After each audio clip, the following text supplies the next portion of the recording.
Hello, everyone, and welcome to the Philippine Regionals for Grand Archive.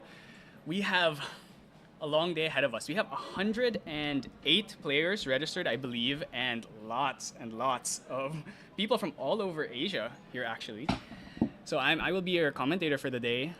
Flan or Anton, depends on how you know me. And I'm here alone, but maybe later today I might be joined by the store owner once some people drop. So we've got a slobber knocker of a game here for our first one. We've got Pro An, second place of Southeast Asian Nationals Worlds qualifier versus Boom Mendoza, who has been kind of on a tear recently, been doing really well in the recent store champs, playing Fire Merlin.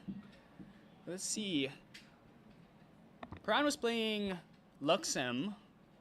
Seems like he's probably still in Luxem. That's a Serene Spirit. Going first, pretty good against Merlin. Ideally, you'd rather go first. Typically, as Serene, you want to go second, but... Oh yeah, that looks like Luxem. Alright, he's just going for his glimpse here. Just seems like he's keeping Exercise Curse, I think I saw there. Ooh, a Lightweaver sells. Okay, a D-Guide, Lightweaver's pretty good start. Especially against Merlin, you actually don't care as much about sights. You'd really rather see the Lightweavers. Because Merlin will eventually just hit high levels if you can't kill her fast enough. Alright, let's see. Let's see how we get the start. Maybe we get a classic Cremation. Shield Maid Cremation. Or is it a Creative Shock, Creative Shock? Okay, Hasty. It's a pretty good start as well. Xander does have the tools to kill the Hasty. A Thieving Cut. A well-timed Thieving Cut is always nice. All right, let's see. Ooh, I'm so excited. I wasn't expecting there to be three. There are three, in fact, world qualified players. Oh, that's a double Hasty into double float drop. Well, that's a fantastic start.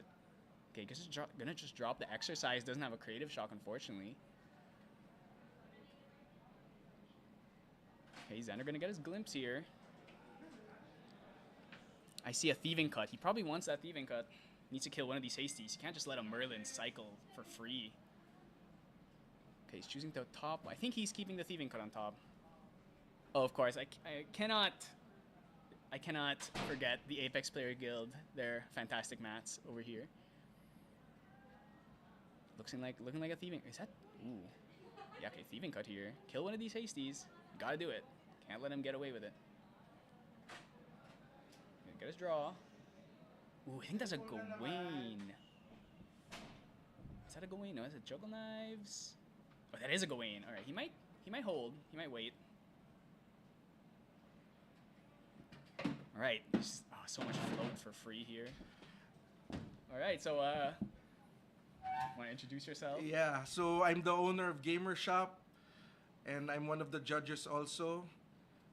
I'm joining Anton Campos for this stream. So we have Boom here, right? Yeah, and Boom and Pro-An. So one of the best players in the country versus one of the best players in the world. So let's see how it goes. I mean, he's off to a really good start. Three Hasties actually. 3 Hasties, dumped 3 float. Yeah. Okay, he's finally out of float, but he probably doesn't need him anymore. Hopefully he has the DG. So this is a traditional Fire Xander deck, or is it? No, this is Luxem. Luxem Xander. Yeah. I mean, you haven't been playing Merlin much lately. Yeah. But this matchup is very... Oh my god, that's 4 Hasties. He drew 4 Hasties. I've actually played some matches with Boom the past few weeks for store championships. What I noticed with Boom's playstyle is that he likes to wait a bit more than other players, and he's not too excited to... what I noticed is he's not too excited to play the Incarnate Majesty. Yeah. But I think for this matchup, he has to do it. And he just dumped an Incarnate Majesty, which would make me think he has probably a Crux Sight in there. Yeah. Fortunately, Xander getting advantage here since he went first means he gets to just dump all his float and then level up without having to worry about Merlin. Merlin level 2 effect. There's the Juggle Knives, gonna add it back. Or maybe he's gonna add back the Thieving Cut, we'll see. So let me take care of the life counter. Oh, sure. Okay, it seems like... Okay, what... Seems like he added back the... Yeah, he's adding back the Thieving Cut. Doesn't want to let 3 Hasties just cycle 3 every turn. Pretty nasty. Ooh, I think ooh, that's a second. Ooh. Okay, he seems like he has Light Weavers and Gleaming. That's a pretty good one. He's probably gonna dump DG Juggle Knight, or no, DG Thieving Cut maybe? Let's see what he chooses to put down. He really doesn't want to put down this. Oh, you know what? A Gawain right now would be pretty crazy. Oh, he's just gonna go with Thieving. Maybe you're gonna prefer to go for a slower route here instead of maybe he's actually not gonna level up this turn. Yeah, I think he's just not gonna level up. Okay. I wonder if he should have thrown that Gawain there actually, considering he has 4 in memory. Okay, so no more float right now because he's in Merlin 2. Gotta worry about that. Alright, let's see. Okay, let's see. Maybe he doesn't even need the Dungeon Guy. Maybe he can just hard level. Okay, that's another float, yep. Okay, gotta put their life counters on screen. Just taking 6 damage just off a bunch of hasty swings. Not gonna lie, I think Boom's at a pretty good spot right now. He has so many cards in hand. He's got everything he needs. Let's just see if he has DG. Oh my god, 2 floats. He's just gonna. I think he doesn't even need the DG now, though. Maybe you still want to just for the speed. He could eat one of his floats right now and then tempo, and then leave one for Drawn Blade next turn. That sounds pretty good to me. If he even has the DG, we do know Pro-An has the DG, so he actually in fact has 2. So probably next turn, eventually he's gonna go ring, DG. So he doesn't have to throw away this Gawain or this Gleaming or this Light Weavers. He can guarantee that he just dumps like his most useless cards. Probably the Exercise, the second DG, and whatever he draws off the top, unless it's another important card.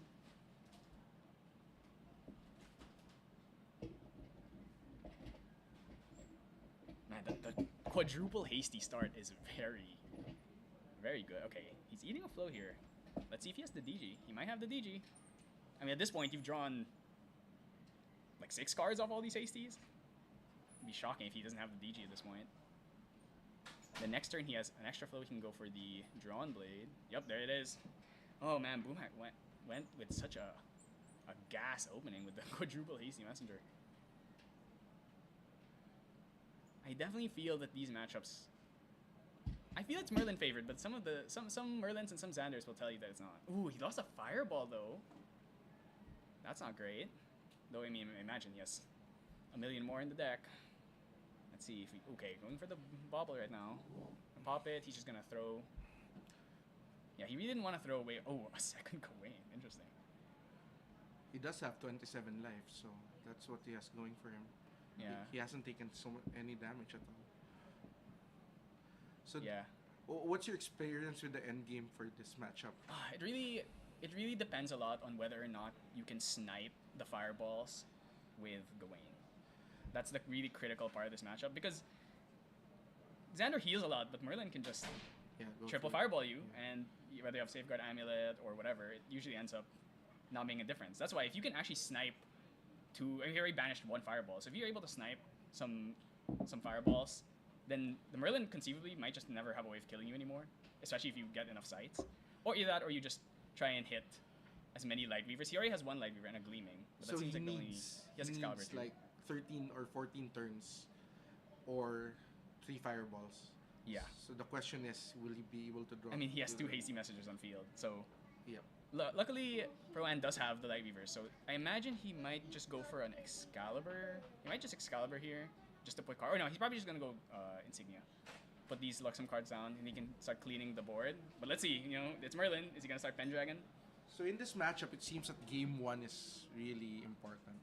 Yeah. Because game 2 might end in... That's absolutely true. So whoever wins game 1 is at a huge advantage. Obviously, Pro-An is a world-class player, so he knows how to play fast. Yeah. He can play fast.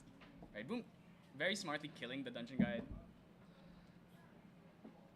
You might think, oh, you want to go for face here, but actually, like, leaving a Dungeon Guide, surprisingly, a lot of times, is a big deal. Though it is fire, so they don't have a lot of 3 HP allies. That's usually the reason you kill a Dungeon Guide, is because a Light Weavers plus a swing from DG lets you kill any of your typical 3-cost 2/3s. But yeah, I mean, both players are at a pretty good spot here, though. I definitely feel like the Merlin has the tempo advantage right now. Already level 2. And he has 2 hasties on field, so every turn he just gets the dig for more fireballs. And then eventually, if he gets Incarnate out, he's going to keep forcing out Excaliburs on it. I can imagine that these 3 allies is quite annoying for Proan because now he's forced to favor certain cards. Yeah. Right? Typically Memory. as Xander, you really want to hit face against Merlin. Yeah.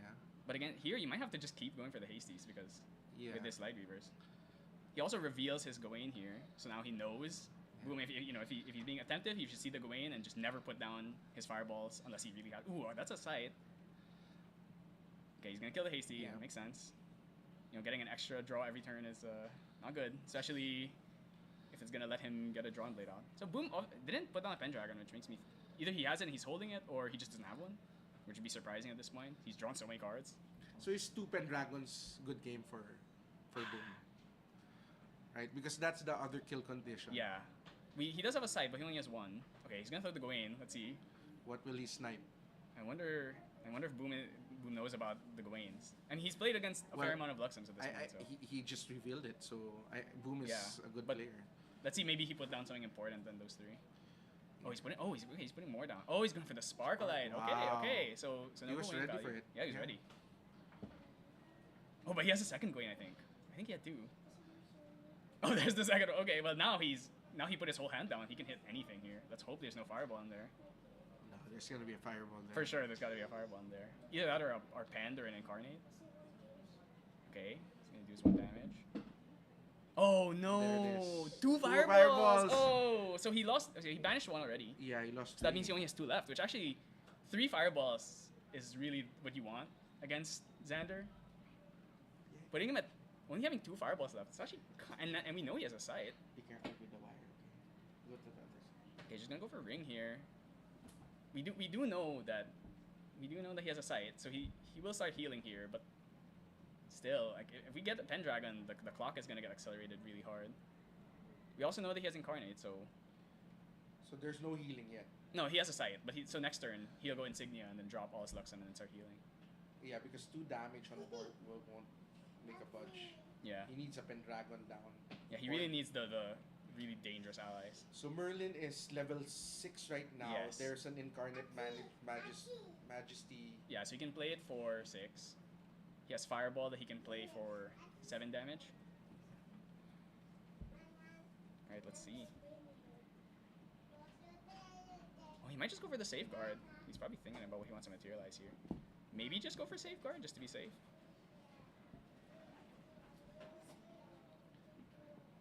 Right now. Okay. Probably gonna... Okay, just gonna throw a Savage Slash. More float. Unfortunately, he can't really use his float for much. No drawn, like, he can't cycle his drawn blade back into his deck.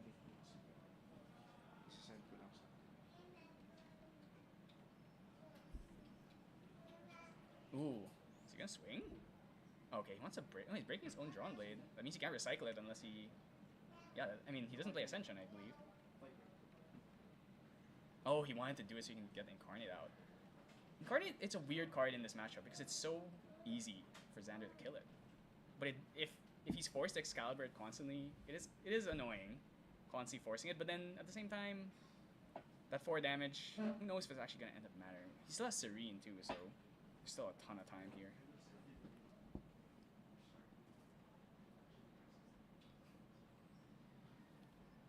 All right, probably thinking here what he wants to materialize. It might be time for Safeguard. You're getting into that dangerous range. He just swings you with his whole board. That's another 6 damage. Puts you at... Oh, going for Chalice. Oh, is he going to Light Weavers himself? I think he might Light Weavers himself. Yeah, I think he's going to Light Weavers himself. Okay, gonna force him to put 3 down. Yeah, his whole hand's down. And then he's going to... Yeah, so he's going to stack it so that Light Weavers comes before the heal. Ooh, another go with the 3rd Gawain. So he's maining 3 Gawains. Interesting. Must be really tech for the Merlins. He's going to heal 3. And then that's it. Nah, his hand still doesn't have that much. He still needs that second Light Weavers.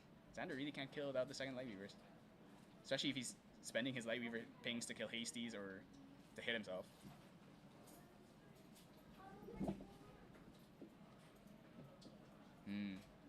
Ooh, a serum. Might just drop the serum. Serum would be pretty good right now. Okay, he's gonna Excalibur. Makes sense. And we'll see. Maybe Boom just summons another one. He already threw away one Incarnate, so that's 2 Incarnates. I imagine he's playing 3. That's the typical amount. And then we lost. Ooh, oh my God, the 3rd Fireball. He had to put his Fireball down. Now that's 3 Fireballs down. Oh no, this might be kind of bad. Yeah, Pro knew. He did see he saw 2 Fireballs Incarnate. He spent the Incarnate, and then that's 3 Fireballs. I don't know if Boom can win this anymore. You just completely nullified all the threats in this deck. There's just 1 Fireball left. I mean, he is kind of low. He's an effective 25. That's 8 plus 6, 14. He still actually has a ton of life, and he has the sight. This might be looking like curtains.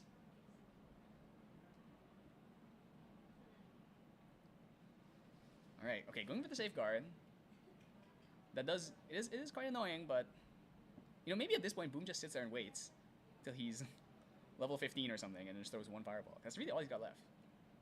Still no Pendragon. Very unfortunate.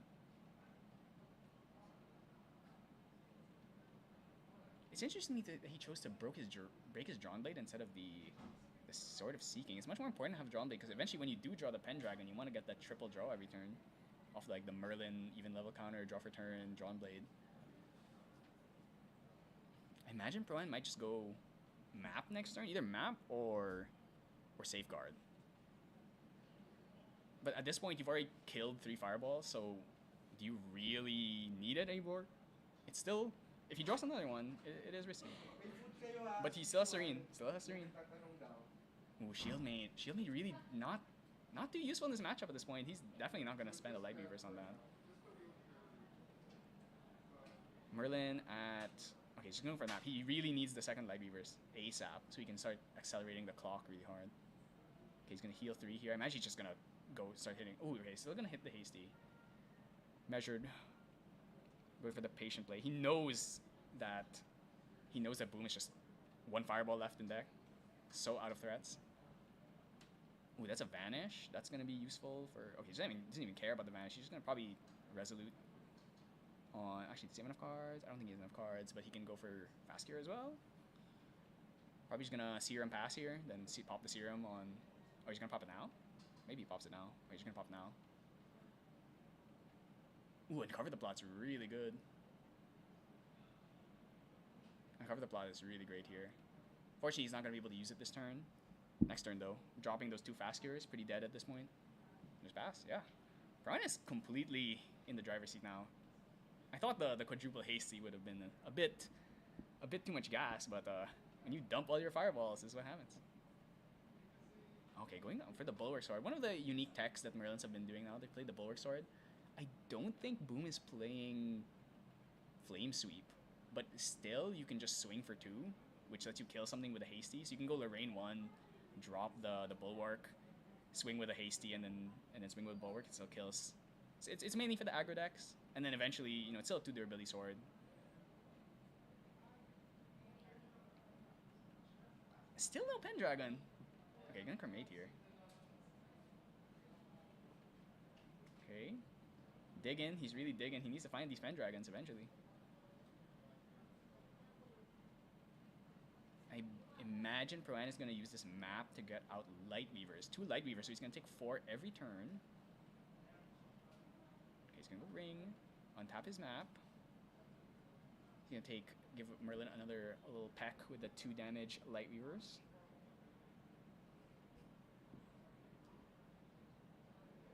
And the Uncover the Plot. He's probably going to save that Uncover the Plot, I imagine.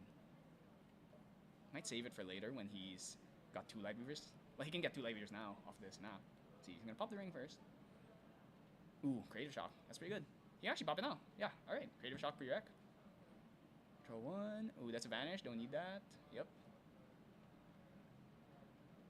Alright, then he's going to draw for turn. He is completely stabilized at this point. Yeah, let's see. He's probably going to pop Map. It might be a Map and then Uncover.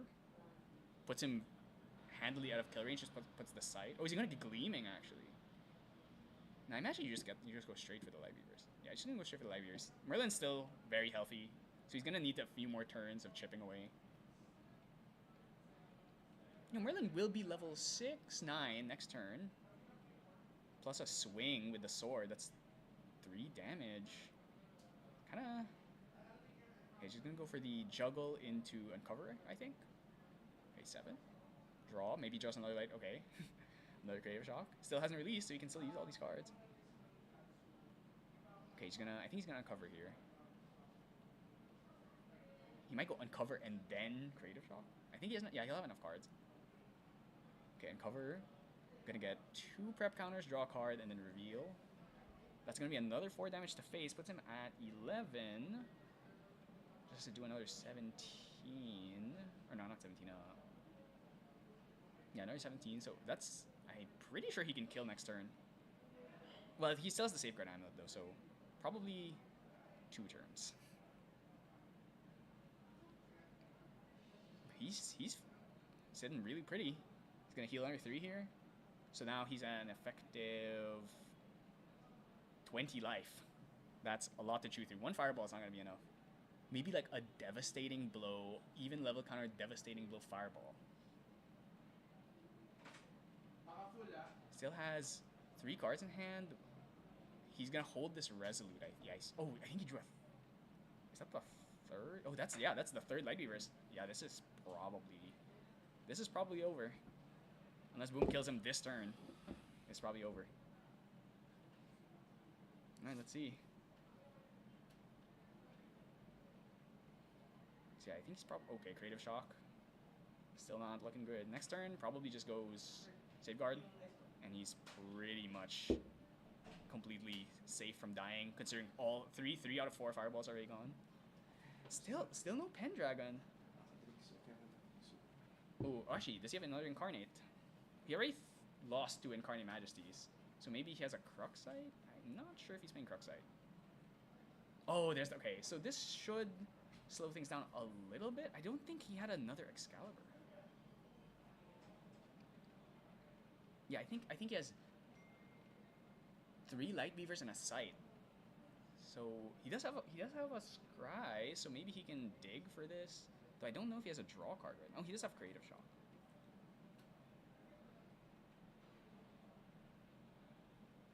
Yeah, but it's actually pretty sad that Boom has not drawn a single Pendragon this whole game, it seems. Despite starting with 4 Hasty Messengers. Yeah, this is probably game. This is probably... Like, he already has 3 Light Beavers. Next turn... He still has to get through the deer, though. That's the issue. Okay, gonna go Safeguard. Just insulate yourself from the last Fireball that he has left. But there's only 2 Fireballs. No, he go in 2 of them, and he banished 1 off level. So there's only 1 left. Yeah, he won't have enough. He would have to go, like, Devastating Blow, and this deer has to stick on... Oh, he just drew an Excalibur. Alright, that should be curtains. I don't think Boom runs Devastating. Did you see? Does he not? I'm not sure. Oh, we can actually... You have the deck list, right? So you can we check. have his deck list. Alright, so I imagine it's just going to be 6 to face. That's going to be 3 damage in total. So And then he goes Excalibur. He has 1, 2, 3, 4, 5, 6, 7, 8, 9, 10, 11 cards. And he's going to have 11 cards when he draws return, which means he should be able to kill here. He just goes Excalibur. Actually, he might not have enough. Excalibur plus 2 Light Weavers, that's 10 cards in hand, plus Excalibur takes 3. Okay, I don't think he has enough. But he can Excalibur now.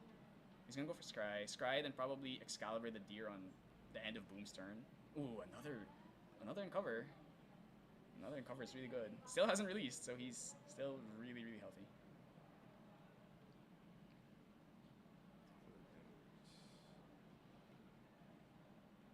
Yeah, I'm really thinking he might just Excalibur at the end of Boom's turn.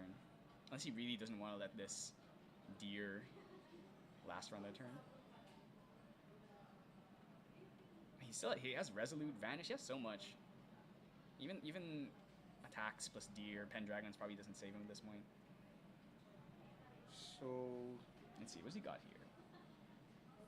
Yeah, he's not playing any of the big... He's not playing Sudden Steel or Devastating Blow. So really, it's the last Fireball is his only big kill card left.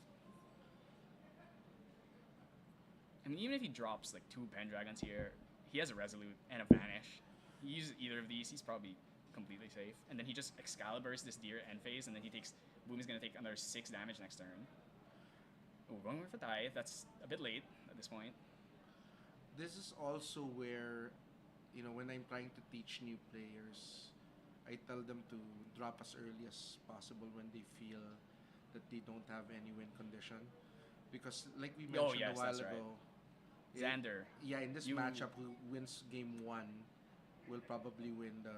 Yeah, because either Yeah. they probably just time out. Actually, there's 33 minutes left. Chances are, I mean, Merlin can kill pretty fast. Yeah, but not But without then the chances fireballs. are, yeah. But so next game, there's a chance that he just has a really gas start, goes first, and is able to kill the Xander in like 15 minutes. But then probably game three, Yep. you're not finishing. So that means you're gonna draw, which you don't want on round one.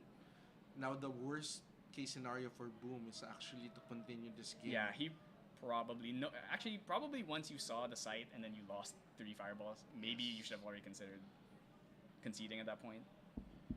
And he has a safeguard amulet, so even the one you can't do the tricks where you go like fireball, then safeguard, then drop another fireball to dodge it. So it's like it's really, and he still has Serene Spirit. Mm-hmm. This is looking pretty over. If you look at Boom's list, it's actually quite tech to. It's very allies. ally, yeah. I mean that's pretty standard these days, which it's kind of like a Dromai Kano situation where both Merlin and Xanders will say that they're favored, and no one really knows the answer. I've always felt that Merlin was favored, but especially when you're playing a lot of these anti-aggro stuff, it definitely shifts things more towards Xander because now you have all this junk like Focus Flames that does nothing against his deck, or even like a Purge. I mean, Purge does 3 damage, but that's not really a lot to Xander. So what can he do in game two? Looking at Looking at his side, there's not really much in his side. Nothing. The main thing's the Blanchess, but Xander has a lot of ways of getting around that. He's just gonna fast gear here. Does he? I think he has less cards. Actually, can we check out the Pro Ant sideboard? I wonder if he's playing Blanchess. I imagine he's probably playing Blanchess. Let's look at this. Well, I should have screenshotted Booms first. Let's do that. There you go. Okay, let's see.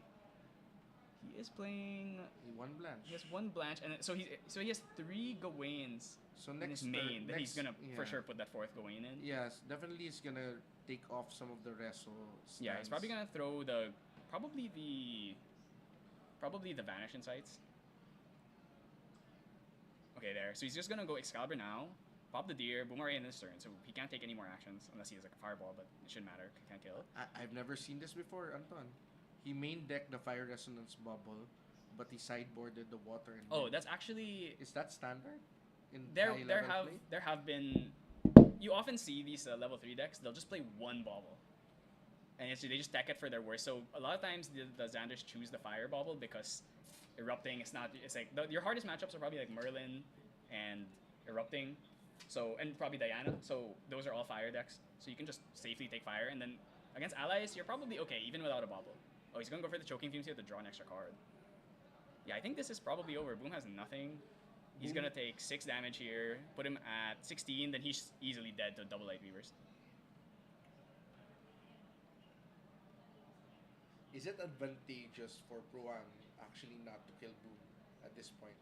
That's actually true. If he wants to, he could just stall this game out, and if Boom doesn't concede, he can just. I mean, if your opponent's not gonna concede, then Yeah, you just continue. Is that actually a line of play some pros do? oh, that's. I'm not sure. I haven't heard it. I mean, I feel like they probably wouldn't admit it, but Yeah, but it won't. I mean, from this match alone, you already lost half your time. yeah, So. and there's no win con for Boom. There's no 3 fireballs, and there's no card in the game that allows you to return. Oh, he's resoluting himself, but it just didn't do anything at this point. He's not gonna. I mean, he could have like Thieving Cut or 1,000 Refractions, but and an Uncover. Yeah, this is. He's gonna take 6 damage here. That's gonna put him at 16. He just has to do 12. Just double Light Weavers and it's over.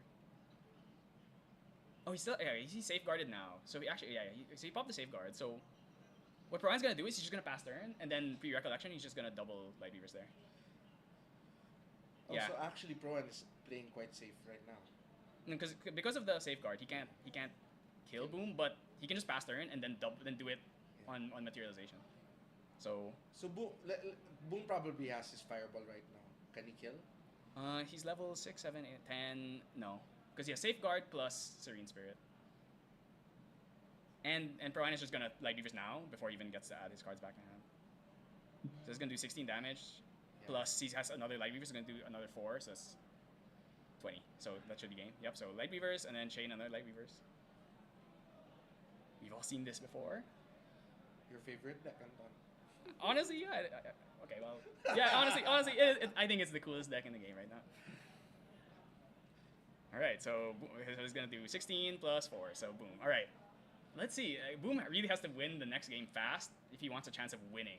Because drawing on round 1 is not. I mean, it's not. It's better than losing, but you really don't want to draw in these early rounds because it makes your tiebreakers worse probably. Yeah, his deck is very tech. It has like the Savage Slashes, the Purges. Yeah. He doesn't have much. Because really, if you want to target Xander as Merlin, you have to put in really those like big haymaker cards, like your devastating blows, like our sudden steals. Because otherwise, you just lack the damage.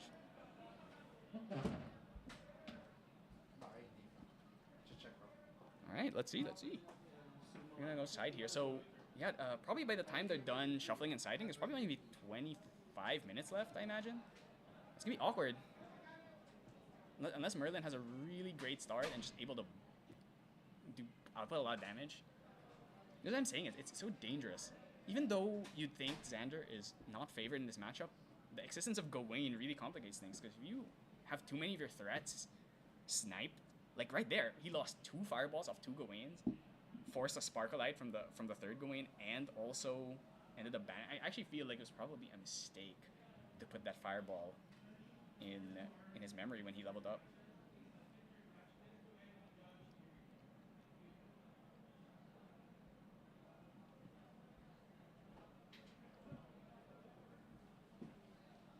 Alright, so just gonna side here.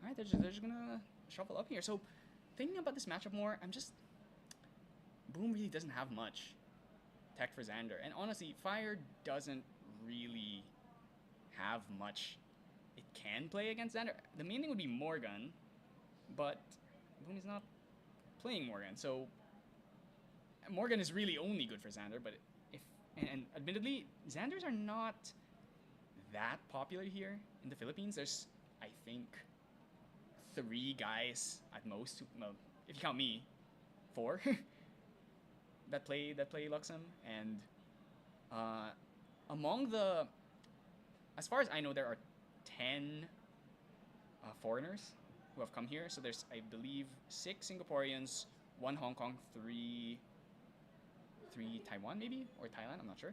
And I do know that there's several Luxems among them. So definitely a lot of Luxem believers here.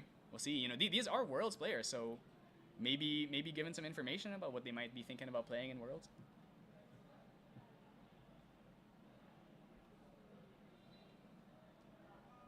All right, just gonna do a quick pile shuffle here. Hopefully Boom's got something, cause yeah, he is running out of time.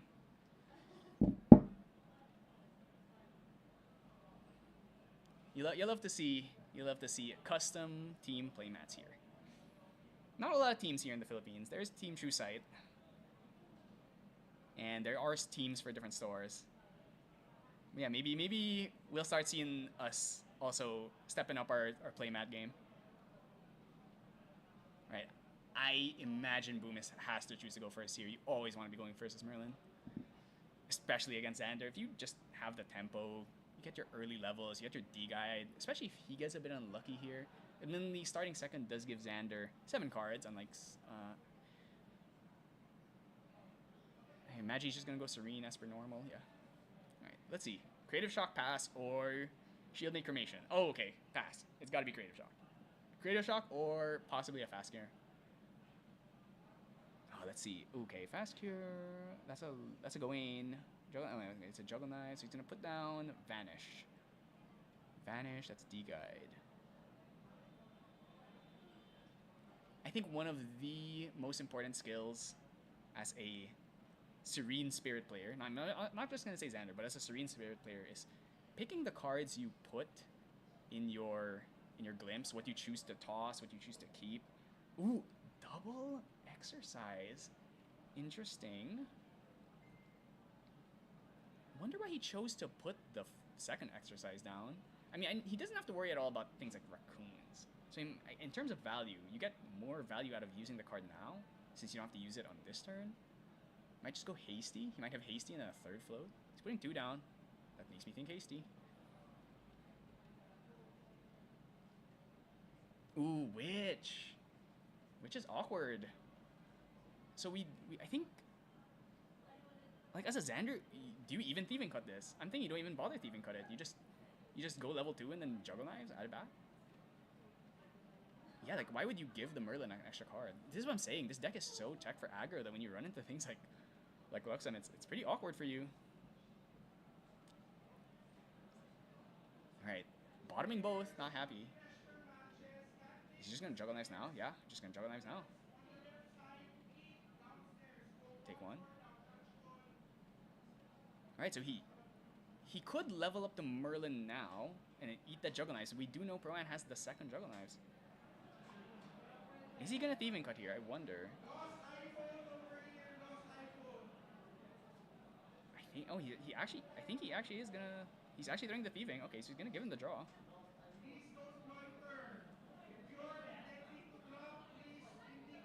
Okay, draw. And an exercise curse. Okay. I didn't quite catch. Okay, fast gear. So he has 2 float, he just leveled up. And then he's probably gonna Merlin eat this. Oh, well, he has 2 assassin actions, so you probably just choose the thieving cut here. Thieving cut, obviously it's like damage plus. Juggle knives is just a cycle. Thieving cut is both. Right, choosing not to eat might want to be, might have a float to dump that he can eat later, or he just wants to try and deny a creative shock or a end phase exercise. Oh, yeah, no, he's gonna eat now. Seems like he's thinking which one is worse. My eyes, it's definitely the thieving cut. Actually, maybe juggle's worse because he adds the juggle knives back and then uses it for your recollection. That's pretty annoying. Oh my god, Brian has such a huge hand. Does he have Dungeon Guide though? I don't see a Dungeon Guide. Though now that he's used his Merlin effect, Brian can pretty comfortably just use his exercise curses if he'd like. Okay, he's gonna throw the juggle knives. I think you can't really go wrong with either of those choices. Oh, does Boom have? Does he have the DG? Everyone's favorite card.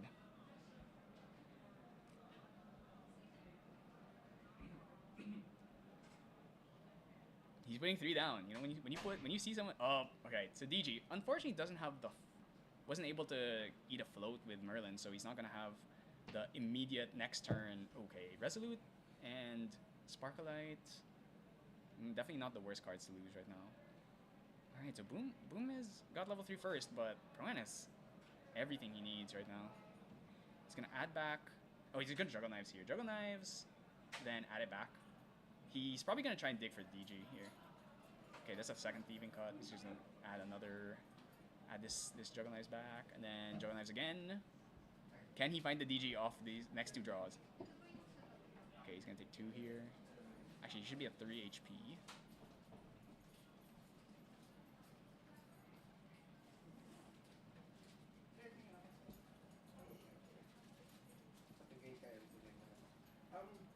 Okay, he has not. Oh, is he gonna drop this Gawain? You imagine if he DG'd that this card is pretty low value. If he was willing to put it down in memory, he might have the Pendragon this time. It was kind of crazy he didn't find a Pendragon. Okay, he's gonna just go for the. Okay, forgot to stand. Let's see if he pops this now. Not too many reasons to pop early. I guess it just gives you. The main reason to pop early. Okay. The main reason to pop early is that if you have a card that draws like a juggle or a thieving, you get to immediately add the card down. Yeah, still no DG. He looks like he's playing the Scry on top and he's gonna bottom the other 2. He's really gonna hunt for this DG. I wonder if he's gonna just choose a hard level though. He might just go for that. Actually gonna pass. Okay. Brian was off to a really good start, but unfortunately that's just the way the game works sometimes. Sometimes you just don't find your Dungeon Guide. I swear, when a Xander doesn't get Dungeon Guide, it feels like their win percentage goes down so hard. That's one of the most challenging parts of this deck. Luckily, he's not playing as an aggro deck, but if he's playing as an aggro deck, when you don't find Dungeon Guide, it feels so difficult.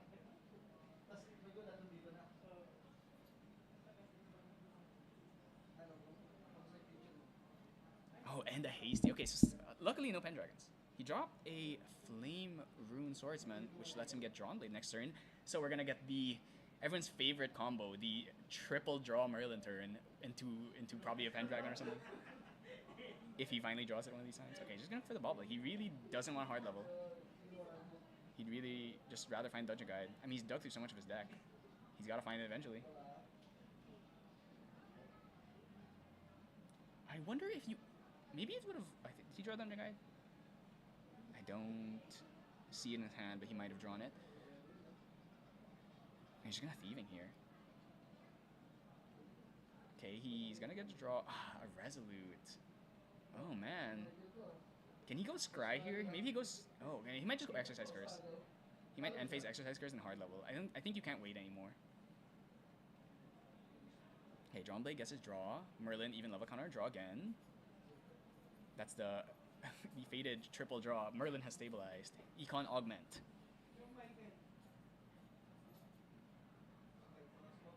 I think I see an Incarnate.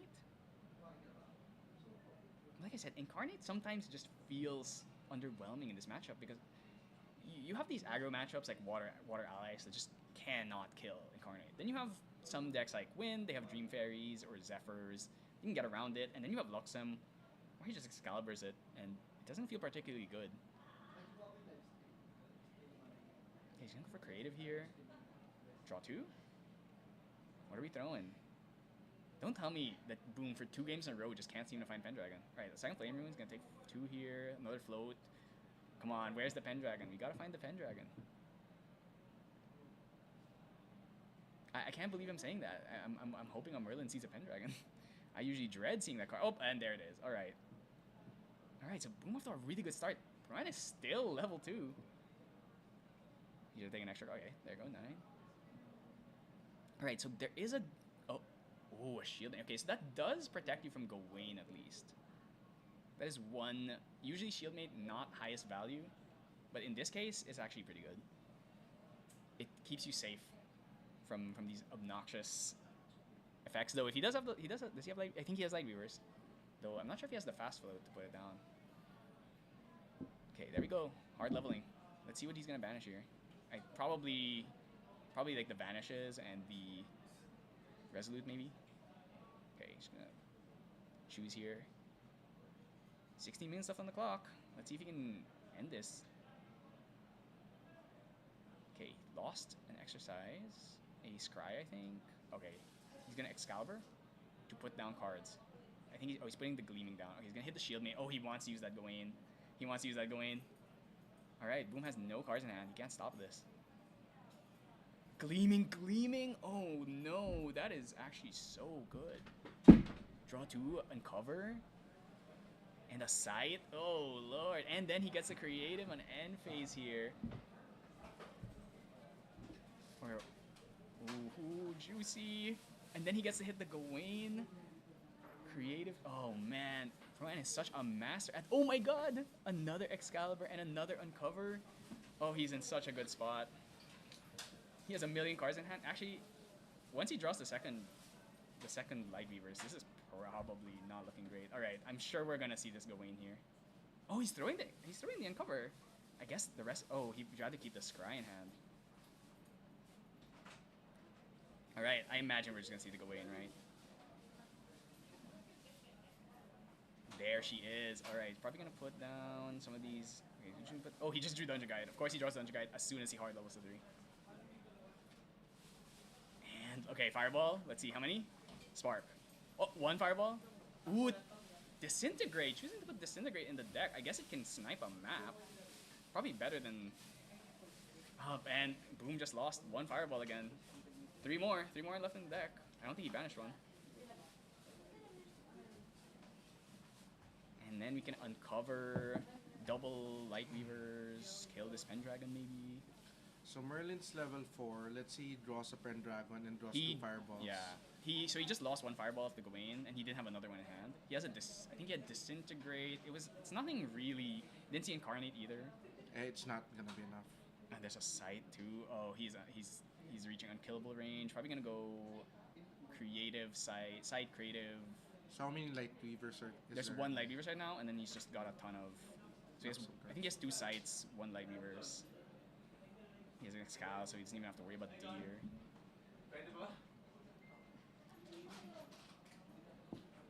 Alright, so see what he chooses to do here. He's gonna pass. Yeah, I agree. Don't have to worry all that much about taking too much damage. I mean, he literally knows what's in Boom's memory. He knows everything aside from the card he draws for turn here and the card he draws off Drawn Blade. So that's 2 cards that could potentially be fireballs, but he's still pretty healthy. 12 HP left. That's effective 19. At this point, Merlin's not high enough level. It has to be like double fireball, but he knows. Unless he happened to draw 2 fireballs here. This Pendragon at least hurts, but imagine he's probably gonna Light Weavers kill this Pendragon next turn. Oh, did you draw Incarnate? He might have drawn Incarnate. Level 6, so he has to place. Okay, I'm just gonna cremate.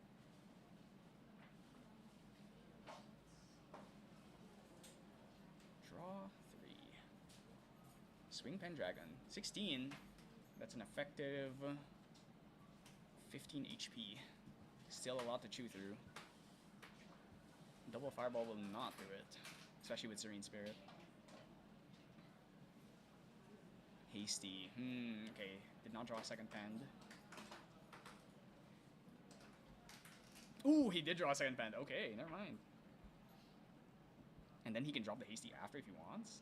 Alright, actually, things are getting kind of dicey here. We do know he has the Sight, though. But if Boom drew his Fireball here, it's still not enough to kill. But it will force the release, at least.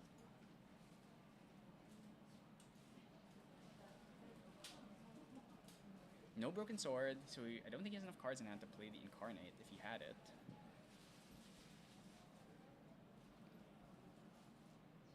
Oh, I'm really looking pretty good here. At this point, though, if Boom wins this game, I'm fairly certain they just draw. Oh, okay, didn't put him in the Chalice of the Rage, but he's gonna Juggle Knives himself? Or is he just gonna Light Weavers himself? Okay, it seems like he doesn't have Juggle Knives in hand.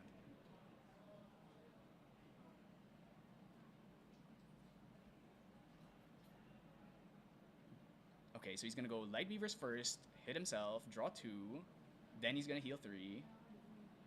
Oh, that's the second Light Weavers. Alright. Is that another Gawain? He might have another Gawain. At this point, though, he's got a lot of cards. He's pretty far from killing this Merlin. He'd need like maybe 2-3 turns of hitting with Light Weavers, but he probably has to use these Light Weavers to clear the Pendragons.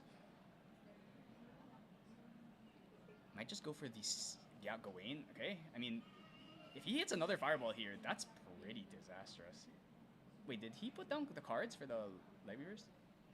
I'm not sure if he did. I'm sure Pro would have caught that. Okay. Oh, all right. He's actually kind of lucky here. This is a pretty bad hand. I mean, probably Disintegrate. Maybe Spark? Yeah, probably Spark. Fast speed spells are pretty annoying for Xander just because you can chain to the release before they heal.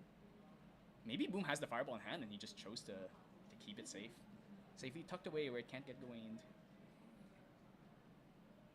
Yeah, Pro is really low right now. These 2 Pendragons are going to swing for 6. He might have to Resolute next turn just to not die. Oh, I think he had Uncover and he hasn't used it yet. He can Uncover here to heal a bit. Oh, I think that's what he's doing. Oh, Gleaming is so good right now. He's just used to keep all of them. I think he has Uncover, so I think he's going to Uncover here. Yeah, he's going to Uncover, heal, do damage. He's going to draw off this Gleaming. Oh, he's putting the Excalibur down. Kind of surprising. I thought he would keep that in hand in case he Incarnate gets played next turn.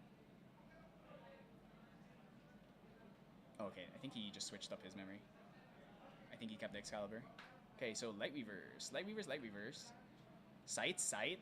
Sight, Sight, Gleaming. Oh no, heal 6, deal 4, kill 1 Pendragon, draw 2. This is looking a little bit Jover. And another gleaming. Oh my god. If he draws another, okay, he did. Oh, he drew another Gawain. He knows the memory's kind of bad. He knows the memory's bad. He was probably just gonna wait till next turn. Yeah, okay. This is suddenly from 21 HP. He's all the way back up to 9. This is. Oh, this just shows how a good Xander plays around a Merlin. When you have a good Xander and they pick the perfect times to drop these Gawains, and of course, you also have to have that god luck of hitting all your great Luxem cards at the same time. But that's definitely not the discount. Pro-An is a fantastic Xander player. Yeah, I'm pretty sure he's completing the driver's seat here. Boom had no fireballs. Maybe in those 2 cards in hand he had one. Let's see. I mean, even then, he's still so healthy. He still has Serene effectively at 22 HP left. And he's at a level 7 Merlin. He has Excalibur, so next turn, if he plays Incarnate here, he does have an out for it. I don't even think he has Incarnate.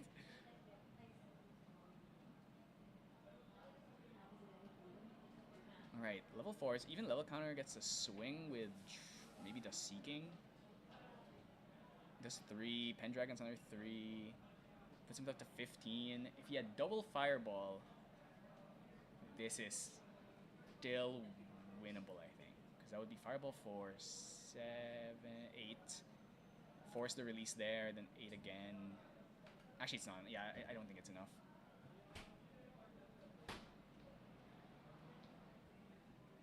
Okay. Throwing a Hasty right now is not a particularly impactful play. Okay, dumping a float. Unfortunately, what can he really get with it? Tithe? I mean, at this point, Brian has gone through, I think, 2 Gleaming Cuts already, so Tithe might not even really be useful. Brian doesn't even need to go map anymore. Oh, that looks like Incarnate to me. That's Incarnate. So Pro-An does have 3 cards in hand. He can just go Deer here. I think we're going to see an Excal here. Excal? Yep, Excal. Then next turn, he's going to take 4 damage, unless he goes Pendragon with the Light Weavers. And then he's going to Gawain him again. Yikes.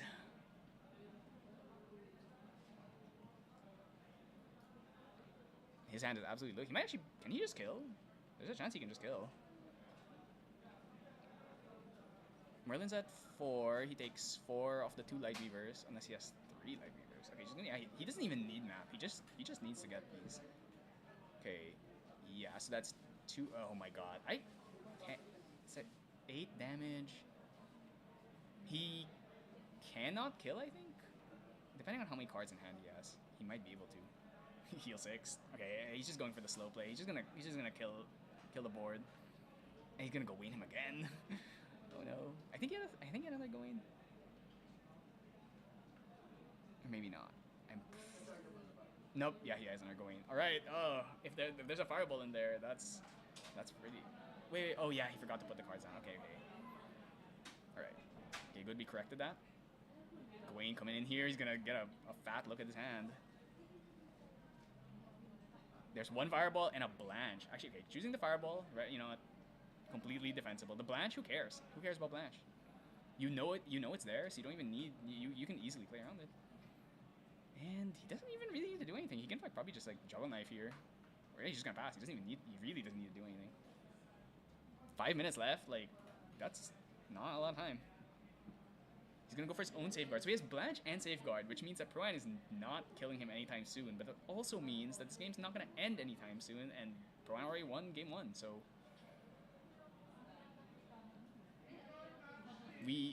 Boom had to put his entire hand down there. Oh, okay, we're gonna go for the Disintegrate. Really not doing much, unless he drew Fireball right now. So he's just gonna pop it. So Disintegrate forced to pop the. Let's see. It looked like a pretty crummy hand. He just had like he had like Purge, like a bunch of fast cures. Not much to work with on Boom's side here. Oh, wait, he drew another Incarnate. I'm not sure if Pro-An has... Oh, no, he has another Excalibur. Okay, he should be fine. Probably doesn't even need to use it, to be honest. Okay, I'm gonna drop the Savage Slash. Floats. Does he have a Pend? Ooh, that's 2 cards. Pend. Ooh, third Pend. Draw 2. Draw 2, feel great. Swinging for a ton here. And then he's gonna Excalibur the Deer again. That is the second Incarnate. We'll just run him out of Incarnates, run him out of Fireballs, and yeah, that Witch is not doing anything. We're going to go here, map. Yeah, okay, we're just gonna go map.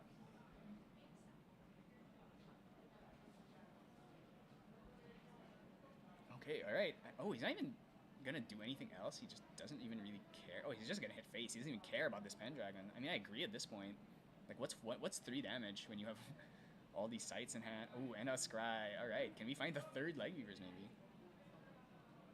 Alright, so we unfortunately have to play... Oh, that's an uncover. Pretty good. We have to play this a little bit slow because of that Safeguard Amulet.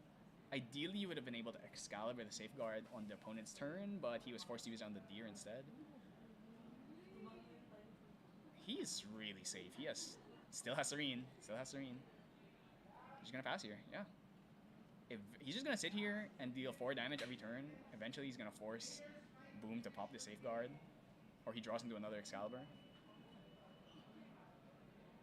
Oh, is he gonna vanish here? I think he's thinking about vanishing here. Oh no, he doesn't have it. It might be Resolute. Yeah, I think he's just gonna Resolute here. Okay, on attack trigger, Resolute. He has so many cards in it, doesn't care. There's 2 minutes left? Yeah, this is looking over. I don't think Boom can kill him in 2 minutes. Even if he survives like the next 2-3 turns, like we're just gonna run out of time. Unless he draws all his fireballs right now. We also know that we have to remember Blanche is in Boom's hand. So thankfully Xander's effect will force him to put the Blanche down unless... I mean, he has like 4 Luxem cards, so if Boom just keeps his whole hand up, then he probably can afford. And then the Blanche is gonna completely neuter this Light Weaver, so he just has to just wait. Oh my god, the 4th Pend! Alright, so last game, 0 pens, this time 4 pens. That's a level 6, 9 Merlin. These fireballs are gonna start hurting, but Boom still hasn't drawn any of them. Aside from the one that got hit off that Gawain. Maybe at this point, he's got to have drawn into one of them. I gotta question whether it's even right to put this hasty down. Maybe he should have just held his hand up, because I can't quite see his hand. Maybe he can still through the Luxem drops, because putting all these cards down, it's risky, because now your Blanche is gonna get... You're not gonna be able to Blanche. If he only has like... Yeah. He put his whole hand down, that means no Blanche, so... He's still safe from Safeguard, though. Okay, no Excalibur and End Phase. I'm pretty sure an Excalibur and End Phase just ends this game, but... Let's see if he's gonna do anything. He's gonna drop like a Juggle Knives right now. Yeah, Juggle Knives, take 1. Ooh, that's another Light Weavers. Revealed. So he can go map here and he'll have 4 Light Weavers. Pretty nasty. Let's see, he might be able to bait out this Safeguard Amulet. 4 damage. Is he gonna use it? Nope. Okay, 14 life. He could actually just like Light Weavers, I think. Does he have enough cards? I'm fairly certain he has. He would need to have a 15 card hand, but at this point his hand is kind of ginormous. Okay, she's gonna go map here. I think he's just either gonna go Gleaming or the 3rd Light Weavers. Okay, 3rd Light Weavers. Look at that speed at which he shuffles. That's, he's a professional Xander player.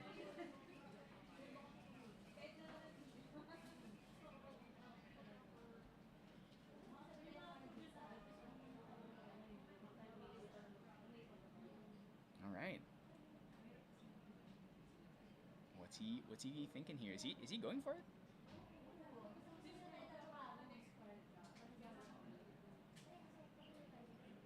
Okay, no, I mean, he knows that he's completely in the driver's seat. He doesn't have to do anything. He can just sit here and wait. Ooh, the Blanche is really, really, really good right now.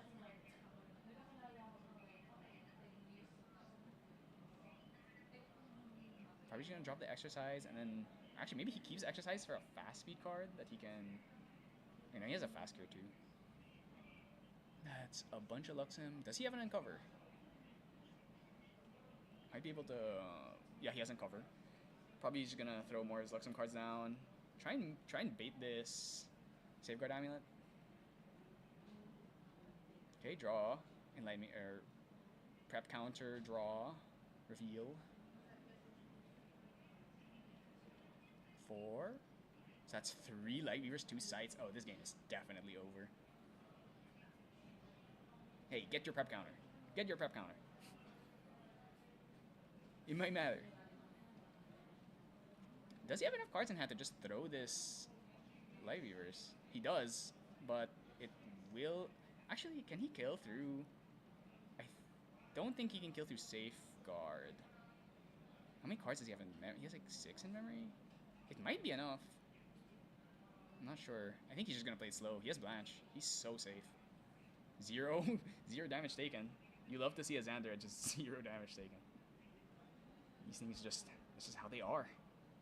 But this is absolutely a masterclass on how to play Xander against Merlin. It's a really, I think a lot of beginner Luxem players just struggle a lot in this matchup, and this just shows how safe you are when you can just deny them all that value from their fireballs. Like, Boom has not thrown a single fireball in this entire match.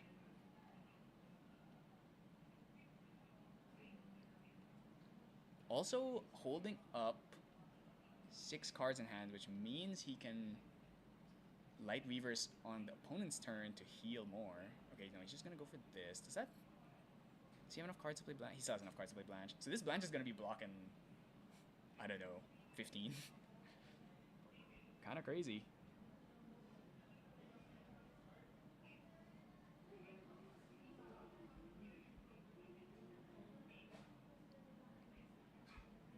I mean, at this point, there's really just I don't think Boom can even kill him. He would need. He's level 7, 10. Fireball for 11, fireball for 11, fireball for 11. It would have to be that. And then he has a Blanche. He also has. He has release. Fairly unlikely he can kill. He does have a huge hand. Triple fireball might be enough. But I'm pretty sure he doesn't have it. He can play all 3. But then he also needs a card to kill Blanche. He needs to have a Sparklight. He's just throwing away these dungeon guides. You really hate to see that or those cards at this point in the game. Just toss them. Dig for your fireballs. That's all you've got left. You have to win like right now.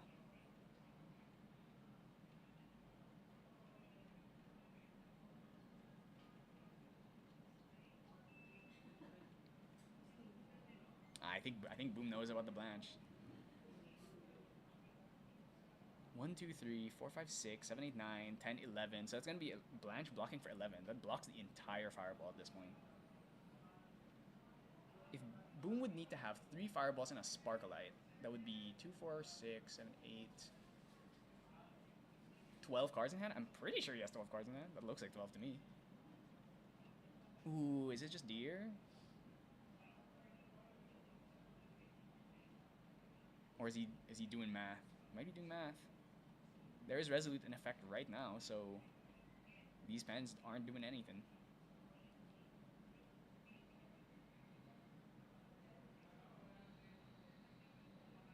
The top loader material deck, yeah, that's a fab thing.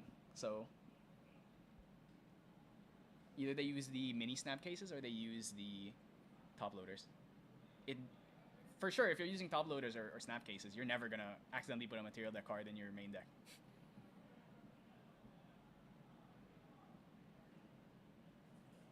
Boom still has this safeguard, so next turn Pro An is gonna force him to use it because he's that's Incarnate. Does he have another Excal? I don't think he does, but we'll see. I mean, at this point, he's not winning the game though, so Brian can just sit here and wait to eventually he has his perfect opportunity to just win the game.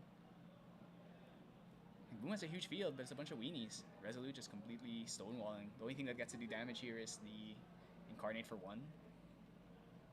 And it's his whole hand down, so I mean it's just he's just gonna heal 9 next turn.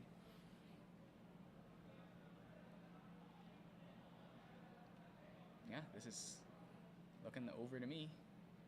Unless he's got, you need to have fireball, fireball, fireball. Yeah, okay. I think he's already resigned. Yeah, he's just showing his hand. All right, so that's trying to find a line here where he could go. He had 1 fireball and a purge, but it's just not enough to. And he's holding the Excal too. Oh, he was holding Blanche Excal just in case, and he has choking fumes next turn. I think they're talking about whether or not. Oh, he's gonna use the choking fumes probably to so that he can't play the Blanche. He has enough Luxem cards to force him to put his whole hand down. Very interesting. That was a absolutely fantastic showing on Luxem. That is how you play Luxem against Merlin. Just completely control the game. And I think one of the good takeaways you can take is that maybe you don't have to level up every turn. We often saw Pro-An just sit at level 2, go bobble or go ring, and just go for it. So yeah, like, once again, really fantastic showing. That should be, we will start round 2 in a few minutes, so we'll just go on and take a short break, and then we'll get to our second match. Hopefully we get another good one. All right, thanks for tuning in the stream, and we'll be back in a sec.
All right, welcome back, everyone. We are at our round two. We've got, unfortunately, a team kill.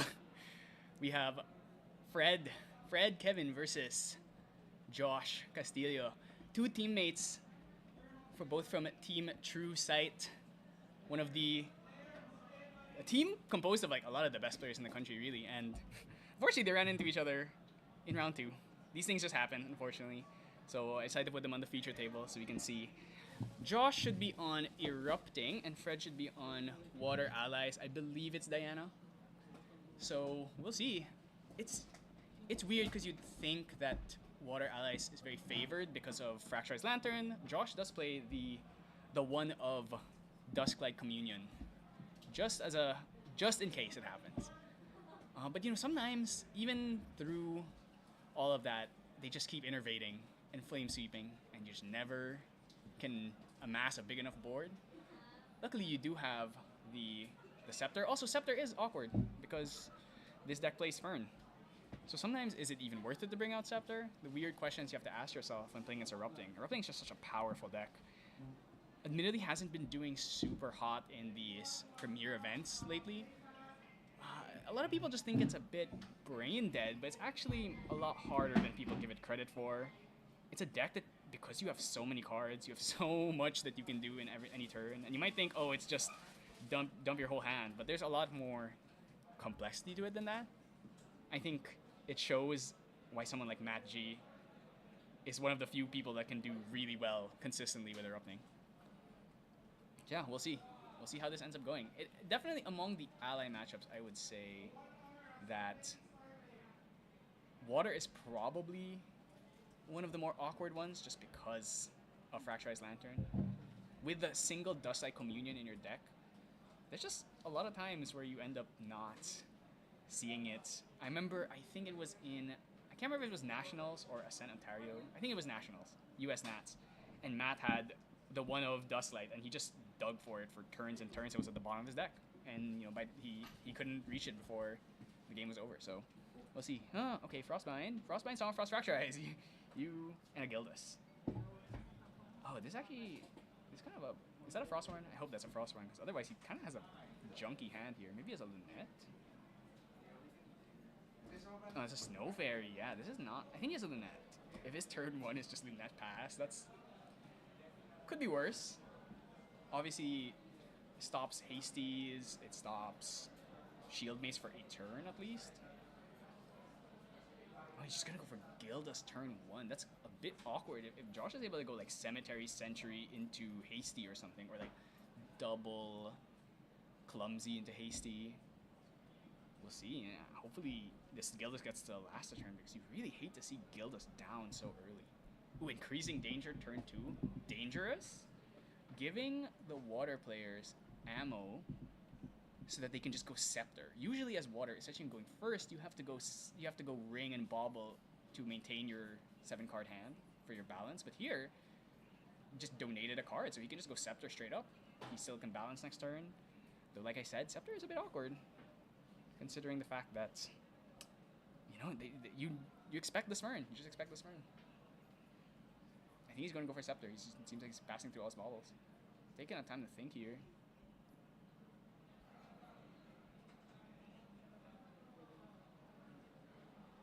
Yeah, I think he's just going to go for Scepter.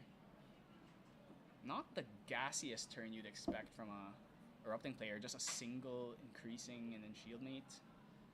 No Creative Shocks so far. No like Clumsies, no Cremations. The usual stuff you'd expect. Yeah, I think Fred is considering if he wants to get Scepter or not. He can't balance Gildas if he doesn't bring out Scepter. He's going to have 9 cards. Actually, no, he's going to have 4, 5, 6, 7. Yeah, he has to go Scepter here if he wants to balance. But yeah, his hand was kind of awkward. He has the Snow Fairy, so he at least has an out to this Shieldmate. But you might think to yourself, maybe you actually want to kill the Shieldmate, because... Oh, and he lost the Snow Fairy, so now he doesn't have that option. Oh, he needs to draw it. I don't think he has a 2-power ally. Oh, he has Freezing Hail, though. This is awkward. Yeah, he doesn't... I don't think he has another 3... Oh, wait, does he? Maybe he does. Oh, okay, he had 2 Snow Fairies, okay. Alright, so now he can swing for 5 here. Oh, they forgot the life counter.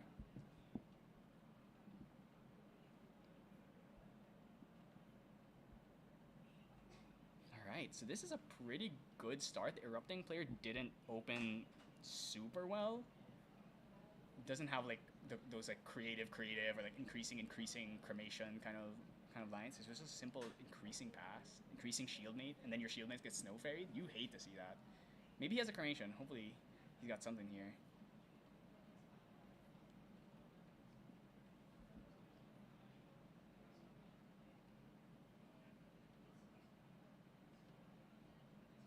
Okay, let's see. I mean, Josh has a lot of cards, but doesn't seem like he's got much going on. He took 5 damage last turn. He's already at 1/3 of his own life. Though that does... He can't innervate because he didn't level up. Let's see, he's got like... I think that's a spark. It's so hard when you look at erupting. I think he has one erupting. I think that card on the left side of his hand is an erupting.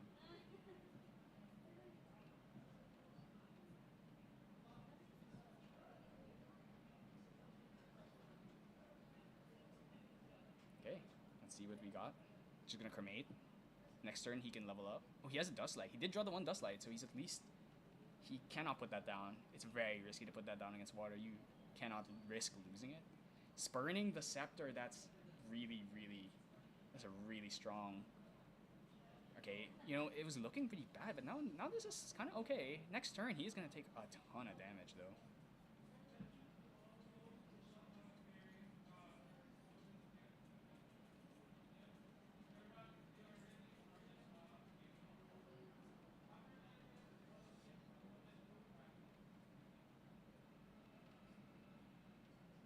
I'm just asking someone to tell the feature table to move the life counter so it's more visible. So we do know he's at 5. Oh, this is so awkward. Fred is just not drawing his 3 costs, so he can't actually bounce Gildas this turn. Oh, that's pretty unfortunate. You know, this deck plays... That is one of the issues with the water allies deck versus the wind allies. Wind allies gets to play higher density of allies.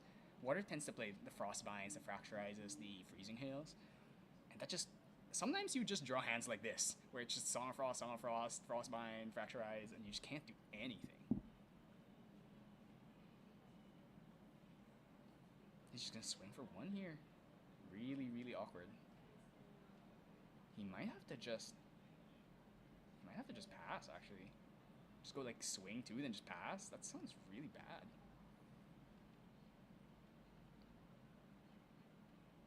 He also lost his scepters. That's a ton of damage off the table now.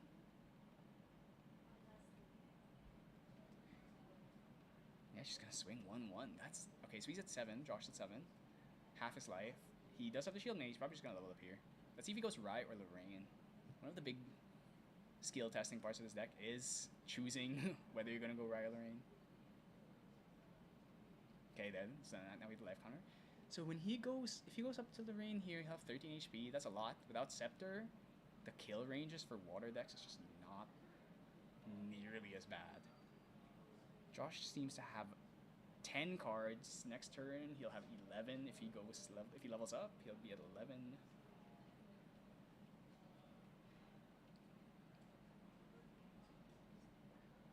Okay. Yeah, it seems like Fred is he just gonna pass? He might be thinking about freezing hailing here, but it's kind of a low value freezing hail, not gonna lie. Not rested. Yeah, he just passed. That's very unfortunate. Ooh, does he have flame sweep? He might flame sweep here. Fred does have the Song of Frost, at least gives him something to use it on. Okay, Cemetery Sentry here is pretty good. We might see the freezing hail on the Cemetery Sentry. I don't hate it. You gotta keep the Gildas alive.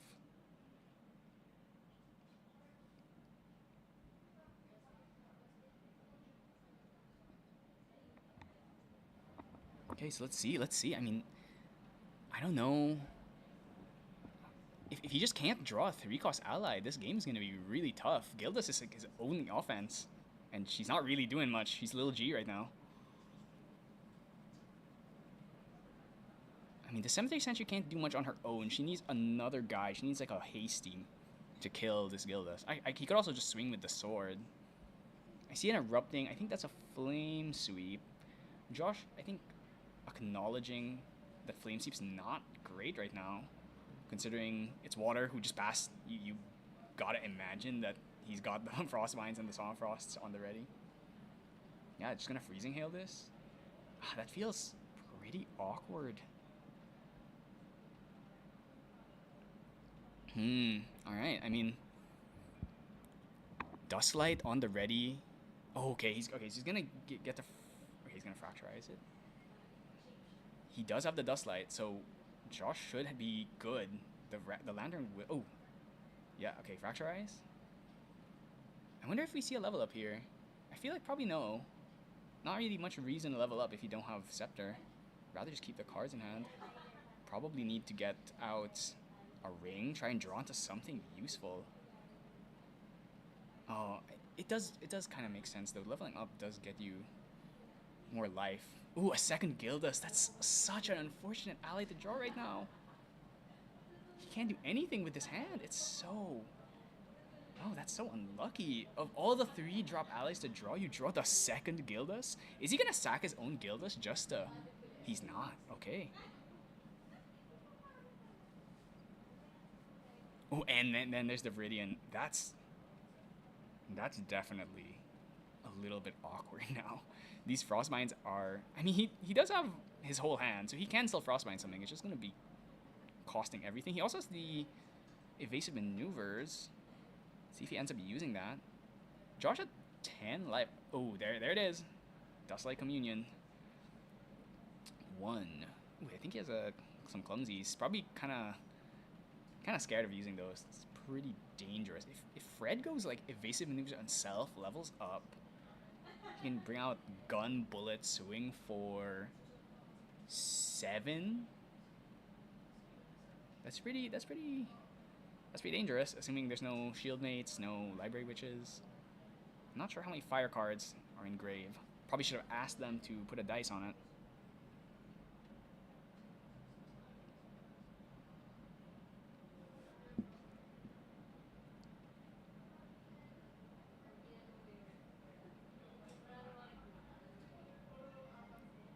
Like I said, Erupting, sometimes you got so many cards. You might think it's an easy deck, but you have a lot of lines. Okay, so Dustlight here. Cannot Frostbind this. Throwing the Arisana foil. Very important that it's a foil. Okay, so we had Lorraine. There is a fire momentum in there. I wonder if we see that. Ooh, this is pretty... It's a pretty juicy Song of Frost.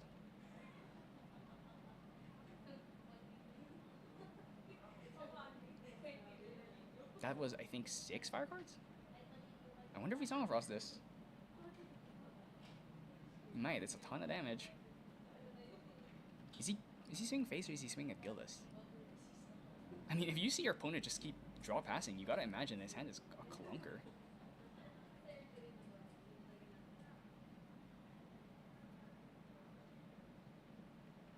So that's no allies. So that's like 10 damage. It's gotta be worth it to Song of Frost. Or maybe he's going for a fate. No, yeah. He's gonna have Song of Frost for 4 here. Yep. So that's... He has 5 cards. If he goes ring here, he'll have 7 cards, which lets him balance. Oh, he's just leveling up. Oh, wait. There's a chance he can kill. Oh, wait, he didn't evasive himself, though. I might have just gone for the evasive there. He's gonna have... I think he has a card in hand, or 2 cards in hand maybe, so he's gonna have 5 cards, so if he plays a 2, he can actually balance his Gildas. If you go evasive maneuvers for 2... No, wait, no, it doesn't work. It need to be a... Yeah, this is still kind of awkward. Maybe he can find a way to, like, get out, like, a pump or something? So right now we have... If he lineage releases for Prototype Pistol, that's 5 damage. Then there is currently another 2 damage on board. So that's 7. Puts him up to 3.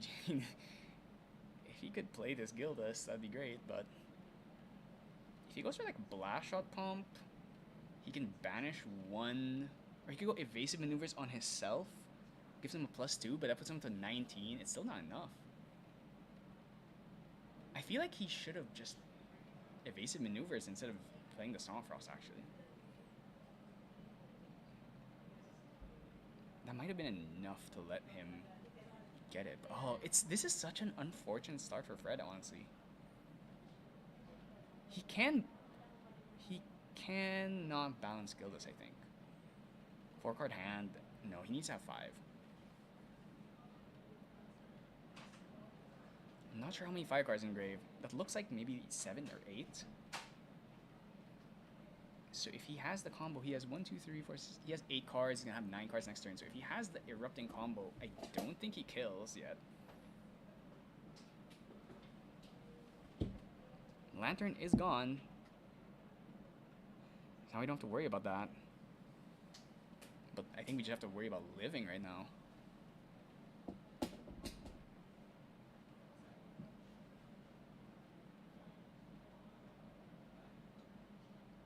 Oh, is he thinking about just playing another Gildas?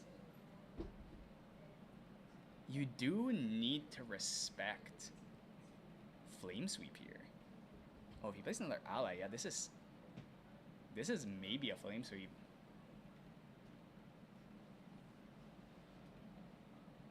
Oh, if he goes Pump, yeah, he goes Pump. He banishes 1. Now he's balanced. Is that enough? Yeah. Okay, I was thinking maybe there's a line where he goes Pump to banish a card. Okay, this is gonna be 4. And then the Pump comes in for 3. It's still not enough, though. He's not distant. Oh, okay, well, he got him really close. I think he might level... He either Innervates here or he levels up. Innervate's a bit scary. Because it put him at...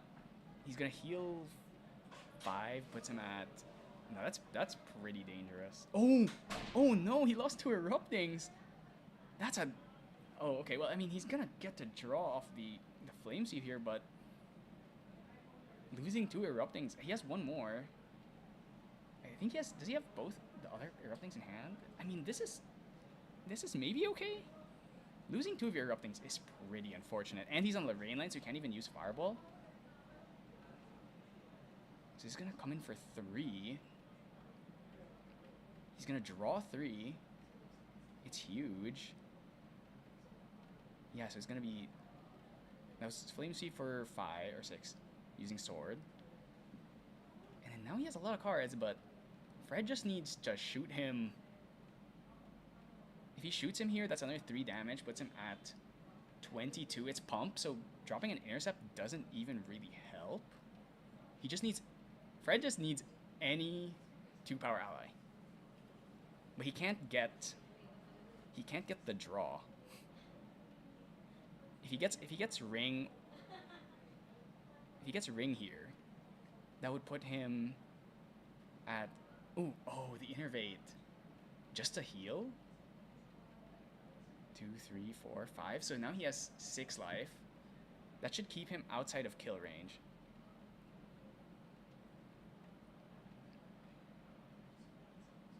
Honestly, this was such an unfortunate beginning to the game for Fred. He got one of the real clunker hands you can just have with this deck. Yeah, he's just gotta go for... Ooh, that's a pretty good one. Ooh, that's another pretty good one. Finally, he's drawing his 3 costs. I imagine we're probably gonna go for like a Tariff next turn. Fred has 16 life left. If Josh has the Erupting combo, he should be able to just kill.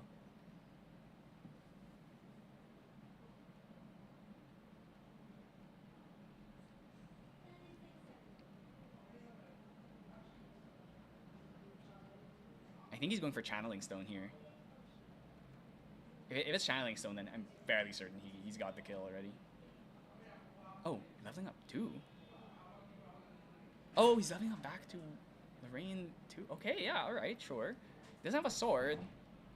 So unless he Flame Sweeps again, just doing it for life? That makes sense. Flame Sweep again. Flame Sweep for 1. Wow, you can see Fred smiling, seeing the the Flame Sweep for 1. So we have friendly fire here. Yeah, Anton. round 2 friendly fire. Unfortunately. It happens. Yeah, I mean, I think everyone on True Sight got, except for Josh because he forgot his deck. The other Josh, there's 2 Joshes on True Sight. I think everyone else won their round 1s. So, doing pretty well. Unfortunately, Fred had a really, really bad start. He had no, he had Gildas, but he had 2 Snow Fairies and a Gildas, and then after that he didn't draw a So single. no follow-ups. He couldn't balance his Gildas for like 3 turns straight, and then And he could not protect it, it seems. she didn't die, but she was swinging for 1, so it wasn't really making much of a difference. Now he's already level 2, but he's drawing all of his 3 drops. Tubig ka muna. Maybe we just see, and he's pretty far off now. He's 8 damage off. If he goes bullet with pump, he can swing for another 3, puts him 19. But if Josh just keeps innervating back down, it's gonna be pretty awkward. I'm actually surprised Josh did banish 2 Eruptings. I wonder if he's just digging for the 4th Erupting now. I'm pretty sure he had the 3rd one. Or maybe he doesn't have Ember Song yet. Sometimes Erupting's just like that. Like, you draw half your deck, but you just never find the combo. And since he's on Lorraine, he can't even go Fireball. Alright, let's see. This is a pretty long game 1 for an Erupting versus aggro. They gotta pick up the pace if they want to be. If Red wants, if these guys want to finish their best of 3, they might have to start playing a little bit faster. I mean, chances are this game's gonna end in the next 2 turns, though. If the Erupting player hasn't found the combo yet at this point, 7, I think that was 7 or 8. Are we going to go Trapper here? Or are we just gonna go Frostwarn? Frostwarn, okay. So Anton, actually, just got information that we're actually the 2nd biggest. Yeah, I think the biggest Regional. was Houston. 111. 113. 113? Oh no, 110. Ooh. Houston. Well, we're pretty close then. Yeah, we had 108. Oh, Discordia. That's telling me he's got it. I think that's 2 Eruptings. I think I saw 2 Eruptings. Ember Song, okay. Kill. He doesn't have an ally, so he's just gonna hit nothing. That's 1 Erupting. So. It's over. Yeah, that's He has a 1, 2, 3, 4, 5, 6, 7, 8, 9, 10, 11, and then he has the harp. Yeah, No, he has the harp. It's already enough. Yeah. So that's I feel really bad just because, when you play an aggro deck, you expect to drop 3 cost 2 3s, and Fred for like 3 turns just didn't draw any. And he had Gildas. That was the worst part. If it was like Lurking Assailant, at least it's swinging for 2. It was such a close game too, despite the fact that one of these players had a really bad start. And I think Erupting always just ends up getting more and more favored because now they know they're playing against water. They can put in all their Dosai communions. What I noticed against Fred's deck, because I've played against it a couple of times, is that he does run out of steam. After 2 or 3 turns of allies, this deck runs out of steam. The thing about comparing it to Wind you get to play way more allies. But Water, you end up, since you have to play things like Frostbind, Fracture Ice, Freezing Hail, you tend to run out of gas. Yeah. And sometimes he just open hands. Like I think his opening hand was like Gilda's Snow Fairy, and then Song of Frost, Song of Frost, Fracture Ice, Frostbind. So and then he's playing against Erupting, so the Frostbind doesn't really do anything because he has so many cards in it. I actually bait the Frostbind when I'm playing against Water allies sometimes. Yeah, that's true. Like sometimes you just want them to use it so that they don't have a card in hand. Yeah. Now they're forced to go Ring next turn. Yep. So yeah, we'll see. Obviously, he didn't draw the Trapper. He got Flame Swept for 3. If there was a Trapper at all, that would have been. So in the previous game, how many Innervate were? He innervated once. Okay. He Flame Swept twice and he innervated once. So he wasn't in danger the entire game. He got pretty close to dying. If Fred had his opening hand wasn't as bad as it was, he would have had like an extra maybe 3-4 damage and probably would have won that game. But do you think the Lumina goes down in this game? He did bring, because what happened is in game 1 he increasing endangered. So in order to keep Gildas balanced, he had to drop Lumina and then just got spurned. That's a really awkward thing. It's like you really want to go Lumina to rush, but if it gets spurned, it's like what do you even bring it out for? And he lost a Snow Fairy off of that, and because he lost the Snow Fairy, he didn't have another 3-cost ally to balance his Gildas. So maybe, though he would have had 8 cards, you couldn't balance anyway. But that's one of the another awkward things about like not having squirrels in your deck, because most water allies don't play squirrels. So sometimes you get put in a position where that gives me an idea. I mean, it's not. It's You can't return the squirrel to your deck. yeah. That's the one issue. Okay, you don't have ace on Featherkicker. You don't have any of the bounce cards, so not as it's not as high value, and you don't play a 2-win, so you don't get like this crazy 3 squirrel a 2-win turn. So Do you foresee water allies with the what card was that? The 3/1 that comes back when you're level 3 from the graveyard. oh, Goes into Cutthroat, play? Yeah, the Cutthroat. assassin one. Is that class bonus? It's not, right? I think it's assassin class bonus, and I think you also have to be level 3. Yeah, So probably not. not. Yeah. Unless you're playing like, I've seen some people are playing like a mid-range Luxem deck, though they don't play that card, but they could. Though the issue with that is you have to mill it. So No, doesn't it have to be another character that you mill? yeah, but you have to. That's the thing. You have to Yeah, be playing so- mill so in be- your deck, and yeah, that's yeah. not really like So- aggro decks don't want to be milling So themselves. basically, you have to hard cast it, yeah, right? and then eventually you have to mill again, which means you have to play things like Sync or maybe the Avalon. Okay, so it's probably not I'm considered. probably not gonna see those.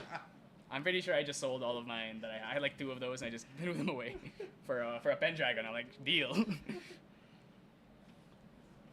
All right, so far, they have 35 minutes left. So if this game doesn't end fast, they might run out of time. One of the hardest parts about this game is playing fast. You have to play fast. Exactly. Unless you're playing a deck that just ends the game in like 3 turns, you will run. Like unless you're playing Rai or something, and you just end game super fast. This is why I think I've told you before that my preference is Wind Allies because I hate draws. Yeah. I don't know how the computation happens or what's the formula, but for like games like Flesh and Blood and One Piece, draws are Yeah. like death sentences. Yeah, yeah. Like you won't even make top cut if you draw once. Yeah, exactly.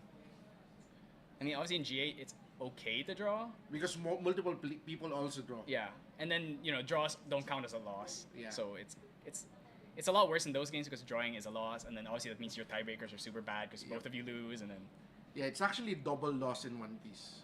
yeah. In Flesh and Blood, I know it's very detrimental to your Okay, lurking, turn 1 lurking. That's about the best start you best can get. opening. Best opening you can get as an ally deck, aside from maybe like Scorelason.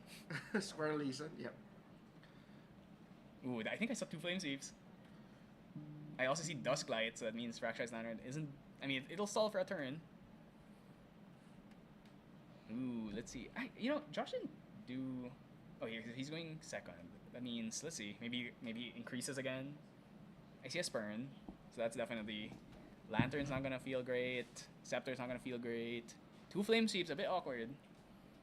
No float. Innervate. Erupting, Cremation Ritual.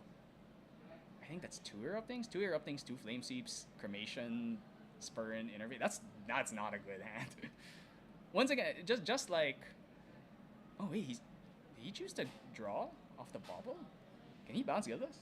I think he has Gildas. I wonder if he's trying to. Maybe he's going for a Swarm strat.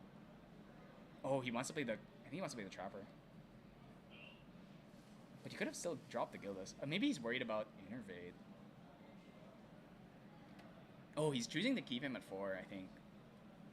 This is a strategy. Something that Josh has been telling me is that he really doesn't like it when his opponent just leaves him outside of Innervate range, just drops a huge board and kills him in 1 turn. Or maybe if he's playing against Wind, they get attuned, and then suddenly now the Innervates just can't kill anything anymore. Especially with a lot of the Wind players, Wind ally players have been playing favorable Winds. Oh, well, he has the Clumsy. Clumsy lets him get into range. Unfortunately, he's not even level 1, though. This is actually kind of scary. He might just die next turn. He's just 8 damage away. That's pretty. Right now, Fred can kill him, actually. I'm pretty sure. This is 5 damage plus Gildas. That's another 4. Okay, Creative Shock. Oh yeah, this game might just be over. Yeah, Josh had such a bad start. No draw cards. Sometimes Erupting is just like that. Throwing the Dustlight. Okay, he has 1 piece of protection. I think Fred can still kill him though. If he just goes Ring here, he could play like. Oh, is he going QSG? Okay, he's just going QSG.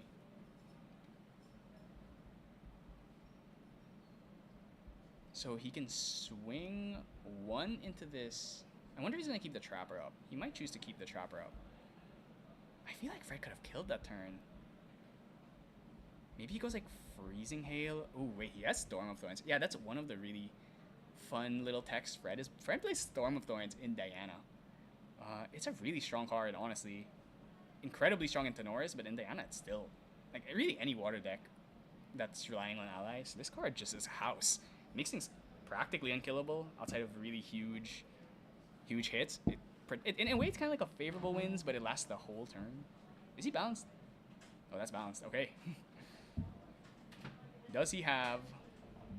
He cannot... Okay, he can just throw the Storm of Thorns, and then he's probably good. Let's see. The thing is, if Josh doesn't level up, he can't throw Viridian Protective Trigger. Or if he levels up, in order to innervate, he can't throw Viridian. If he throws Viridian, then he doesn't have anything. I don't think he can clear this board. Yeah, this might just be a super quick one. Alright, I think it seems like he's leveling up. He's gonna level up. Ooh, that's a Flame Sweep. Doesn't play Dungeon Guides in this list, but he can just go... Oh, okay. Okay, he's going for the Adversity Flame Sweep, I think. But then there's a Trapper. There's a Trapper, and he has a Storm of Thorns. So he's actually gonna take a ton of damage if he swings here.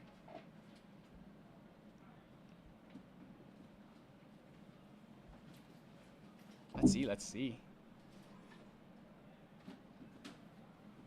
Okay. He has... I see Eruptings, but he doesn't have Fire cards. He doesn't have enough. Seems like last game, Fred had a really awkward start, and now Josh is having a really awkward start. Spurn, not doing anything here. Oh yeah, he also really can't go for the kill because of the... Oh. Just gonna swing at Gilda. Okay, so...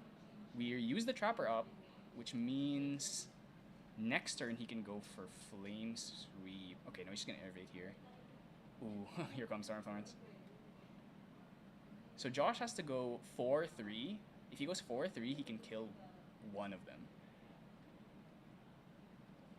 through Storm of Thorns. D level here, heal 5, puts him at 7. Okay, I imagine he's doing 4-3. Oh, wait, what? 4-3-1? Oh, God, this Storm of Thorns is about to mega punish this. Oh. If he went 3-3-1, I think he might have been trying to go, like... He might have been trying to go, like, 3-3-1 and then drop a Cemetery Sentry. So now that means that this Gildas is going to be at...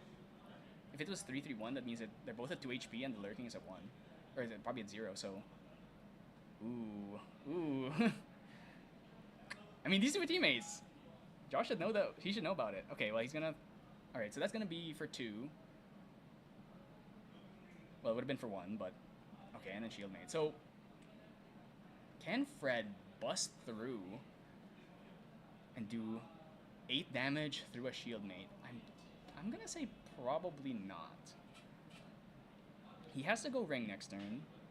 If he wants to... If he has another Gildas, he has to go Ring next turn. I don't even think you should bother with the Scepter.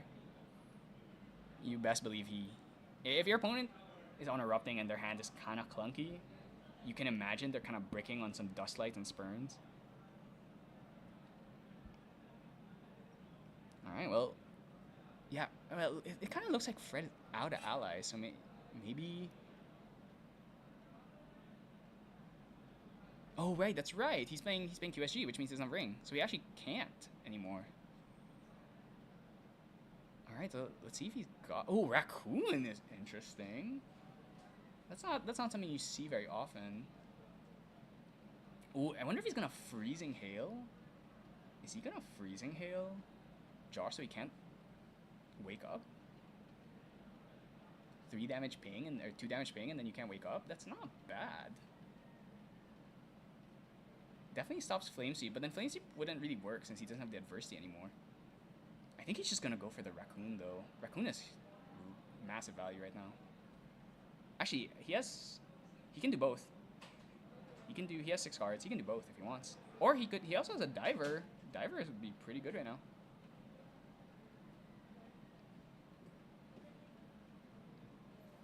Yeah, these Song of Frost's probably not gonna do much. considering he already used his Flame Sweep, used Adversity. He's probably not leveling up to 2 anytime soon, especially if you hit all of his.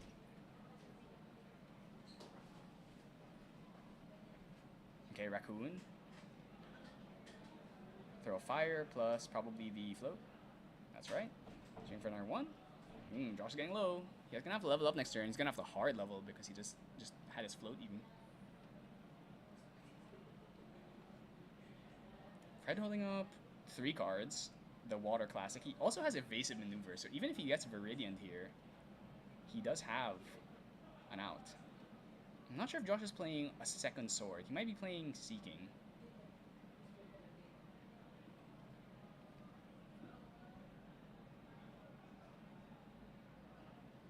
$25 left. Ooh, Dustlight. Losing. He already threw away 1 Dustlight earlier, so now 2 Dustlights out. I think he's playing 3. I'm not sure if he's playing 3 inside and 1 in main. I know he's playing 1 in main, so he's either playing 1 in main, 3 inside, or he's playing 2 inside, 1 in main.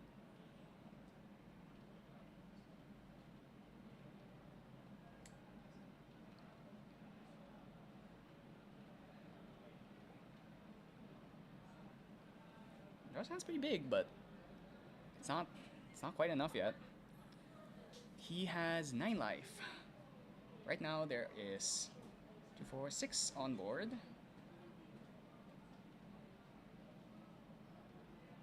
Okay, drawing 2. See what he wants to discard here. Not gonna get the 2 damage because he's not playing Mage. Fred just needs to drop. If he drops like, well, he can't drop a Gildas. He can't balance it. He has Freezing Hail though, so if this is like 2/2/2, 2/2/2/6, puts him at 17 Freezing Hail plus any 2-cost ally, or maybe he. I don't think he's playing Sword of Seeking, so shouldn't work out. Ooh, is he gonna throw the Fire Momentum? Fire Momentum not really gonna help much. I guess you can use it to force the QSG, but I think Fred will probably actually. Yeah, okay. I don't think he has enough fire cards to even force the Q. Okay, Innervating now. That's gonna do. So 3. Okay, if he has another Storm of Thorns here. Okay. Ooh, he's probably gonna level up.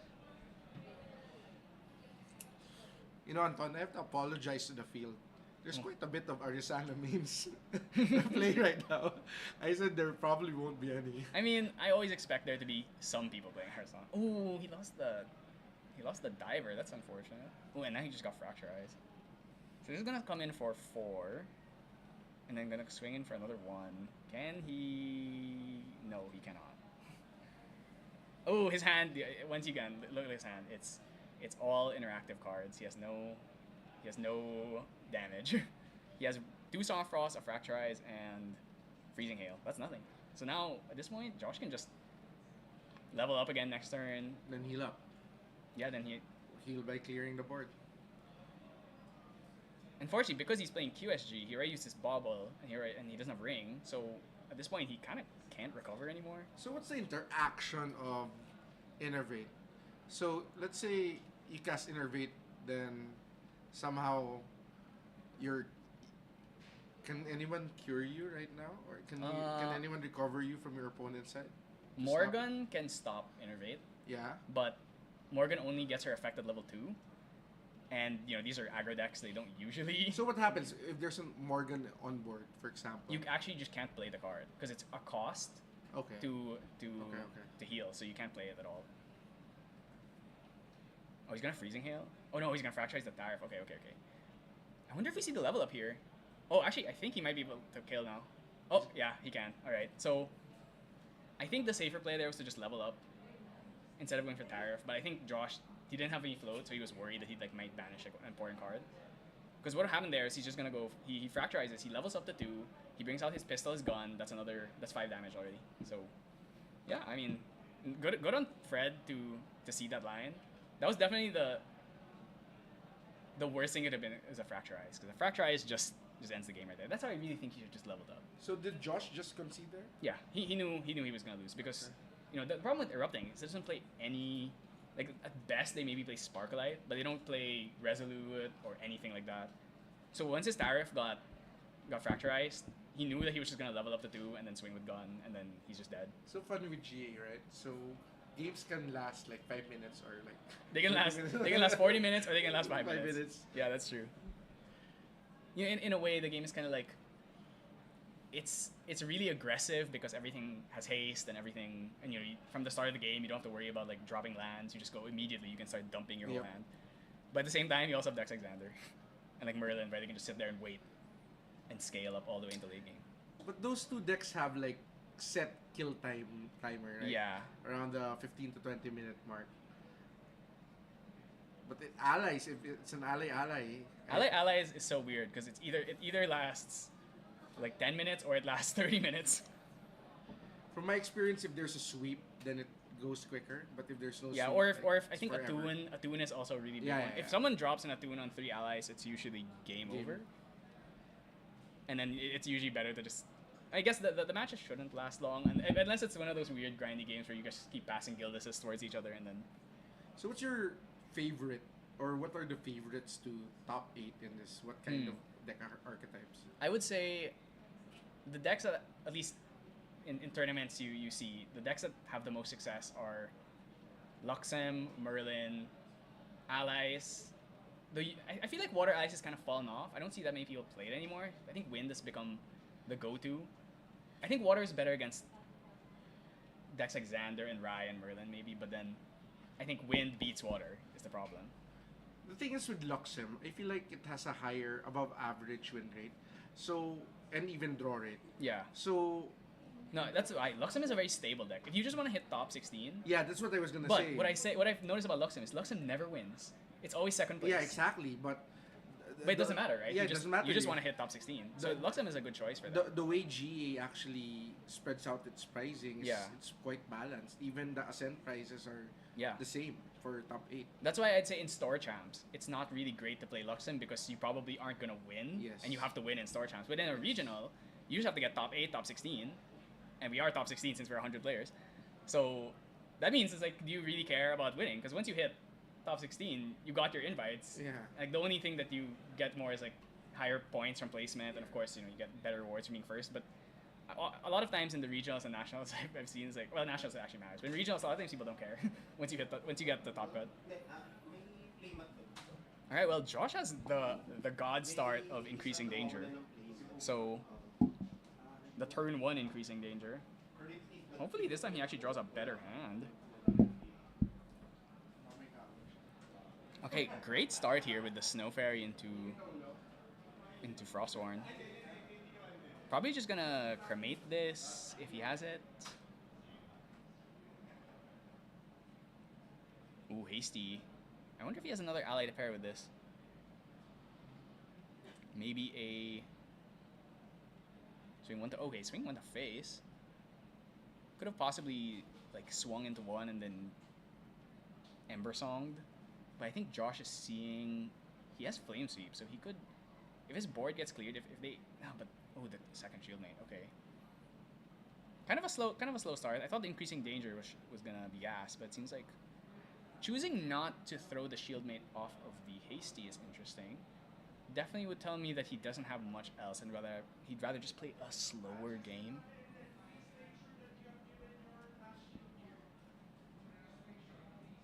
Okay, so just immediately going for QSG.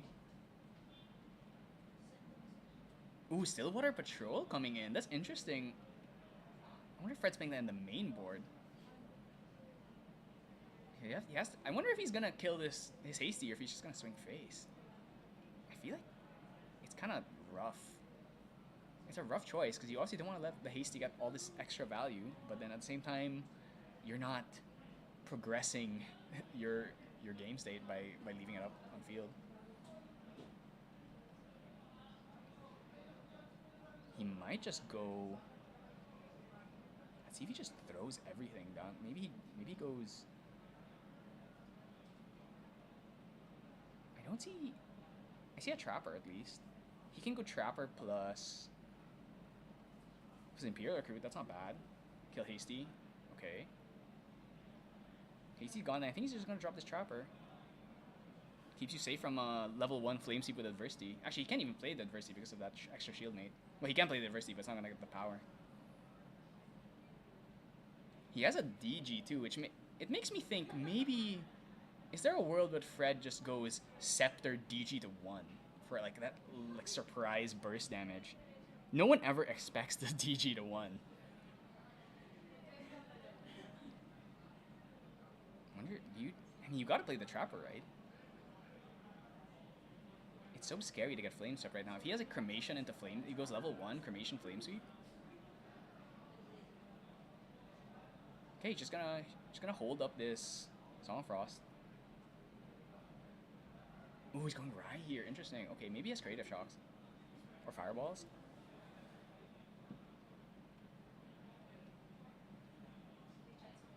I see Ember Songs. Ooh, that's a clumsy. That's a really risky card to play at this point. Okay, he's gonna clumsy. Right, does have less HP. So now 14 damage. Ooh, Cremation is really good. And we have the Innervate. Oh, wait, no, that's a Spurn. Never mind. Innervate is such a good card. It took a while for people to really see the value of it. But it is such a powerful card, actually. Oh, he's going 4-2-1, maybe? Or maybe, yeah. If you want to be safe, you should go 4-3. You know that Fred plays Storm of Thorns. If you want to be maximum value, you'd go 3-2, or probably like 4-2-1, and just ping the Imperator Crew to stop the Foster. Actually, no, he also has he has that clumsy, so he can actually just go clumsy and kill this. If he goes 3-3-2, 3-2, 3-2-2. Okay, no Storm of Thorns this time.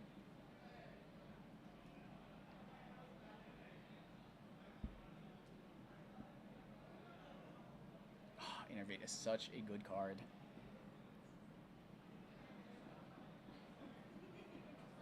Yeah, this is really awkward.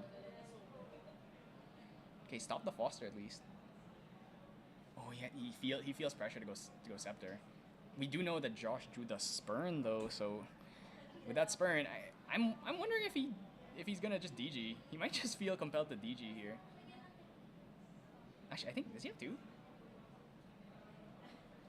Oh man, this Scepter is about to get DG. Actually, do you just pass? Do you just pass and then if he DGs the Scepter, you draw 2? Maybe. There's a world where I see that. Ooh, the Shieldmate's gonna stand up next turn.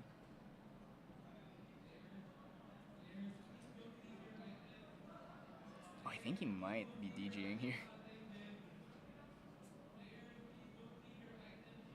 Okay, just Trapper. Okay, that means, yeah, this Scepter's gonna get spurned. 100%. This is looking really good for Josh right now. He still has to get through the QSG Lantern. That is one issue. But he's just gonna spurn. Though spurning the Scepter does mean that you were never really gonna... he might run out of spurns. I'm not sure how many spurns he had in his hand. It's really hard to tell with these Erupting players. They have so many cards. It's hard to see everything. Okay, just gonna draw. No lineage release to worry about.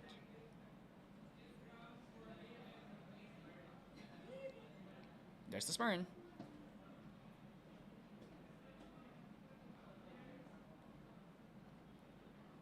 That's so unfortunate. This is why I really don't like going Scepter against Erupting, but sometimes you just feel like you have to. Might go Resonance Bobble here.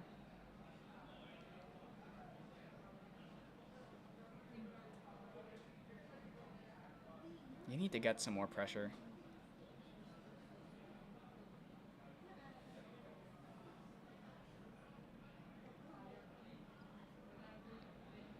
I'm gonna take a Lotus Banish. What's gone? That's one Spurn at least. I'm not entirely sure how many fire cards are in the grave right now. There's the Frez. Okay, Foster.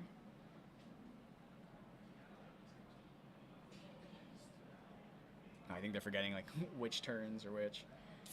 So right now there is, assuming he doesn't want to use this trapper, he has 4 damage on board, and there's 2 intercepts. That's... He's got some stuff going on. These DGs are kind of dead. I guess you can go to 2 and then get a bullet. Probably just gonna go for a Frostwarn here. Ooh, Lunette is not bad.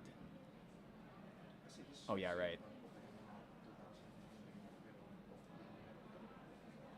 Oh, that's unfortunate. Attacking with the Lunette first. Forgetting about the taunt. So he's gonna miss out on 2 damage. That could very well end up mattering. 2 damage oftentimes is the difference between winning and losing. Oh no, I feel a flame sweep. Oh, but there's a trapper. We have a trapper. We're fine, we're fine, we're fine. Oh, he went Rye, okay. He doesn't even need to worry about the flame sweep. He doesn't feel like it's necessary. He might just innervate again here. I mean, he's still really healthy. He could just... Oh, he's gonna go creative here. Yeah, makes sense. He's gonna get to do a 3 damage ping. Or 2 damage ping. Not doing that, she's balanced. Won't die. Float. I imagine you just hit the... Probably hit Frostwarn. Or maybe you hit face. Okay, you can go for Trapper. He really wants his Trapper gone, because if you can get rid of this Trapper, then... Ooh, a second creative shot. Wow. He's just gassed up. I wonder if is he going to dump this Flame Sweep? Oh, I think he drew another... Ooh, another... Okay, sure. That's perfect. Ooh, choosing to use the Trapper now. I mean, it was going to die, and he doesn't have another one in hand, so it makes sense. Don't have to worry about Flame Sweep, though, from Arai.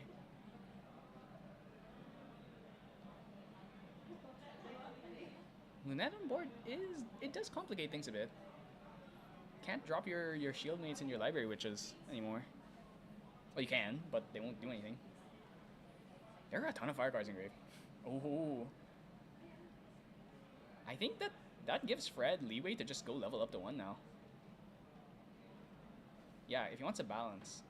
Which I don't know if it matters because he hasn't dropped the Gildas yet, but... 2. Let's see. Ooh, Song of Frost. Kinda wish you kept that considering you just lost your Trapper. 2 to face. 2 to face. 1 to face. Alright. Josh does not play a level 2. He can go into Rai, but I imagine there's an Innervate in his future. I don't think... Ooh, is Fred gonna level up to 3? Or to 2? Oh no, it's just another Frost one. Okay. Or 2. Alright, Innervate's not super great right now. Everything. He can only kill at most 2 things. I mean, it's still really good. That's still heal 5 and then get rid of 2 guys. But he can't kill Lunette. Actually, he could. But is he willing to take that risk? He's gonna have to go 4-3, 4 in Lunette, 3 on someone else. If Fred has Stormthorns or any other... Actually, I'm pretty sure Fred wins next turn if Josh doesn't clear the board, because he can level up to 2 with the DG, and then that's going to be 5 damage, and then he swings with DG plus like 2 costs, or 2 powers. Let's see if Josh has a way out of it. He still can't kill. This QSG has just been sitting here the whole game. He has the Dust Light, but I think Fred has Fracture Eyes. So he could go force the QSG, then he spurns the Lantern, and then he Fracturizes the Lantern. That'd be... And then he has to Dust Light the turn after. I don't think he'll have enough cards. Oh, Tariff. Are we going to see the same thing happen as last time? Are we going to see like a Tariff, Fracturize, and then and then game? If he can't clear this board, that very well might happen.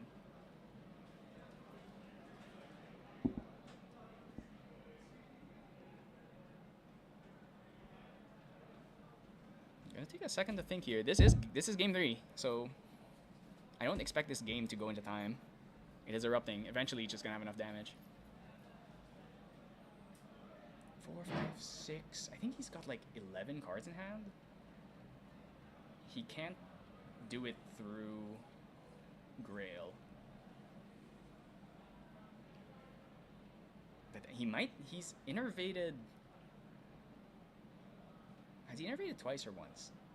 Can't remember. These games are all blending into each other. So if he just, especially because he's on Rye, he can't go Lorraine 2 sweep anymore. Which means that I'm pretty sure he had a flame sweep in hand, so that's not gonna do much. Oh, he's gonna. All right, he's gonna just do this. 2 damage. Okay, so if. Oh wow. Okay, well that's pretty awkward. He's forced to do that.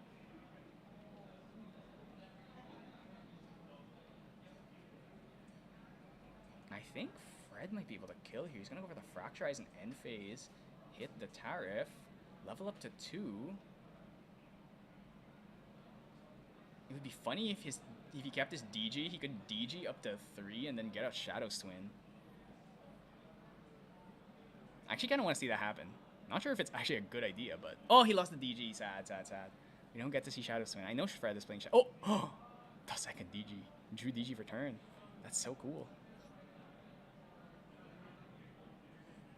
Alright. 2. Take 2. Take two. I think we're gonna see Shadow Twin.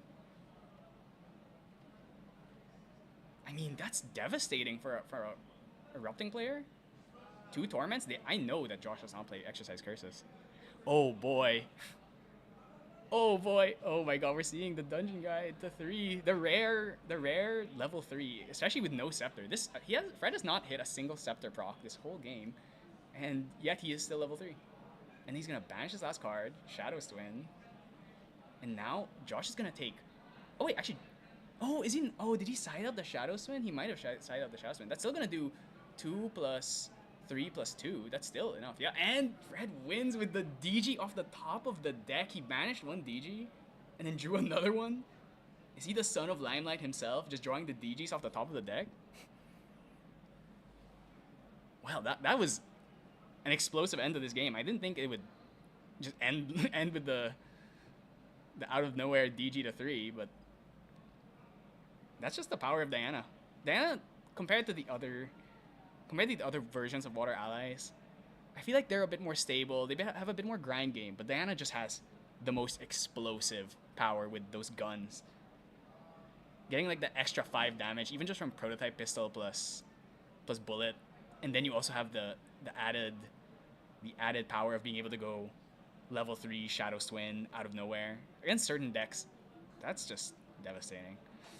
Yeah, I think Josh just couldn't find enough board clear. It seemed like he only had 1 Innervate. Since he went Rye, that just shows the different ways that these games can pan out. Because imagine if he went Lorraine instead of Rye, there was the possibility of him being able to go Flame Sweep, go Lorraine 2 Flame Sweep instead of getting the Tariff. He could have just gone Lorraine 2 Flame Sweep out of nowhere. And yeah, I think that's a really big part of the skill testing part of Erupting.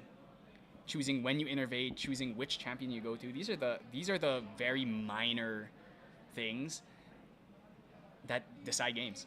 And good on Fred for seeing the lines. And unfortunately, that's a team kill.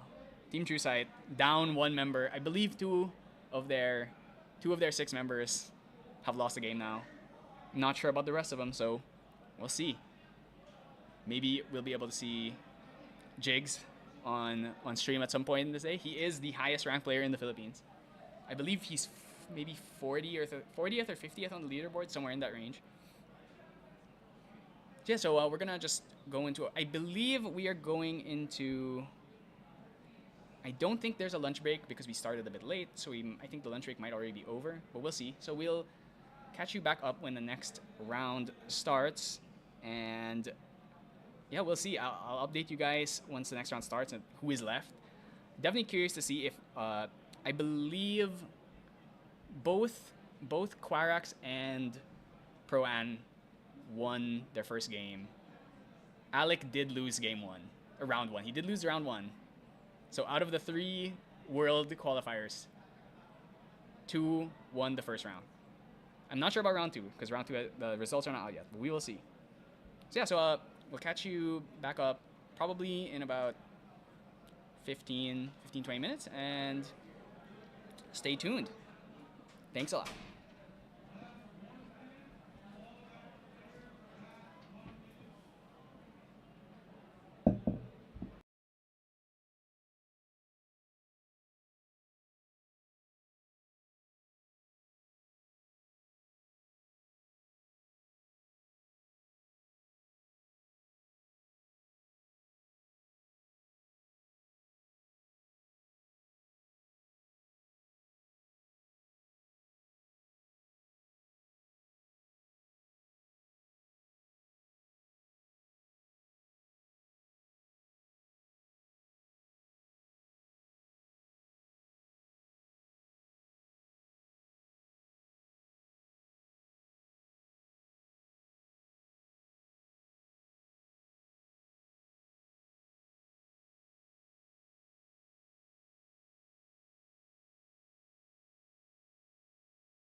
Hi, welcome back, everyone. Thanks for tuning into round 3 of the Philippine Regionals. We've got another intense game for you. So, I hate to put Pro An back on the feature table, but how could I resist when he is playing against the pretty much undisputed best player in the Philippines?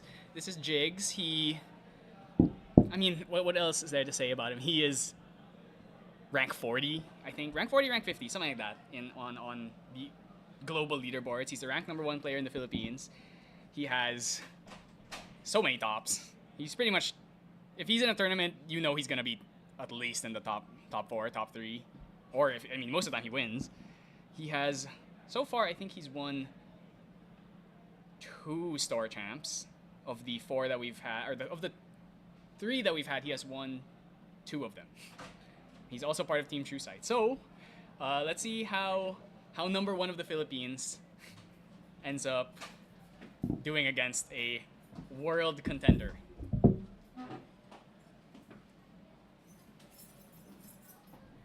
So, Jiggs is on Fire Merlin. He plays all sorts of decks, but Fire Merlin is his baby. He always goes back to it when he needs to. And Brian's obviously on Lux and Xander. And we've already seen this matchup before. So let's see how things shape up. Jiggs' deck is pretty similar to Boom's, but I don't know, maybe his fireballs will not get going this time. Okay, sige, bababa ako. Nasaan ka? Second floor, kita tayo. Alright, so it seems like Brian's going first. Just like last time, he's going first. EGGCT. I imagine he's just gonna glimpse drop ass. I don't think I've ever seen the Xander do anything different. Maybe they scry on turn 1 if their hand is really bad.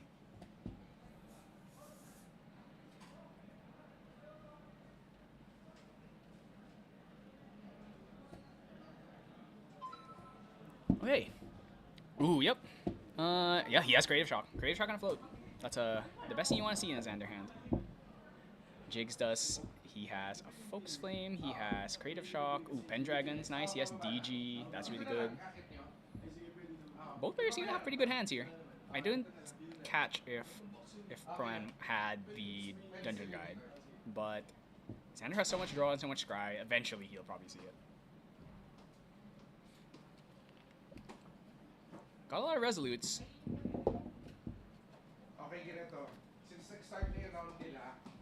Creative Shock. Doesn't have to worry about raccoons. Ooh, that's a fireball. SB1 fireball. And, okay, so Jiggs is playing Flame Runes, which is, I think it's a card that you've seen, like, come in and out. Some people were playing it at the start, and some people started to drop it, and people started to play it again. I actually think the card's really, really strong. Against decks like Xander, where you want to pressure, obviously he's 2 HP, so he dies to a single Light Weavers, but still, early on, before he hits level 3, it's pretty nice. Might just get Thieving Cut, though. We'll see. So, okay, the Juggle Knives now makes sense. You do have to worry about a Dungeon Guide to, like, level up 1 Lorraine, then Dungeon Guide to Merlin is an issue, but he might have an... Oh, he drew DJ. That's really nice. Ooh, Thieving Cut. Okay, so now he has 2 Assassin actions, so no matter what, this Merlin is probably not going to be able to stop him from adding a card back in hand. And he drew another Creative Shock. That's really nice, actually. He doesn't even have any float, though, or he might have put them on his memory. Okay, gonna go Lorraine 1 here. Jiggs got a huge hand. So far hasn't had to banish anything. Ooh, Hasty. He might Hasty drop another Flame Rune. I think that's another Flame Rune. Once again, the fact that these players are playing a lot of anti-aggro stuff does make the Xander matchup a lot more awkward. I wonder if he's even gonna dump this Flame Rune or if he'll just choose to play it instead for pressure. Okay, gonna go Hasty here. Second Flame Rune. A Raccoon would go crazy right now. And when they're drawing into a Vanguard.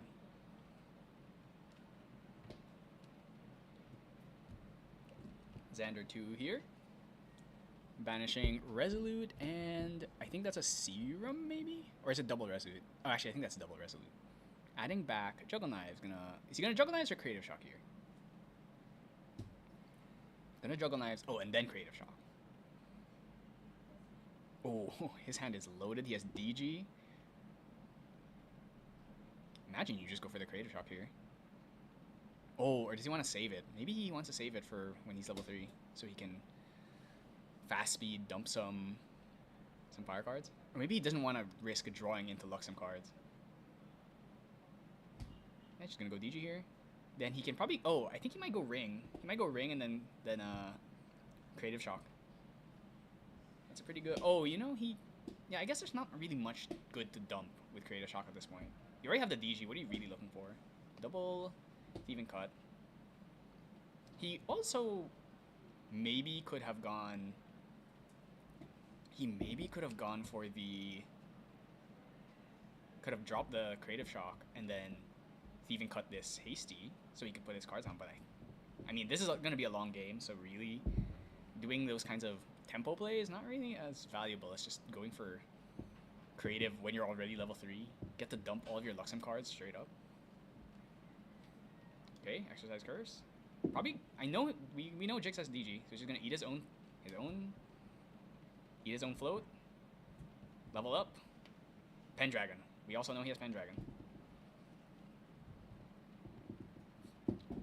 Right, both players off to just super smooth level up turns here. Extremely good starts from both players. I'm not sure what Luxem cards Pro-An has. I think he has Light Weavers. I think it was like Light Weavers Gleaming. Okay, keep that. Banish 2s, probably. Okay, Purge, who cares? Vanguard, who cares? Those are probably the best things it could be. Level up. Next turn, he gets to even level counter swing with Sword of Seeking. Actually, he's probably just gonna... He's got a Pendragon here, so...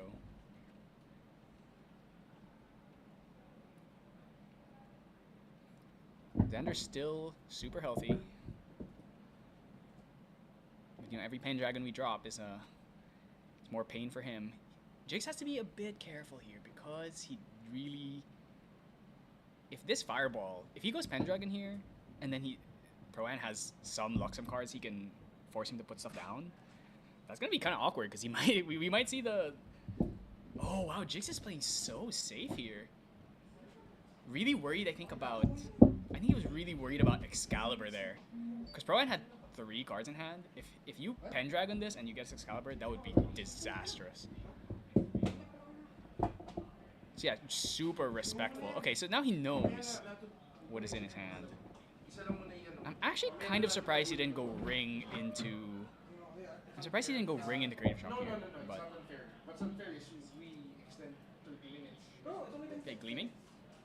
Oh, I see another DG is not good right now. Okay, so we have Light Weavers. Kill this Hasty, makes sense.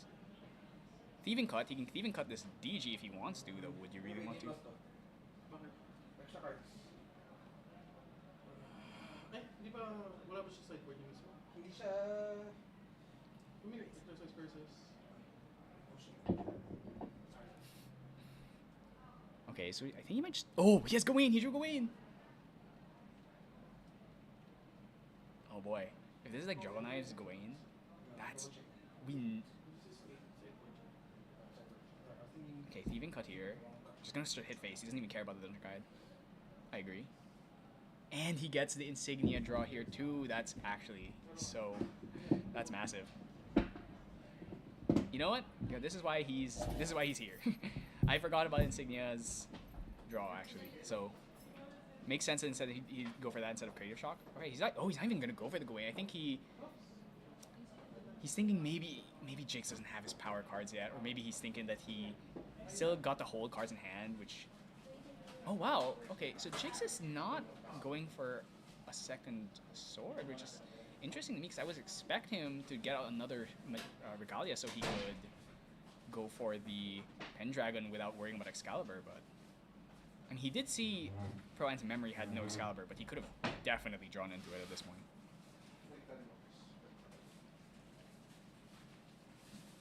Okay, Jiggs' hand is huge. I mean, both of these players have a ton of cards. I wonder if he's just gonna send it. He might just have to send this Pendragon. Leaving it in hand feels pretty bad. Yeah, I think he's just gonna send it now.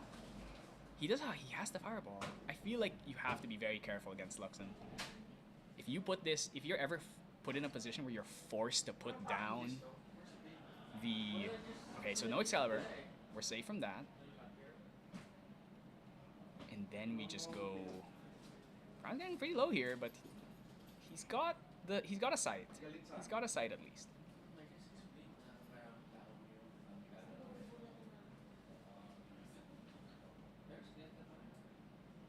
I really like the choice of Bauble and Ring. You've seen a lot of Xanders. He's going main deck QSG, and I don't think it's bad, but from my experience, not having Ring can feel really, really rough. All right, so we know Jiggs playing extremely conservatively compared to Boom, who was like really dumping cards down. Jiggs is playing super conservative, which means this Gawain is gonna be. First of all, he could always kill the Gawain with the Sparkleite. I'm actually not sure if Jiggs... I believe Jiggs plays Sparkleite.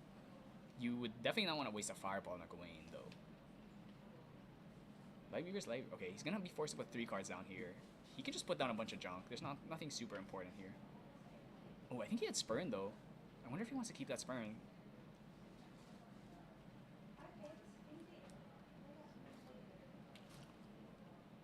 Lightweaver's Excalibur and Sight. He knows about Excalibur, which means any extra Pendragons are going to be pretty unplayable at this point.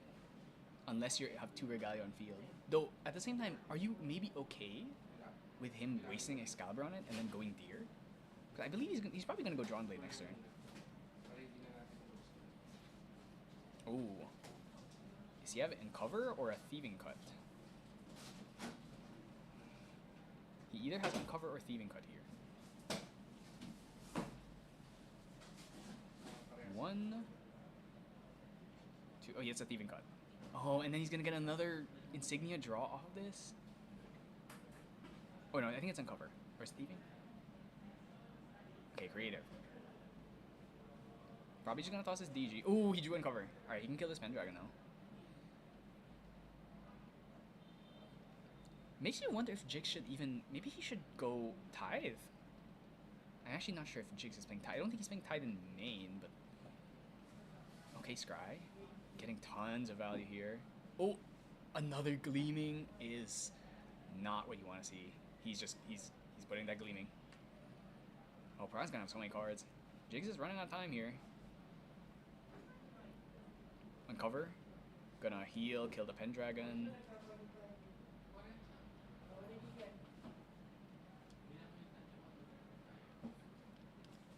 Oh, this is a nasty hand. Another Scry and another Excal. He can just sit here and wait. He can hold this Excal, which means Jiggs can't play another Pend.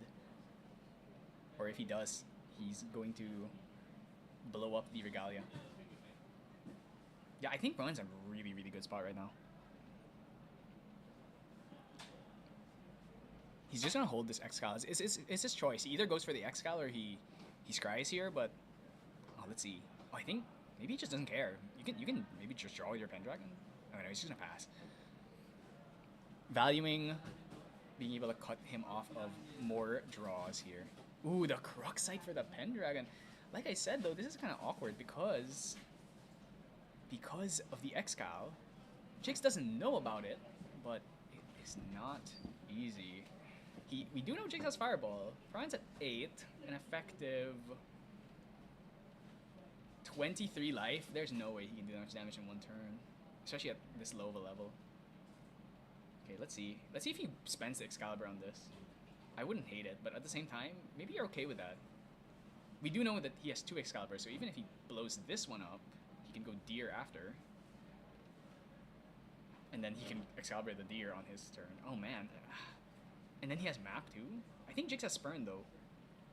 Not... I see a Focus Flame. That's not great. I mean, at this point, Piranha has just drawn so many cards. Oh, okay. Are we going to see it? Oh, he's letting it go.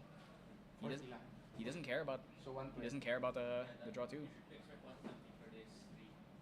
Rather just hold his Excalibur for the more important things like deer. Oh, he has 2 Pendragons. I wonder if he just drops his Incarnate now. I mean, he's at 9. He's gonna take. He's getting close to double Light Weaver's kill range. Double Light Weaver's with minimum 10 cards is 16. Oh, he's about to get Excaled first life savings, and he's gonna get Gawained. Oh no. Gonna swing here, Excal the deer, then Jiggs is probably just gonna pass. He's gonna be forced to put down his whole hand, and he gets Gawain, then his fireball is gone. Man, how does he do it? How does he get around all of Merlin's cards like this? Just shows so much patience. And now he has map, which will let him get out the second Light Weavers, which he desperately needs to start increasing this clock. Okay, he's gonna choose to just reveal now. I believe he has a Gleaming. Oh no, I think he used Uncover to get the Gleaming out. Don't think he has any fast speed stuff he can play off this, so he's just gonna let it go. He can probably scry. I imagine he's gonna scry, and then maybe depending on what he scries, he might choose to use his bauble. That's 1, 2, 3, 4, 5 Luxem cards. He's gonna put his hold hand down. He's about to get Gawain for his life savings. And yeah, the game's just slipping more and more away. He has Luxera's map, so you can Luxera's map for it. Oh, I think he drew Did he draw another Light Weavers? One. I think he's gonna scry here. Yep, scry. Maybe he can get Vanish. Ooh, a Gleaming. Oh no. When it rains, it pours. Here it comes. He has another Uncover the Plot too. Might just draw here. Yeah, he's gonna just draw an extra card. Maybe he just draws the Light Weavers. Man, what do you do in this situation? It seems like the same setup from before. How many fireballs have already been expelled? None so far. We know there's one in his memory right now. So he's gonna get Gawain for sure. Yeah, unless he just doesn't play it. I mean, honestly, at this point, he's at 9 HP. That's 22 life. Jiggs is gonna be level 7 next turn, so that's fireball for 8. It's just still so far away. Like usually, if you want to be able to like do the double, triple fireballs, you want the Xander to be at around like 15ish life, so you can kill them before they heal. There it is, Gawain. Okay, he's gonna throw away a fireball here. Hopefully, he has more than one. No, there's only one. That's actually wait. Unless that's a SP1 fireball over there. Yeah, no, there's only one fireball in there. Yeah, that's a focus flame. So Yeah. no, there's 2. No, that's a focus flame there, and then that's a fireball. Okay. And then yeah, there's 2 focus flames. There was a bend. If he wants, I'm not sure if he has enough. I think he has enough cards to just play this Excal. Though I think he really doesn't care about letting him draw off Pendragon at this point. So does a Rai have a better chance against the Lux of Xander since there's 2 kill conditions like the... Depends how you ask. A lot of the Xanders will tell you that it's favored into Rai. But I don't know. I think it's Rai can just blow you up. Yeah, because if there's 2 win conditions, it doesn't have to be double fireball. It can be Arcane Blast, right? It can be Arcane Blast. It could be Advent into like 130 damage fireball. And Rai is really fast, so if you don't get... The important thing, I think, is it's Gawain again. If you can Gawain and hit his kill cards, it makes his life a bit hard. But, and Blanche. If you have Blanche, it definitely makes things a bit more obnoxious for Rai, but at the same time, Xander can't kill Rai. Also, if a Rai spell shields your Light Weavers, but then again, I think a Xander will never Light Weavers unless the Rai has no cards in it. So, in this matchup, a Prismatic would actually have a good chance against... Prismatic would, but Prismatic counts as a reveal, which would trigger all of the Luxem cards. And then you have to bank on a random banish. So you might end up just banishing one of his junk cards, and it doesn't really matter. I think really Morgan ends up being... If you can go like Prismatic with Morgan, also you have to draw your win card, which is the annoying part, but... Well, if you can bounce the... Prismatic usually asks for win cards anyways, like for reclaims. So... That's assuming you're playing Wind Merlin. or win the rain. Because from the looks of it, there's no way to get cards out of the memory. If you play water, you could play Fractal of Intrusion, but there's not a lot of water. I mean, there's Dennis. There's Dennis, though he doesn't even play Fractal of Intrusion. So, yes, 7 prep counters. That's crazy. So is this the first regionals that has 16 slots for Top Cut? There have been regionals with over 100 players, but that was like a while ago, like early DOA or like early FTC season. Oh man, this is so rough. Brian is so ahead. I'm pretty sure this is over. I think Jiggs should just concede. If he drags us out, they're not gonna finish this game. Exactly my point. You have to have game sense to realize when you're behind, unless you're actually playing for a round to win, you know. Yeah. I mean, to be fair, I did watch before during the Grand Library event when Benj and Dennis were playing, and I thought to myself, this guy has 3 Luxem sites in his memory, and Dennis just sat there and waited, and eventually he killed him. And then the game, there was like 10 minutes left, so so you know it can happen though. I feel like it's definitely gonna be awkward here. Yeah, I mean he has no other fireballs. He has nothing. He's really got nothing.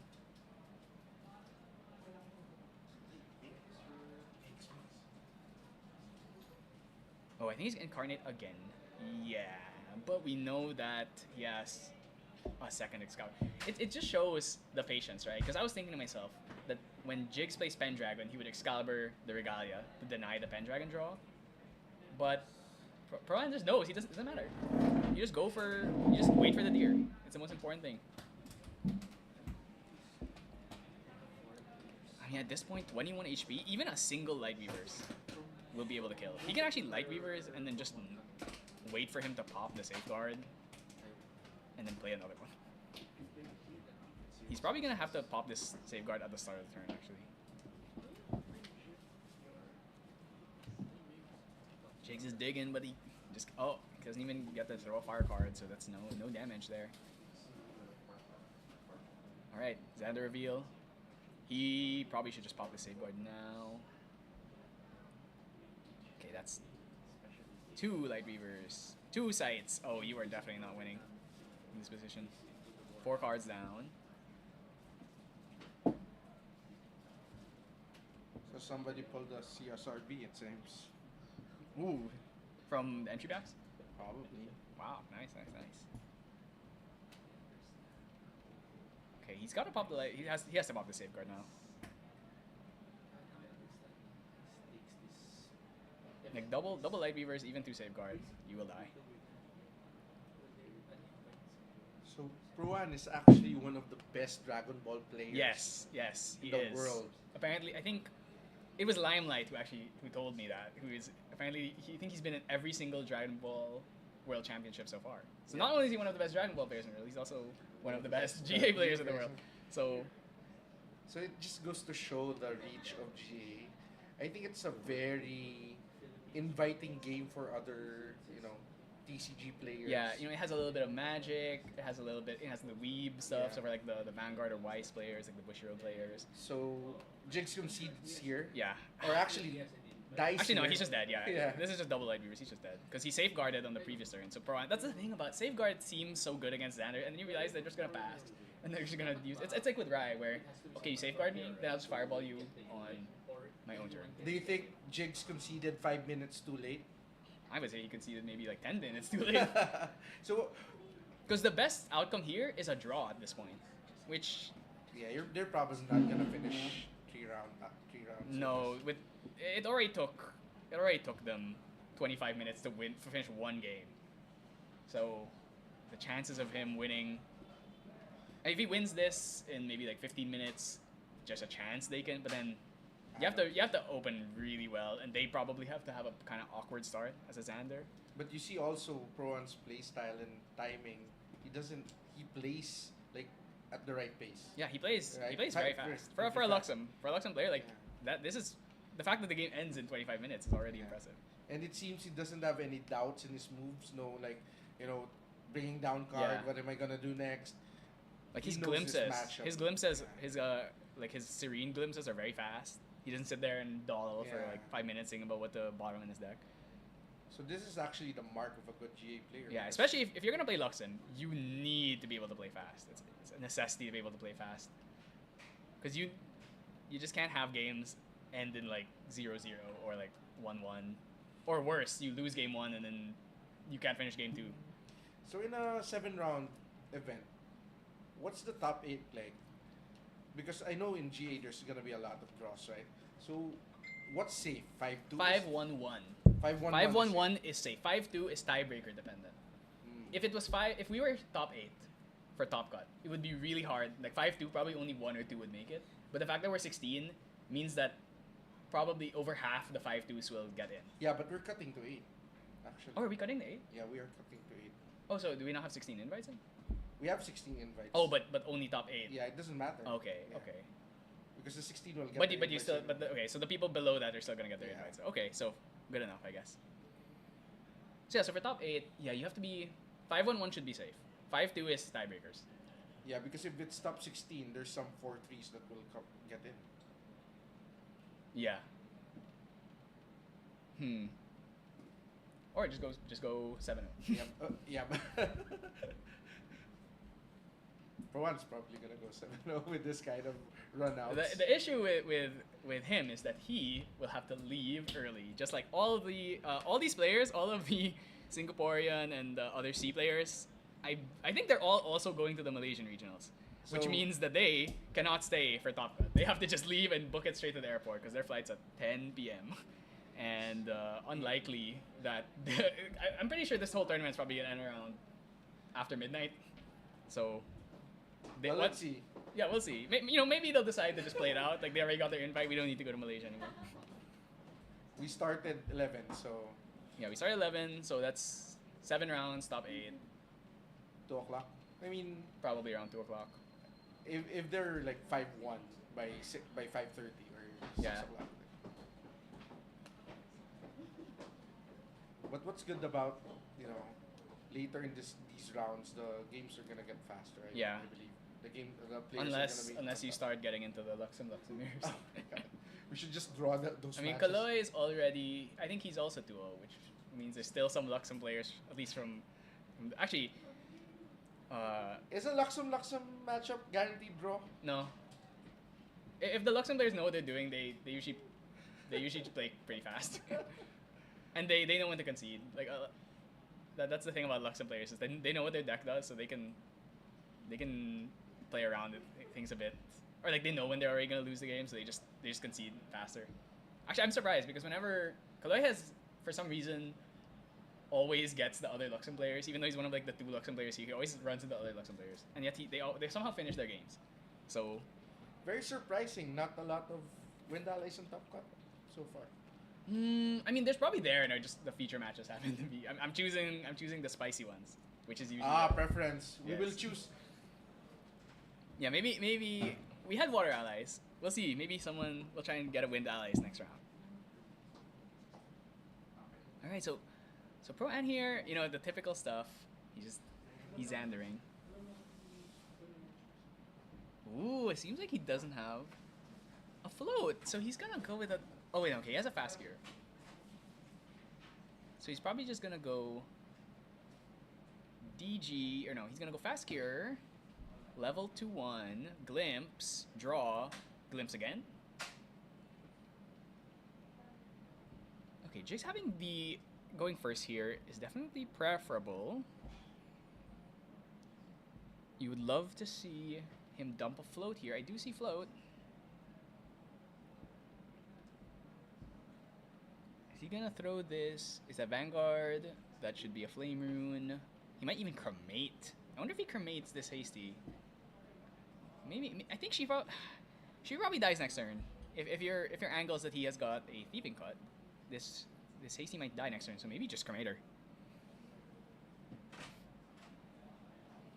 I wouldn't say no. It seems like that's what he's gonna do. Or is he gonna play the Flame Rune? Okay, no. I think he's just gonna cremate her. Choosing to side into Disintegrates is interesting. I guess he really just wants to get rid of Luxera's map. Okay, draw 2. And he's got an Exercise Curse. Yeah, definitely. Proan's got a lot slower of a start here. Let's see if these glimpses off of Xander 1 end up the double glimpse might fix his hand a bit. I know he has DG though, but he didn't have Crater Shock, which is really what you want to see at the start. Ooh. Oh man, that's 2 assassin actions. So now even if Jiggs goes Merlin, he cannot stop him from getting value. So once again, like I said, it's pretty smart to go for the cremation there because you know that the Hasty is just gonna die anyway. So okay, just bottoming the Luxem cards. He doesn't want them now. You can always find them later. Ooh, Blanche. Okay, I think he's playing 1 Blanche on the side, so that's his 1 Blanche. He's putting it down though, so there's a chance it gets banished.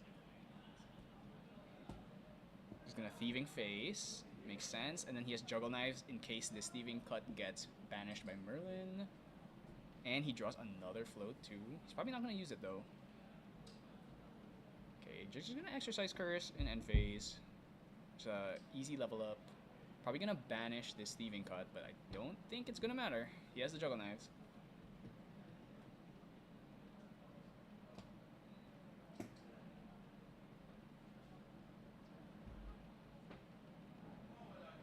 Oh, Jiggs doesn't have Dungeon Guide. That's pretty unfortunate. Okay, she's gonna eat the float. He might have the hard level here.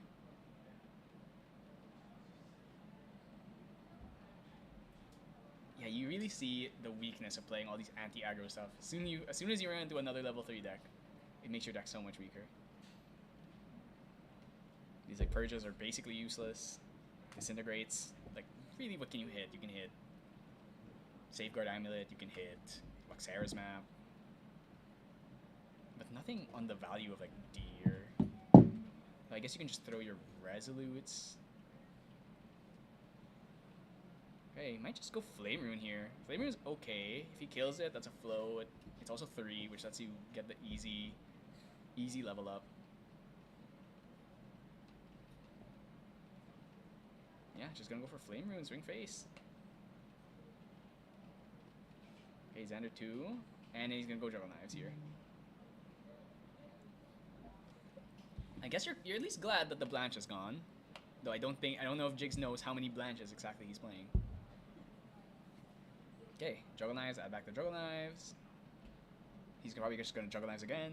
Yep, Juggle Knives again. And he's gonna level up here maybe? Or is he gonna, maybe he waits. Maybe he goes Bobble, pass Bobble, then DGs. Depends on how many Luxem cards he doesn't want to throw away here. Ooh, oh my god, he has 2 Light Weavers already? That is, whoa. Seems like something fell. Bit of a quake there. Oh man, okay. Wait, does he have DG? Or was I hallucinating? I'm pretty sure I saw DG. Okay, never mind. He actually doesn't have DG, so neither player has DG. Do you even got this? That's pretty awkward. Oh, he might just Fast Gear, actually. I think he might Fast Gear to go up to level 3. Yeah, that makes sense. You expect probably the Merlin to level up here. Then you play this Fast Gear, or let's see, maybe Jiggs got an idea. No, he's just going to level 3. So now he doesn't have to worry about Merlin eating this Fast Gear. He's probably just going to Fast Gear here. Fast Gears himself, goes up level 3, and then he gets to Fast Speed play. Does he have like a Juggle Knives maybe? Well, he's an X-Gal if he wants. Oh, he has. Yeah, I don't think he has anything fast speed aside from that X-Gal, and he probably doesn't want to spend it that early. Alright. Jiggs gonna swing in here for 1. Pendragon. Penned.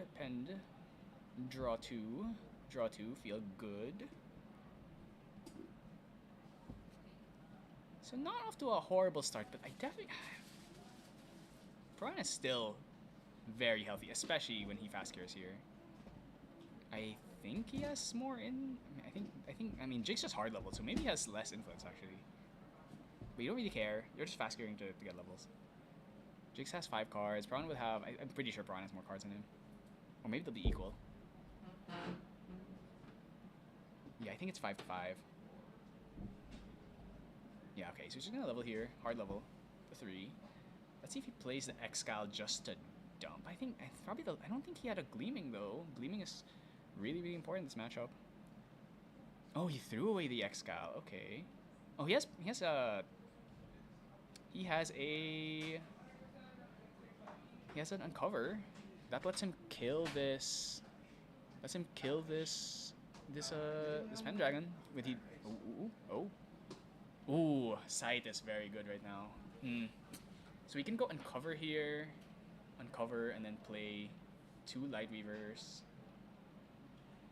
Yeah, that's and I don't know if I didn't remember if he topped or bottomed that Thieving Cut. He could go Insignia next turn, and he shouldn't have enough cards. Still be under the Insignia range where he can draw a card into memory. Ooh. This is a sign of a good Luxem player. Always gets his Sights and his Lightweavers.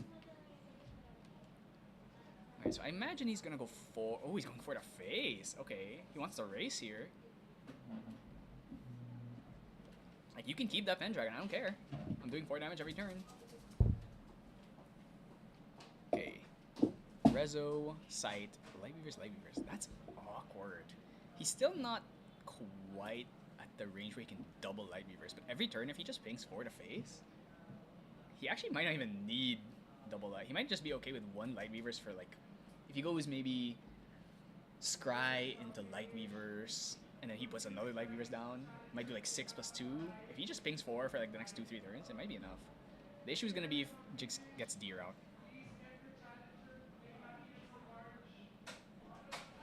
Okay, we have the Descent. Oh, the Disintegrates are just so dead in this matchup. Not doing much. Can't get Drawn Blade either.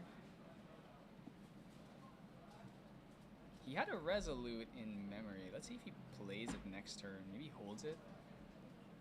Resolute's super important. Actually, ooh, the Crux side. 3. I think he's just gonna play this Flame Rune. That's a not SP1. That is the OG Kickstarter First Ed Flame Rune.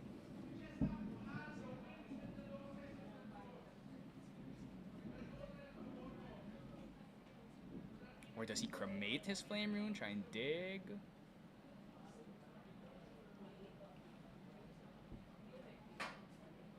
Jiggs really has to pick up the pace here. Not much time left. Even if he wins his game, they're just drawing. Their drawing is maybe okay at this point. You expect Pro Ant to get pretty far. So even if you draw with him, that's your tiebreakers will still be pretty good.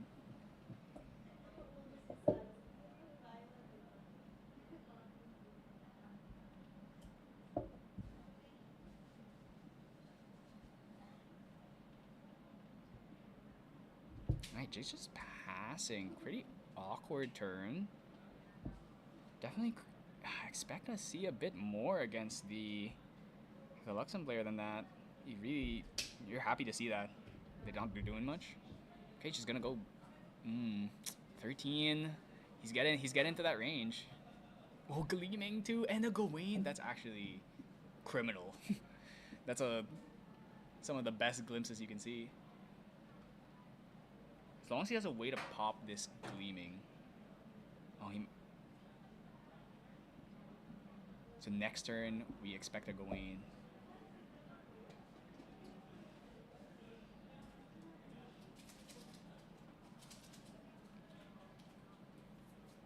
Okay.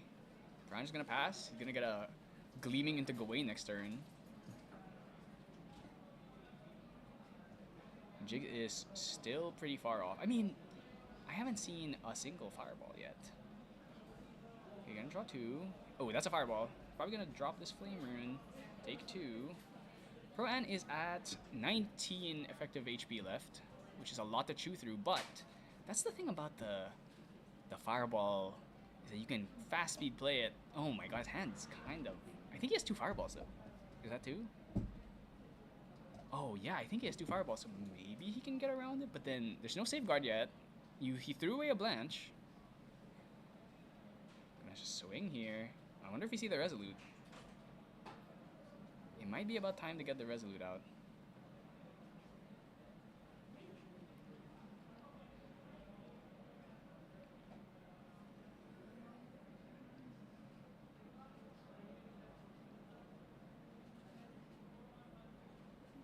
actually a lot closer than you'd think. So Jiggs is, I think that's level 5. The fireballs are still kind of weak.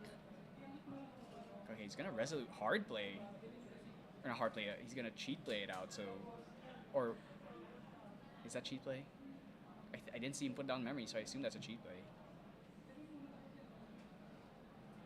2 cards in hand. You should... Maybe... If that's fire... If he... Is he level 3 or level 2? Can't tell with the die. I think he might be level 7, so that... It's still just a little bit short. Especially with Serene. Like you really don't want to put him in the Chalice of Blood range either, so... I think he's just passing. Yeah, I think he's just passing. Just gonna go ring here.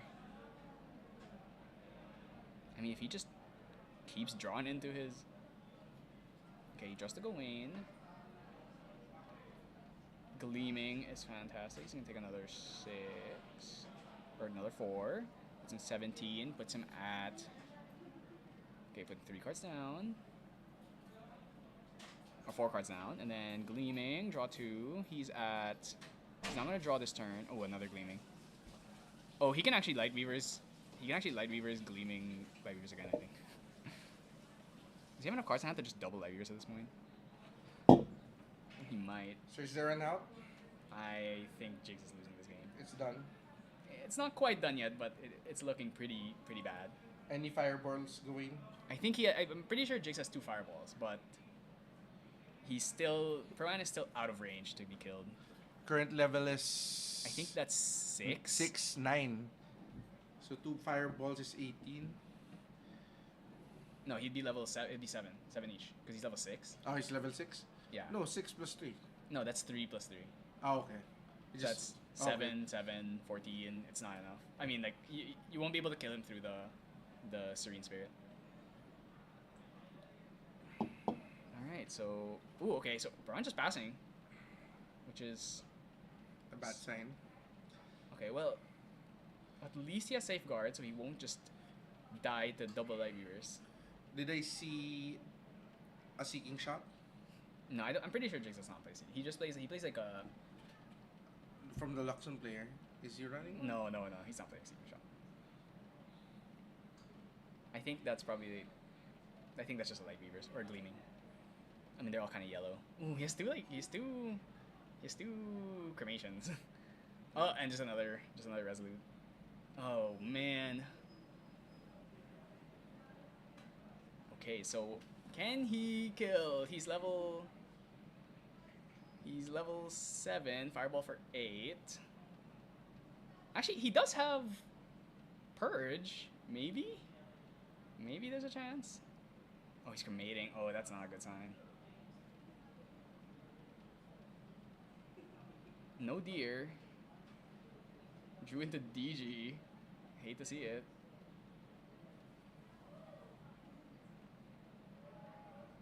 And then next turn, I'm pretty sure Jiggs is dead. He's gonna take another 4 from the... Okay, yeah, this is probably over. He's gonna take 4 from the double Light Weavers. Even if he pops the Safeguard now, he's just gonna get Light Weavers on his turn. And there's another Gleaming in there too. I'm pretty sure there's another Gleaming in there. Ugh. Oh no. 3 Light Weavers? Oh, that's so over.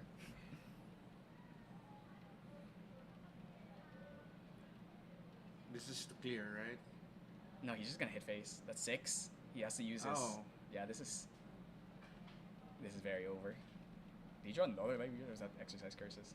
That's 1, 2, 3, 4, 5, 6, 7, 8. Draw for turn 9. Actually, he's 1 card off? Oh, wait, no. I think he's 1 card off from being able to kill... Wait, no. That's... Okay, he can't double Light Weavers, but he can play 1 and then have 2 more. Wait, so is Jiggs gonna use a Safeguard here? He's gotta use it now, otherwise he's gonna take 6 and he's like super dead. Okay. Yeah, Proan is 1 off, I think, from being... I think he has 9 cards. You need 10 cards to double Light Weavers, but he can just play like... If he has like a Serum, he can just like hit you for... I'm pretty sure there's a way. Safeguard does stop the pings from the Light Weavers in memory from doing damage. I mean, he's in such a commanding position. He can just pass. Or is he gonna go? Oh, he has Gawain. I mean, he could Gawain here. If Jiggs, Jiggs probably did not put his fireballs down. And he had 9 HP. Merlin is gonna be 9 damage fireballs, 18 damage. You're still so far away from dying.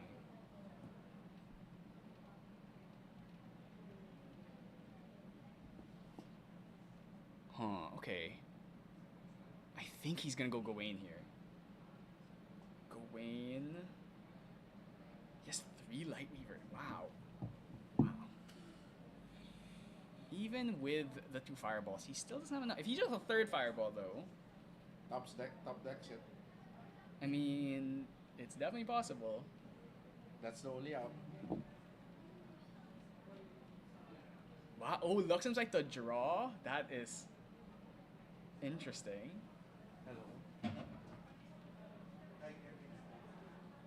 Bro, and a very rare Luxem site to draw. He just does not really think he needs it. Because this game is probably going to end in the next turn cycle. Is probably this game's going to end already. So maybe he just doesn't really care anymore.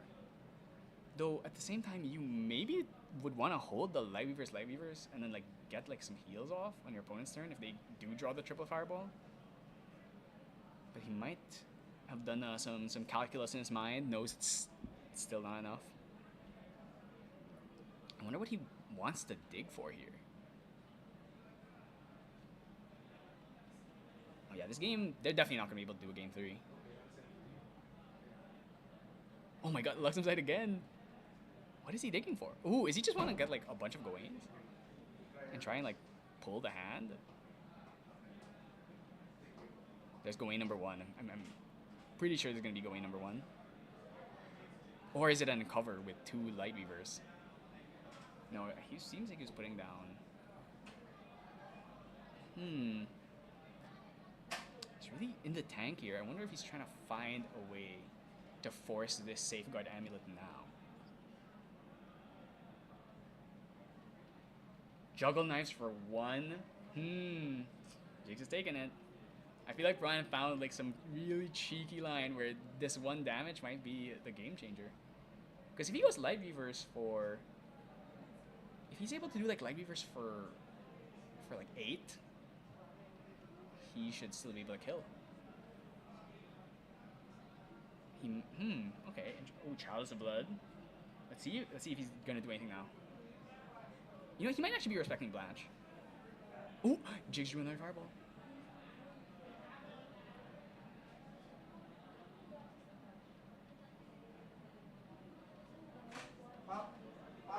Level 8. That's 9 damage off each fireball. He has 3. I believe he has 3. So that's 27 damage. So if he does 2, that's 18, which is enough to kill. Forced to release, chains the 3rd fireball.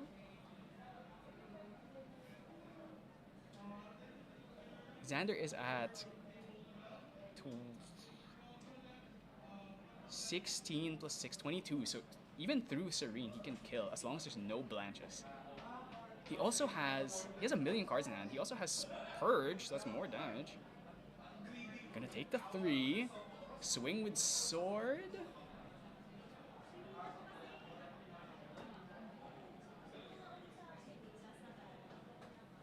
Oh boy, this is a crazy ending to this match. I feel like the Safeguard Island is not gonna save Jiggs though from a... He has 2 cards. If he plays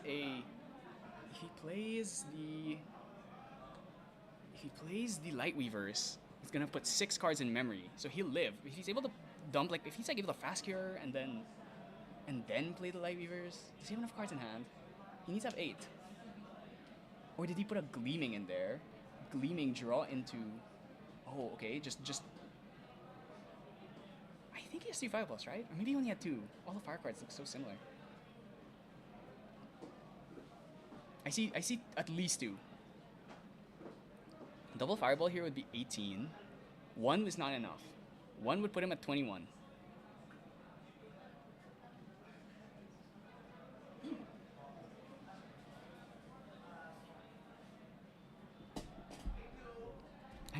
after he used 2 Luxem sites, it really... Oh, Purge. Okay.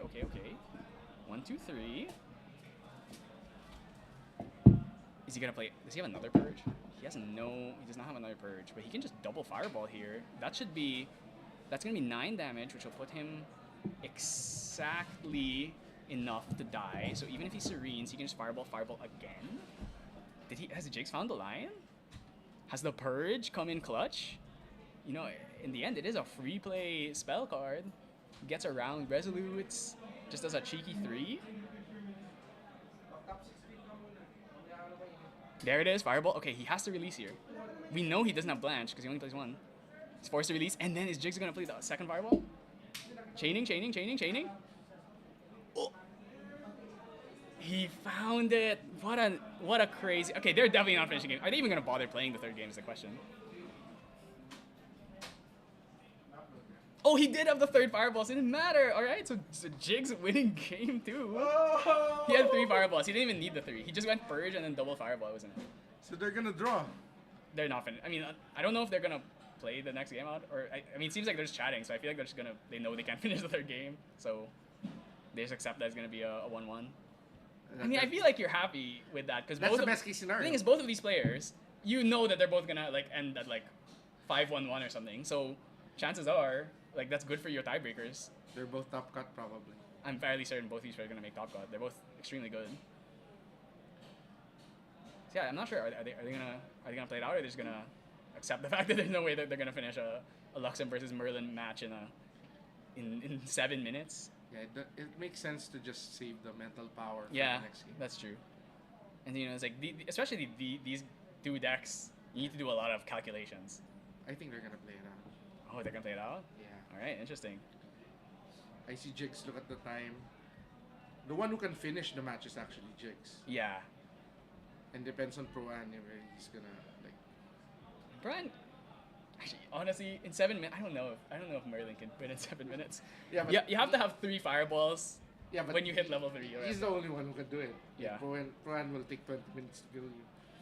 I think the fastest that Luxem can probably kill is maybe 10, 15 minutes. So, I mean, if it's 7 minutes into 3 turns, unlikely. So Anton, as one of the pioneers of Grand Archive in the Philippines, is that safe to say? How do you feel about the growth of Grand Archive in the past few months? Because it's April right now. It's actually been insane. 'Cause I remember when I started playing this game, you know, the first day when the game launched here, there was a lot of players, but then there was like a really steep drop off. And then Team TrueSight was kind of the only ones. There were like 6 of us, maybe like 4 or 6 of us that would play every week. And then as soon as the different HP stores like Wolves Den and Gamers picked it up, suddenly the game just started to see immense growth. And now we're at 100 players, which is, I want to say, the most in Asia at least. Probably. The highest regional, or maybe the highest attendance event in Asia. So that's really crazy. Crazy, right? Yeah. I thought it would be a bit hard. Honestly, when I got into Grand Archive back in Australia, last year I was in Australia, I didn't even expect to play it here. I was just gonna buy it, and then whenever I leave, go to like a different Games country. don't start hot, then not, then hot again. Right? Yeah. So this is a good indication that GA in the Philippines is here to stay. Yeah, especially, I think the Philippines, there's a lot of anime fans here. Yeah. And the most important thing with your card game is that people think that your game is doing well. Because even if they like your game, if they think to themselves, oh, this game has like 5 players, especially for card games that are very expensive, they don't want to invest too much time into it. What I notice is the marketplace is alive in the Philippines now. That's true. Suddenly became alive. Like foils fly off the shelf, carters are like carters are almost $100. People are each. still looking for their GCRs, their Pendragons. Dungeon guides. Yeah, so I definitely, the Scry turn 1 is kind of awkward. He's gonna keep that. I definitely feel that the Philippine scene is very strong right now, and you know, I hope that the rest of the global community continues to look at us and see our immense growth. And you know, they've been starting to do these like learn to play events. Yep. And it feels a lot like what we were doing with the starter deck learn to play events, and those were super successful. Like so many players for those. I saw them actually in Oceania. Like if you join, then you would refer people to the starter deck event. You get extra packs or something like that. we'll try to do something like that also because that incentive is quite you know, Yeah, quite generous actually. Packs and event packs. yeah. Hopefully, maybe we can get some more Square Life cards. People really come in for the Square Life We're cards. trying. We're trying. So, uh, Weebs, please allow us to have more Square Life packs. I think the whole of Asia is clamoring for Oh, that. not just Asia. Everyone, just really. Asia. Everyone. Give us the Taiwan barbecue card. I agree. Everyone loves the Croatian ritual. Yeah, this game's not gonna end. It's like 0-0. Yeah, they're both at level 1, and it's 4 minutes left. This game is definitely not ending. You think when 0 comes up, they're just gonna say, we're not even gonna play it last Maybe, few games." maybe. It's just so I feel like an hour. It is so hard to finish a 3-game set Yeah. in an hour. I've been telling you, like, that's the only, like, thing that I would like to. I But don't know. at the same time, you can't though- change it though. Yeah, because you can't make people. Then events are gonna last so much longer if you Yes, go like an hour and a exactly. half. So And you can't make it too ally meta heavy also. yeah, because then Like combo decks like Yeah. this won't survive. yeah, and because you don't want players like me who don't like ally aggro to leave the game. So you need to have like these spicy, fun.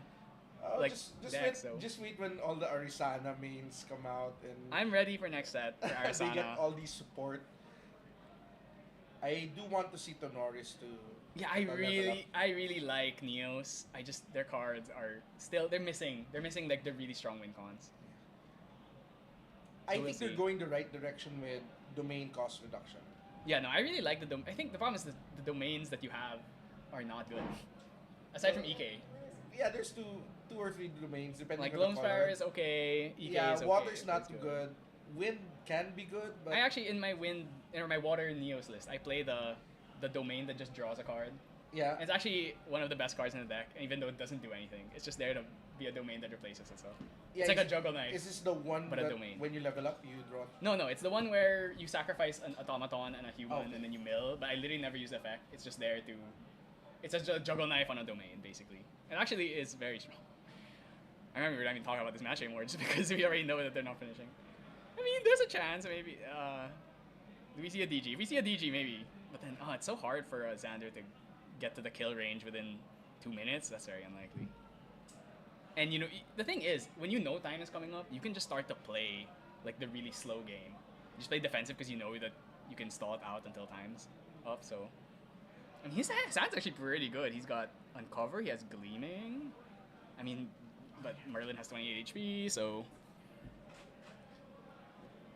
level 1. Actually, wait a minute. Level 1 Xander. I see a Fireball in hand. Oh, that's a Pendragon. That's oh. Actually, this game might just end out of nowhere. Jiggs has a Fireball. Jiggs has a Fireball. He's gonna swing here with sword. Oh, Pendragon Fireball.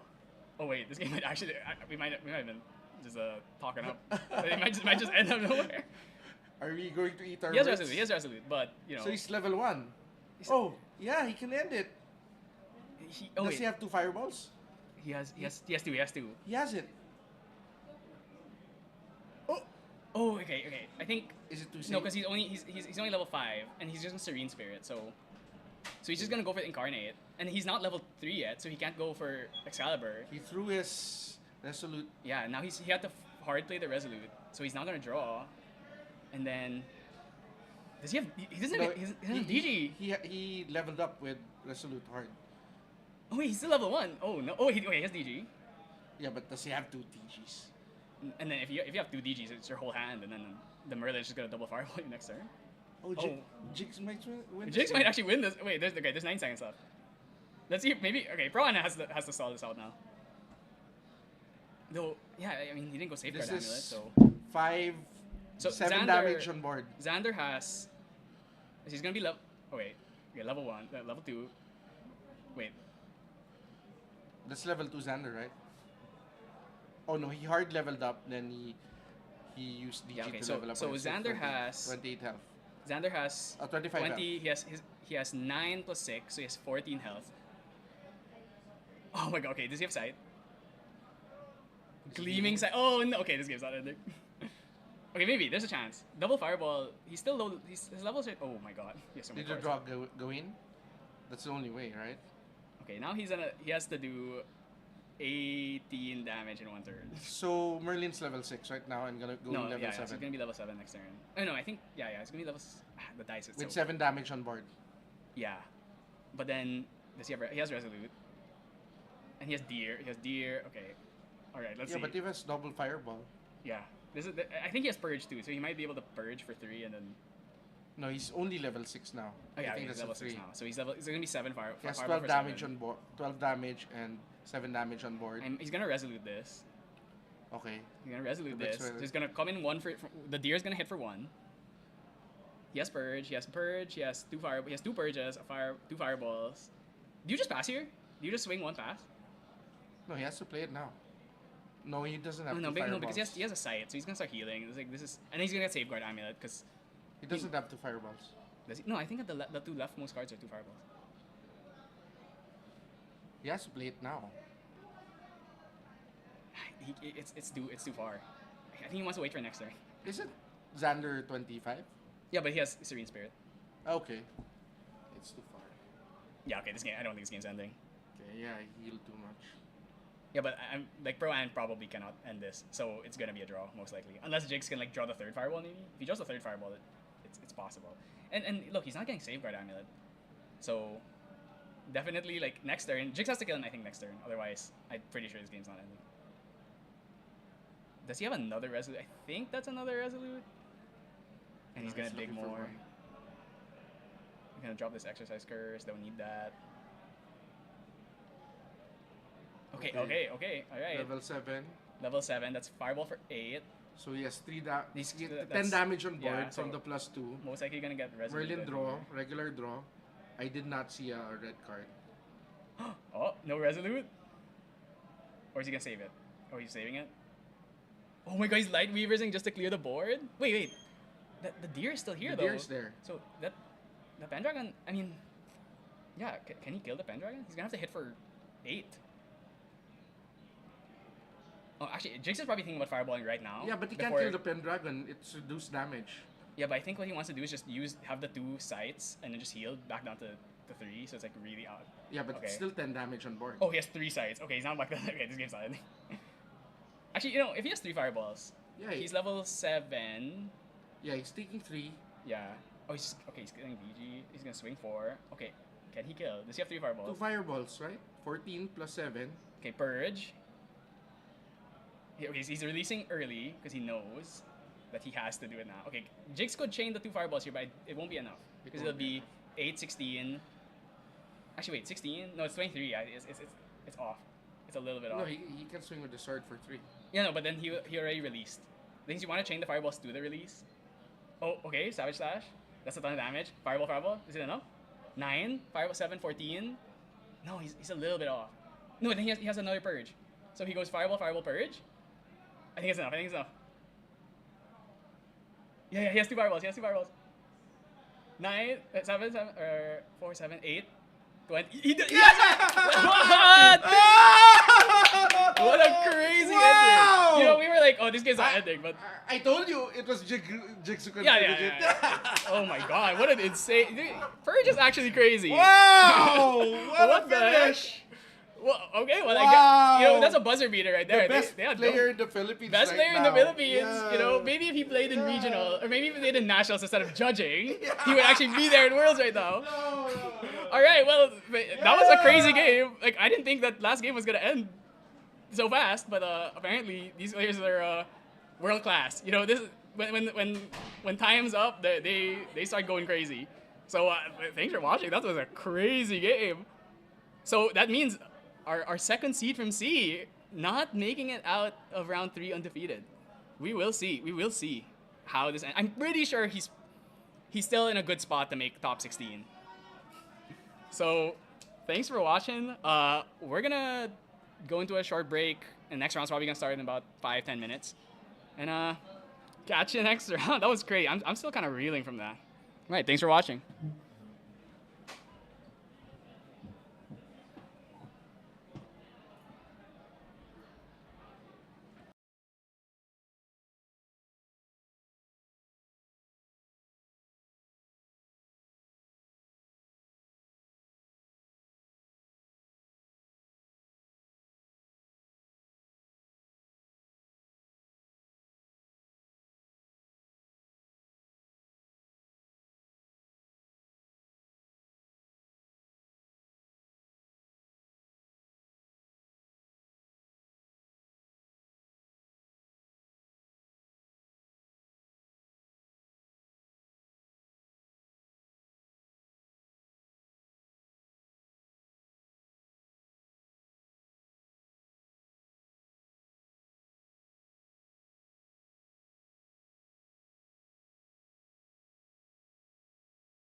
Could be better.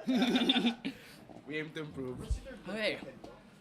So, So Binoe is actually... So this is Don again from Gamer Shop.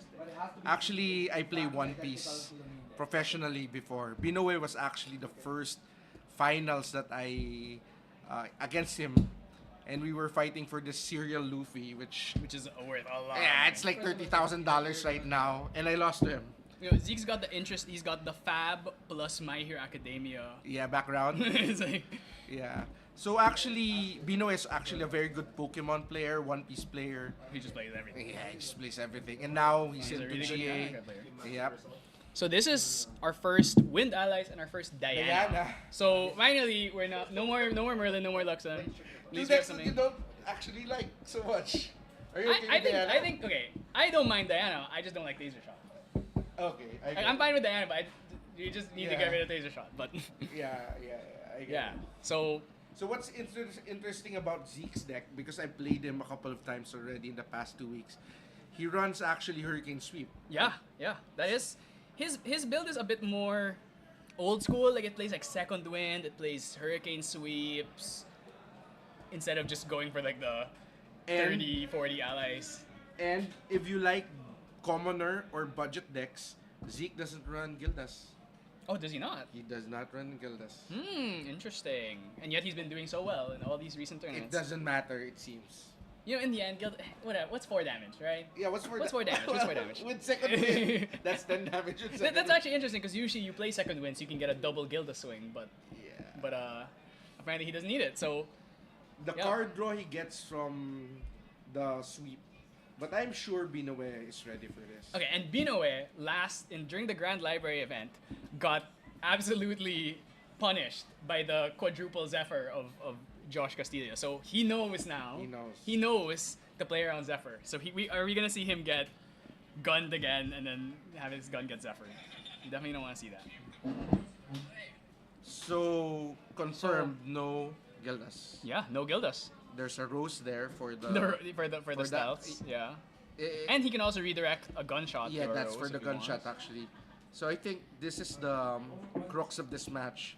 Yeah. If Zeke can get the rose to block the 7 damage from Shadow's Twin. Yeah, he's playing like Banner Knights, and which is something you don't really see the aggro Lorraines play anymore, just because hitting level. It's very rare they actually hit level 2.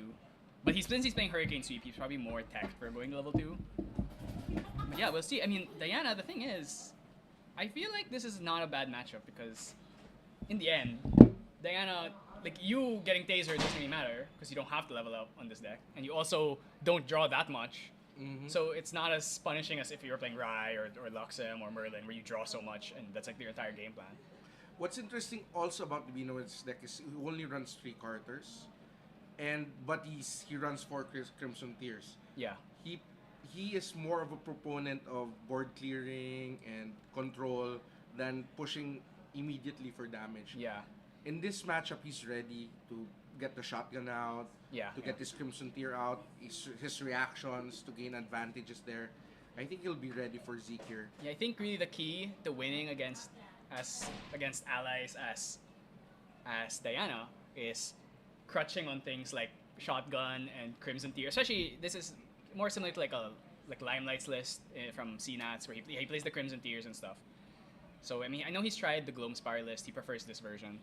So I mean actually I see Trained Sharpshooter in his hand. So that's another card he's playing. He's more tech for allies probably. He wants to like fight for board and stuff. He's actually tech for allies. Which is fair considering there are a lot of ally players here in the Philippines. Even though so far we've only seen one. There are a lot of them. Just believe me, they're just not on the feature table until now. I guess Fred was on. Okay, so yeah, he's gonna pass here. He's gonna go creative shock dump. Zeke gonna go for the favorable wins to banish the level up. So yeah, so Zeke is clearly more level up oriented. I guess because he doesn't have Gildas, he doesn't have to worry about balancing as much. Let's see how it works out for him. That definitely lowers your damage output. But So maybe you can control a bit easier with that. What's also interesting, he only has 2 attuned events. Yeah, that's shocking to me because Attune feels like the best card. I mean, it also can be the worst card in the deck if you have nothing on field. So I would think 3 though. 2 seems like how often are you gonna see it? And I feel like that's how you win as Wind Allies, is getting a huge Attune off. Yeah, Yeah, but he punished me last time with a few attunes. He's really using the second level of Lorraine. Yeah, I mean he's putting. But he's not gonna get a lot of allies against Binoy. Yeah, and Diana doesn't really. Like, Yeah. I mean, he is playing trained sharpshooter and probably bomber, trained sharpshooter, and Crimson Tier. But that's kind of Yeah, it. but Bino is also comfortable keeping all those cards in his Yeah, hand. he could always just go fast float an end phase and then level up. Let's see if he has a Demon's Aim here because I know Zeke runs a lot of intercepts. Yeah. Okay, he's gonna drop the Bang Knight here. No level 2 effect, so it's just a 1/3. So it's only 2 Demon's Aim on sideboard. That's Those another are- that's another card you don't see. Yeah, but Oh. it's coming out next game for sure. Can you ask them to move the damage counter? Yeah, Because it's I not on will. screen. I got it. Okay, just going for a inspiring call here. That's a lot of damage. It's actually not that much. It's just an extra 2 damage. Usually you'd like to see inspiring call in like 3 allies, and this Baron Knight's not getting the buffs, so yeah, Zeke's definitely got an unorthodox win build, going more for this kind of like leveling up build.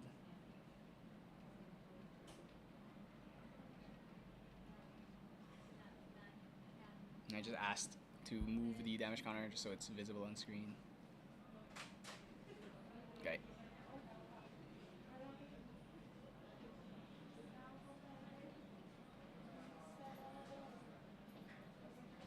Okay. Got everything squared.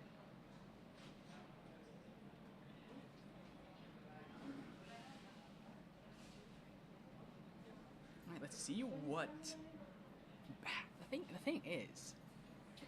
Oh, I think those are like 2 incendiary shots. Such a strange build from both these players. It's not like a turbo Diana. It's like a kind of mid-rangey, like fight for board Diana. Definitely curious to see how this goes. He has the gun shield, and I feel like he knows not to drop this gun shield. He knows how bad it is when you lose gun shield and you get Zephyred. He has a huge hand, actually. Is that another creative shock? I wonder if he just goes... Yeah, he's just gonna creative shock here. Clearly not worried about Raccoon. So, let's see. Probably gonna drop the bomber. He could also go... Ooh, fast gear is really... Ooh, double fast gear? Oh, that's a lot of float. And he has a lot of cards in hand, so chances are he's not actually gonna get the heal off this unless he starts dumping his allies. He could go for like a bomber, backstep, kill the Banner Knight.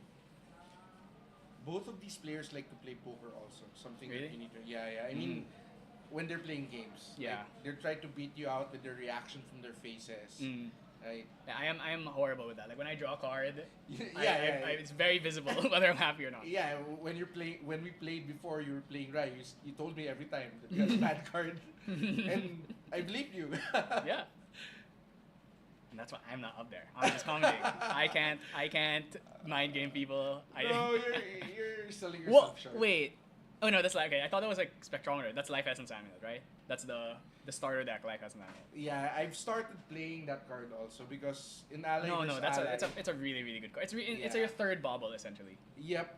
And in Ally versus Ally, when you're already balanced anyways with Yeah. Goodness, dropping that and popping it on your opponent's turn because that's when Yeah, and then you get to pop play it, like yeah. another like a deflecting edge or something.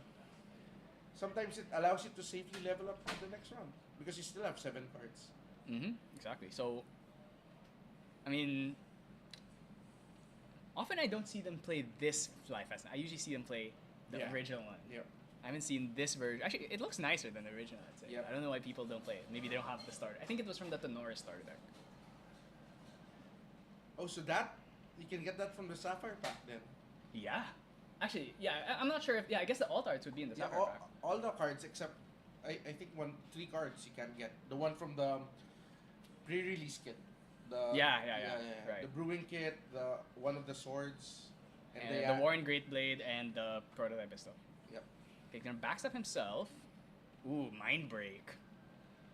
Zeke does not have an intercept on field. If he just goes to level... Oh, he's gonna go fast gear. See, Zeke has 5, he has way more. So he's not healing off that.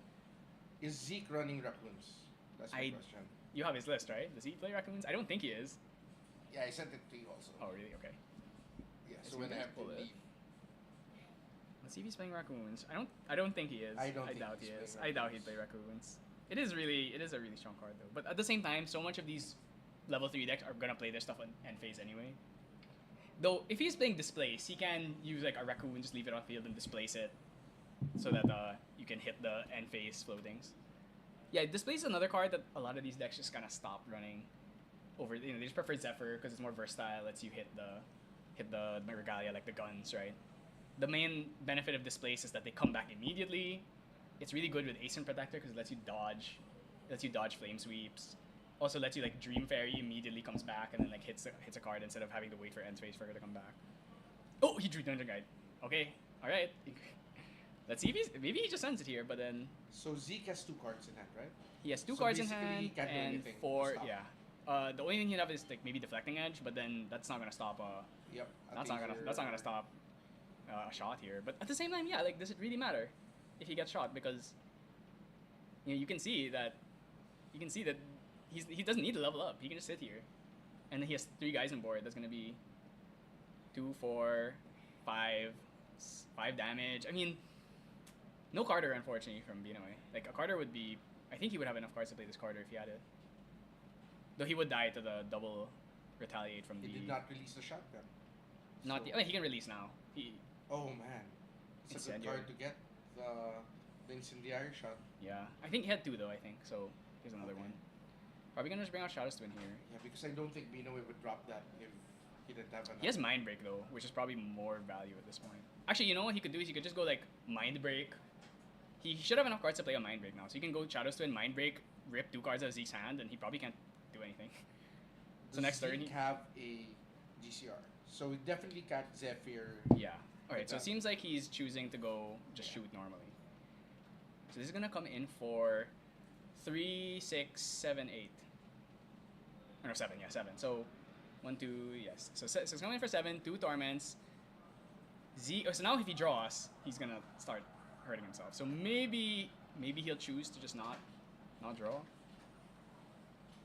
Does Zeke have exercise curses? No, that's the next question. Yeah, He does not. not. Dude, the allied decks cannot We don't afford have to play space. stuff like that. You have to play the aggressive cards. Like really, your goal is to just kill them, and you just don't care about this stuff. If he had an Umbral Tide right now, he actually might be able to. So I would say that this is probably a win for I don't know because Binoy. oh wait, the thing that it was interesting that he chose to go for the Plated Seal Cap instead of the Taser because now he gets to do this, right? If he went for Taser there, but I think he drew the Dungeon Guide off return. Yes. So he probably wasn't expecting to level up. Yes. Alright, well that's a Dream Fairy, which doesn't really do anything. Because So- he was ready to go into plated shotgun. Actually, that's why yeah, I think he got was that. probably gonna go shotgun, but then when he saw the D guide, Yeah. he decided to pivot his plan. So okay, now this is 3, 6, 7, 8, 9 damage. So he's gonna put him to 20. He has 2 squirrels, I think. So that's gonna be. He has okay, and the rain swings for. Actually, I think he can kill Binoy. Does Binoy Oh, have a wait. hand? He's playing. I think he could have killed. Hurricane Sweep here. This is gonna Draw. be 1, 2, 3, 4, 5. But I think if he just played 2 squirrels, he could have swung 2, 2, 2, 2, 1, 3, 3, and then sword for 4. I think that would have been enough, right? So Because there's no false step here. There's a fast cure. he does have evasive maneuvers, Okay. so he probably would have lived. But he could have just gone for it. Oh, and he drew cards. Oh no, he's good. Right. Okay, so now that's really putting him 12. He has to do. Binoy has to do 12 damage. If he evasive maneuvers himself, gets out a bullet, and then if he go actually he has Mind Break. So Mind Break is 3. If you distant, that's 5. Shadow Swing is another 3. So that's 8. Puts him at 20. Then if he has, actually I think Or you can use incendiary. yeah, Incendiary is shot. probably better here. Incendiary is gonna. I think Incendiary will be enough to kill if he's distant. I think it's enough because it's gonna be 1, 2, 5, 7, then an extra 4. So it's 11. So he has to do. If he goes Bauble of Abundance, he can force Zeke to draw on his next turn, and then it'll kill him. Let's see if Binoy sees the line. Okay, so yeah, so he's using the evasive maneuvers now to survive. So if he brings down the 2 squirrels, he's gonna be wide open, but he's gonna bring down Binoy. No, but if to he 1. plays the 2 squirrels now, that's 4 damage, which would kill him. No, that's just 2 damage, right? No, because the So- Baron Knight. No, it's squirrel. Yeah, Baron Knight buffs all your allies. It's Oh, not. really? It's not like Phalanx Captain is the one that only buffs humans. Banner Knight buffs everything. Yeah, but he didn't do it. Yeah, no, that's what I'm thinking. Instead of going for the Hurricane Sweep, he could have just played 2 squirrels. That they would have swung for 4, Yeah, Banner yeah. Knight for 1, It then was those 2 or lethal. 3, and then he swings with the sword. That's +3, +2, +4. Then, yeah, it would have been like way over. But then, maybe the evasive maneuvers would have saved him, because that would have been 3, 6, 7, 8, 9, 10, 11. Then sword swing would be like 5. He was a 10, so it would have been enough. It wouldn't have been enough to evasive, but it would have been enough without evasive. So No. did he miss lethal? I don't think he would have missed it. Actually, though, yeah, I don't He know if he missed put it. the squirrels down. Yeah, he off did the- not put Yeah, the he should squirrels not have down. put the squirrels down. Because that, yeah, like there, he eats the evasive with. He's at 22 health. Yeah. The squirrels would have done 4. Yeah, exactly. That's why if he put those 2 squirrels down. Okay, incineration. Okay, this is gonna do 4, 5, 6, 7, then an extra 4, 11. So yeah, that's gonna put him, and then he has Bubble of Abundance. So next turn, he's just gonna force Zeke to draw, and Yep. then he's dead. So unless he has 2 cards. So if that's like a deflecting edge, It's not enough because he'll just draw yeah, from he's the gonna, bubble. then he's gonna take, then he's gonna get 4 more torments. That's 8 damage. If he has an Umbral Tide right now, he's also dead. But And he has a Carter in hand. Right and now. wait, does he? He has it.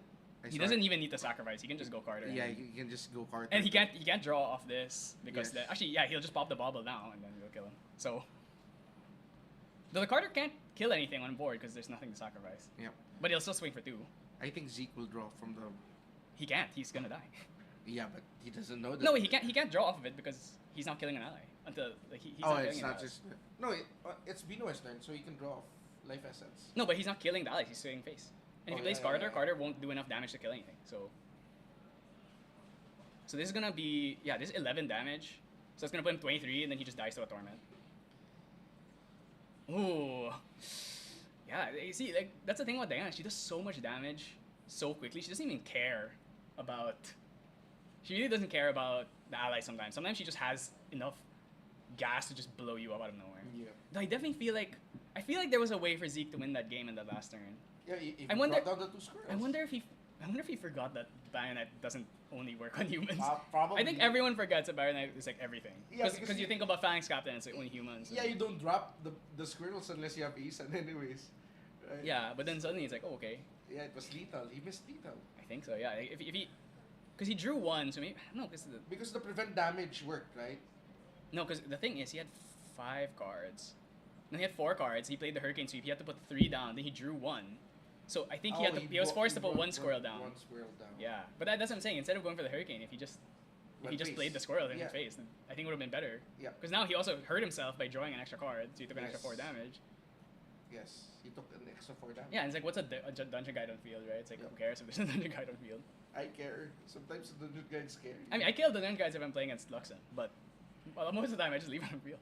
Yeah, but we called it. I mean, the Hurricane Sweep doesn't work in this matchup. Yeah, unless he's playing the allies. Yeah. Okay, Zeke's really like thinking here. I wonder, does he have anything in his hand? I don't think so. He has 2 cards, that's it. Like, 2 cards without. No, he's gonna take it. yeah, He's and dead. then he takes, He's not the and one. then he just gets bobbled. Oh, he did not bring down the Carter. No, now he can Now play he's- it. now he he can play it. will. Now he's gonna play it, or he can just play the trained sharpshooter. Yeah, he can just play trained sharpshooter swing, and if it's it's Veiling Breeze. It's Veiling Breeze and square. Yeah, no, it doesn't matter. Even if he Veilings here, He he's just still dead. dies He's just next dead to turn. bobble. Yeah, he's just dead to bobble. He has no cards in hand. He can't possibly draw anything. Was he just passing? Yeah, he knows he wins. Yeah, but he could force a card right now and then You're right. like why wait? Because the thing is, if you have to draw on materialization, which opens them up to maybe if he was playing exercise curses, he could like draw. I mean, it shouldn't matter since there's just 4, but okay, yeah. So now he should pop the abundance now. He's gonna pop it now, and then Zeke's gonna draw for 3. So they're both gonna draw. So if Zeke drew here like something that could save him, which I don't think there is anything. but There's nothing. yeah, so now he's gonna draw here. Then he's gonna recollect, draw for 3, And you can't prevent it with Yeah, Veiling Veiling Breeze doesn't work. So, the proper thing. Yeah, that's not gonna do anything because the torments are preventable. And yeah, okay. Ooh, I wonder how much experience Zeke actually has against Diana's, because I feel like there's not that many here, No, right? no. There's like The Carters are so expensive. no, the Carters are so expensive that it kind of Yeah. prices people out of playing Diana. So yeah, that was a really solid game 1 from Bino. Just leaving this. I think a lot of Dianas at that point would feel compelled to play Pump or try. I guess the Carter. If he drew the card, he probably would have played it, but he only drew it at the end there. So Yeah, I really feel like Zeke had a way of ending that game there. If he just didn't play the Hurricane. If he played like Squirrel, and maybe like another... I don't know if he had another ally. Definitely had Inspiring Call, that would have been enough, but... Yeah, but that's the thing with Zeke's deck. It doesn't kill you fast. Mm. It's an ally with some sort of Yeah, range control. it's like more... It's a bit more mid-rangey, which means... If he had Gildas, he would have probably knocked He him. doesn't. Okay, so... Let's see where we go from here. Let's see if let's see if Zeke can adapt here. I don't know, like watching him, it feels like he wasn't as comfortable playing against Diana. And yeah, like I said, there's just not a lot of Dianas here in the Philippines. There's like Luigi, there's Chuck, but Chuck has given up on that deck. And I mean, Dawn can play Diana, he has it, but he doesn't usually play it. So yeah, not Diana, not really. And Bino is like the main guy who's like always on Diana. He's always been on Diana since he started playing this game, I feel. But yeah, I really like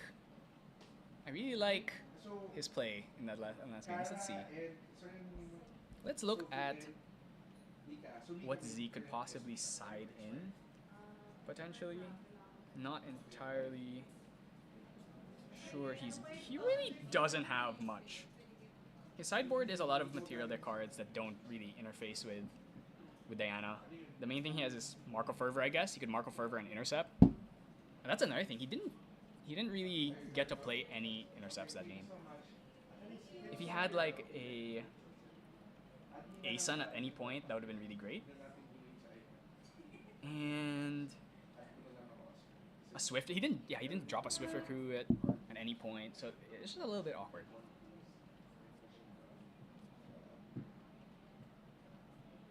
Shuffle up here. You'd definitely be scared if Binoy makes it into the top tables, because there's a lot of Merlins and a lot of Xanders, and that is the main thing that Diana will be preying upon. So I think most of the level 3 decks in the top tables probably want to see Zeke win this, because we saw a lot of these decks are very tech for allies, but Fire just doesn't have a lot of good outs to Diana. The main thing you can do is drop a Shield Mate, or any kind of intercept. Like a Library Witch, a Shield Mate, that's all you kind of have. You can probably play Spurns or Meltdowns to try and break things, but a lot of times it just doesn't end up really panning out. Because if they get the shot on you, then you're probably dead anyway. What you really don't want to see as a Diana is the wind and water players, because obviously fracturizing the gun, Zephyr'ing the gun. Actually, we saw there that Binoy held that gun shield all the way through. And we know he does not want to experience what he did last time. Ooh, False Step's really, really good right now. That's another card he did not see at all in the last game. His hand's kind of clunky. He might have to go for the... Oh, he's going to go for the danger here. I agree. Ooh, a fast gear is pretty nice right now. I don't think he's going to be able to draw off this. Zeke is going to have 9 cards.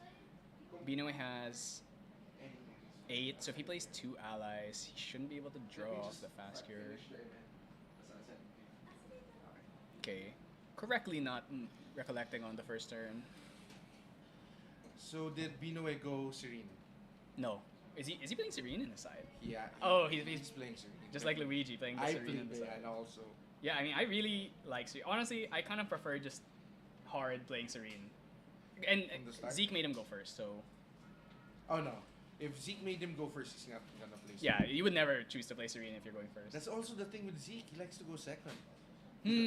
Because really? he's so used to fighting allies in the meta. That's true. And really, like, going second as an ally deck is very good. Because You get for those. me as an ally deck, I will not go second. I will always try to get the first turn stuff. Yeah. Actually, yeah, for me, I actually prefer going first as allies because I get to drop something that they can't deal with. Yes. Unless they're playing Wind, then you have to worry about Dream Fairy, but then... And if they want to do something against it, they have to expend resources. That's Swift Recruit, so now he's gonna have to get through an intercept, but he has a Focus Flame. Let's see if Binoy chooses the level here. He probably will. Is there a dungeon? No dungeon. No, so unless he drew it off of Increasing Danger. Gonna fast gear here, okay. That's 7 to... Okay, so he's able to heal, so it's... Wait, 1, 2, 3, 4, 5... Wait. No 1, heal. 2, 3... Yeah, they should not exactly heal. Yeah, the they're same. the same. They're the same. Yeah, same. Very nice of Binoy to Yeah. to I call mean, that out. you gotta. That's. Yeah. Ooh, and then he draws Creative Shock right after. That's kind of unfortunate. I don't think he has any other float cards. Maybe he can draw into one. He has 2 false steps though, so if he hits level 3, he's gonna become basically unkillable for a few turns. So we're probably gonna end round 4 at 4. And then there's gonna be Three this is more round rounds. 4, so there's 3 more rounds. We should end around 7, so hopefully all of the Hopefully, all of the Singaporean and other C players will be able to catch their flight at 10 p.m. Alright, let's see what he chooses to do here. No Dungeon Guide in hand is awkward, but he might draw it off this Creative Shock. What's good is it's Saturday. They should just take the Skyway. Ooh, Crimson Tier? Ooh, is he gonna play the Crimson Tier? He is.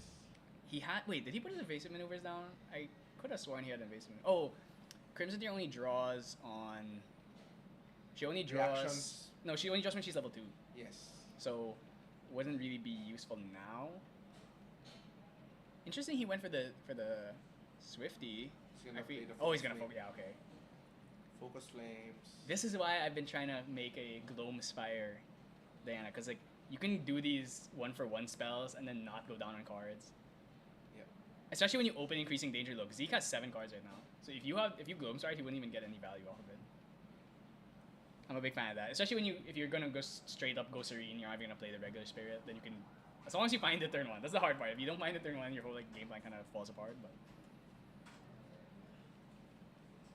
I can imagine Zeke is definitely gonna try and kill this Crimson Tier. She does too much value if you leave her on field. Being able to 1-for-1 kill any ally. Maganda yung playmat niya.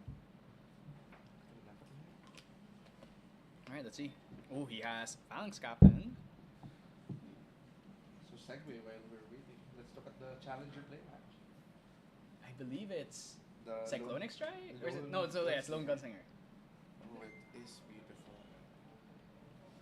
And I wish I joined. This is actually the best one out of the three. You think? Yeah, I like My it. favorite one is the Judge Academy Guide, man. Personally. Ooh, Weaponsmith coming down. That's another one you don't really see people play much anymore. Most people have chosen to just go for Imperial Recruit. Ooh, choosing to keep the. He's really respecting the gunshots now. He's. But I feel like. This is a mistake also though. Yeah. This is a mistake if you slow down against Yeah, that's the Diana, thing. It's like if you just keep giving her time. Oh, he drew Dungeon Guide. Dungeon Guide, and I guarantee you, Anton, the demon's aim is there. I see 2 false steps. Yeah, so he's gonna live for a couple of turns. Yeah, so as soon as he's level 3, he's almost like he gets a fog for like 2 turns straight, and he also gets distant. But he could also bring a Yeah. bump and then just start clearing board. And then he has a flash grenade there. That's the thing, is somewhere. like you want to keep the intercepts up at the same time. If you just don't attack, you're not doing damage. Yeah. And Diana's, keep giving her time. She's eventually gonna draw the Carter, and then if you don't have the out of the Carter, which it's hard to hold up Zephyrs when you're playing allies, because if you're not hitting, then she's just gonna sit there and not do anything. So I wonder what the plan is now. But Binoy has a gun shield. I'm sure he's not gonna give that up. No, after getting Zephyred 4 times in a row, he's not gonna put that gun shield down. Though, admittedly, he was playing against Wind Crux that time, which is it's another level 3 deck. Zeke, we don't know, like he's got a lot of wacky ratios, so maybe he's not playing 4 Zephyrs. Maybe lots of like different permutations. He does have like displaces and stuff. Ooh, I think he's gonna play Trained Sharpshooter here. He might just go. Is he gonna evasive maneuvers his Trained Sharpshooter to kill the intercept? Yeah, it looks like he's doing that. Gonna kill the intercept.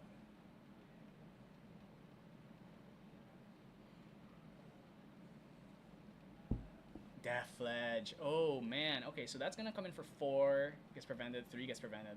Yeah. Okay. Binoy might be kind of a bad spot now because he's got so little cards because he keeps investing so much to try to clear board. I wonder if he should have just tried to level up instead. Like he could have. Obviously, he didn't know he was gonna draw the Dungeon Guide now, but he could have leveled up last. He could just take a pass turn here, go Creative Shock, maybe dump this. Honestly, I would probably just dump the Gun Shield at this point because I don't expect Zeke to be holding enough cards for Zephyr. Let's see what happens. I imagine Zeke is just gonna kill the Trained Sharpshooter here, but once again, not doing damage. Okay, so this the Steam Knight can 1-for-1 trade, and then this is gonna swing for 2-3. Ooh, Inspiring Call 2? Okay, that's a ton of damage, actually.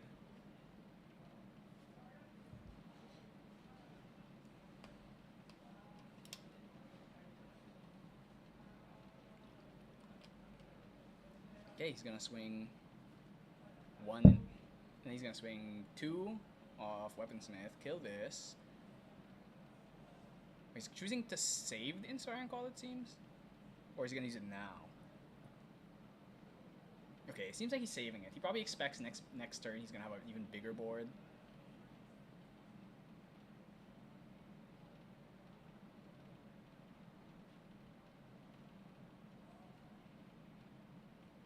Are we gonna level up? Let's see. So, I don't know, like, you're gonna be so low in cards. You can't even Dungeon Guide. Like, you could, but then you're gonna have nothing. And there's an Intercept on field. Yeah, Zeke's playing this super slow. He's just, like, gonna keep an Intercept up and wait. And eventually he's gonna hit a huge Inspiring Call with, like, 4 or 5 allies on board. Maybe we go Pump here? Oh, he's going Pump. Zeke has 2 cards in hand, so that could be another Deflecting Edge. Deflecting Edge is devastating. Ooh, Incendiary Shot. You really don't want to see that. I think that was his only bullet, so now... Oh, I think Miniman has to pass here. He might die, though. But considering how conservative Zeke's being, I feel like he's just not going to swing with this Esteem Knight. He won't have enough for lethal, I'm pretty sure. But I think the mistake here from Bino is he underestimated. I mean, he's too defensive also. Yeah, I really think he should not have tried to kill this Esteem Knight. Yeah.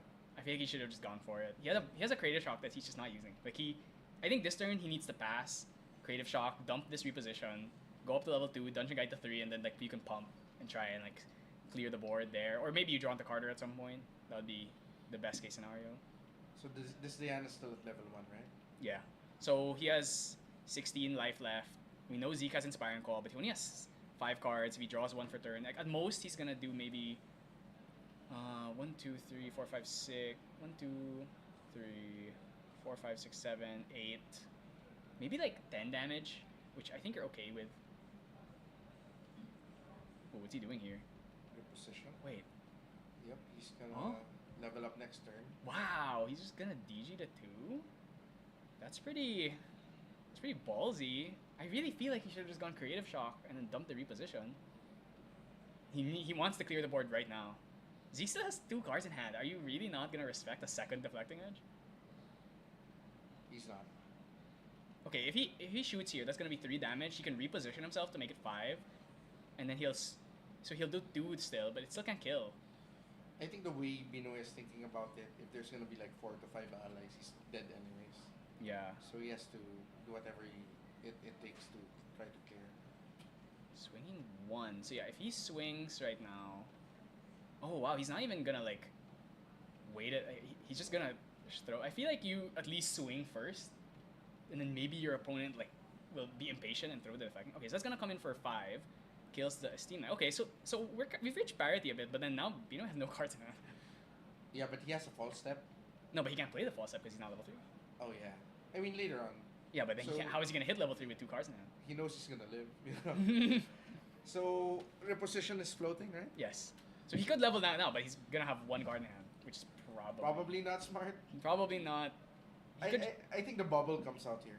either the bubble or he could go Tariff, but I feel like there's not enough allies on board to Yep. warrant Tariff. Wow, Zeke's hand's actually kind of huge. Maybe Binoy feels so safe here Yeah. after that, right? I see like Rallied Advance, Phalanx. You really don't want to see that, like 3 Phalanx Captains when you only have 1 ally on board. Not the best. So, Wait a second. Why? Oh, right, Weaponsmith. I was wondering why he has 2 durability. Yeah? Do you want coffee? No, I'm good. I'm good. We have a sponsor coffee from one of your teammates. Oh, I mean, that's true. We have Drawdown Coffee here. They're Yeah. like a new upstart coffee business. Man, you didn't get the layup. I threw you an alley-oop. But I don't like coffee. I feel like they were going there, but like, I don't drink coffee. I'm not gonna lie. So okay, you can just jump on Phalanx for 4. Like, these Phalanx just don't feel super impactful when there's only a Weaponsmith on board. I wonder if he's gonna kill this Dungeon Guide. I think No, if Zeke's not gonna kill it. Oh, he is. Oh wait, spending Inspiring Call to kill a dungeon guy? That's so. He's being so safe. It's actually a bit too safe, if you ask me. Like it's not like you're not playing against wind. You don't have to worry about like a. He doesn't like his hand. He doesn't like his hand. Yeah, his hand is not. It's full of.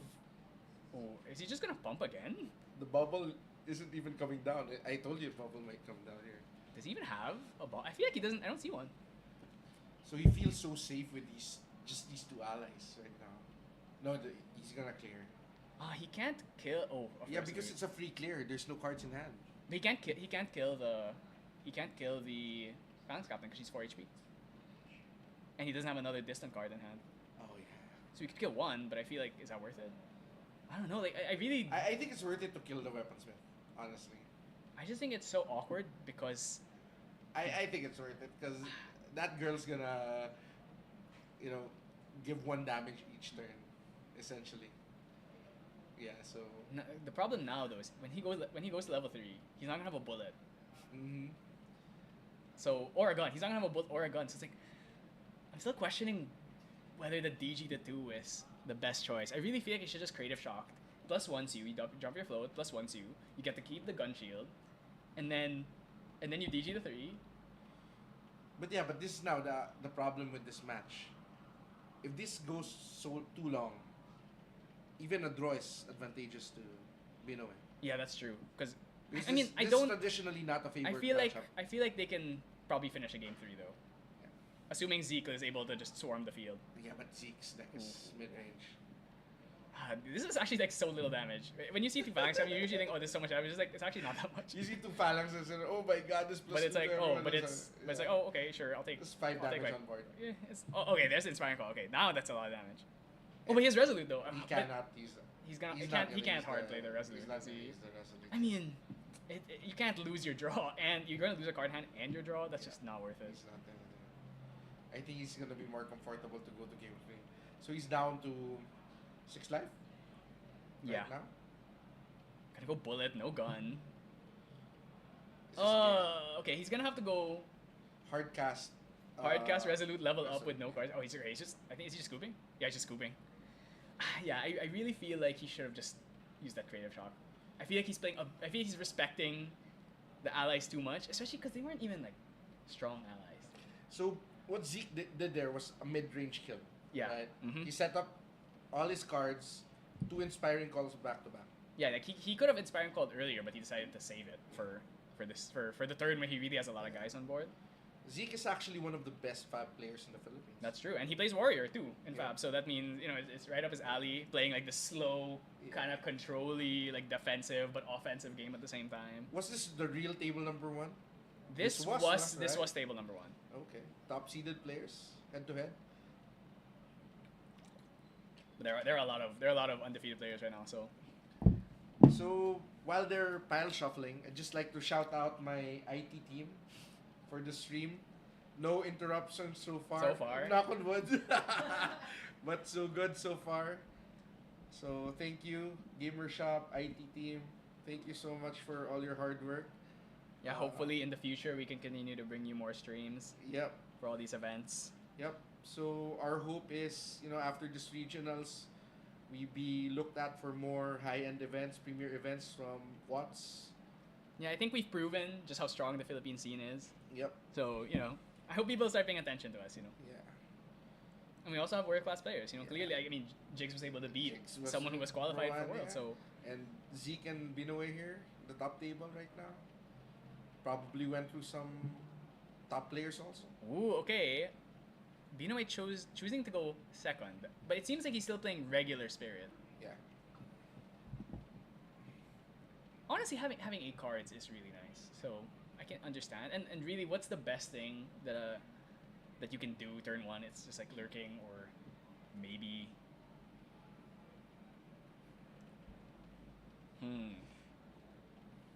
Okay, just gonna drop lurking back. He has 2 lurkings actually, so that's a lot.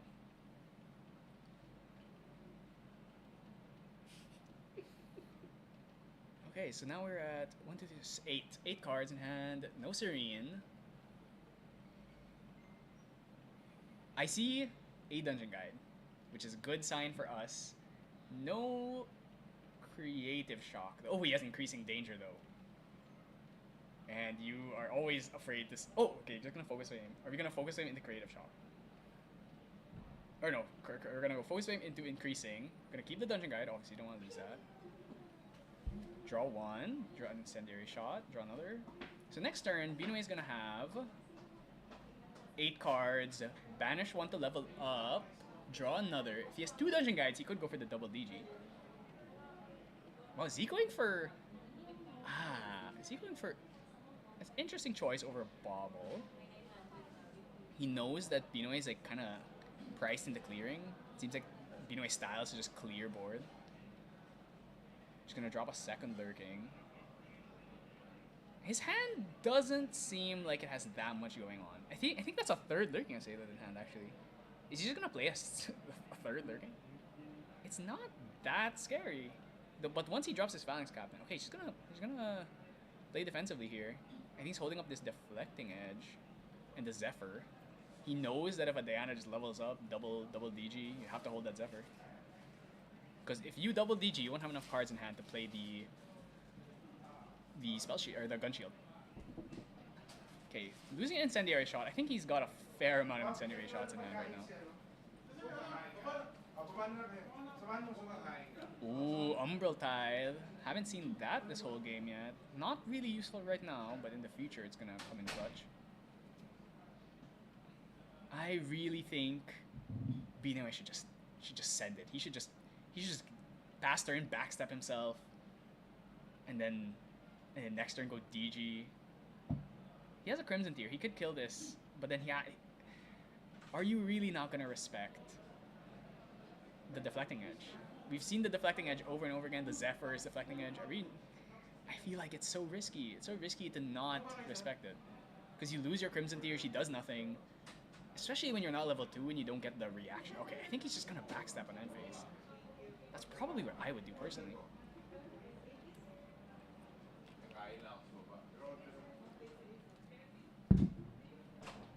Okay, is he going for the level up? Ooh, losing an Attune. That's really unfortunate. Kind of surprised he chose to put the Attune down.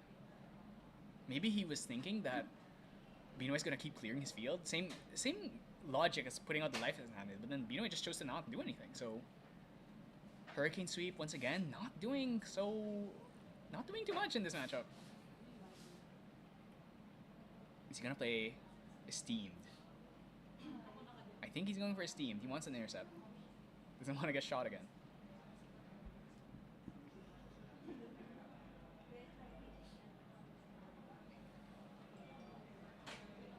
Oh yeah, he's actually got a fair amount of allies. I feel like this is a backstep angle. Obviously you prefer creative shock, but just backstepping yourself is already kind of good enough. I wonder if we'll see Bino would go for the pump again actually. Not super... I'm not a really big fan of it, I'm not gonna lie.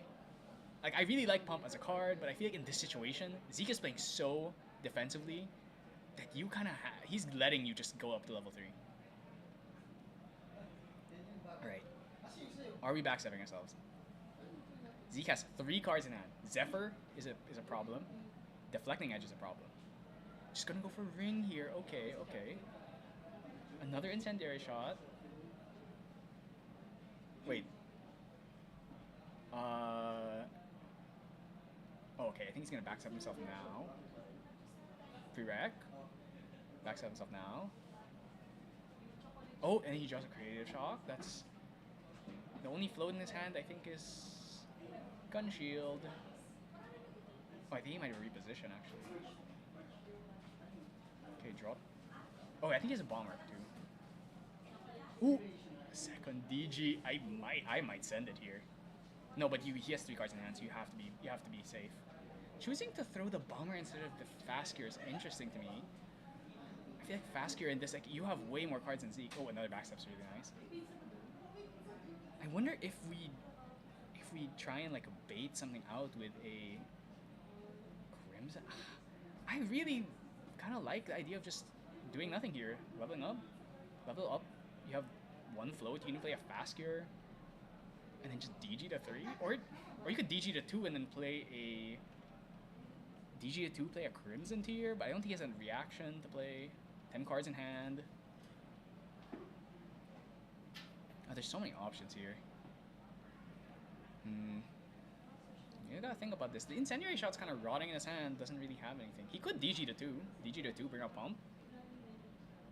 But it's just so risky because Zeke has 3 cards in hand. You always have to respect.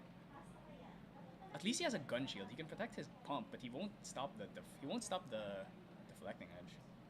Oh, we're just gonna go for Crimson Tier. Kind of a low value Crimson Tier because he doesn't have the... She doesn't have the draw another card off reaction. Wait, he's attacking the Esteemed, so that means the Crimson Tier is gonna die. He can just retaliate here. Gonna deflecting edge it. Is he gonna retaliate? That's the question. Yeah, he's choosing to retaliate, okay.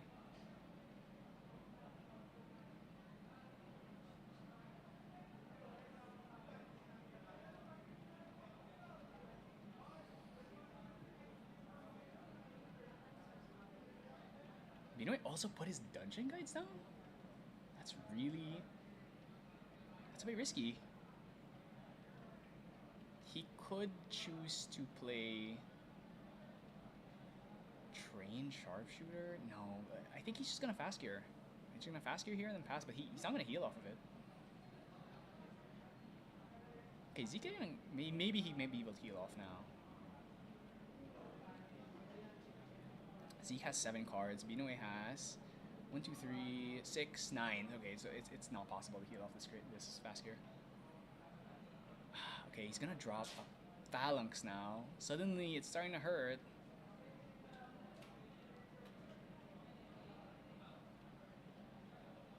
Okay, I think he's gonna keep this intercept up. I really think he's gonna keep the intercept up.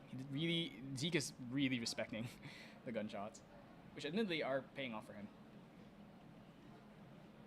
And another 2. Binoy's still fairly healthy, honestly. I think he's gonna level. Okay, he's gonna lose one of the DGs, or is he gonna fast gear now? Yeah, he's gonna fast gear now, so he's guaranteed doesn't lose anything. Wait, backstep? Oh, okay. Interesting choice. Then he's gonna fast gear. Oh, if he wanted to do that, I think he had to play them in Steve. I don't think it would have mattered. I don't think he's ever gonna be able to heal off of this. Zeke still has 3 cards. He still has an intercept. We're still kind of okay. You'd love to see a Focus Flames about right now. He's going for Taser. Okay, I think he realized that Zeke actually levels up. Oh no, I think he's... Okay, maybe he wants to go for a pump here.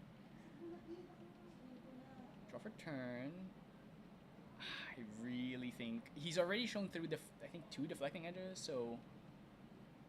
I think it's time to send it. I think it's time to DG. You have enough to DG plus keep your gun shield. So I think it's time to send it. Yeah. Oh, he's just gonna play the Trained Sharpshooter. Okay. That's not gonna kill. He has a reposition, I think, so he's gonna reposition DG. Oh, but Zeke has Zephyr.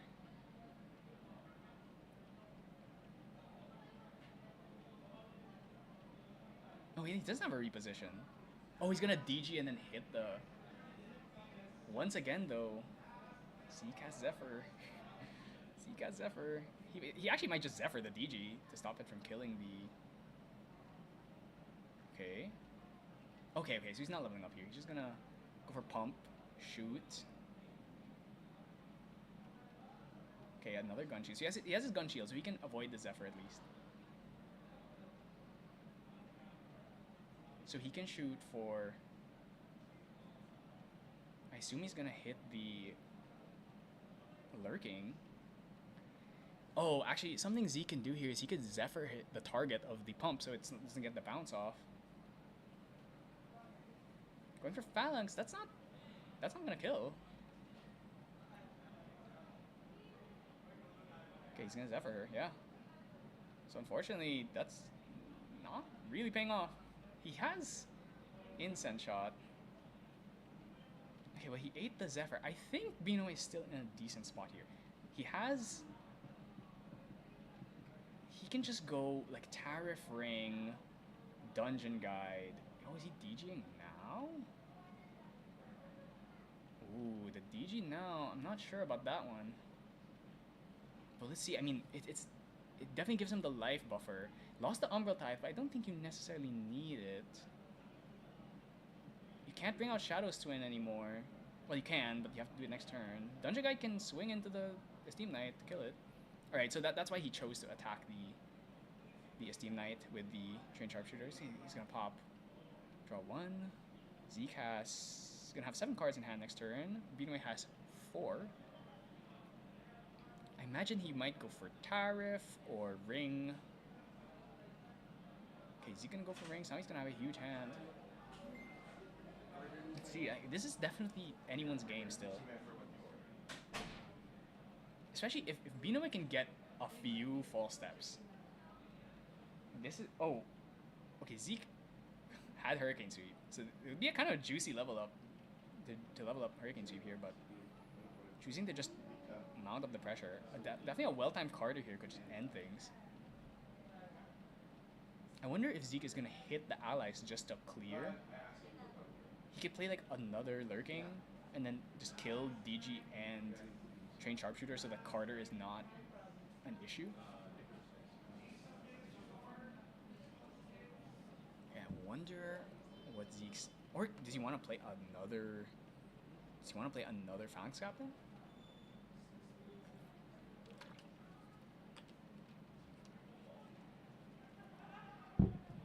It doesn't seem like he has an Intercept in hand. Unless that's an Asen.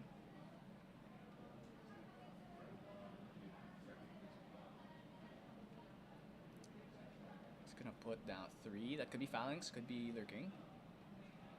Or he could play Lurking and Phalanx.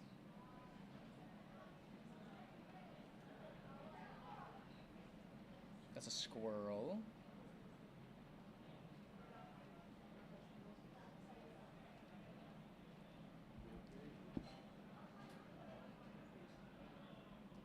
Okay, you're gonna go Lurking. I feel like he might just be going all in. Lurking plus Phalanx. It's not gonna be enough. But if Beanway can't clear...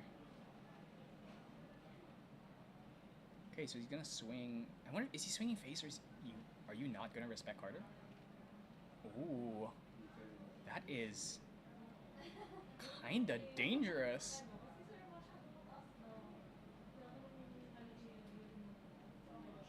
Okay, let's see. If Beanway gets a Carter... I don't think he had one, but if he draws a Carter here...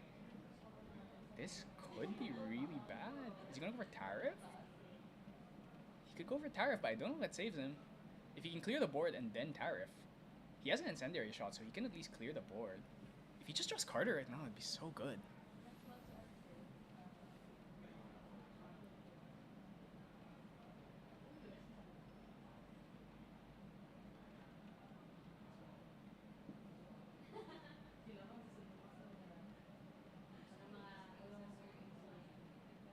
It makes you think why he didn't Dungeon Guide first, but it wouldn't matter because of the Zephyr anyway. He can't really afford to get Shadow Swing here unless he's gonna kill. But he lost the Umbral Tide, so I don't think it's possible. And he also doesn't have... He lost his Distant. That's another really unfortunate thing about leveling up kind of off turn. Like, if you don't attack the turn you level up, you lose the Distant. Oh, he's going for Shadow Swing. That's so risky. I wonder if he has... Does he have... Okay, lost the Knife. That's probably the worst card could have been. Does he see... Okay, he wants it to be Carter. It's Resolute. That's also really, really good. He can clear a Lurking and then just like... Or does he want to go Incendiary Shot Pump, kill the 2 Phalanx Captains, and then hard play Resolute next? But then he's going to be so down on cards at that point. This is a really tough spot. If it was a false step, that would be a lot better. The fact that it's Resolute specifically. If you drew a Carter, this game would have also probably been over. If he Resolutes here, he should live unless it's another Phalanx Captain Inspiring Call or Banner Knight Inspiring Call. I think he might die. I'm thinking he might have to hard play this Resolute. He can go pump, kill the 2 Phalanx Captains. That's 2, 3, 4, 5. Yeah. He can kill the 2 Phalanx Captains and then kill 1 Lurking and then resolute himself. Unless it's a deflecting edge. If this is a deflecting edge, it would be a massive punish.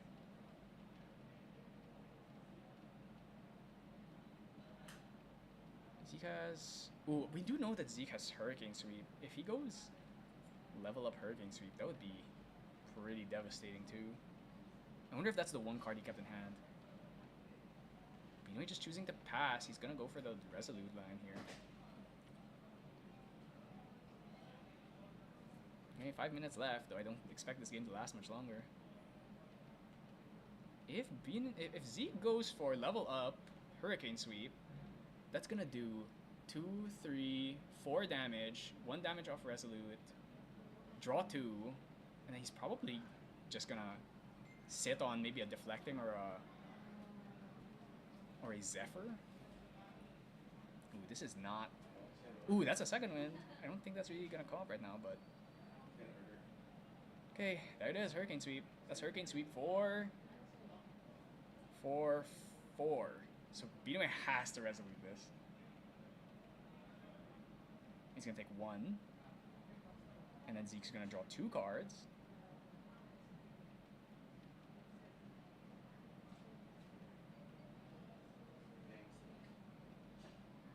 And Zeke's gonna draw 2 cards here.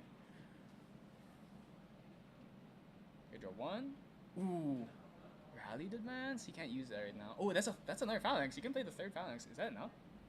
Each Phalanx is gonna be hitting for 3, so no, it should not be enough. But if he goes, that Lurking is gonna be swinging. Okay, intercept. All right. At this point, Carter doesn't even do it anymore because he lost his allies. If he goes Tariff here, it doesn't really matter. This is looking pretty over, and they're all awake. So that means if he attacks into any one of them, they're gonna retaliate and get him even lower. He needs to spike like a false step or something. Even then, I'm pretty sure he's still dead because false step only prevents 2. Abundance, not particularly great at this juncture. Shieldmate, not. It has to be Carter. He has to draw on the Carter right now. He has to Abundance here and then draw a Carter. It's the only way. And he didn't draw Carter. I think that's probably over.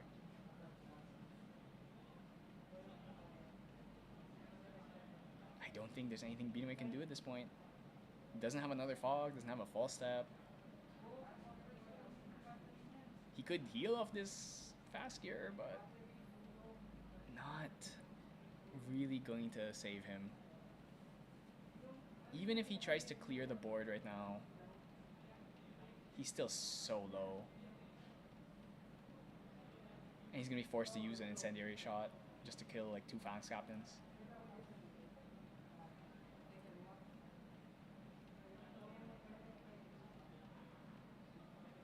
I mean, he could go Incendiary Shot, kill 2 Phalanx Captains, and then drop a Shieldmate. But just not. Still, Zeke has a lot of cards. He can easily get around that.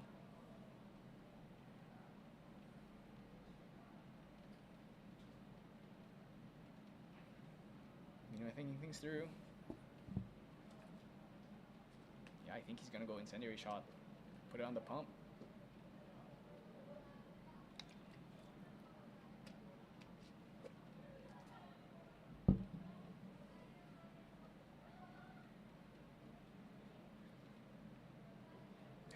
Just not much he can do at this point. He really had to find the Carter.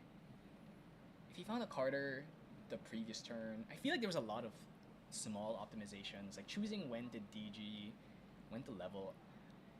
I'll say I think both these players respected each other a bit too much. Where Zeke is playing super safe, but Bino is also playing super safe. When Zeke gave him so much space that he could have really just kind of power leveled to 3. He could have kept those false steps that he had. Instead of banishing them, he could have had a really clean level up.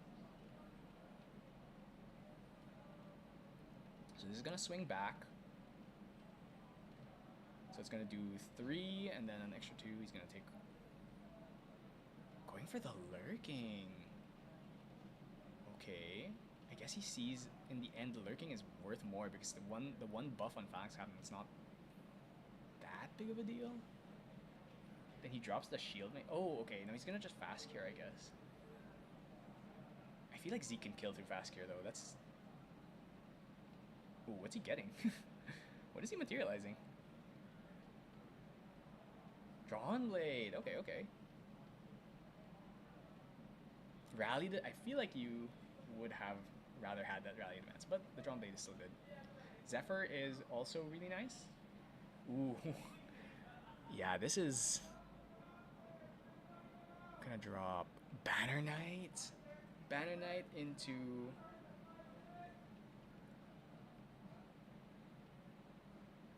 And this is more than enough.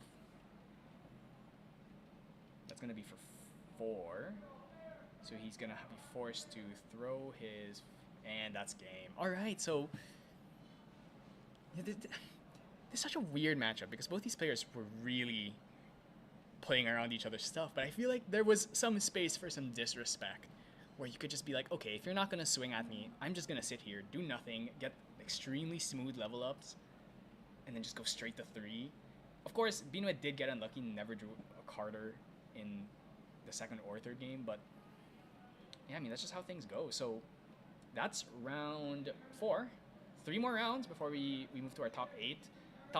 The top 16 all get invites, but we're only going to cut the top 8 for the end of the day. So thanks for tuning in again. We'll be back in probably about 5 minutes for round 5, and then round 6, and round 7, and then top 8. So I'll keep you posted on who's left at this point. You can also just check the Omni decks if you'd like to see the records of all the players. We'll see how many of the world's qualified players are still in it. All right, so and he drew the card that was right on top of the deck. Oh, that's so unfortunate. It wouldn't have mattered at this point because he didn't have an ally to. Actually, no, he did have he had the shield mate. So if he drew that, if that was just one card higher, he could have played shield mate into Carter and swung. And I think Zeke had. I don't think Zeke had anything. I don't think he had Zephyr. Oh, so that's really unfortunate. Anyway, that's just how the cookie crumbles sometimes. All right, so we'll catch you guys in a few minutes with round 5. Thank you very much, and we're gonna go to break now.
Should I click desktop audio? No, that one's fine. That's fine. I'll just leave it. Actually, no, yeah, you should mute it, I think. Alright, so welcome back. We have our 5th round for the Philippines Grand Archive Regionals. We've got Conrad on Wind Allies. Pretty standard stuff. The main thing, he's kind of weird. He likes playing Marco Fervor. I know you're a big Marco Fervor like fan. Marco Fervor. You're a big Marco Fervor fan, especially when you get to put it on an ASUN. Or he is playing Tenoris though, so he is playing some of like the Foster allies. He plays like the recruitment officer. But we're here for Dex. Yeah, Dex. We're here for Dex. I picked this because of Dex. Dex is playing Wind Umbra, and literally I've never seen anyone play Wind Umbra. In fact, like I've seen Water Umbra. I've seen Fire Umbra, obviously, but Wind Umbra. That's So let's go through his deck. He has 4 dungeon guides, of course 4 fractals. Fractal Insight. Very For the weird. glimpse. Definitely very weird. But yeah, it's a card that replaces itself, helps you level up. 4 library witch for the intercept. Yeah, intercept draws you cards. 4 ASUNs. ASUN. Probably if your opponent is playing a deck that will not get rid of the library witch, you can just like ASUN or you can just use the ASUN to bounce the library witch back to hand. 4 beseech the wind. Siege, obviously really good for power leveling. That's like the main benefit you get compared to playing Displaces. fire. Yeah, displace. What does Fairy Whispers do? It just searches a win card. Okay. For rally the peasants. Rally is just there to search Carter and DG, I assume. For rapid reloads. Rapid reload, yeah, I definitely think rapid reload is a good card because it lets you get your bullets without having to. You know those turns where you just have no bullet, but you also have no guns. You have to get a gun, but you have no bullet. So this time, rapid reload lets you get a bullet out. Swift recruits. Swift recruit, I mean that's pretty standard. You know, we need Windless Gatekeeper. Windbless Gatekeeper in a. Is this the one that? That's the one that buffs. If you could, it's a 2-cost taunt, 1/2 taunt. Yeah, and If you you pay an pay extra 2. 2 to give it a buff counter. So I guess you give that to Asen. Yep. Because it's the only herself or Asen, because it's the only guardian allies here. For Oh no, Carters. Carter is a guardian ally. Yeah. So you can buff your Carter, so it becomes a 2/4. Or no, a 3/4. 4 Tides, 4 Mind Yeah, Break. Mind Break Break die, bullets, that's pretty standard. No false steps. 4 Seeking Shots. Seeking shot to control boards. So no defense. Oh my god, are we seeing Displaced Dungeon? Oh, we just saw Displaced Dungeon Guide. Oh, so he's power leveling. Yeah, so that's why he's being besieged and he's playing. That's the main thing, is that Wind doesn't have the cycle that Fire does, but what Wind has is the ability to just power level super fast with like Besiege, Dungeon Guide, Zephyr, Dungeon Guide Displace. So he's level 3, just immediately. Conrad is still a spirit. He has no intercepts on field. He just gets to. Wow, that's so fast. Okay, I'm switching my deck. Alright, he's releasing. He's gonna get shadows. Okay, Conrad has he has 1 card in hand, which means he can't, like, he has no Zephyr or anything. This is coming in, and that's gonna come in for. Oh, that's rapid reload. It's gonna come in for 6, and he's gonna have 2 Taser dormants, shots. and he's taser shot. Doesn't this just lose to a defensive deck with like a shield mate? That's the thing. Is like when you're playing against decks that have like the Zephyrs and the Fracturite, I think you have to play a bit slower. But you're allowed to because you have things like the Asuns and the Library Witches. It's not just all in power leveling. How about against a Merlin? Doesn't this lose to a Merlin with like a Library Witch and a shield mate on board? Yeah. I mean, just make sure they're not on field. You know, I think you just play a little bit slower. You just got to play a little bit slower. All right, so you know the Wind Resonance Bobble, you know, not often seen against Diana, but okay. So he has. I mean, he could just not level up and just keep hitting face. But next turn, okay, he's at 9 damage left, so he gets hit again, and then gets Umbral Tide. Actually, well, I guess the main thing is that Dex had to lose his entire hand to pull that off. So next turn, he's got nothing. He goes Bullet, draws a card, then swings and passes. If there's a Swift Recruit here, Probably gets a Tithe here, right? it's just so awkward because. Sorry, he gets a bubble here, right? For the Yeah, but if he double gets draw. Bobble, then he's not gonna have a bullet, so he can shoot. Yeah, I'd say if Conrad holds up cards, I would probably go Bobble, expecting a Zephyr or something. But if he's gonna dump his whole hand, I'd probably just get a bullet and just shoot him again. He has Mind Break Bullet. How many cards in that? None. He has no cards. No cards in the hand. So he's just relying on the bullet. Okay, so you see, Conrad's holding up cards, so you have to expect the Zephyr. He's getting a laser shot anyway. The Zephyr would go I crazy. do here. know, in fact, that he has 2 Zephyrs. Like, because Here, he's oh, trying wait. to buy a Zephyr from me. Oh no, it's Veiling. Okay, wait, does he have enough? This is gonna come in for 1/4. So does he have 4 win Doesn't cards? have enough. He has 3, so he's still gonna take the. He's gonna take 1 damage and get 2 creeping torments. He's dead. No, he's fine. He's fine. He just doesn't have to. He just can't draw. Actually, he can use his wind resonance bubble now. Actually, no. Okay. If he has umbral, if he drew umbral after turn, wait, no, he can't play it because it costs 5. Yeah, but he's dead next turn. Wait, Conrad should have drawn off that. He should have drawn off the wind resonance bubble now before passing back to his turn. Because now he can't get that draw. Yep. He just dies. He can't level up here because he stays there locked. Actually, I guess he can because he levels up, takes 8, but then he's gonna have 20 He dies HP. next turn anyways. So he should have drawn there for an extra card. Because Dex will get a bubble next turn. Maybe. Either that or he just gets bullet again and then shoots again. Yeah. Okay, I mean, honestly though, Conrad's board is not that bad.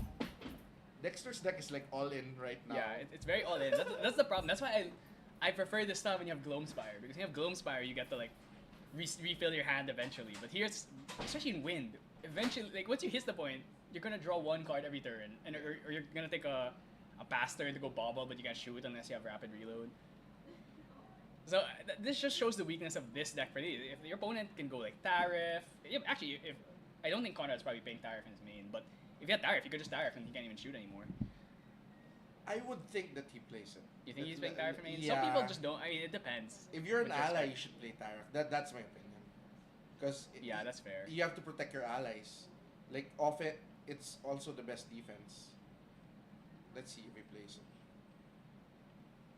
He does not. It's in the sideboard. Yeah, see? You're right. And I main deck it. the only I also made. If I'm playing ally, I probably main deck Tariff. I mean, the only thing that would save him is probably like a Swift or. He only has 1 Zephyr on board. Oh, okay. Smoke bombs, poison zone. Yeah, if he's just swinging. So next turn, Dex can just go bullet again, shoot him, but it's only gonna do what? 4 damage, assuming he doesn't have deflecting edge or something, or a Zephyr. Yeah, he only has 2 cards now, so it has to be it's like deflecting edge or. Ooh. Oh no. Okay. It's game, because he's gonna take 8 damage. Right? He has to level up next turn. But then if he gets shot, no, yeah, he can't shoot him because unless he has rapid reload. If he has rapid reload right now, he can. Oh, he's just gonna see. If he levels up there, he's gonna have 20 HP. He's not taser lock, and then he's gonna take 8, so he's gonna go up to 15. So he would still, unless he got shot again, which he couldn't get shot again unless he had rapid reload. So I feel like that was a bit premature. But yeah, you're Yeah, right. because right, the thing is he levels up, but he's not tasered, so he's not gonna take any damage, and then he's gonna get abundance. Draw 2. He's gonna take 8 damage, which I he would think have the been. psychological attack. Yeah, I feel like getting Yeah. Dungeon Guide displaced kind of psychological. I don't think he's ever seen this deck in his life. He probably has no idea what's going on. Conrad, you still had a chance. He still had a that chance game. because like, look, he's at 14 HP. He had 2 cards in hand. He abundance. He have 3 cards in hand. He But- can't really do anything, you know, like. Yeah, but unless- the thing is, the opponent had 25 life, so minus 14. yeah, but he had 4 allies on board that all swing for 2, so that's 8. So puts him up to 22 next turn. But if he levels up, he has taunt. Yeah, then he has taunt. So, So he can. he's gonna get shot. Yeah, but then he could just choose to hold all the cards in his hand. But he has 5 life. Yeah, but if he has a Zephyr, he has his 1 Zephyr Yeah. or a deflecting, he's probably alive. And then his opponent can't force him to draw anymore Yes. because he already uses abundance. So Yeah. unless he has to draw Umbral Tide. Actually, no, that's the thing. If he had Umbral Tide, the game's just over already. But Or maybe he saw his draw. I still feel like he could have waited. I mean, look, it was a 12-minute match. He can afford to. But now he's gonna put in the Yeah, for sure. the tire frame, hopefully. The tire frame would have saved Yeah, him the 2 tire turns, frame would have right? saved him 1 turn. Then 1 turn, then 1 more yeah, turn. let's see how much intercept is he playing? He's playing. Not many. Oh, okay. He's not playing Swift Recruit. Yeah, he's not playing Swift Recruit. Actually, yeah, I don't think I think Asen is his only intercept. Hindi na ako full screen kanina. Yeah, the only intercept in his deck is Asen. That's definitely gonna be awkward. And the fact that he only has 1 Zephyr. I would say that this is a bad matchup for Conrad. Looking at the I feel like it's a good matchup if he was playing like 4 Zephyrs and Swift Recruits. He's not. But without those, yeah, this might be a bad matchup. He was- Actually, the one thing is, if his opponent ever drew Carter, too, it would have also been really rough on him. But Conrad let's see. was trying to buy some Zephyrs yesterday, actually. That's the thing about Conrad. He plays wacky cards because he doesn't own Yeah, but the whole. But he still he makes it far. performs That's the really crazy well, thing. He doesn't yeah. have like a really like So a fully optimized complete deck, but he still makes it so far.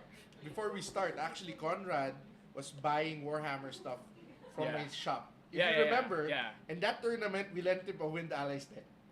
And he's right now he top 8 at Great Library event. Yeah. And he's here in the feature table of regionals. Wait. That's all in 6 weeks. Is that a Serene Spirit? I think that's a Serene Spirit. Yeah.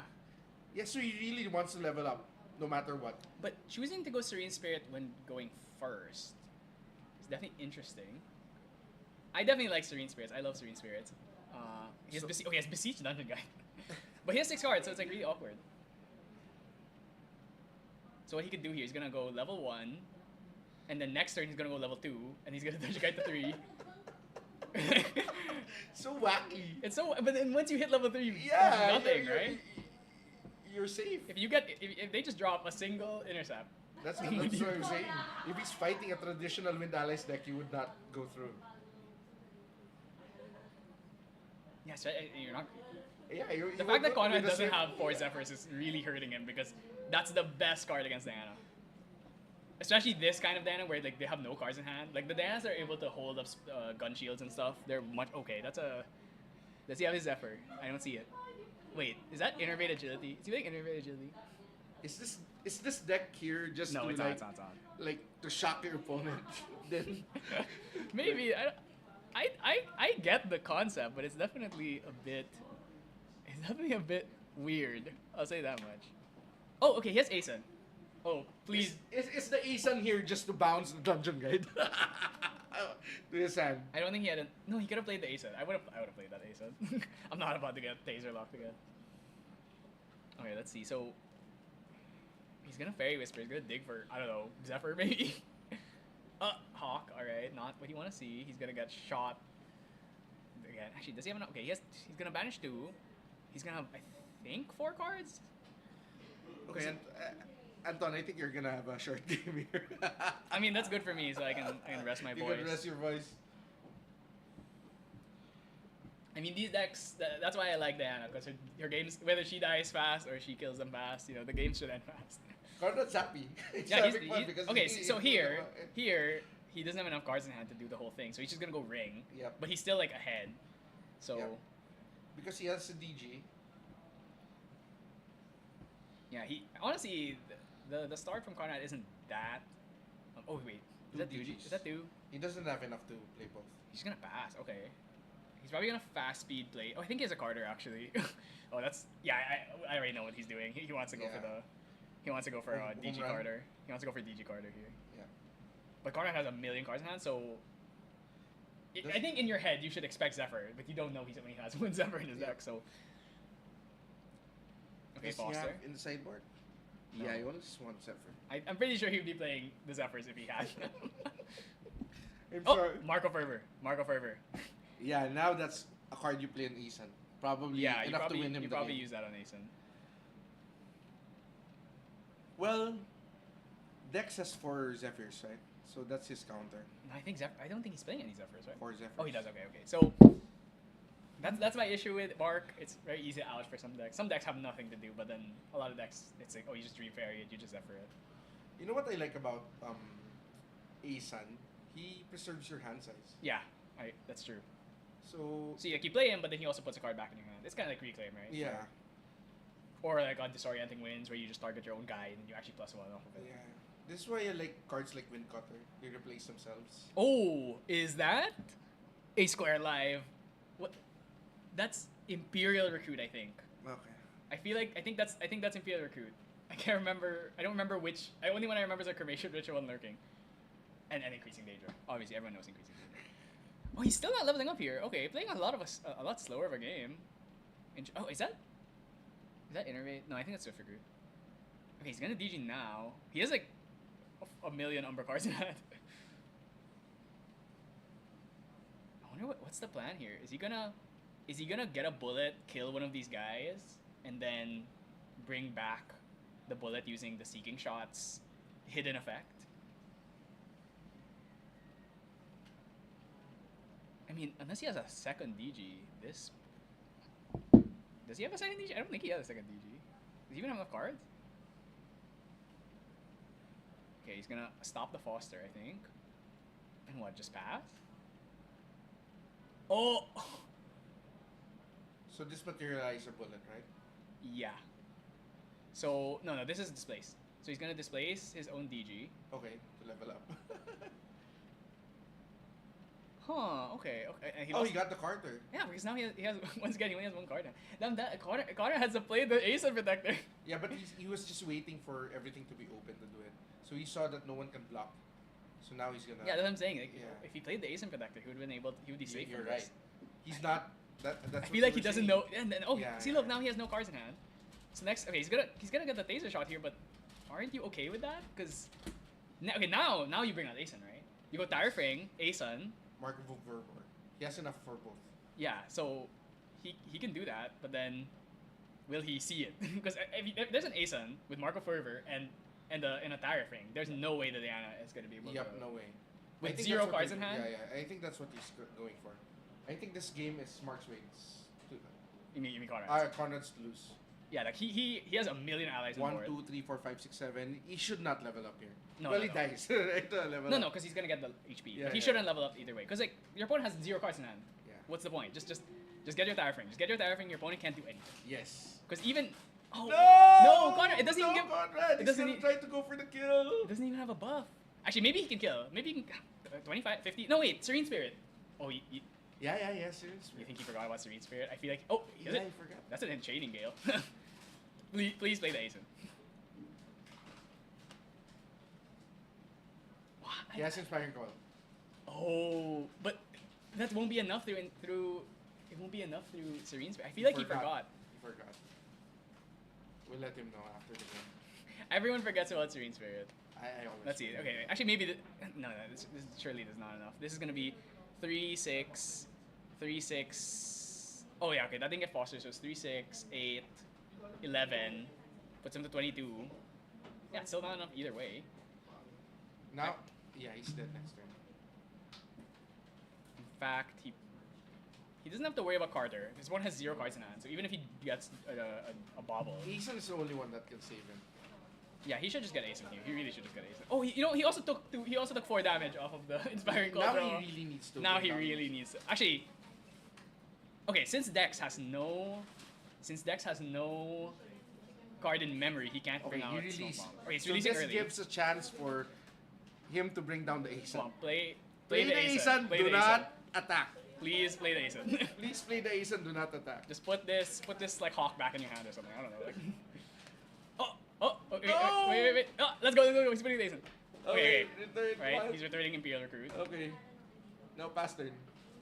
Yeah. Okay. Wait. Alright, Dex knows that. Okay. Yeah. So he needs an Umbral fight. Yeah. If he gets Umbral Tithe, It's GG. it's GG. So if I were Dex, I'd. Wow, he got the. I don't think. Okay, is he No, he changing his should, mind? he should get the bubble here. And I try would, to yeah, draw it I on would his just try turn. and. Wait, no, because the thing is, Umbral Tide costs 3, because he only has 2 curses, so he won't be able to play because he only have 2 cards in it. So yeah, I'm pretty it's sure. just a lock. I'm pretty sure Conrad's got this. Yeah. Because he can't even go. He can't even go pump here. Yep. He can't go pump here. He can't draw Carter because he doesn't have enough cards in hand to play it. Yep.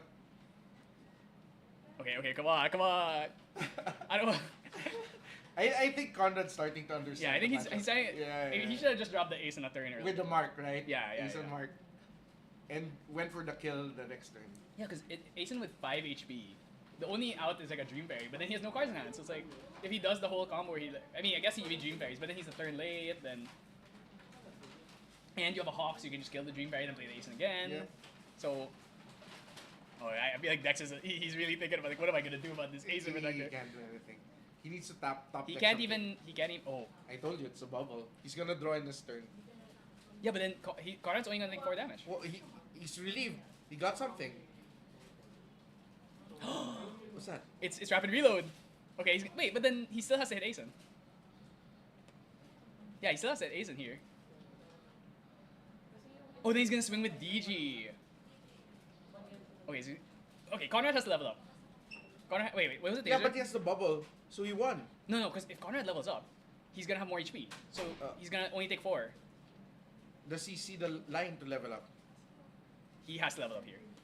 Oh, Conrad, look at it. Look at Conrad, it. level look at up. Conrad, don't get scared.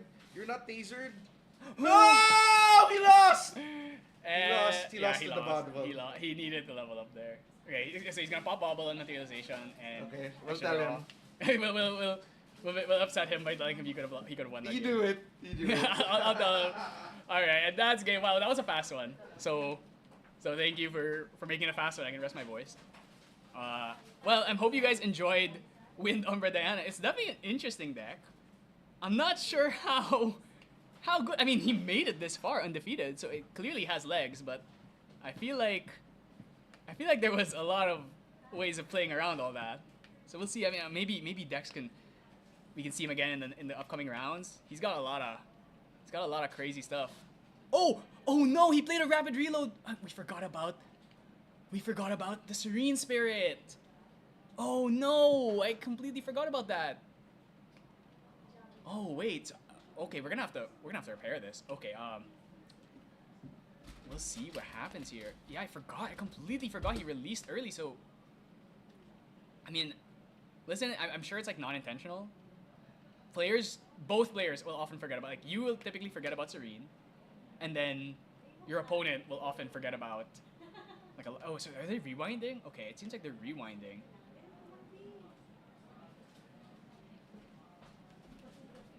Okay, they're rewinding. Okay, yeah. So like,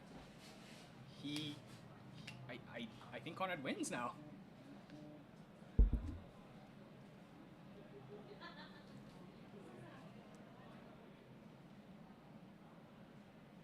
All right, seems like they're it seems like they're rewinding. So Anton. I noticed. They went back. Yeah, they had to rewind. So I think Conrad gets the game 2 probably. they rewound it. So I mean, I'm pretty sure Conrad wins this because like the only thing that would save him here is a false step, but he doesn't play false step. So yeah, he just has to swing face here. He doesn't even have to level up. He can just swing face here. It's like only going to do 4 damage. Yeah, I think Dex should concede. Yeah, okay. Good. All right, so everything's right in the world. Everything's right in the world. Now, hopefully this time.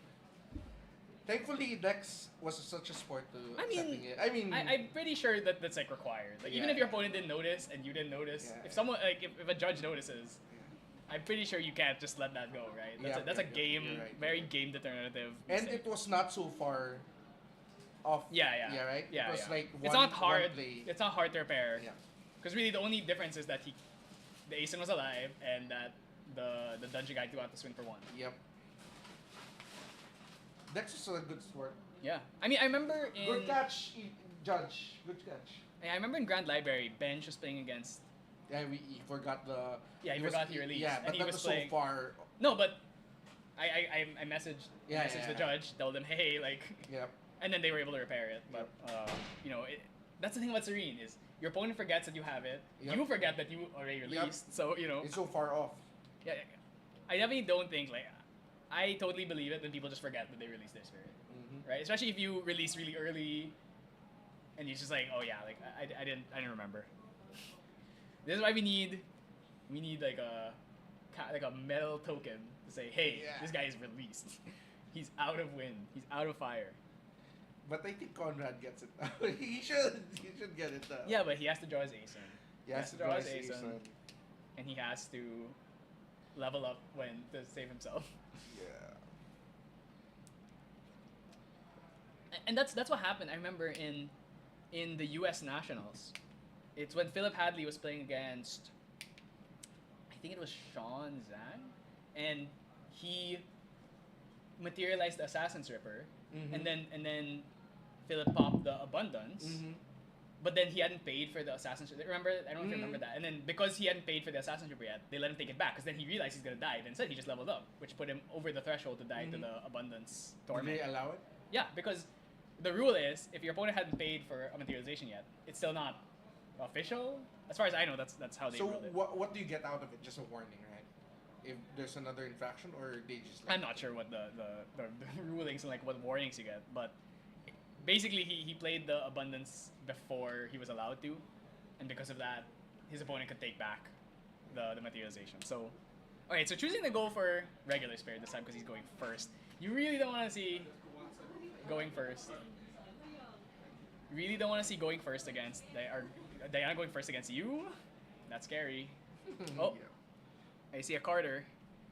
Let's see if he's okay. Oh, he has his own intercept. I don't see a DG, but he has a rally, so he might rally here. This is for floating memory. Yeah, I mean Connor has to kill it unless he has his own. Unless he draws a Dream Fairy. It's kind of smart though. Wait, is this floating? Oh yeah, it's floating regardless. Yeah, it's not class bonus. It's so smart though. I've never thought about Swift Recruit that way. I think that's Marco Fervor and Chaining Gale. Oh, so that's why he doesn't play Zephyrs, because he has Chaining Gale instead. It's his budget version of Zephyr. Hopefully, Weebs, please send us supporter packs so we can have some of those cards that we lack. I mean, I have my last supporter pack, and someone already reserved it. So, yeah. And I bet you it's gonna have a CSR again, just like last time I sold a support pack and had a CSR. R.I.P. Trisket CSR. Yeah, and then it got sold for $800, and I was sad. Oh, is that's the commoner Exodia combo? We played a commoner tournament once in Auroras, and this is Exodia. Turn 1 Marco Ferber Lurking Assailant is unbeatable. This is my play. Yeah, but that's a commoner. But Dex has 4 Seeking Shots, and I think yes, he does. I think no, but Seeking Shot does not have True Sight until he's level 2. Yes. So he has to level up to 2 first. So he could go DG and then Seeking Shot, or he could just level up to 3 and then swing again. Because it's not like Lurking Assailant has. And doesn't have to release yet. Wait, did he not attack? He attacked. Oh. No, because he hasn't taken damage, so he didn't. Did he not attack? Should I check it?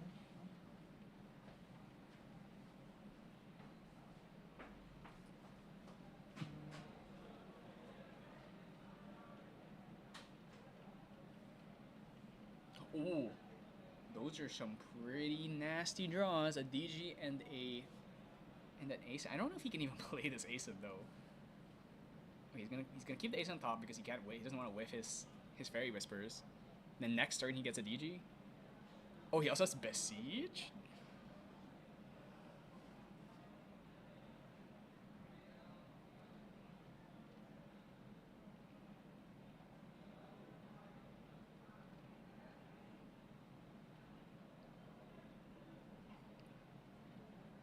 Okay, so 2 rapid reloads, Besiege, Aeson.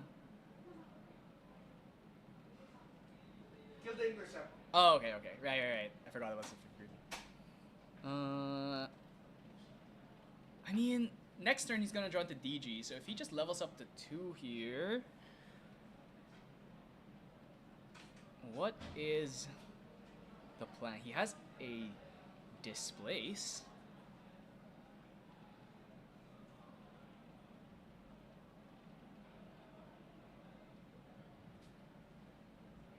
Dex in the tank here. Obviously, the thing is the stealth lurking is not as impactful when you're not playing against other ally decks because they can just ignore it and just swing face.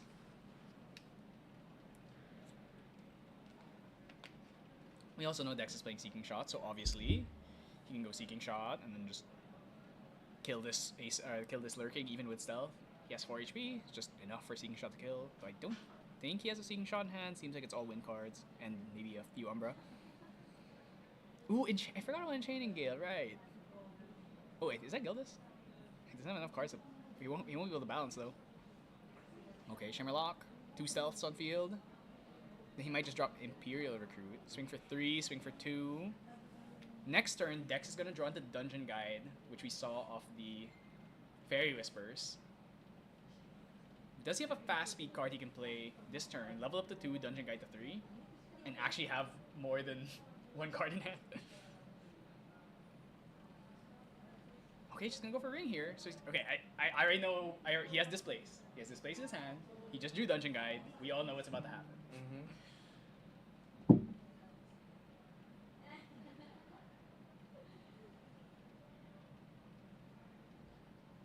He's actually gonna have, I think, more card. Actually, he's gonna have like 2 cards maybe left in hand after this. But oh, he has Umbral Tide though. Okay, I think this is a really good spot that Dex is in. Unless Conrad drew his Zephyr, which I did not see. 1, 2, and he's gonna displace this DG. A 3 and a 4. Okay, losing 2 rapid reloads. Or is that besiege? I think that's 2 rapid reloads. Diana level 2, get your bullet. Probably taser. Oh, yeah, taser. Swing 1. Displace. And he has Umbral Tide this time, and he actually has like more than more than 0 cards in hand, so next turn he can actually go. I think next turn he's gonna have. Oh, Conrad's putting something down. He has the Zephyr. Huh? So he reclaims the dungeon guide. But I mean, it's still gonna get the. It's going to go back to hand. Right? It's gonna come back in end phase. So he was gonna displace it, and he chained it Chaining Gale. So it comes back in end phase, which means that he's not gonna get the swing on this. Wow, that's actually so 5-head. Now, if only it was just Zephyr, he could just Zephyr the gun instead. But you know, we make do with what we have. Oh, and he lost his Asa, and he lost his. I think that's Carter or Umbral Tide. Okay, so yeah, so now Diana's level 3, but she can't swing because it's end phase. Yeah. Alright, so now he just needs to drop an Ace in Protector. Or, yeah, He he's needs just... to level up. I think No, but if he levels up, he's gonna have Taunt. It'd be best if he could drop an Intercept here. Oh, wait, he has Carter in... Yeah, he should kill this Dungeon Guide, actually. Yeah, he should kill the... He should kill this Dungeon Guide. I think he will. He's gonna level up, and he's Oh. gonna kill the dungeon guide. Because, yeah.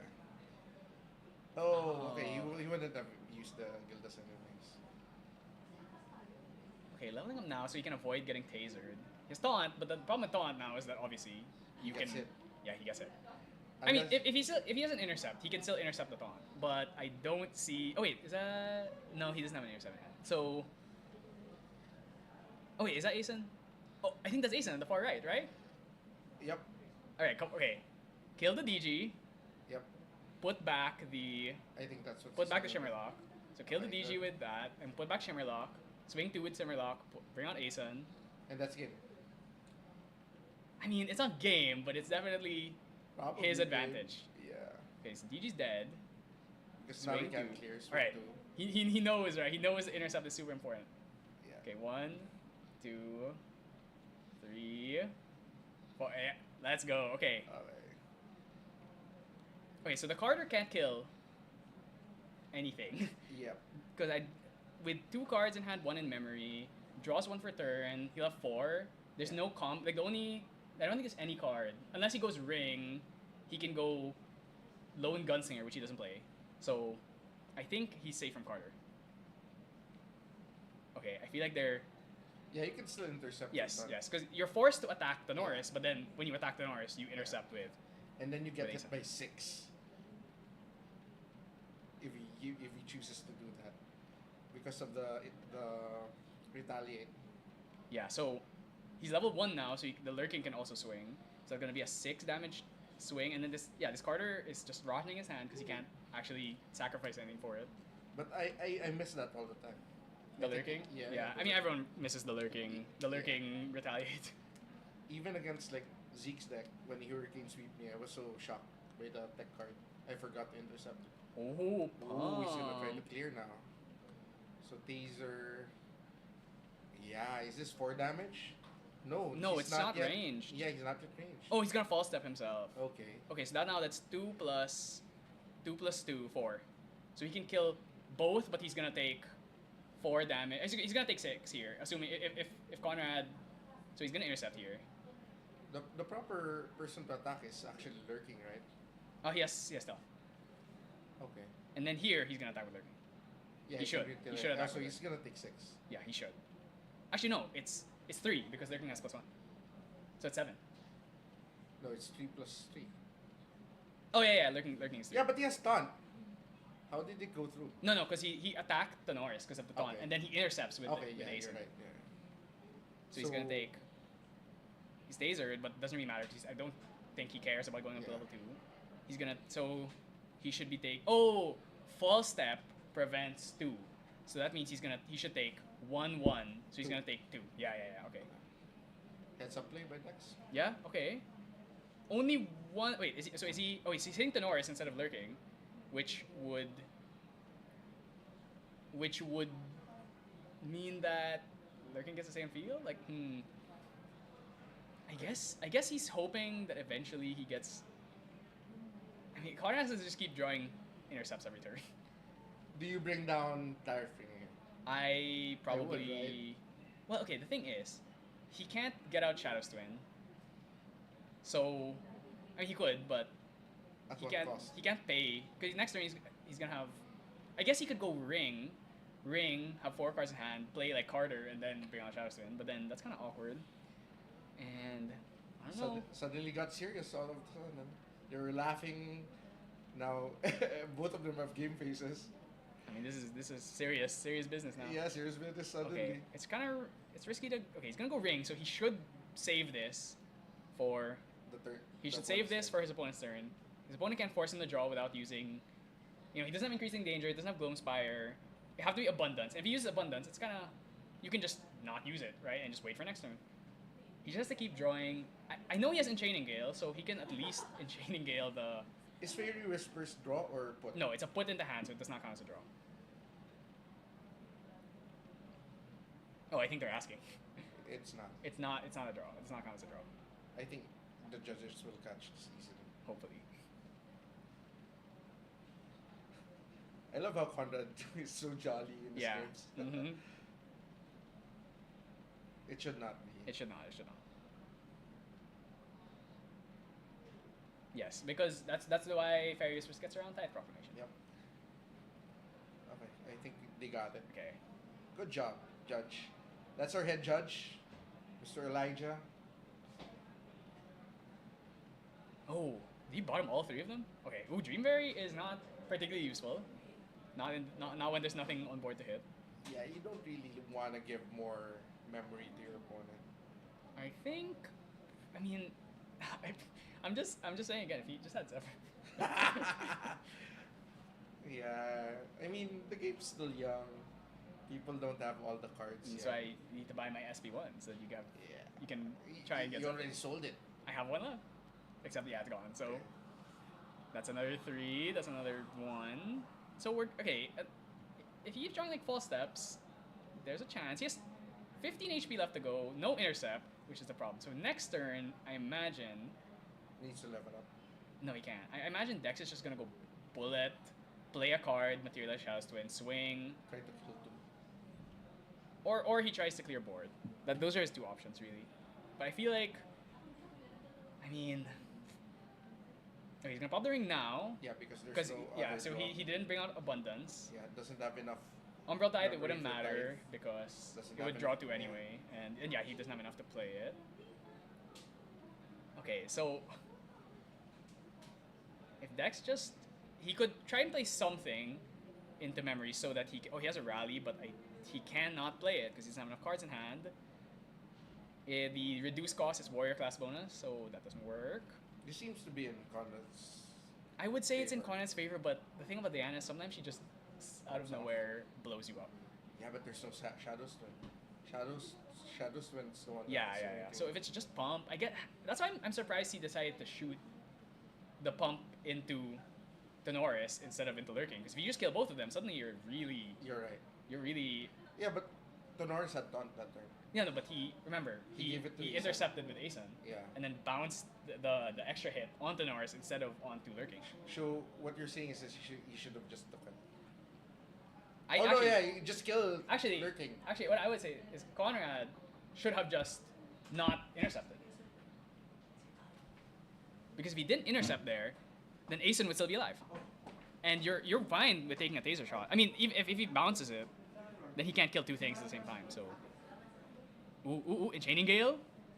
Oh, Markov Fur. Okay, so this is good because now. So this is not distant, so it's 3 damage. Both of them live, and he gets to swing back with Lurking for 3. He gets to bounce, probably to Tenoris here because you're not killing the Lurking anyway. But there's only 3 damage. I mean, like, do you care? It's two. Wait, is he retaliating? Wait, no, he's not retaliating. Forgot. He forgot to retaliate. That very well could matter. Okay, that pump is gone. So now he has to get Shadow's Twin. I mean, I guess next turn he can go Shadow's Twin. Actually, he has nothing in memory. Actually, I don't even know he can play. Oh, he's gonna play Carter? Oh! It's gonna kill the... Now we have to retaliate. Come on. Yeah, okay, unfortunately he's gonna lose both here. And he's gonna heal 2. Actually, he's gonna heal 3 because Carter plus the 2 guys who die. Oh wait, no, he didn't hit the lurking, right? Okay, so Carter's gonna die here. Once again, not respecting the Mark of Fervor. The Mark of Fervor lurking. I feel like you should just kill it. But I guess... He was so smart not to retaliate there, the last attack. Heads up play. Alright, so Tariff, is it time to bring out the Tariff? Because your opponent has 2 cards in hand. He can't attack anyways. No, but he could go... Seeking shot. What he would need to do is he have to play... He banishes 1, gets Shadows to win, no bullet, draw. He'll have 2 cards, he can't do anything. So I guess you don't have to get Tariff here. You don't, next turn is a Tariff. He can get the weapon here. He could get... I'll get Bulwark here. Is there any other card? Ornamental... Are you afraid of... He's just gonna get Bulwark, yeah. Are you afraid of a Tithe here? Tithe would do 4 damage. As long as you don't put 4 down. Even then, it's still 8. It's just 8 damage. It's not enough. As long as you don't get shot again, which... Because he needs to pay 3 for the draw. I mean, for the Tithe, there's only 2 curses. No, if he gets to shoot him again, if he goes... Because he he didn't... First I don't think he lineage released yet, so... It's possible. Because he's gonna banish 1, get out Shadows to win, but he has no bullet. So unless he has rapid reload. If he has rapid reload, then I think this game might be close to over. So it depends what he draws. Okay, so he's gonna swing. He swung with both of them He's for gonna 5. get a draw card here. Does he have the spirit? He does not. How? Is there any way he can see, get so a gun? what's gonna happen here? He still has his lineage release. He hard materialized that. Oh. So he's gonna do it now. So he's gonna I'm telling you, he should have brought out the Tire Ring. See, he can't do this. He brought out Tire Ring. So now he's gonna banish 1. He's gonna have 2 cards in hand. See, he would. Yeah, but he still can't cast Tithe. Yeah. So actually, he doesn't have Tithe anyway. Yeah. So okay, he's gonna shoot here for 3. Sorry. He can't cast 4. Yeah. 2, 3. Yeah. So he can't. Actually, no. He would be able to play Umbral Tide now, but he doesn't have it. But if he did, he would be able to play it because he has 2 cards in hand. Umbral Tide would cost 1, so that's 2 cards exactly. But he doesn't have it. It's 2 win cards in hand. Actually, wait. He's not Serene, right? No, he's not Serene. Okay. So Conrad has a chance to win this game. He's gonna swing 5 next turn. His opponent's at 19, and then you just go Bulwark. Is he not just dead? He has 6 damage right now with the Bulwark. 3, 4, 5, 6, 8. He has 8 damage. He's not on Serene. The only thing you have to worry about is False Step. But I feel like at this point you just have to go for it because next turn he's gonna go Abundant. Well, you can test it. He's gonna play it at the first instance. Let's see. I mean, at this point, yeah, you just have game on board, so I feel like you just go for it. Yeah, you level up. Oh, yeah, he does. He does have the damage. Okay, so the rare level up to Tenoris 2. You don't see that very often. So now he's gonna swing for 6. That's literally game. Yeah, and Does he concede? Okay, he's not conceding yet. No, I saw 2 win cards. So there's no false step. We don't have to worry about it. But that's something to think about if you were in Conrad's position. You don't know. I don't think he has Failing Breeze, right? It doesn't. So I think this should just be game. Let's go! All right. We got there. You know what? Who needs Zephyr? Oh, Anton, you're so pessimistic. Oh, those are not great cards to see right now. Yeah, who needs Zephyr? Who needs Zephyr? Yeah, see, the game would have been easier. Who needs Gildas? Yeah. Zeke's game. Yeah. Right? So no Gildas from the Swindle. The Mark of Fervor was doing a lot of work. Yeah. I still feel like he should have just killed. I feel like he should have just hit it with the pump instead of swinging the face. But at the same time, I feel like when you're in that position, we have no cards in hand. Spending cards to kill allies probably feels really bad because that means you're not hitting them. And if you're not hitting them, eventually they're gonna draw into another Ace and Protector. Yep. And then so it's like I get it for sure. But I think that's really the flaw of this Diana deck, right? Is that you level up, you have no cards in hand, you can't do anything. Honestly, if Conrad had just instead of getting the Bulwark, he could have gone Tyref. And there's he wouldn't have even taken that shot the next turn. Then next turn he goes Bulwark and he just swings, and he still would have been able to kill. Because Carter wouldn't have killed him, and he could still have leveled up. Yeah, and then he wouldn't have been able to shoot him. So there's so much small things. I guess that's the thing is when you're playing a deck that nobody has ever seen, people kind of don't know how to play around it yet. don't have much experience. So yeah, like, I mean, awesome showing from Conrad. Who needs Zephyr? Who needs Zephyr? What can I say? Zephyr's for losers. Play Shading Gale.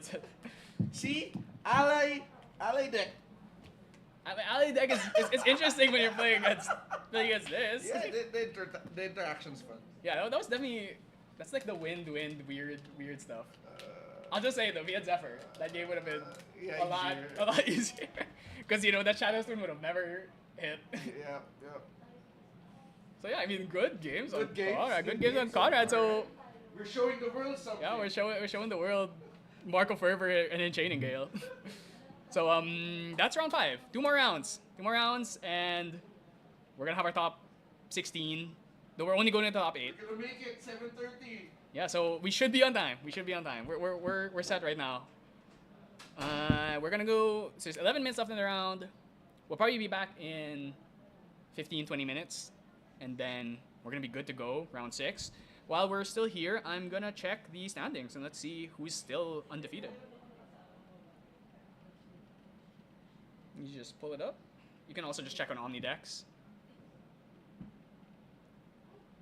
So right now, standings. So Kaloy is still undefeated on Luxem.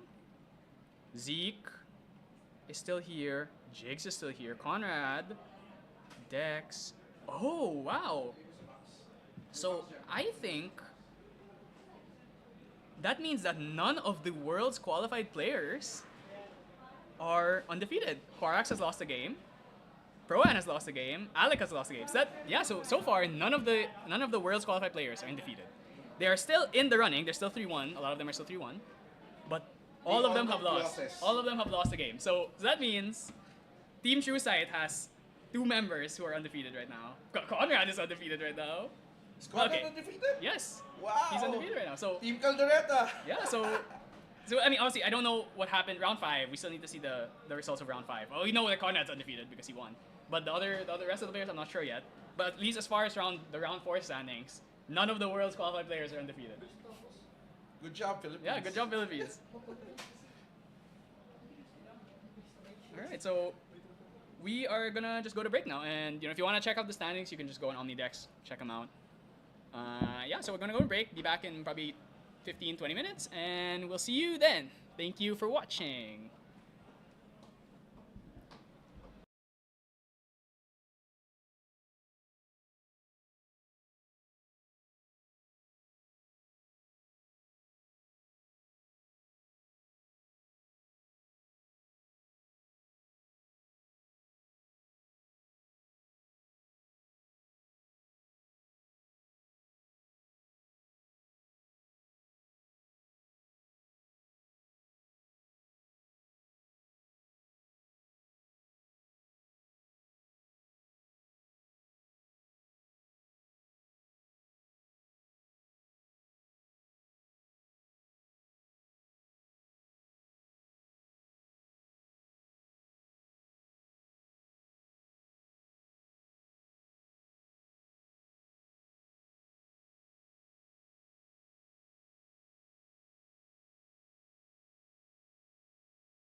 mean, that's a bad match. Bad match. Worst match. Okay, so we are on our penultimate round. It is round 6, and we have a very special game for you. Let's go, Sylvie! Because a Sylvie has made it so far. Is currently 6th place, 4-1. Wind, Sylvie, Terra. Not Wind Ally, Wind, Terra. Sylvie playing Crawl. Let's go, Sylvie! So, Alan over here playing Sylvie. I'm ready to see it. He's playing against Bino, who's on Fire Diana. We've seen him before. And, I mean, Sylvie, he's playing... I think... So, he's playing Wind Sylvie. And Sylvie, a lot of intercepts, a lot of taunts. Maybe they can't get past a Crawl? He has Demon's Aim. Bino has Demon's Aim, so... There's a chance. But I feel like if Alan can get to level 3 and actually survive without like a million torments, he might be favored. So yeah, like let's talk a little bit. I'll talk a little bit about his list. He's playing 8 guides. He's playing 4 Akkad, 4 Dungeon. He's got like he has the Cleaves, he has Biscuit Frenzy, he has Bedivirs, Bears, Beast Bonders, Fairies, Green Slime. He's also playing Shimmerlock, which I think makes sense. Shimmerlock's a really high value ally to just play. But the main thing is, yeah, he's playing Crawl. He's playing Crawl, he's playing Call the Pack. And that's and Terracite. So WinCon, hit level 3, Terracite every turn, find a Crawl. Profit, I guess. So let's see how this works out. I'm really looking forward to this. I just hope we don't see a Taser Lock or something, because that would be very unfortunate to see our Win Sylvie get Oh, he's going first, so probably safe from Taser Lock. Diana, Bino is playing a more anti-ally Diana, so does have outs to like Academy Guide Pass. But we'll see. Seems like he didn't open the ACAD guide, fortunately.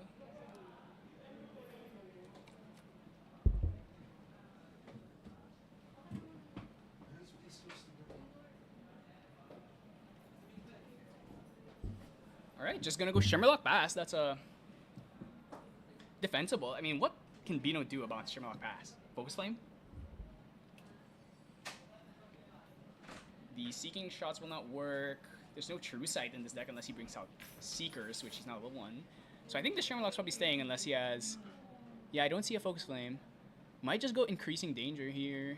Increasing Danger, Creative Shock, probably.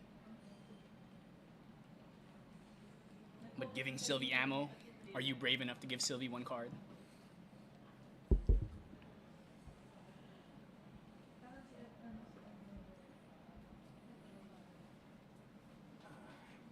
He doesn't have a generic float, but he might draw into one.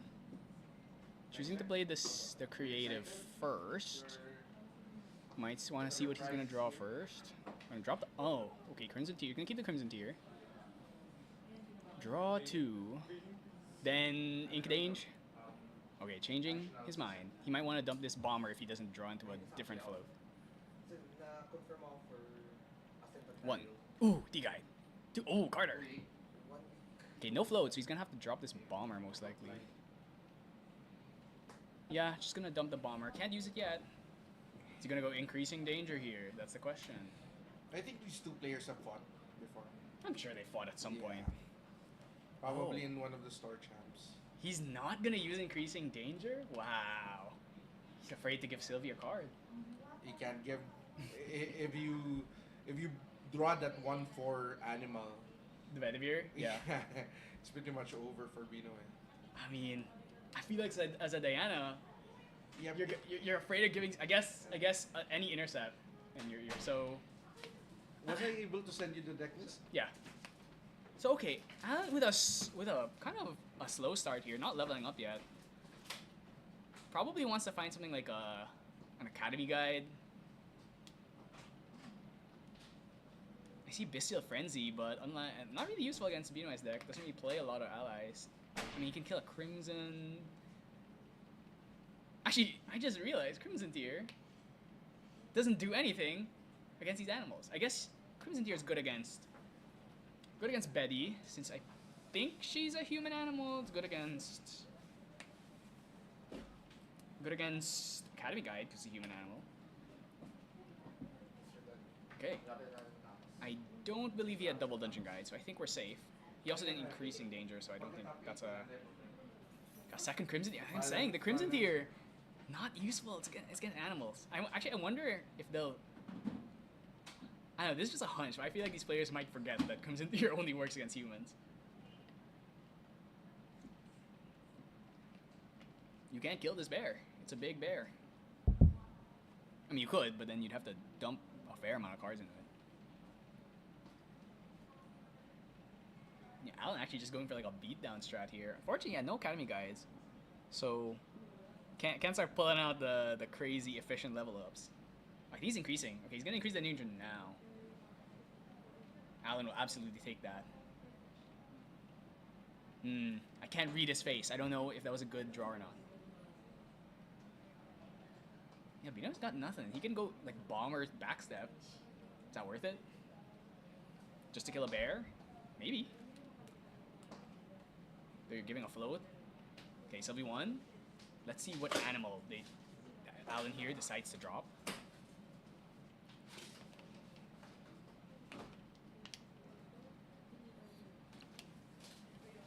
Ooh, a crawl! That's oh, Bino's reading crawl. He's never seen this card in his life.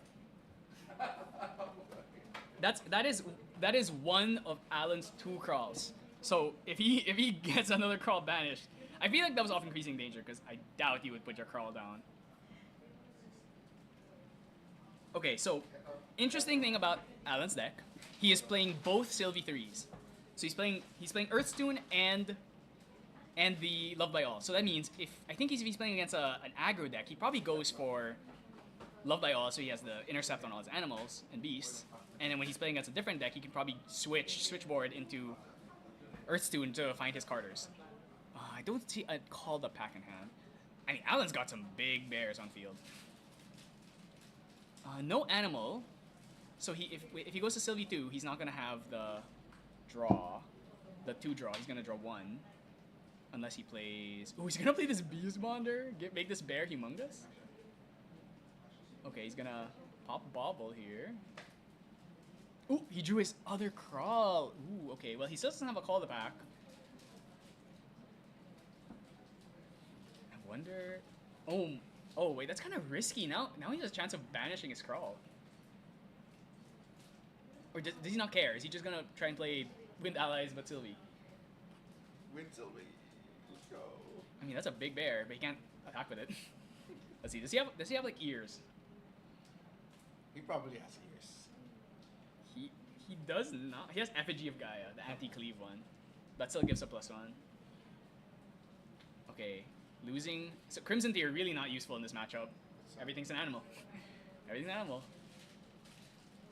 Okay, I feel like Alan is like just gonna play a beatdown strat. He's like, screw it. I'm not even gonna go to level 3.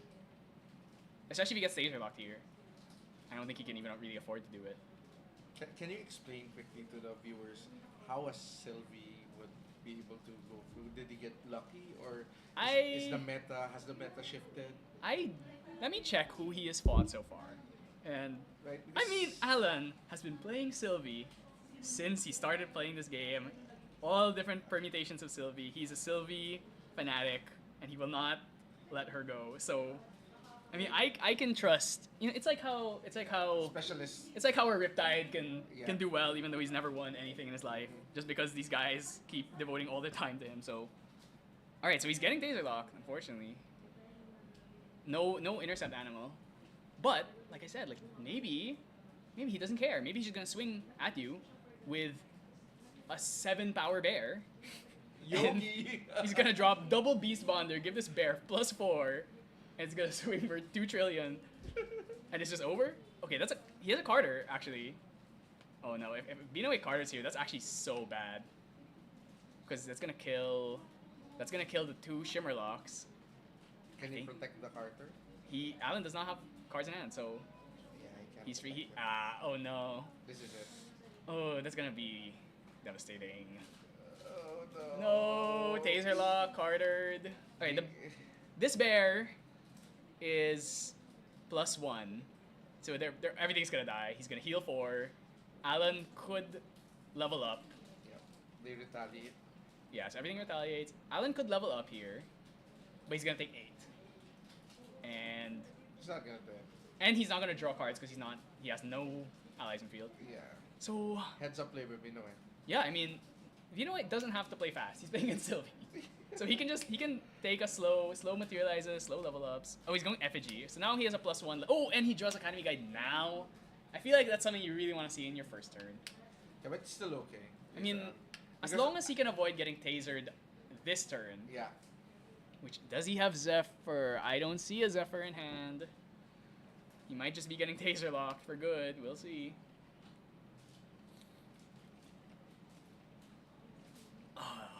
What an unfortunate start for the Sylvie. It was seeming pretty good, but then the Carter came down.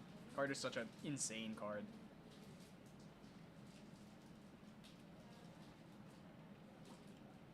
Check out what has Alan been fighting against today.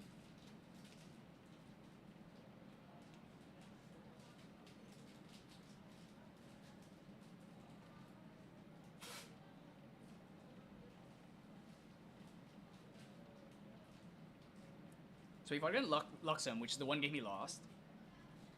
I imagine that's a really bad matchup, actually. I don't know what this guy was playing. I don't know who this guy was. Okay, I really actually don't know who any of these players are by their Omnidex names, at least. So I'll at least say that he hasn't fought anyone that I know by name, by their Omnidex name. So that would make me think he maybe just dodged a lot of the killers out here. But I'm definitely not saying that is not deserving. He has made it this far for a reason, because he loves Sylvie. Loved by all. I mean, Bino really doesn't have to do anything here. He can just go Taser Lock again. Wait, oh.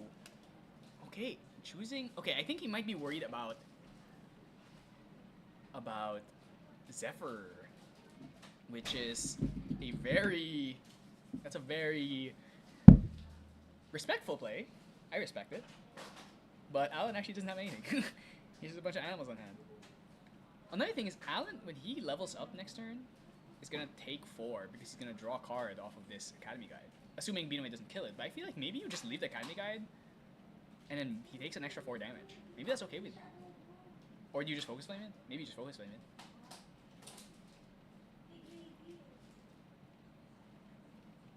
Incendiary shot. Oh, no. And now he's gonna take. Does he have Zephyr? No, that's Lynx. 1, 2, 3, 4, and then take another 2. And Alan's just gonna screw. Yeah, he's dead. So that's an unfortunate start. Unfortunate start for the Sylvie. No, sometimes you just get Taser Lock. What can I say? Opening hand was not great. Like going stealth unit pass in an ally deck is fine, but we want to see the turn 1 Academy Guide, really. Turn 1 Academy Guide with maybe like a Zephyr in hand.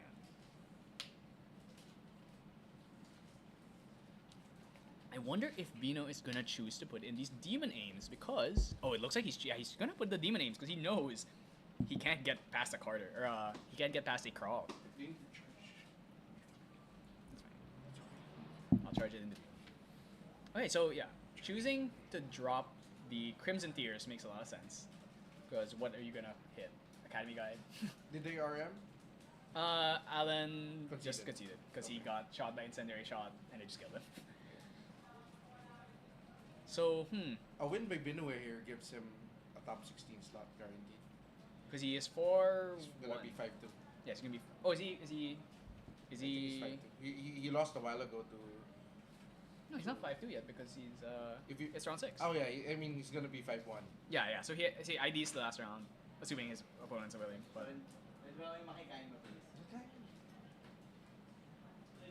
Ay, food na.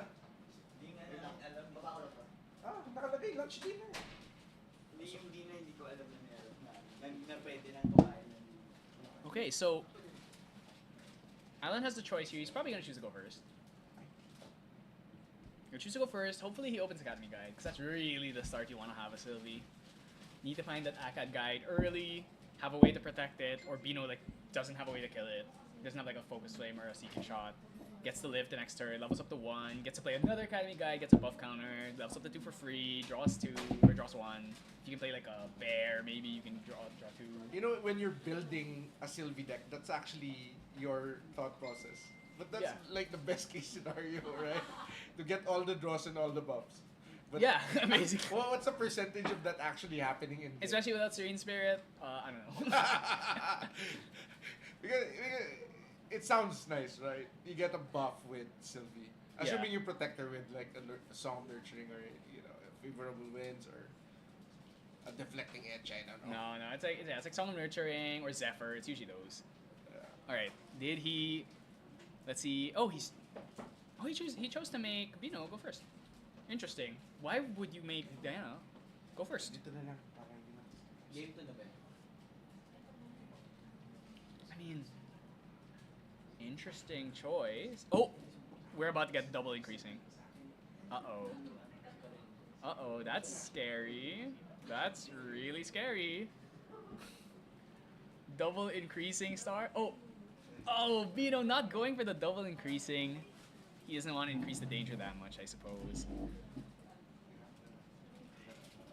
Okay, so once again, it's just so risky to give Diana go first. Now she gets to just level. Oh, he has Academy Guide. Does he have a way to protect it? I see a Zephyr, so he could go Academy Guide Zephyr. And I don't even think Bino has a way of killing his Academy Guide in the first place. And then next turn he could go like Lynx. And then try to draw 2. But if Bino goes 1 next turn, he shouldn't be able to Carter him unless he has double DG, which is possible considering he went increasing danger turn 1. So gonna fast Kieran end phase. Maybe there's something in that material deck he wants to protect. Gets a heal 1. Okay, so maybe if he doesn't have a focus flame, this Academy Guide's probably gonna stay alive. Oh, he drew a wait. He has 2 Dungeon Guides. Oh no. I think wait, no. Bino is smarter than this. He's not gonna go double Dungeon Guide and walk into a Zephyr, right? Alan has 5 cards in hand. There's no way he's gonna walk into a Zephyr.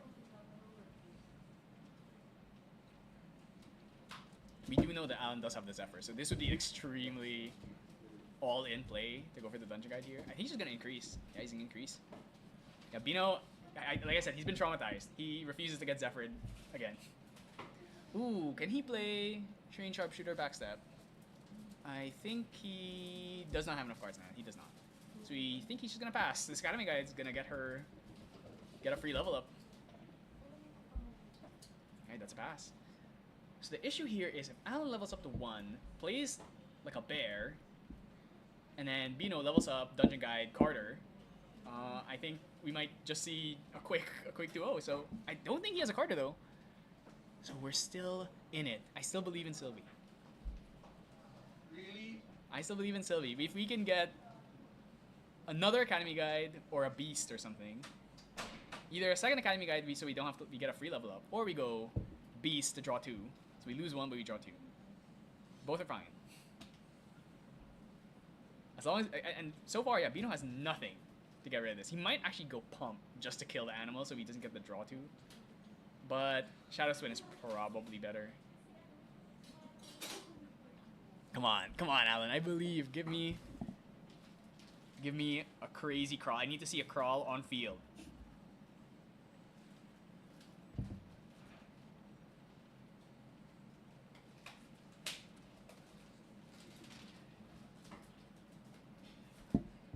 Oh, buff counter on Bedivere. Okay, that's really good. A 1 or a 2/5 Bedivere that he just gets to keep an intercept. Now this whole Dungeon Guideline is a bit awkward. 2/5 also still dies to Carter. Still dies to the Dungeon Guide swing 1, Bedivere Carter swing 1 with a kill. But he doesn't have Carter, so we're fine. Unless he draws it for turn. There is seriously a chance that Bino just, instead of going Shadow Swing, just goes Pump here. I wouldn't hate it. Pump, swing. But then, once again, Alan has a million cards in hand. This is the freest Zephyr I've ever seen in my life.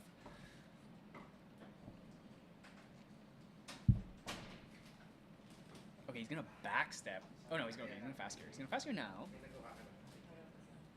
Wants to. Surprised he didn't put one of these dungeon guides now. He's gonna get another heal. Healing that 1 damage. Very crucial. Okay, gonna throw one.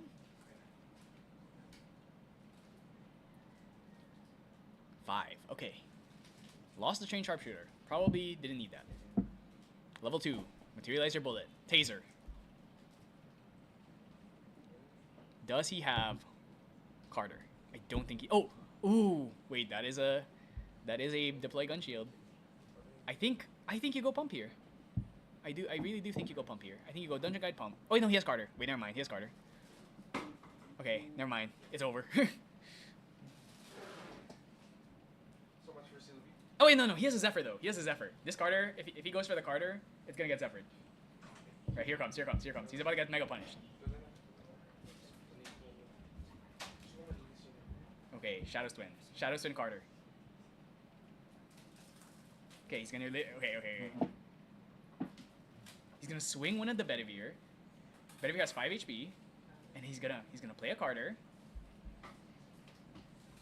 And this Carter's gonna get Zephyred so hard. Heal 0. And the Thunder Guide. Swing. Here comes Alan. Show it to him. Show him the Zephyr. I know I'm showing my bias right now, but I really want Sylvie to win.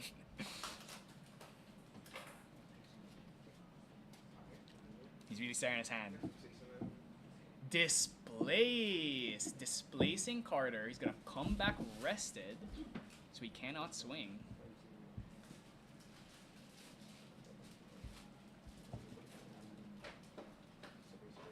Okay, so he's gonna come back rested. His attack is not gonna go through.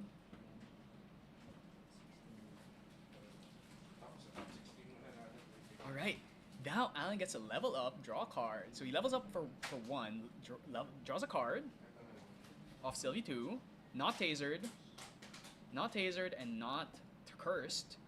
And then if he has a DG, we might see... Actually, no, I think he's probably going to go for Intercept Sylvie here. I think he's going to go for Intercept Sylvie. Oh, he lost a bear. Fortunate. Draw a card.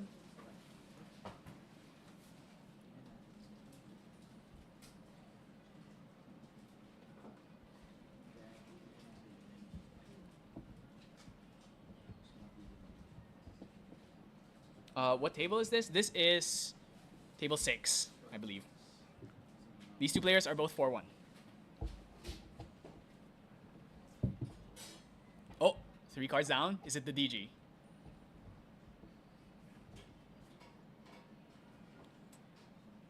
Yeah, okay, he has DG. The question is, which Sylvie is he going to play? Is he going to go Intercept Sylvie, or is he going to search for Crawl? Crawl is good to accelerate the game, but Intercept is really hard for the Daya to deal with. We do know that Bino is subbed in the Demon's Aims, which would get around all of that. But, okay, lost a... I think, is that Favor Winds and... Okay, that is...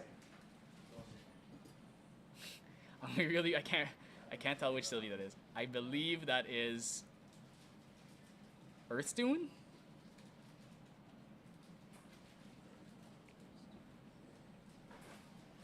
Wait, he's not searching.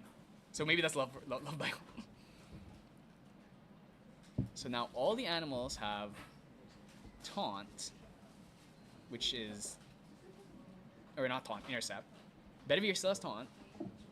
We kill this... We probably try and kill this Carter. I wonder... Do you swing with the Bedivere? I mean, everything has Intercept. So you can just swing with D-Guide Bedivere and then just leave the Academy Guide as a Taunt. I think Alan really wants to hold up another, maybe like a Zephyr or another kind of bounce card just to stop another Carter. But if he kills the Carter, can Bino play Carter or like anything plus Carter? Probably not. Not a lot of 2-drop allies in this deck.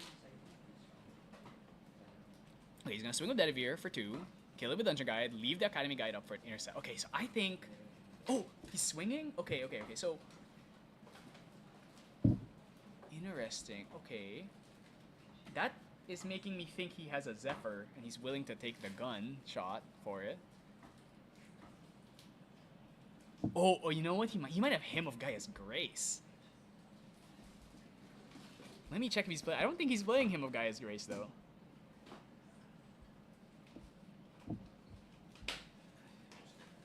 No, he's not playing Hymn of Gaia's Grace, unfortunately. I mean... Oh, Bino does have Demon's Aim in his hand right now, so he can get around Taunt, but there is no Taunt, so...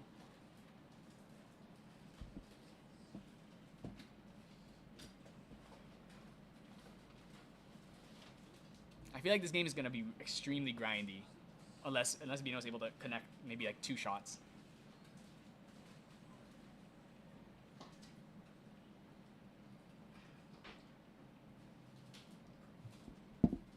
It's just really interesting me that he chose to attack with the Academy Guide.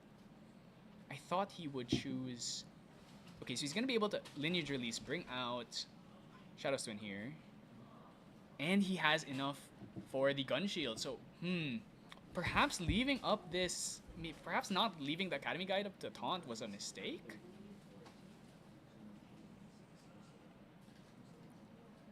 Like, was the one damage worth it?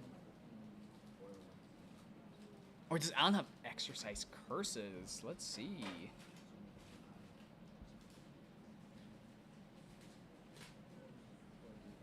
No, he doesn't have Exercise Curses. Oh! That is... He's playing Spell Shield Wind? Wait a minute. This is actually kind of crazy. How much damage is he gonna block? He blocked a Shadow's Twin shot. Is the buff active? Yeah. So who's he gonna get? He gave it to Academy Guy. Super active guy. Wait. This is crazy.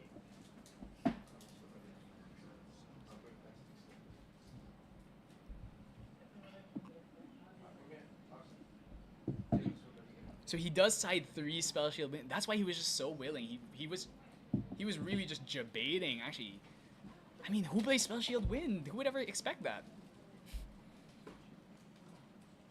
Okay, I see a Focus Flame, so you can kill. I mean, at this point, this Academy Guide is 4 HP. Actually, no, the Academy has 5 HP because of Sylvie, and then the Bedivere is 6 HP. So he can't kill any of these guys anymore. He has Demon's Aim though. So he can still shoot through it, but then Alan has a Zephyr. Force the Demon's Aim, then you get Zephyred. I don't think you can play Demon's Aim and... How much does Demon's Aim cost? I actually don't know. I think Demon it probably costs 2. So he'll have like a 6-card hand next turn, so he can go Demon's Aim plus... He's just gonna leave the Betty. He's gonna hold up cards so he doesn't get carded. Okay, so I think he's gonna go for Demon's Aim here. He's gonna get Zephyred, then he's gonna Spell Shield it. Or Gun Shield.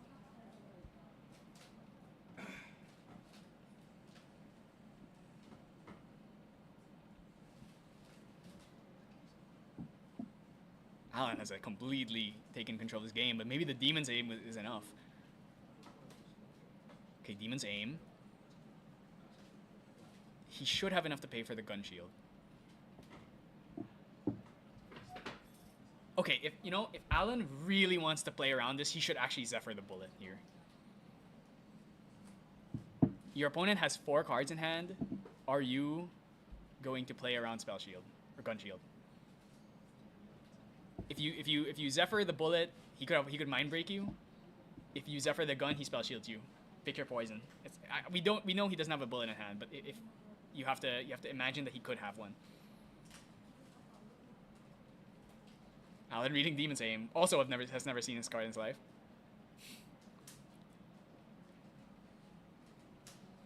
Okay, what is he gonna do? I mean, maybe you're okay with taking this.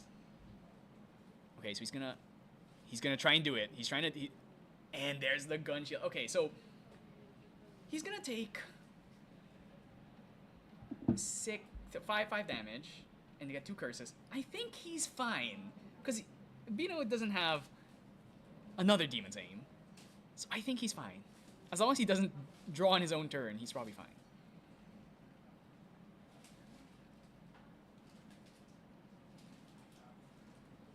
Now you have to worry about pump though. Though admittedly, can you even hit past these ginormous animals?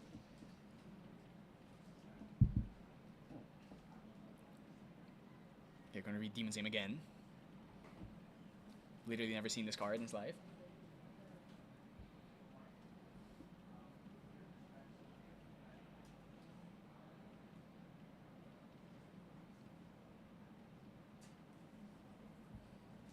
And it's a curse. So that does make a difference. I think what does Demon's Aim, what is its curse? Is it minus 2 HP? I think it's minus 2 HP. I also have never seen this card in my life. Yeah, it's minus 2 HP. So that means he just has to do 23 damage. Ooh, okay, so now his Link's can attack. Level 4. I mean, is Bino afraid of another Demon's Aim? Probably not, right? Like, there's no way he has a second Demon's Aim. He can swing for 1, 2, 3, 4, 5, 6. Oh, Beast Bonder! This Lynx is gonna come in for a bajillion. That's a Lynx for 5. This board is insane. Okay. Lynx for 5. Don't swing at the bed. He's insane. He's swinging with Bedivere. He's actually crazy. He wants to race. He's okay. He's okay with taking the damage. What? 2 cards in hand? What could those possibly be? Or is it 3 cards in hand? I mean, is he not worried about getting shot into Umbral Tide here? A shot into Umbral Tide is gonna do like, if he distances himself, that's gonna be like 7 plus 4 plus. I guess it won't be. He's not at 4 memory. That's an incendiary shot. That's a lot of damage. Like, there's a shot in the Umbral Tide. It's gonna hurt. I feel like you should have kept the Bedivere up. Unless he's got another trick. Maybe he has another spell shield. But does he have enough cards to play it?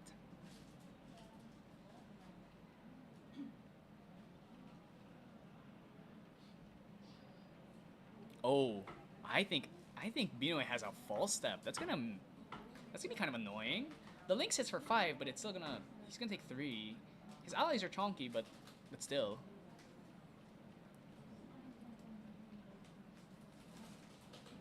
I think he has Incendiary, DG, False Step, Umbral Tide, Focus Flame, Fast Cure? Okay, I think he's gonna Incendiary here. He wants the fattest of damage. Oh, I forgot. So that means that Bino is actually at 23 life. So that means he just has to do 5. Yeah, I think he has to kill him this turn. Oh no, he has False Step.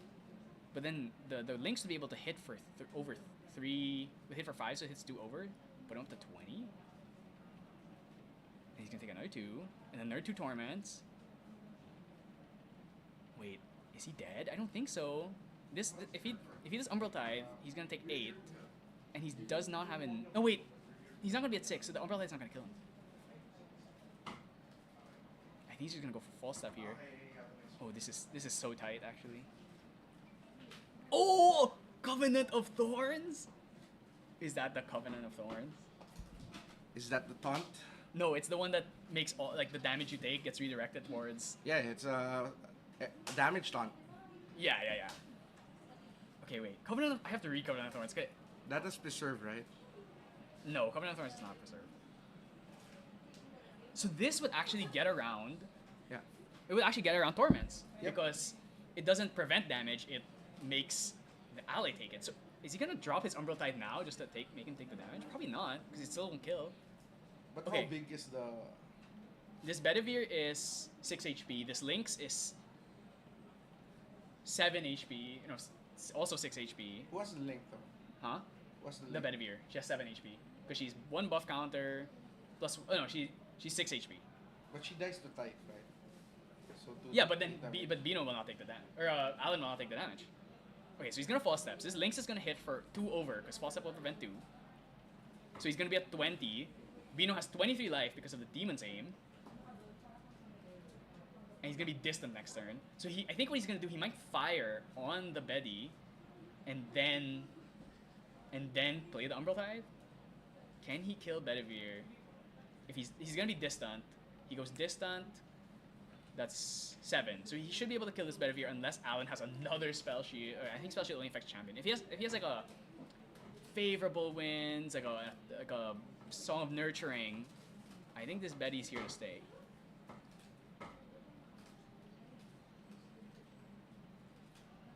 Oh, this is so close. Yeah, Bino could play this. He could play this Umbral Tide, but does he want to? If he plays Umbral Tide right now, it's gonna make Alan take 2 damage, or it's gonna take 8 damage. It's all gonna get. It's gonna get eaten by Bedivere. No, Bedivere has 6, so it's gonna take. Bedivere's gonna take 2, 2, 2, and then the last 2 will go to him, and then. Oh my god, the math is so hard. Okay, Bedivere has 4 HP. She's buffed by 1 from Sylvie, and then she's buffed by 1 by a buff counter. So she's 6 HP. So he can take 3 torments worth of damage.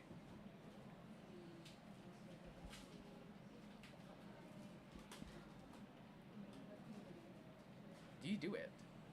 Does he have another Umbral Tide? Because he could go like Umbral Tide right now, kills the Bedivere. No, but then Alan has an entire hand. A Zephyr destroys you here. A Song of Nurturing destroys you here. Oh, he's doing it. Okay, so this is gonna make Bedivere take 6 damage. So if Alan needs a 3 HP save here to keep this. Oh wait, no. No. Okay, that only affects the cleaves. So actually, I didn't realize that actually works against Carter. Yep. Okay, so that means the Bedivere's gonna take 2, 2, 2, and then die, and then Bino's gonna take the last 2. So he needs to give it 3. You have to give Bedivere 3 HP, otherwise.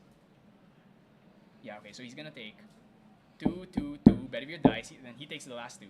But FEG is only affecting one character, right? The Covenant's only affecting Bedivere. Yeah. So what's gonna happen here is since each torment happens individually, Yep. Bedivere will take 2, 2, 2. She has 6 HP. She dies. He takes the last 2. Yep. Unless he can keep her alive somehow. If he Yep. has anything that gives her 3 HP, I think Song of Fervor, which I don't think he plays, but let me check if he's playing this card. This is the thing about Sylvie. Nobody knows what she does. Okay, he's not playing. No, what's it called? Anthem of Vitality. He's not playing Anthem of Vitality, so I don't think there's a way for this Bedivere to survive. Oh, he Zephyred his own Betty? And then she's... Okay. Yeah, but if he's Zephyr, won't he take all that damage? No, he took 2, 2, 2, or in the last one, he Zephyred her. So, I think that means that he takes 2, and then she comes back in end phase. Okay, wait on. But she's gonna come in stood. But then he used that on end phase, so she's gonna come back on the next end phase. But he still has Academy Guide and on field to take 1 more hit. Mm-hmm. His Academy Guide has +1/+1, Yeah. so she is 5 HP. Can he like pump? Can he go Blast Shot Pump? Hit a he's distant right now. Blast Shot Pump with Plated would do 5 to Academy, 5 to. Oh, That's it. Umbral Tide again, and that's. You almost It was did so it. close. It was so close. It was so close. The Sylvie needed 1 more turn. We know had the answers there. Yeah, I mean the Demon's Aim actually Yep. came in extremely clutch here. Yep. He's prepared. Yeah, I mean that's the thing. Is like Demon's Aim. A lot of people would probably think, why do I need this card? I'll just like kill the intercept with like a Carter or Focus Flame. But how can you kill a board of like 7 intercepts with 800 HP? You have to just hit over them. Yep. And Demon Aims was the answer. He only had 2. That's actually why when Alan Zephyred the gun, there was 2 options. Either Zephyrs the gun, gets spell shielded, or he Zephyrs the bullet, and then there's a chance that Bino has another bullet that he, like a Mind Break, then he plays that.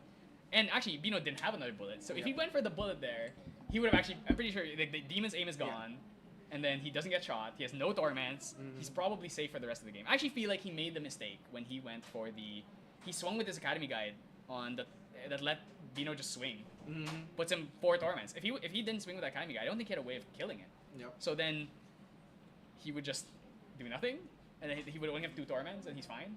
Mm-hmm. He wouldn't be in such a big threat. So yeah, I really think if he played that a little bit more patiently, like what swinging with Academy Guide for 1, is that worth it? Yep. It's 1 damage, but then or you get to keep like a 4 damage intercept or a 4 HP intercept on field. I don't know. I really feel like he should have just just left it like really in the end. Yeah, but you can't do anything about Demon Same, you know. Yeah, but he would have only had 2 torments. Then Yeah. when he swung with all his allies, then he had no intercepts left, so he had a free shot. Oh yeah. And it was an incendiary shot, which Yeah. is an extra 4 damage. Because he was already level 3. You're right. You're right. Yeah, so if he just left like 1 or 2 of those animals, I guess maybe you're worried about Carter, but then like Carter is actually not that good because you have an effigy of Gaia and all your guys are buffed. So and he had no allies in field to sacrifice. So I feel like Alan could have clutched that out if he just left one of his intercepts alive. Yeah. Or untapped. So yeah, I mean, It's been still, a long day though. yeah, it's been a long day. Still a great showing from Win Sylvie. Yeah, I mean, one more win guarantees him a top 16. He is currently 4-2. So he has, it's not guaranteed. It's tiebreaker dependent. But he fought against the other. He Yeah. fought against Kaloy. Yeah. I don't know about his other opponents. I don't know. Bino, I mean, his second loss was Yeah. a top player also. So Bino is probably gonna reach top 8. yeah, Bino probably will be. If he IDs the last game, I think he should win. So yeah, that's round 5 or round 6. Yeah, it was We're another on fast. time, bro. We are on Almost there. time. So yeah, I mean, last round, I don't know what we'll see. Let's check out the standings again. Okay, let's I want to review. see who. I mean, obviously we don't know the results of round 6 yet, aside from this one. We do know some IDs. Some people ID'd. A Yep. lot of the top tables just ID'd because why not? All right. So we have Kaloy and Jiggs at 5-0-1 because they ID'd with each other. Mm-hmm. So I think they are top. They're locked for 16. They should be locked. Conrad lost to Pro Am. Okay. So Conrad, who was 4-2. 4. No, he's 5-1. He's 5-1. He's 5-1. 5-1. So Conrad's 5-1. Pro An is 5-1. Okay. So those two are, Locks. if they ID the last round, they should be locked in. Bino is 5-1. Lock. Alan is 4-2. So he needs to win his next Okay. game. Zeke is currently 4-1. Is his match done? So Zeke won. So Zeke is 5-1. Okay. So he just needs to draw the last one. Yep. How is Dex doing? Is Dex done? Oh, wait, Zeke beat Dex. So Dex is now. Oh, Dex is gonna 4-2. Yeah, dangerous. So spot for Dex. he needs to win his next game. Aaron is not done yet, so we don't know. And yeah, so far I'm pretty sure we're gonna have. At least 10 invites, right? So I think probably what ends up happening is 2 of the Singaporean players get an invite. Okay. We'll see, 2 to 3, and then the rest should go to Philippine Yeah, players. it's still a great That's showing. still a right? great showing. It's not Especially- even, especially with the circumstances. It's not a defend the land mentality, but Yeah. it's just a great showing because Yeah. it's our first premier event. Yeah, and unfortunately, because we didn't have a lot of store champs in the last season, not a lot of Filipino people could go to the National, CNATs. yeah. Only 2 of us were able to go. So it's great to see that we can hang with top world class players. Yeah. Yeah. Yeah. So yeah, I mean, fortunately we had a fast round 6, which means we got to rest Hang around, ourselves yeah. for round 7. So yeah, we're gonna just go to break. It's probably gonna be 25 minutes. 25 minutes. Max, yeah. Then round 7 starts, and then after that, unfortunately, I think all the foreign players are gonna have to leave Yeah. because they have a flight to catch. So we'll probably have a break there. We'll do some picture taking, giving them their rewards. They'll leave, and then we'll probably sort out Yep. top 8 after that. So Good luck in Malaysia, guys. good luck in Tomorrow. Malaysia. Yeah, the foreigners, the Singaporean players are actually, and Alec, who's from Hong Kong, are actually insane. They're deciding to go here. They went here yesterday, playing today. Then they're immediate as soon as they can. They're gonna leave because their flight's at 10. They're gonna go. They're gonna go fly to Malaysia. They'll probably get there in the middle of the night. Maybe get 3-4 hours of sleep and then go to Malaysian regionals. So, good luck to them. Malaysian regionals is 84 players, so it should be. They're not gonna get 16 invites, unfortunately. But But they're gonna get their invites here. well, maybe 2 of them get invites already here, and if they get extra invites, who knows? They can like pass them around to their teammates. So we'll see. Definitely look forward. I don't know if that's gonna be streamed. I wouldn't know. Maybe ask one of the Malaysian players. But yeah, unfortunately the Sylvie. Hopefully the Sylvie can win his last game and make 5-2, and have a chance to get the top 16. But we'll see. All right, so thanks for Thanks for tuning in. We'll be back in about 25 minutes and for round 7, and then we're gonna go to top. Probably have a short break, then top 8. So 16 players are getting invites, but we're only gonna do top 8. But rest assured, we are getting 16 invites. It's just that we don't have time to do top 16, so we're just gonna do top 8 instead. How soon do we see the top 16? As soon as the round ends, I think. So, all right. So I'm gonna pass it back to the break screen, and we'll see you in a bit. Yeah, I'm preparing the prizes here.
Okay, and we are. Thank you for tuning into the last round of Swiss, because they're still top 8. Thank you for tuning into the last round of Swiss. We have most of the top tables decided to just ID. So we went with, I think, this is a pair down. Erwin is currently 5-1, and Quarax slash Aaron, he is 4-1-1. So he needs to win this game if he wants a chance at top 16 and an invite. So, I actually don't know what Erwin's playing. Aaron is playing Luxem. Just like, it seems like most of his team, most of the Singaporean players are playing are on Luxem. Some of them are on, we saw the Wind Umbra, we saw some of the wacky stuff, but a lot of the players from abroad are on Luxem. So, there's not a lot of Luxems in the Philippines, but at least the foreigners have brought in the Luxems for us. So definitely people had to be, I think a lot of people were not tech for it, but okay, let's see. Yeah, Erwin would have definitely preferred to just ID here because he would have been 5-1-1, but unfortunately his opponent can't ID, otherwise he's not gonna make it, so they have to play it out. Don, what deck is Erwin playing? Do you know? Probably allies. Can you check? Yeah, I'll check now. Yeah. Sorry, we have access to that information. An 11 and a 4. Okay, so that means Xander goes first. So right now, Erwin is actually 15. So Yeah. ID actually would not help him. No, he wanted the ID because he would have been 5-1-1, but Quarax cannot ID because he's 4-1-1, I think. So Water allies, water allies. Okay. but with I mean that's a pretty standard. It's water Lorraine allies. Water Lorraine. Okay, so this is really a matchup about whether or not you find your sights and whether or not you find Excalibur. I actually find Water Allies a bit easier than Wind does Xander, but it really depends. If you find Excal and you can pop their Excal before they get their level ups, it's basically unwinnable for them. Because they don't have the crazy bombs like a 2 and like 5 guys on board, or like heavy swing. So if you just, especially Lorraine doesn't have like Diana guns to get like insane amounts of damage. So I actually would feel that the Luxem's favored here, but we'll see. If his opponent can put enough pressure and he doesn't open. Well, I see a Dungeon Guide in hand and I see a Creative Shock in hand, so it's already a good start. And he went first, which is typically you want to go second on Luxem, but in this case, it's not really that bad. Jiggs, can you say the damage counter? Hindi nakaano sa judge table. Thank you. Yeah, they have the damage counter, but it's the Oh, it's plastic the manual one. Yeah. All right, so okay, it's Creative Shock dump a float, easy and clean, typical Xander stuff. He has DG. Oh, that's 2 Luxem cards. I think that's a sight. A sight and cover. He probably doesn't want the. He already has one on cover. He doesn't need another one. He's probably. Oh, he's gonna bottom both. Maybe that wasn't a sight. Maybe it was a gleaming cut.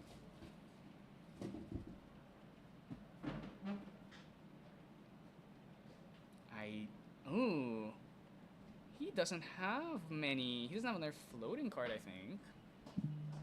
I wonder if he's gonna use his Creative Shock. Maybe he just goes Scry here. Yeah, he's just gonna go Scry here for a cleaner level up. Then he can go Creative Shock on his opponent's turn, or at the start of his next turn. I think he has a JG or JK, so. Okay, so we're gonna replace the damage counter with something that's easier to see here. Alright, so. Is it the standard allies list from Erwin? Is he playing Pens? He's actually not playing. Oh yeah, he's playing 2 Pendragons. He's not playing like Dispersion or anything. It's a pretty. He's playing Act-based Enchanting, which is something I don't see very often. But otherwise, it looks pretty much standard. Yeah, this looks pretty standard to me. Standard. And he has the Morgans in this. Yeah, he does have the Morgan, so maybe we'll see it. I feel like Morgan, sometimes it helps, but sometimes it doesn't do anything because they always have the out, especially in water. Like, I guess you could thieving cut it, but Zephyr is much safer because it saves it from both Excalibur and thieving cut. With a well-timed Morgan. No, well-timed Morgan. If you get them right when they hit level 3 and they have no cards in hand, a well-timed Morgan can just decimate a Luxem player. Okay, just typical stuff. He's just gonna go for ring. Does he have lunettes? Well, lunettes pretty useless. I mean, yeah, I think everyone has already kind of dropped off Shieldmate on Luxem just because it gets Dream Fairy, it gets Snow Fairy. Like, what's the point of even playing it? It's good against Diana, but ooh, double Trapper. So the thieving cuts. I think he even had Thieving Cut, but Thieving Cut is not gonna do much here. This is why I think a lot of people have switched to Xander, Water Xander, just because when you get the trappers, you at least have something to spend the prep counters on if they never attack you. Ooh, unfortunately, he has to just go for a.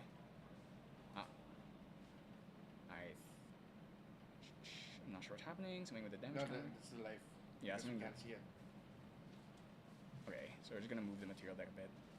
Okay, so had they just go ring here? Yeah, his hand is a bit awkward.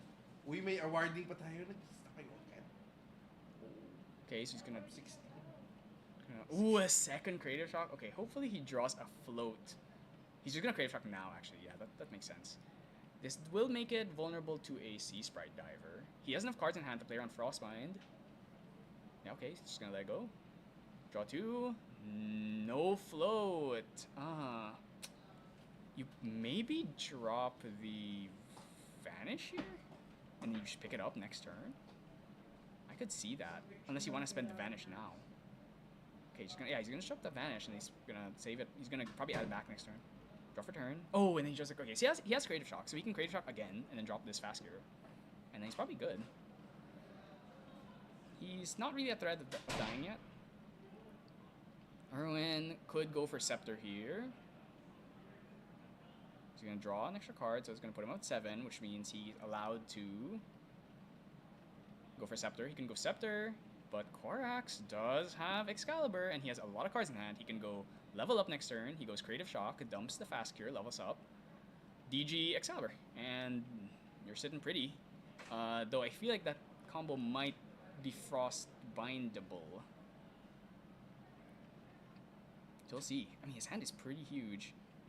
He's gonna +1. He's gonna go neutral on the level up, and he's gonna add back the Vanish, and then you get to go DG Excal. I think. Does he have a Gleaming? Light Weavers. I see Gawain. I mean, Excalibur is the most important card. Ooh, actually, are we gonna see a release? Okay, no, he's not gonna go for the early release. Actually, I think he's thinking about the early release right now. He might go early, he might just go Creative Shock early release. I mean, I probably would do it. I think he's doing it. Yeah, I think it's on materialization of he's gonna go Creative Shock, dump this Fast Cure, early release, so he can't use a Fire Bauble. That's pretty. Yep, that's pretty heads up. All right, so this Bauble is basically useless. He can Fracturize it, I suppose. It's something that Water. Oh, he drew out a Creative Shock. Wow, that's crazy. Xander opening 3 Creative Shocks, except one of them is now dead. So he's probably just gonna throw that away for a DG. Okay, so he's gonna Fracturize his own Fire Resonance Bauble just so it's something. It's better than nothing. Erwin is actually one of the top One Piece players in the Philippines. He's won the Philippine regional event. Yeah. Yeah. So he has quite some accolades. How about on Dragon Ball? I know he plays Dragon Ball too.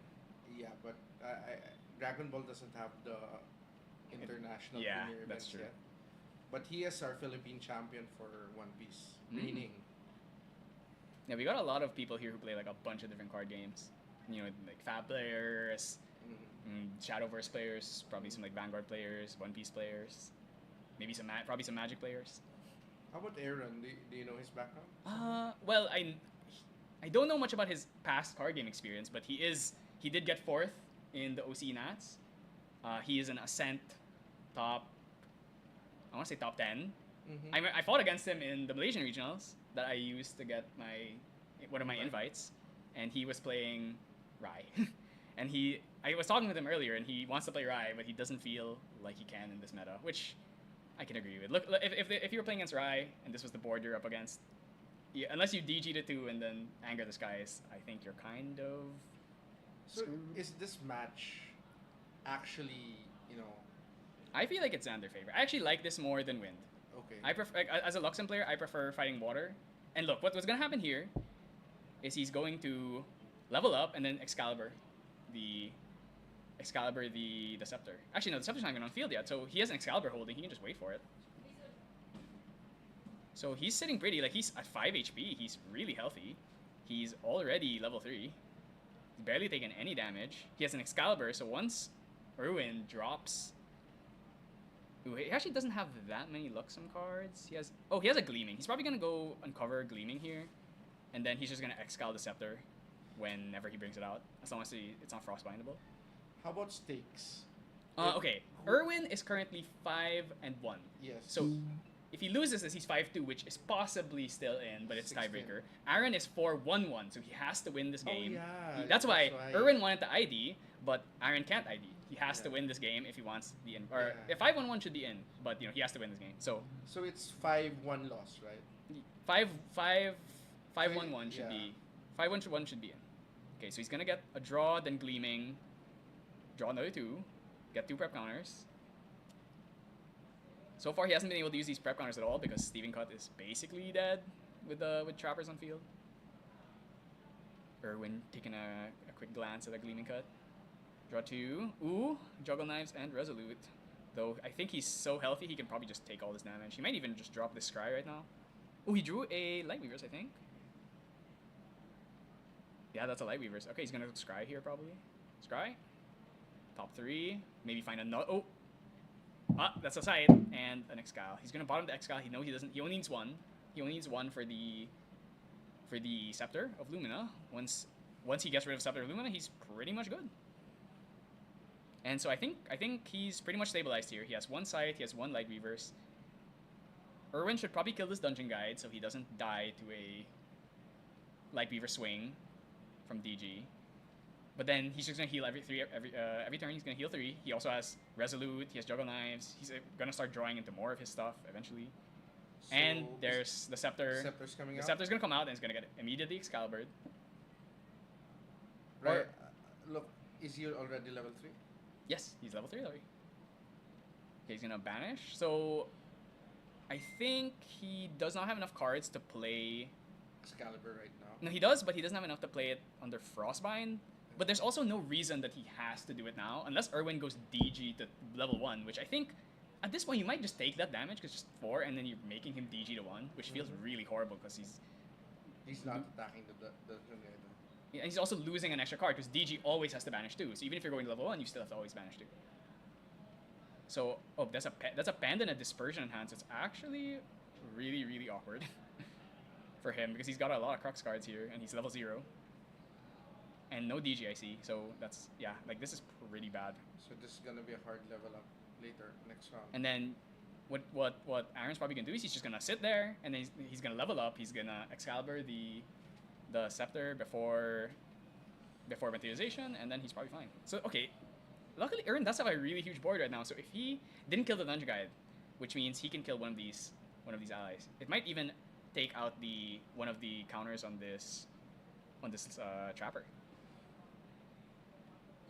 But the thing is, as I've learned the hard way, if you push the Luxem player to 20, then the Chalice of Blood is... That's actually, he has a Resolute, and he could just take the damage and be like, I don't care, I'm gonna go up to 20, I'm gonna draw more Luxem cards, and then I can't really lose the game at that point. But it's very interesting that Aaron already used his Serene Spirit. Oh, he did that to deny because when you think about it, the only fire cards in your deck are Creative Shocks. Here he had 2 Creative Shocks. He used both of them already. He drew into another one actually, but it doesn't really matter. Here he got all the value he needed from fire, and he can just throw it. Oh, okay, so Fracturize on. So unlike the Chess Club lists, which are playing QSG, he's just losing the map sucks, but obviously it's like you already have a lot of Luxem cards. You're kind of okay. Now maybe he gets unlucky and just never draws another Light Weavers on another side. But he at least gets to kill 1 ally here, or at least force a Trapper. So he's gonna heal. He's gonna probably do 2 damage to Frostwarn. 2-2. Swing on it with DG. It's probably gonna get Trappered. Yep, you have to save it. Because obviously losing 1 ally is already... And he drew a fast here, wow. Okay, will he Trapper this? I feel like he will. Because, come on. What else? Thieving Cut. I guess a Thieving Cut would be pretty bad. Well, he does have to... Oh, he's gonna let it go. I think he's worried about Thieving Cut, maybe. But, Aaron has a ginormous hand. Ooh, that's another Gleaming Cut. I think he's gonna put... Probably... He might go Excal here and then play... Yeah, I think he's Excalling here. He's gonna Excal now, and then he's gonna play Uncover the Plot. He has 4 Luxem cards. He's gonna go Gleaming, draw 2. He's gonna heal another 3. He's gonna do another 2 damage to probably face, because I don't think he can kill anything here. Unless he draws into Thieving Cut. Oh man, Luxem's such a cool deck. It's just, unfortunately, really annoying.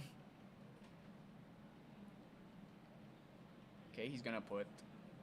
Okay, and he's gonna reveal 3 Luxem cards. Gleaming is, fortunately, one of them. Draw 1 from... Oh, and he draws another Gleaming. He can't use it unless he draws another Uncover at least. 2 damage. Okay, he's gonna go Gleaming first before doing damage. He might draw into another Uncover. He draws another Sight, and this game should be over. 2 damage. Oh, does he? Oh yeah, he drew a Thieving Cut, so he can now Thieving Cut kill... Okay, the Trapper is still on board though. So Erwin, because he decided to hold this Trapper, can deny a Thieving Cut at least.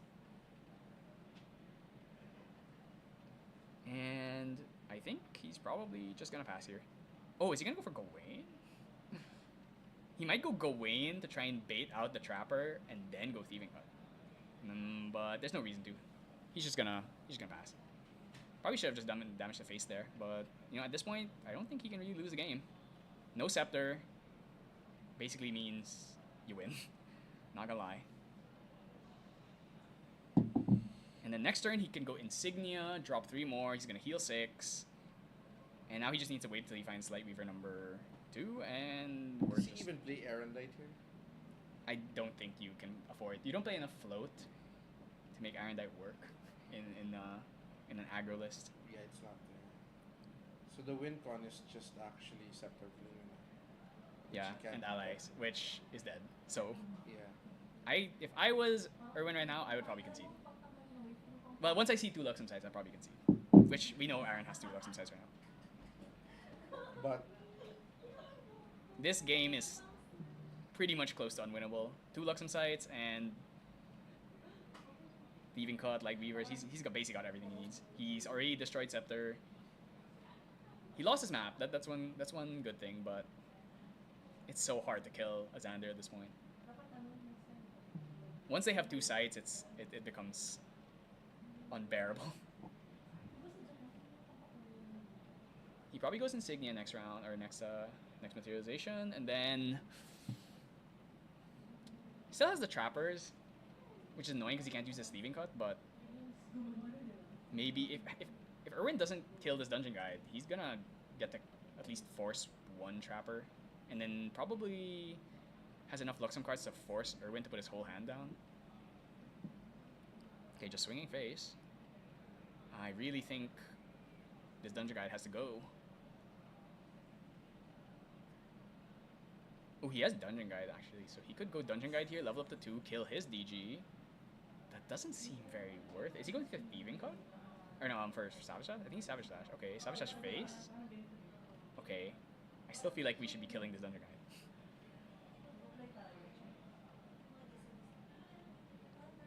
Because now this Dungeon Guy gets to just threaten another unit on field.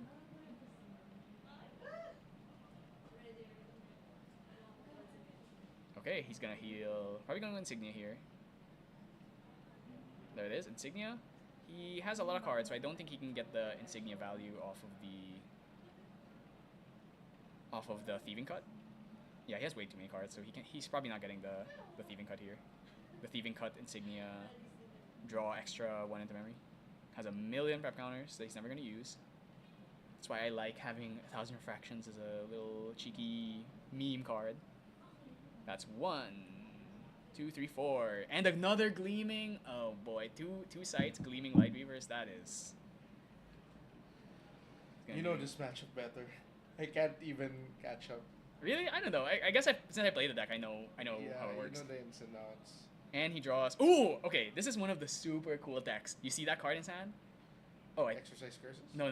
The card that he just drew was. Oh, the distill. It's the potion that reduces levels. That's their counter to Erupting and Merlin. Is they just try and drop that turn 1. They use their scry to try and find it. They turn 1 and it ends up with like 10 counters, and then you can never fireball him. Oh, that's interesting. And then and if you're playing against a deck, you probably wouldn't use it against an aggro deck. But against an aggro deck, since they say level 0, level 1, it actually ends up doing a lot of damage over Do you need to destroy it? It's an item, Yeah. which means it gets hit by a lot like Zephyrs and Actually, Spurn can't hit it, I think, because Spurn says Regalia specifically. I think Meltdown can destroy it. Oh my god, Aaron has like a million cards in hand. And he has like Resolute Thieving, and he has Resolute, he has Vanish. He's just chilling. He's just waiting till he finds. Actually, does he have 2 Lightweavers already? I see one. I don't know if he has a second one. But yeah, I think Josh Castillo played against one of the Singaporean players, and he got distilled. I saw it.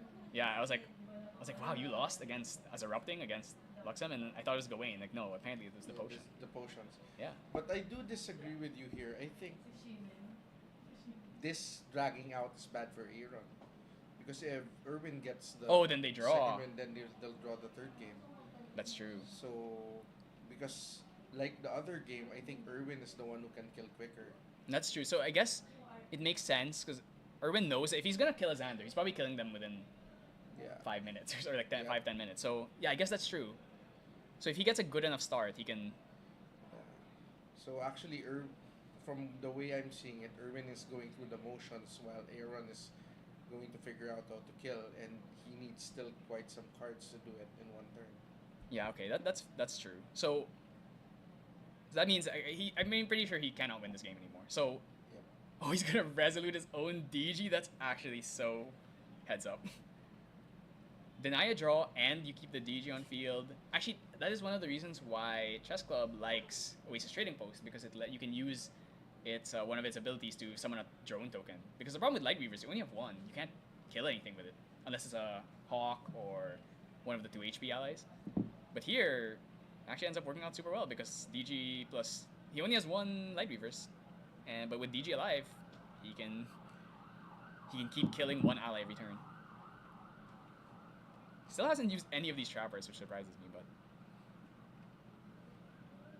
okay, so I wonder if he's planning on DG Pendragoning here. He can go 2 down plus the Fractal DG, then he won't be able to play the Pendragon. He also doesn't have a sword, so actually I think he's gonna get the sword back with Spirit Ruler. But he wouldn't have enough cards to play the Pendragon, so maybe just wait till next turn.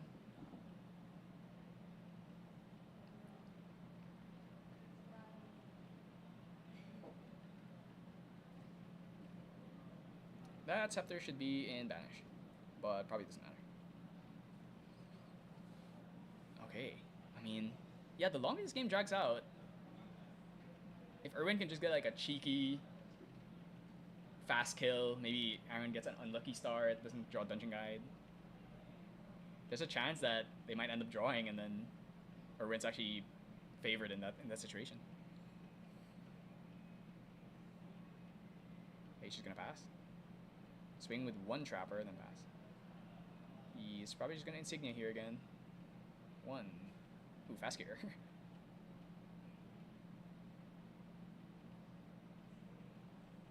Just trying to dump card. Oh, he's gonna go for Choking Fumes to try and dig deeper into his deck. Right, Choking Fumes, a card you don't really see that often. Oh, I really love the potion. I think it's so funny. Okay, then he's gonna go Insignia here, or actually, he might not even have any more Luxem cards. He's gonna reveal. He's gonna be forced to put his whole hand down. Okay, heals. That's gonna be 3. Heals 6. Do 2 damage. Probably hits this Trapper. I think he's gonna hit the Trapper, and then he can force the Trapper to. He can swing with DG on Trapper, and then Thieving Cut one of these. At the time. Yeah.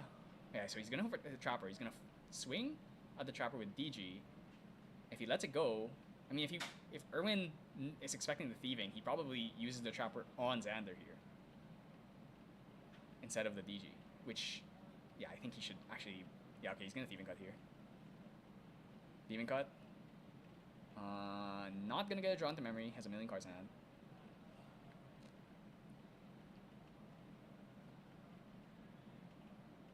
Yeah, Aaron just needs. He's just not finding the. Actually, I wonder if we're gonna see the Gawain here. Deathledge. Wow, had enough cards in hand. I didn't notice. I thought he had to put his whole hand down.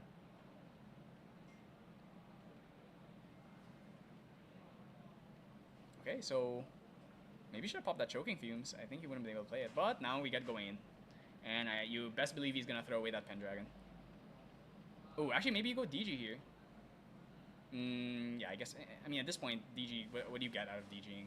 If you just remove the Pendragon, there's actually no point in even bothering to level up. I mean, he's just in such a good position here. You know, maybe he ends up stalling this game all the way out to like 5 minutes left. Because even if Irwin loses 1-0, that's just one loss. No, he's already lost. He is 5-1. No, I mean in this match. Oh, in this match, yeah. It matters, right, for tie breaks. Yeah, that's right. So if he doesn't lose X2, so that's advantageous for him also. Okay, So, Aaron here correcting him because Gawain does not banish. Could come into play if he plays Side, which we know he doesn't, but could come into play. He has 1, 2, 3, 4, 5, 6, 7, 8. Next turn, draw 9. Pop choking fumes 10. If he draws double light weavers, I think he can kill already, but he has to draw it. And sometimes it just happens where Luxem just takes a million years to draw their double light weavers. Yep, I've seen it happen. Okay, he's just gonna keep doing damage. That's just gonna get eaten up by the Luxem side. Is he gonna fast cure or is he gonna bring down Dungeon Guide? 11 Dungeon Guide to 3. Gonna bring back not drawn, but he's gonna bring back gonna bring ornamental. Yep, I like it. He's gonna kill that Dungeon Guide now. It's about that. I mean, let's see. Maybe does he have? Oh, he's pushing face. I mean, I think he's trying to win the game, but we all know that he has every. But you never know, man. I mean, it's definitely possible. I feel like unlosable situations. He brings out the tire thing. Now he feels that he's under. Yeah, but now what's gonna happen is he's gonna heal 6. Erwin's Cooper. Okay. Because what's gonna happen is he's gonna heal 6. He can't attack him next turn because he has no cards in hand, and then he heals another 6 next turn. I think Irwin shouldn't have conceded there. If you're going with the theory that he wants to stall out, because now what's gonna happen is if he wins game 2, actually a Luxem can probably kill an allies player, maybe 20 minutes if they draw enough light weavers early on. So let's see if Irwin wins here, it's gonna be a draw. I think. It depends on how fast. If he wins really, really quickly, they could probably do a game 3. So let's see what he has on his sideboard. He has Morgan. He has Morgan. Life Essence Amulet, I think that will go down. That's probably coming in. Safeguard. Chalice He wasn't maining Safeguard. Chalice is gonna go down also. Maybe. He's probably gonna remove. I feel like 2 bubbles are going out. So 2 bubbles are going out. Yeah, then he's probably gonna put in. Do you think Scepter is useful here? I feel like Scepter is really the way you kill. Like the games that I lose as Luxem against Water, it's because I couldn't have a clean level up and I don't draw Excalibur or anything. That game, if he was able to get 2-3 pings off of the Scepter, he probably would have won that game. But then I would remove Direfring and the 2 bubbles here. Direfring is pretty useless. You go In favor of Chalice, Chalice, Drawn Blade, Safeguard, Safeguard, Life Essence. I'm sure you can find something. yeah. Those are the 4 you really want to put in. Then the 2 Stillwater Patrols go for the 2 Morgans. I think you keep the Stillwater Patrol because you know that he plays Vanish inside. Alright. So maybe you throw away Snow Fairy because there's nothing to Snow Fairy aside from Dungeon Guide because we know he's not playing Shield Main. Yeah. So I would probably throw Snow Fairy and put in the 2 Morgans. Let's see here. 30 minutes.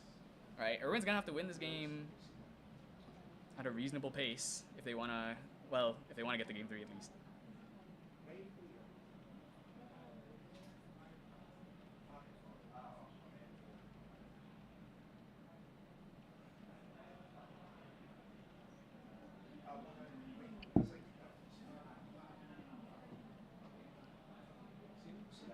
I'm gonna pile shuffle real quick and we're gonna get into game 2. Will Irwin be able to close out a quick game 1? Or maybe he can close out a long game 1 or long game 2 and then just they draw in game 3. And that should be good for him because he's 5-1. So if he draws this, he should be in top 8 or at least top 16.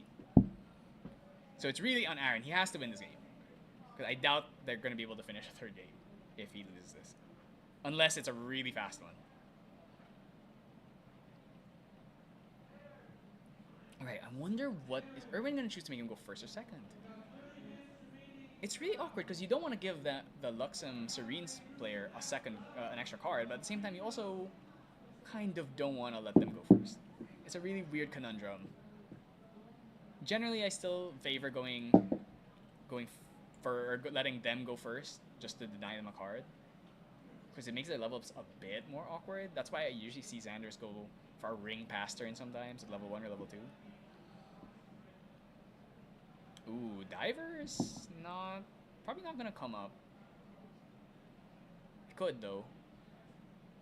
Are we just gonna go for Trapper Pass? It's probably Trapper Pass. Makes sense. Okay. Serene Fire. It's gonna glimpse 6.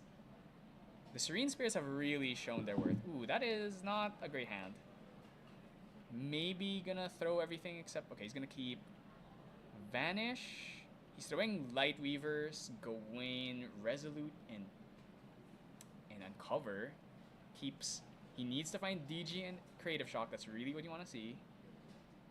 And he finds DG and Creative Shock. Okay, so this is why you play Serene Spirit. If he had that hand that he had there, that would have been pretty bad. He would probably lose this game.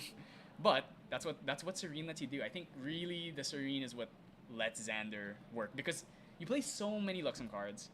It's so bad if you draw 3-4 of them. You can't do anything. Having that ability to just throw away these Luxem cards that you don't need to see now. You need to see them later. And eventually, you're going to shuffle your deck with Luxarius map anyway, so it actually doesn't really matter. Okay, so we're just probably going to drop a 3 here. Okay, so you see here, he went straight for the Fire Essence Wobble before Aaron has a chance to take damage, because he's not going to release if he hasn't taken damage. So he's going to go probably... I imagine he's just going to go for a cheeky Esteemed Knight Lurking Pass, most likely. Gonna keep this... Oh, he's actually gonna not play another card, so... Ooh, Luxem Sight. I mean, that's pretty good, but also maybe you don't want to see it this early.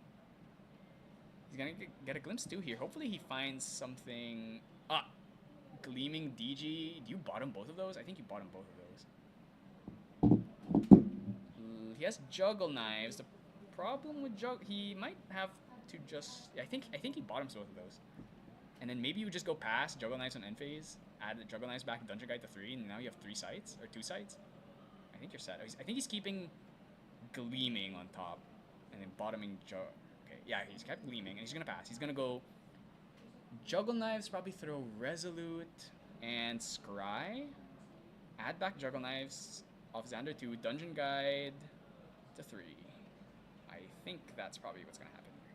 So Lumina's coming here. Yes, Lumina's gonna come here, so Erwin has to take advantage of this opportunity now. But what could happen is, I don't think he has Excalibur, but if he had Excalibur, he could level up next turn, Dungeon Guide Excalibur. But we'll see. I mean, he has 2 Luxem sites. That's the problem. He already has his 2 Luxem sites. Now he just needs to get to level 3, which should be really easy.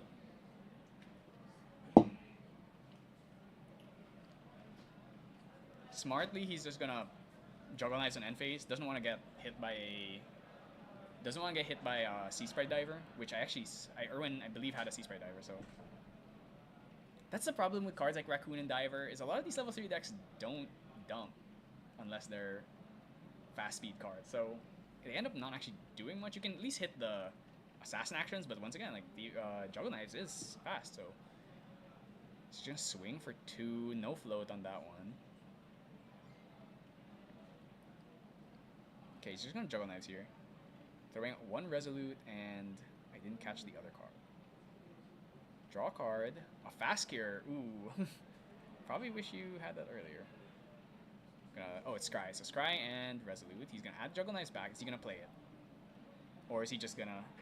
He might not play it. Yeah, I think he's not playing it because he doesn't want to risk... Okay, no, he's playing it. I thought he might not want to play it to not risk drawing to another Luxem card, but... Oh, Serum. That's pretty good. DG. He has DG already, so he's gonna DG here, draw for turn. Ooh, okay. He's gonna go DG, dump Fast Cure, and maybe... Let's do Fast Cures. And I think it's gonna be Dungeon Guide, Fast Cure, Resolute, and then you go take all the damage Insignia next turn. Or Erwin actually put his whole hand down, so he can actually just go Serum here. Because he doesn't need to worry about he doesn't need to worry about Frostbind, so he can just go level 3 here, Serum, throw his whole hand down. The next turn he can go Safeguard Amulet or maybe Chalice of Blood, depending on when. Serum. Yeah, he's gonna drop a Serum. He's gonna put all his Luxem cards down.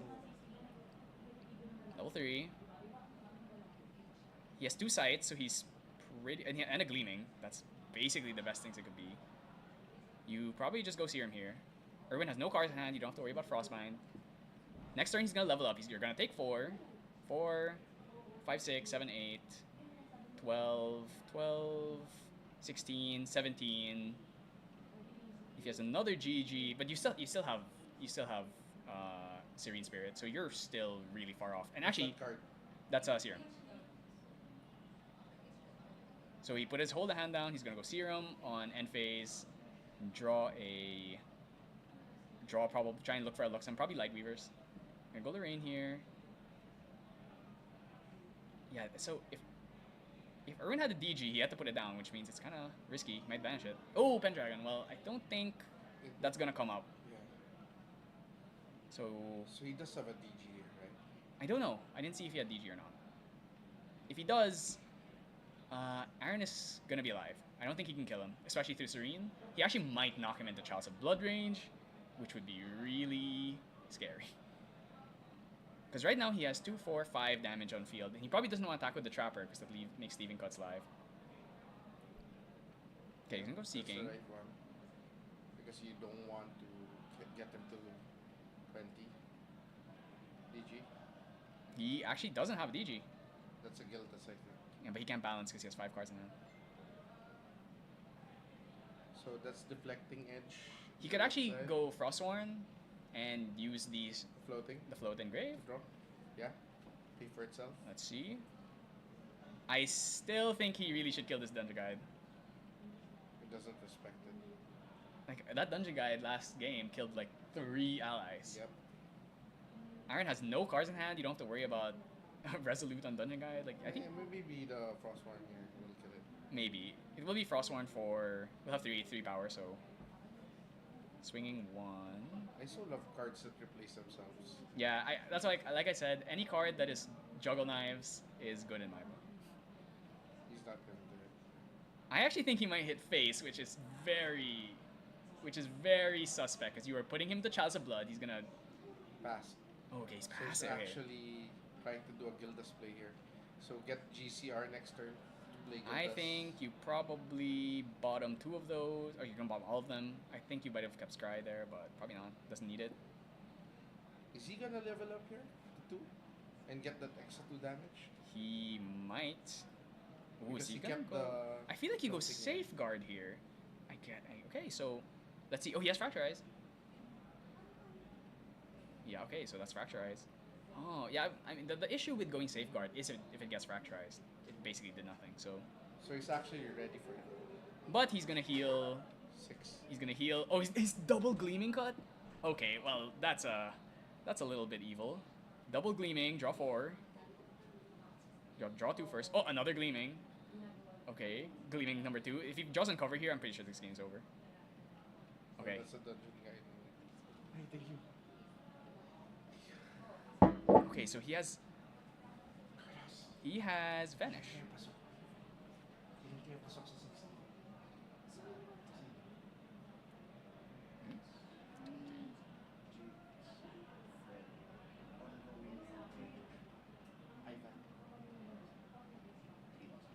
Okay, Iron is probably just gonna Vanish here. I'm pretty sure he had a Vanish, so he's probably just gonna Vanish here, and then go Insignia, maybe. Okay, Banish 2. He's gonna level up here. If Aaron Banish... Okay, he's just gonna release now. He doesn't want to mess around. Why did he unheal? But you can release anytime, right? Yeah, you can release anytime. The problem is, it's water. You expect them to play things like Freezing Hail. That's how Dennis was able to beat Ben, just because he released so late, and he was able to just go like Refracting Missile. for like 3 each. It was just enough, and then you don't get the heal off. So it's usually better to just try and release early if you expect them to have fast speed damage cards. Is he gonna vanish here? Oh, I think he's actually gonna take this damage so that he gets into the Chalice of Blood range. Maybe. Okay, he's finally killing the Dungeon Guide. Draws a card. This is actually not that much damage. So what's an edge here? I'm pretty sure Aaron is still favored here. Next turn, he gets to go Safeguard Amulet if he wants, or he just goes Chalice of Blood. And he's like still really far. Oh, he's 4 cards in grave, so he might go Diver here. Though there's nothing good to hit. I mean, he's just gonna heal 6 again next turn. If he goes Tara for Safeguard, I don't think he can lose. Is the GCR still there? Has Erwin used? He used Bobble for sure. He used Fire Bobble already. I'm not sure about GCR. Okay, so he's gonna use the Gildas next turn for sure. He 1, 2, 3, 4, 5, 6. Yeah, he's gonna. Aaron has Vanish. I'm pretty sure he has Vanish. Okay, so heal 6. Draw. Wow, 3 Gleaming Cuts. These are the games that I love to see as Xander's. Oh, he drew another Vanish. Is there any way to counter Vanish? It's true side cards. Stillwater Patrol would hit for 4, or no, for. Well, she would hit for 4. But he doesn't, he's not ready for the. That's a 3rd Luxem side, I think. I think with the Frostbite. Wait, no, it's still only 2. But he has so many hands. No, that's the thing. Is like Xander doesn't have to do anything. He has Resolute, he has Vanish, and he has 2 sights. So I think he's pretty much got this game unlocked. He just needs to find the Light Weavers and start clearing this board. Because if Erwin can just keep dumping guys every turn. Okay, there's the ring. So this is a Gildas turn. That's 1, 2, 3, 4, 5, 6, 7. Draw for turn. Yeah, so it's a. And he did not play Vanish from sight? I think he wants to get hurt so that he can get into Chalice of Blood range. That's one of the or is he gonna just like, oh yeah, okay, he's gonna take damage here. He wants to take the damage. I mean, if Erwin is just gonna do 6 damage and it's all gonna get healed up, it's like parity, so he doesn't even have to do anything. So you might as well try and goad him into knocking him into Chalice of Blood range. Like, he can always just Resolute later if he needs to. So next turn, he's probably just gonna go. He might just go Bobble, or he might go Tariff, or he might go Choke. He can't go Choke if he doesn't have Fast. He doesn't have Float. What are we gonna see here? I mean, there's only 17 minutes left, so chances are, if Erwin does end up winning this game, they probably won't be able to finish the 3rd one. But I don't see this game ending anytime soon. But if Erwin wins, they're probably only have 10 minutes left, maybe. So unfortunately, Aaron still has not drawn a single Light Weavers. Maybe bottoming that Light Weavers at the start of the game was a. I don't think it was a mistake. I definitely don't think it's a mistake. I almost always bottom my Light Weavers, but it's just kind of risky. Not gonna lie. Okay, so he's gonna knock him into Chalice of Blood range here if he attacks with his Dungeon Guide. Okay, ooh. Is he gonna pen? Does he have a pen? If he has a pen, it could get Excalibur. Oh no, but he can just spin back the Scepter. So he's gonna take another. Oh, he already took the 4, I think. Yeah, so he's gonna get knocked in Chalice of Blood range here if if the Dungeon Guide swings. Okay. Pend will not kill. Oh, he does not pend either. Wow, okay. That's pretty unfortunate. So now he's gonna get Chalice of Blood, heal another 6. Yeah, I would not have done. I probably would not have done that. I probably would have tried. But then at the same time, what is he supposed to do? Actually, honestly, just not attack the last 2 damage. Yeah, but at the same time, he's just gonna heal another 6 every right. So it's. And then you know that Aaron has like a million cards in hand. He's just gonna. Okay, so this is okay. Still no. Somehow, still no Light Weavers. He doesn't have Excalibur. He doesn't have Light Weavers. Maybe there's. Oh wow, these are such unfortunate. He's gonna scry here. These are really, really unfortunate draws. He has to find like Uncover. Okay, there's an Excalibur, but it's a bit too late. There's not really a use to Excalibur when he's already gotten all his Scepter value. Ooh. I mean, he still has a Resolute and a Vanish. I'm still fairly certain that he's not gonna die here. Especially once Urban's already level 3. The Scepter's not doing anything. He's just gonna drop the potion because why not? And he still has. And he still has. No, he already used. Wait, use it? Did he? Oh yeah, he hasn't used it yet. So he's super safe. Actually, I don't even know if he has to even banish here. This is 1, 2, 3, 4, 5, 6, 7 from swing. I mean, maybe he just does it to be safe. I mean, he doesn't need to get knocked low anymore. He already has Chalice of Blood. He already used it, so he can probably just vanish here. Pretty. So what does he use here? I don't know. Not sure if it really. Yeah, he's just gonna vanish. 1, 2. He cannot get Frostbound, so he's fine. He really needs to find Light Weavers. Because this board is gonna keep getting bigger and bigger if he doesn't ever find them. So there is actually a world where Erwin can win this game. If he just if 4 Light Weavers are stuck at the bottom of his deck, there's a chance that Erwin could win this game. Especially, is he playing Inspiring Call? If he's playing Inspiring Call, then that's it's gonna be okay. He's just drawing. We just need to find him. Another Scry. He's laughing. He's laughing at how bad his draws are. Aaron? Yeah, he just keeps. He's not finding any Luxem cards. Okay, he's just gonna pop his Scepter now. Draw 2 cards? Yep. Okay. Side. Wow. He's gonna put those 2 down. Heal 6. There's an Uncover, but you really want to see. You really want to see the. Oh, that's Uncover Thieving Cut. Really. Okay, the Uncovered or the Thieving doesn't help right now because of Trapper. That's a lot of allies. 1, 2, 4. Yeah, Uncover's. This is what 2, right? Uncover's good, but he's bottoming the Uncovers. He chooses to keep Thieving Cut instead. Only 7 damage on board. Plus the sword 8. Yeah, but he has Resolute, so Thieving Cut. He's gonna force the issue. He's just gonna make him use the Trapper now. Yeah, no way Erwin can win this game. It seems. I mean, I still think if it's literally 4 Light Years to the bottom of his deck, then he actually could conceive. Eventually, Aaron is gonna run out of Vanish and Resolutes, but it's gonna he has to get extremely unlucky. How many Skies was that? He's Scried like twice already. He's even used his Serums. I mean, that's just the Luxem life. Sometimes you just draw a bunch of junk.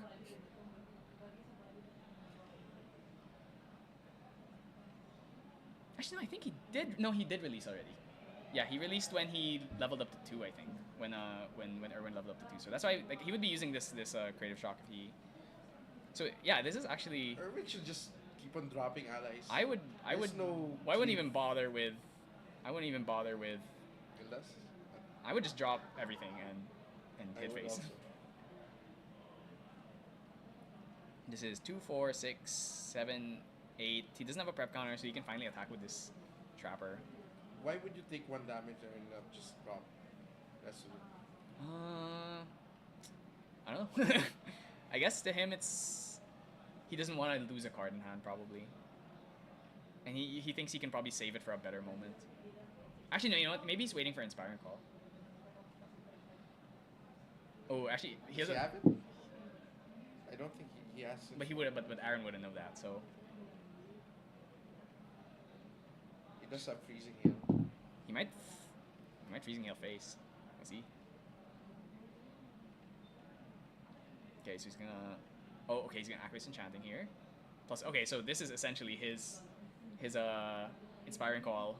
Yeah, +1 to everyone, right? It's +1 to everything on field. +1 health or +1. +1 power. So now he's gonna Resolute, yeah, and that's what he was waiting for. Actually, that could have gone Song of Frosted, but then you would have lost both the Aqueous and the Resolute. So I wonder if you just drop another Trapper here so he can't Thieving Cut again. Yeah. I mean, yeah, I'm down for that. He has another Vanish, which means he's gonna go down to. He's gonna heal 6 this turn, go down to 5. He's gonna Vanish, heal back down to 0. So Let's see what he draws. I'm pretty sure Does he have any more? he's just gonna go ring. He's just gonna go ring. You know, at this point, we need to just find. We have to just find. How many Light Weavers do you need though? You need okay. Well, Erwin is level. He has 28 HP, so he would need. He needs to, but it would also take a few turns where he has to sit there and like chip him down with light beavers first. Does Irwin know that he has one more vanish from side? I mean, the thing is, a lot of people, they don't internalize the cards that they're seeing Is in that the like Luxembourg reveals. looks like Excalibur? No, that's Excalibur. So that's a thieving cut. So Erwin did not play. Oh, Wait. So in a clearing mode here. Wait, that has stealth. Unless he was. Is he hitting face? Okay. Wait, what's he attacking? Retaliate. Okay, gonna retaliate, and he's gonna get. Did you retaliate? Forgot. Oh! Gleaming? Okay. Uncover here. Uncover for Gleaming. Why did he retaliate with the? He probably forgot. Alright, heal. Okay, he's back down to. He's down to 0. Okay, he's doing it correctly. Right, get the prep counter. Then he's gonna activate all specs, draw 2, heal 6, back down to 0. And that's a third Luxem side, so this game is definitely not ending. Still no light beavers, somehow. Okay, now he's gonna pop ring after already digging. This is the problem when your Luxeris maps gets hit, is that you can't find at least. Oh, that's a second thieving cut. No, it's a thieving cut. He doesn't even need to use a banish this turn. He's at 0. So that's, I think, 4. I think it's all 4 Gleaming Cuts. And he's just gonna pass. Eventually this potion is gonna do like 10 damage. Yep. And everyone's gonna die. So everyone's gonna die from that. So it actually doesn't need as many light beavers. Tyrafring is it's something. It's probably not gonna help much, but honestly, maybe you just Excalibur one of these allies. Actually, he's probably saving the Excalibur for the Safeguard Amulet, so he can use it to get a earlier kill. We are at 8 minutes left, so they are either not finishing this game or Aaron's eventually gonna win. He just needs to. He probably has like half his deck left. He's gonna take all of it. Who cares? He has 3 Luxem sites. I would just drop everything. Yeah, heals 9 every turn. Okay, eats the float. Draw a card.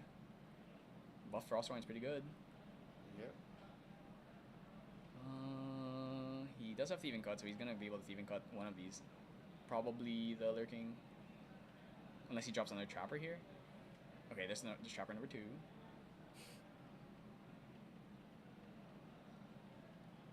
Okay, so now he can't use the Thieving Cut. Okay, he's gonna Insignia, he's gonna drop Sight, Excal, Cure. He really needs to just draw a Light Beavers at this point, and eventually he's just gonna win the game. I guess you go Tyrafring here. Like, what else is left? No more protection, or still 1 vanish? No, he has like Resolute Vanish still. He's fine, and he's also at 0 damage. Heal 9, put 4 down. Actually, Erwin has no hand, so. How does that potion get counters? Every turn at the Recollection phase. Oh, another Excalibur. Wow. he really just can't draw these Light Weavers. Well, this game is probably just gonna end on a draw at this point, because I don't think Erwin can outdamage 9 heal every turn, especially with. If he ever gets too low, he can just. Erwin doesn't play like Banner Knights. He's not like Phalanx Captain, so he doesn't have these just mega explosive turns he can do. And there's a Tyrafring on field too, so if he ever feels like he has Vanish, Tariff, he has just everything he needs. He's gonna count his deck. He's trying to see how much he bottomed 1 Light Weavers, which means they've gotta show up eventually.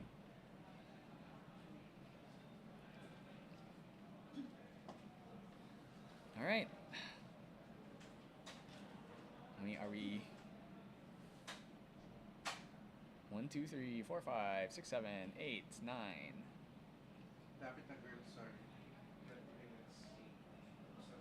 And he's just gonna heal all of this.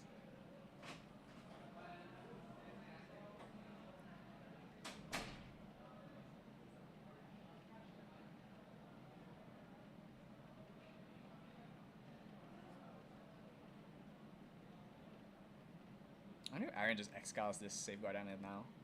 I might just do it. A third trapper. That's a little bit absurd. He's gonna keep all 3 trappers on field untapped? Okay. He's gonna put, I think he's just, is he just gonna safeguard? Or is he just gonna exile one of these, the safeguard on it at this point? He might play the fast cure. Yeah, it's just gonna play the fast cure, get the choking fumes, dig deeper into his deck. Ooh, I can't, this has gotta be one of the unluckiest Luxem games I've seen. I mean, the unluckier side would be if he just never draws Luxem Sight, which I did see him play a game and he dug halfway through his deck and did not draw a single Luxem Sight. So, you'd prefer Luxem Sight, because at least you can't die. Oh, that's a 4th Luxem Sight. I definitely don't see this game ending anytime soon. And he's just gonna pass. Okay. He's gonna pop the choking fumes. Maybe he draws something that does something. Is it Light Weavers? It's it's Light Weavers. Finally, he drew the Light Weavers. Okay. we can finally start winning the game.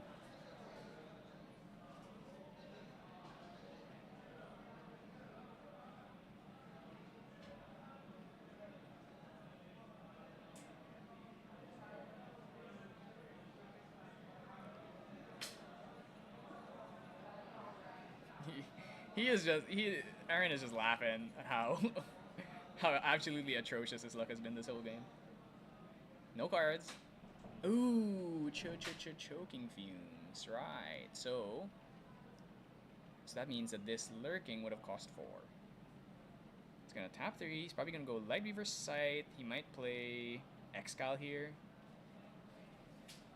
Excal and End Phase.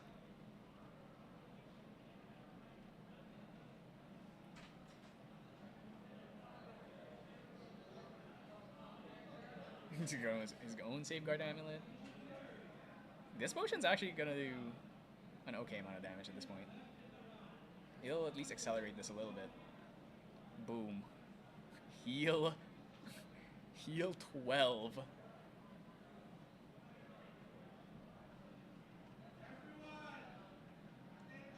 This potion's gonna hit for 3 at this point.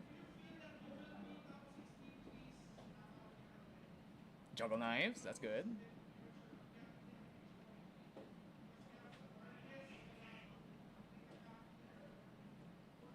Resolute, okay.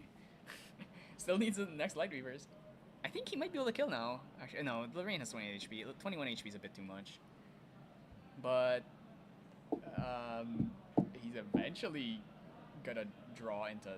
This board is ginormous. Or if Erwin just gets 1 turn, if he gets like an Acquiesce, okay, he's just gonna vanish.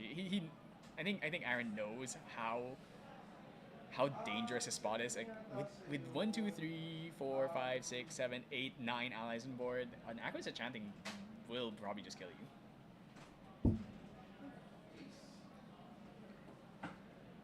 There's a minute and 35 left, so I feel like this game should end soon. He still has Tariff too. I wonder if Erwin just fracturizes this Tariff now when he can't attack. G. And just gonna dump more allies.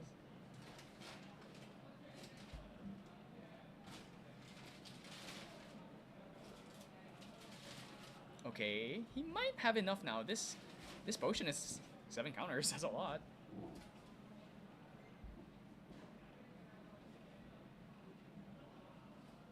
Okay, so he's gonna heal back down his ear, he's gonna take another 2.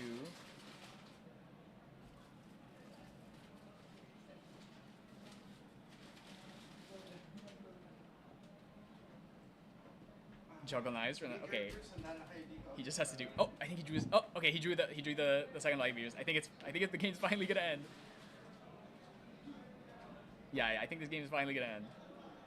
3. Yeah, okay. There. It's gonna be Light Weavers.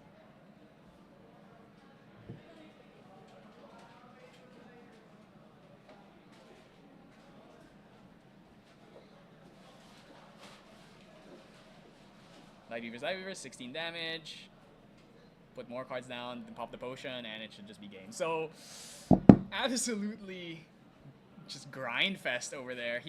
I mean, there were probably maybe 20 cards left in his deck. He had to draw into these Light Beavers eventually. So, well, that does mean that Aaron is 5-1-1. So, he should be in. Erwin is 5-2, so he's maybe in. Maybe. Yeah, actually, he's probably in. He's probably in top 16. Probably not top 8, but he's probably in top 16.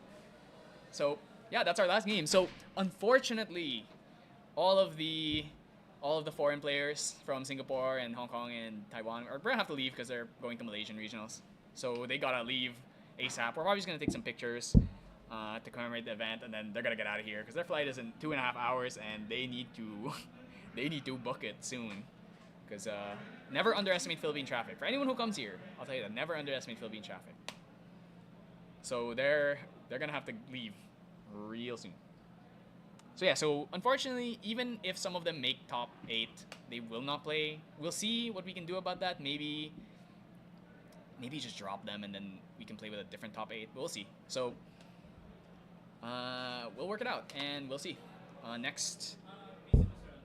Next round will probably start in about 15-20 minutes. That's top 8, and we'll catch you later.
Okay, so 8:40. It's been a long day. We're finally at our top 8 of the Philippine regionals.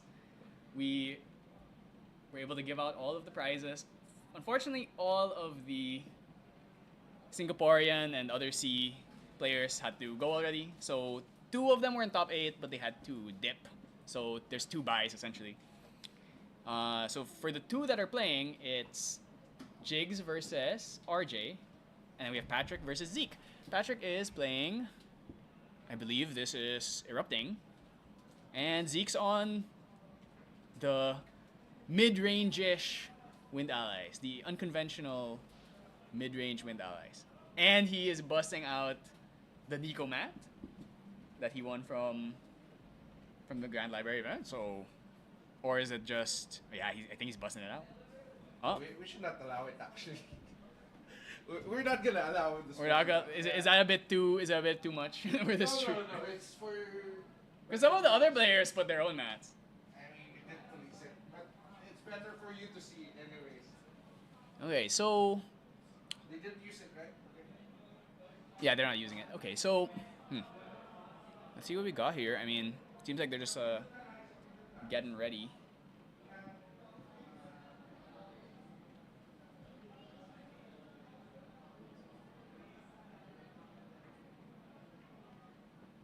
I imagine, personally, I think this matchup is very.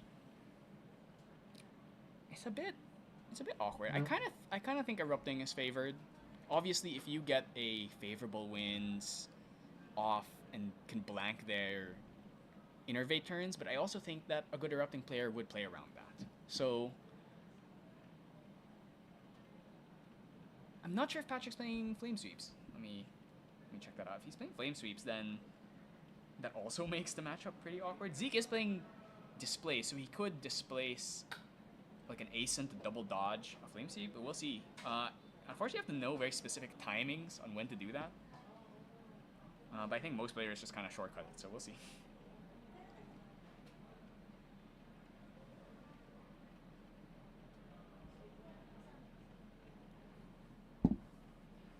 All right. Seems like, okay. Looks like Zeke, being first seed, has the choice of going first or second, and he chooses to let Patrick go first. Interesting. Oh, Yeah, that's... but he in the previous games he's always. I mean, yeah, he always second, likes going yeah. second. That is that Library Witch, Library Witch, Library Witch? Is Patrick on Rai? Is this a Rai deck? And you missed it? I mean, I know he plays Erupting, but I don't know. I'm not sure. Wait, we have the deck list, right? So I'm gonna check. Yeah, we have the deck list. It's open now, right? For you. I still don't see it, I think. But I mean, this could still be Erupting. Library Witch is could very well still be Erupting.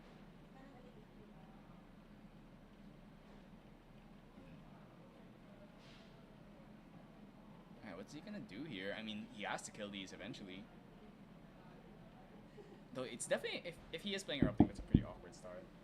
What are we looking at? No. Wait, refresh. Oh, it wasn't refreshed.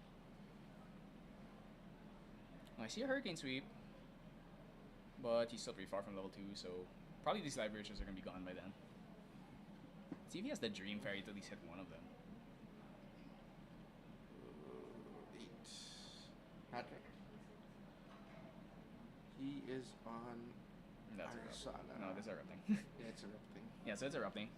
Not playing level 2 Lorraine. Seems like he is playing 2 Flame Sweeps though. Interesting to not play. Interesting he's choosing not to play Lorraine 2. Usually you see Lorraine 2 so you can make the Flame Sweep turns hurt more. So I kind of like Patrick here. No, I feel like Erupting is favored into Wind. I think Water, it's a bit iffier, but into Wind, I think they have so much clear. Between Innervate and Flame Sweep. Yeah, but especially with Zeke's. So yeah, Zeke's list is way less aggressive. So, I mean, look, he didn't even kill these Library Witches, so, I mean, that's a lot of time you're giving Patrick. I think he maybe is trying to set up a big Flame Sweep turn, but then Patrick is kind of free to just start cremating his own Library Witches, I think, if he's got a cremation. He has Increasing Danger. Let's see if he uses it. Increasing Danger is one of those cards where, you know, You have to be a certain kind of crazy. Does it make sense for Zeke to flame sweep and clear all of these things? For Patrick to flame sweep? Yeah, two hard level ups or one hard level up. If Zeke wants to, I mean, it makes sense, but I also feel like it's not. I mean, they're gonna draw back the cards, and the fact that you're not hitting him on the level 1, level 2 turn or the first 2 turns, like he's at 0 damage. Like he doesn't have to do anything. He can just sit here. The main thing is since 4 Cemetery Sentry. Okay.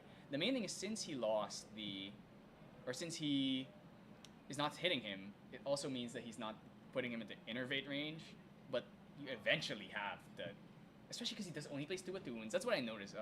Josh Castillo also plays Erupting, and the one thing he really hates is when his opponent just leaves him under 5. Yeah, so I think that's what Zeke's doing. He's just gonna build up. I'm not sure if he's intentionally doing it or if he's just doesn't want to let him draw off Library Witch, and he wants to wait for the big Hurricane Sweep turn. Is this Quicksilver now? Was Zeke ready for this matchup? Wait, is that huh? Wait. Is he main decking Grail? I gotta make sure about this guy. I highly. Is he really main decking Grail this whole time? So we have to call it out. Yeah, that's definitely not normal. in his other games, did I ever see him? I don't think I ever saw Grail, but maybe he just never had to bring it out. That's He has it. yeah, he really is main decking Grail. Okay, so He was ready for this matchup. and wait. Yeah, wait, he has Lantern. All right. Though the thing is Erupting. So it's not null rune. No, yeah, it's No, not. It's not. He has Nullifying. Nullifying. He has Nullifying. So Sorry, null rune. yeah, no. Not when Zeke is gonna swing here with with the Dawn Blade and then go go runner. So the plan is to flame sweep all of these allies. I mean, the thing is, both players can flame sweep. The difference is that Patrick is not playing Lorraine 2, so his flame sweeps are not As big. as potent. Especially because he has 2 library witches, so his flame sweep, this adversity is not gonna hit for. It's not gonna hit for 3. So does it make sense for Zeke to just play passively here and just wait for the 2 attunes that he has in deck? I feel like if you give Erupting that much time, they're eventually just gonna draw into all their stuff. I mean, he does have the Quicksilver, but if you just never hit the Erupting player, they're just gonna keep drawing, and eventually they're gonna draw into. Yeah, but these library witches have to die. Yeah, but that's the thing, he's not hitting them, so he's also not doing any damage. I get it. Yeah, so it's like it's that's the weird thing about Erupting. It's like you don't want to damage them, so you can't innervate, but you also, if you don't damage them, they're just gonna keep drawing, and eventually they're gonna kill you. So he's gonna double increasing here. Does he play? He has Tithe. If he's gonna play this way, he should be bringing out Tithe actually. Oh what? Oh, it is Tithe. Okay, it's Tithe. All right. Okay, he was So- ready for it. So it was actually a trick. All right. So yeah, there's the Tithe. So he's gonna get no draws off this because he already drew twice off the first increasing and draw for turn. And So he was ready for it. wow, I wonder. It seems like he's really He knows his tech against matchup. Erupting. Yeah, he's, But the main all this for Erupting is very interesting. he's the number 1 seed, so he did something right. Okay, banishing 1, gonna go up to 2 here. I think he's just gonna not hit. Yeah, he's gonna take advantage of these 2 library witches and sweep these with a hurricane sweep. At least he gets to draw 2, even if both players get to draw 2, he gets to draw 2. So first draw of the turn. I mean, we really should be asking these players to put dice on the on the Erupting player's graveyard just so we know how many fire cards there are. That's what whenever I play against Erupting player, I always tell them to put a dice on their to indicate their Or you fires. can ask them. I mean, you could if you want, but I don't know. Maybe in game 2. Don't want to like disrupt their flow right now. So for everyone's information, we have a time here, but it's actually on time. So we're just tracking. Yeah, this is on time. Yeah, we're just tracking their progress. We don't expect this matchup to. This is not gonna last Yeah. that long. I mean, it might go an hour, but I don't think it'll go much past an hour. Yeah. All right, so I mean, I don't know. Let's see if Patrick has got much going on here. I mean, it seemed like double increasing's good, but I haven't really seen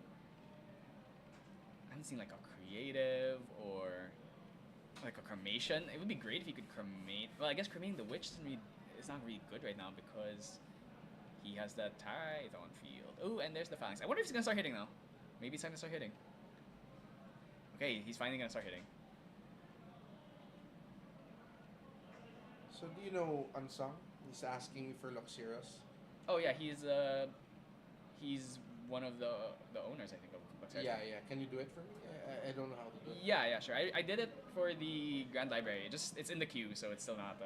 Does he know you? Well, I think so. I mean, I sent them the Grand Library's deck lists, but since this is all an Omni, at least all the deck lists are Omni, so it should be easier. All right, Zeke has. Is that 2 cards in hand? Okay, if he could get Flame Set here, or Innervated, but Innervate there's not as much units on field. A Flame Sweep would be kind of crazy right now. If it's a favorable wins, though, everything will live because it's Flame Sweep for 3. Tariff. Does he have? He has 2 cards. Actually, he doesn't have anything. Do we have the Flame Sweep? I see an Innervate. I also see an Acolyte, so he could Acolyte pop this. He can't pop Tithe, but he can pop Seeking, though for all that's really worth. Yeah, Patrick's he's got a cycle more right now. He's just. Oh, Patrick is being resolute. That's not something you often see from erupting players. Usually they're just all gas, they don't play anything defensive. But probably good against this matchup, but obviously losing cards never feels good. I wonder if we just. I feel like we should just maybe innervate here. I mean, the worst thing could be is a favorable. You probably go 4-3, kill the probably the Vanguard, and okay, he's innervating. I'm gonna heal back down to 1, and then he's gonna do 7 damage split. So I wonder if we'll see. I think it's gonna be probably 4 on Windrider, 3 on Esteemed, or he could do. He's okay. He's not respecting favorable wins actually. Yeah. Okay. I think he's thinking whether or not he wants to. Is he gonna? So he's not respecting. He's gonna go straight 4 onto Phalanx, 3 into. I would probably go for Vanguard there, just because I guess the intercept is maybe annoying, but he doesn't have a Flame Sweep in hand, so that's probably okay. And what? Ooh, Hasty. Not a big fan of Hasty in this situation. She's just gonna die. So he has drawn once this turn, I think. So he gets a second draw off this Hasty. Dumps a Shield Maiden, can play Witch. Oh, this is also setting up Zeke for a pretty big Hurricane Sweep for 2 at least. Okay, gonna dump a Float, draw a card. That's your second draw of the turn. That's a Spurn, though you really want.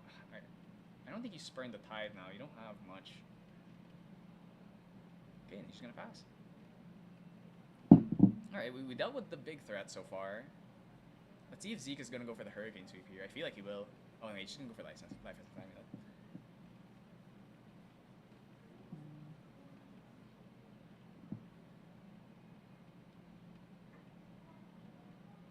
Alright, so unfortunately still I don't see a Flame Sweep. Going up to level 3, especially on a turn where Zeke goes shields down, no cards in hand, Flame Sweep would be incredibly good. I really wish I knew how many fire cards Patrick had. I think that's probably around 7. I didn't think I saw a single Erupting or a single Ember Song in his hand either. Actually, he might have 1 Ember Song, but I didn't think I saw an Erupting, so he still doesn't have the combo. Oh, Zephyr's pretty good. You can use that to dodge a sweep or a. You can even use it to Zephyr the adversity so that the sweep doesn't do damage. Okay, this game might actually end up taking long. Considering how these 2 players are playing. They're playing they're really playing around each other's stuff. Okay, the Hasty's just gonna die here. you hit with the recruit. It's a bit risky. He could go level up. Okay, let's see. He's holding up his entire hand. That's like Zephyr, Deflecting Edge. Was Zeke the one with Veiling Breeze? Conrad was also playing Veiling Breeze, but I think he was playing Veiling Breeze. Does he have Veiling Breeze? Wow, two. Okay, two. Yes, two. Yeah. So he's ready. So the Erupting player, actually, I mean, deathless are open, so Yeah. they should know about these things. So unless they didn't check, if they didn't check, then he might not know about Veiling. So he might have like a lethal line and then it just get stopped by Veiling. Yeah. Then you're just gonna see because you don't have fire cards anymore. So If you get them just low enough, and then like you can eventually just spike a cemetery sentry or like a random. one, attack. two. So he has 4 fire cards.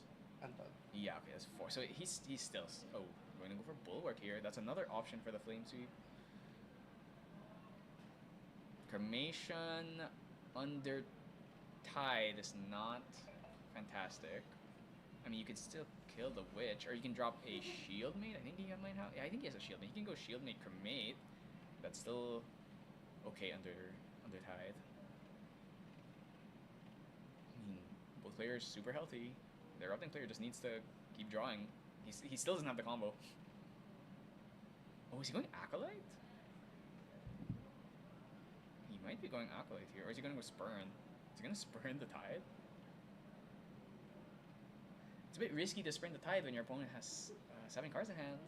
They could very well just end up Zephyring that. They get to draw an extra card.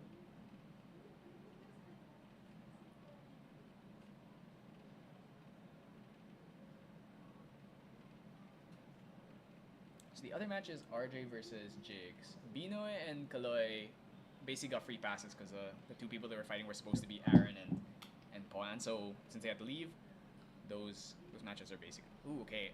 Acolyte hitting Life Essence Amulet. Interesting. He doesn't want to give you a draw. Is he gonna Zephyr a Life Essence Amulet? I feel like there's no way you're gonna Zephyr a Life Essence Amulet. It's basically a 1-for-1 trade. It doesn't. Yeah, there's no benefit. I think he's gonna do it. He was about to hold it. Okay, he's gonna let it go.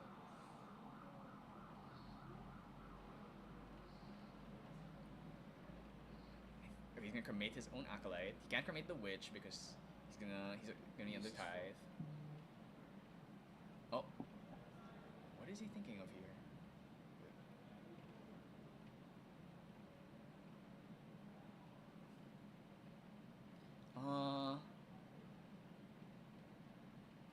Wait. That does not work. What do you need? Cremation sacrifices for cost, so you can't in respond to the cremation. Did they catch it? I'm not sure. Sorry, cremation can sacrifice. Because he played a cremation, then he tries to displace the Broken Acolyte, and that doesn't work. Because cremation sacrifice for cost.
Okay, so they repaired it. Good. He's still really off on the fire cards. Zeke already used his QSG, so that means the Lantern is free to get it's just free here to get spurned when he eventually feels free to put it out. Gonna kill this Swifty. Retaliates for 1. kills the Swifty. So let's Zeke level up here, but then a Hurricane Sweep wouldn't be particularly high value. Might just hit the Witch to draw. Yeah, Erupting you just give him enough time eventually. He's just gonna draw here. First draw of the turn. Second draw for turn. And that's 2 draws. Yes, I think that's 3 Deflecting Edges in hand. Yeah, I think that's 3 Deflecting Edges in hand. Not the best aggressive hand. So you're gonna just play out a Other King.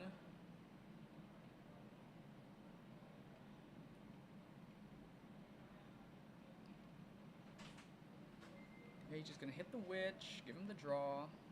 May ano dito, first aid kit.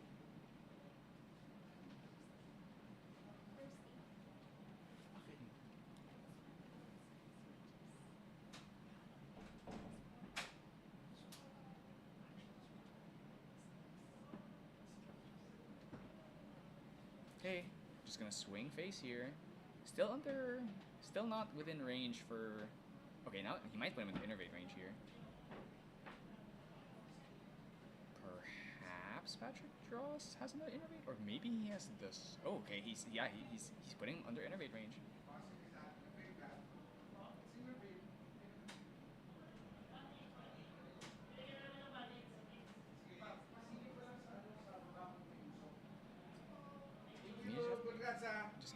Just keep giving Erupting time though. Eventually they're just gonna blow you up. Let's see how many fire cards this is.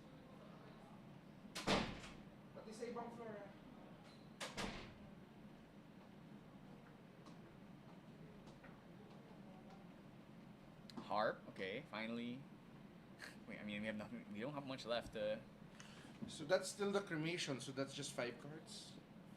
5 fire cards. Acolyte too. So. Okay, so 6. And now he has Harp.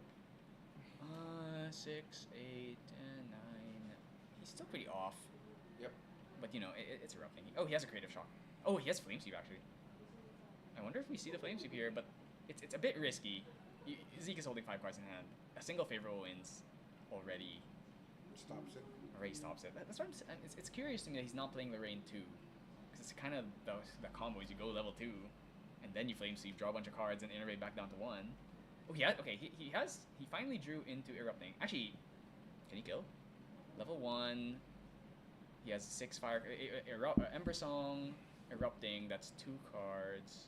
So it's gonna be a 7. He's level 1, 8. Ah, wait. What happened? Why did they fist bump? Okay, I thought for a second that someone was conceding.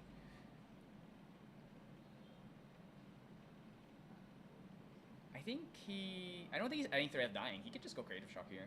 Dump more fire cards. Look for your combo. If Zeke next turn goes, actually you probably want to Creative Shock on his turn so you can draw on his turn instead of. Does he have anything? Does he have Fire Momentum or something?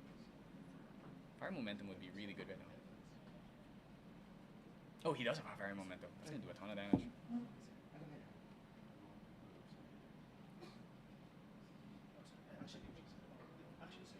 Draw 1, draw 2. And dump another fire card, hopefully. Another fire card, that should be.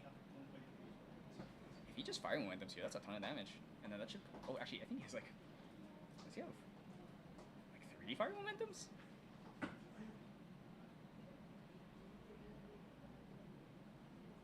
I think you just go for it here. What's the harm? It's not like Zeke can stop it. There's no Song of Frost.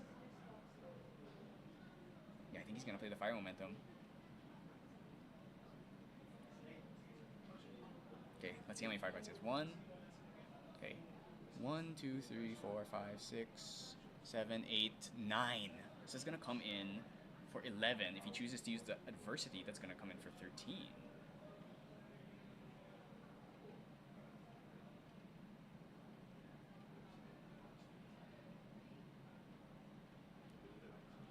One, 2, 3, 4, 5, 6, 9. Yeah, so it's gonna come in for 11. If he chooses to use Adversity, it's gonna come in for 13. I feel like you save the Adversity though. If Zeke ever goes shields down, you want to have Oh, is he gonna use Bulwark? He might use Bulwark. Oh, he's gonna use Adversity. So it's gonna come in for 13, puts him at 15. That's dangerously low. Zeke will probably have to go. He'll probably have to go null land next turn.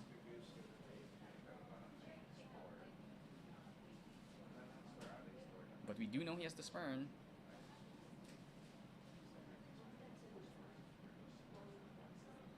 Deflecting, deflecting, deflecting.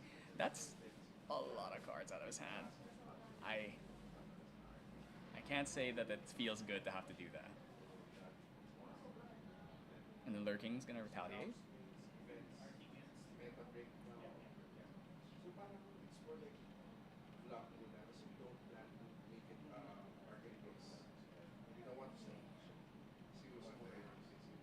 That's rough.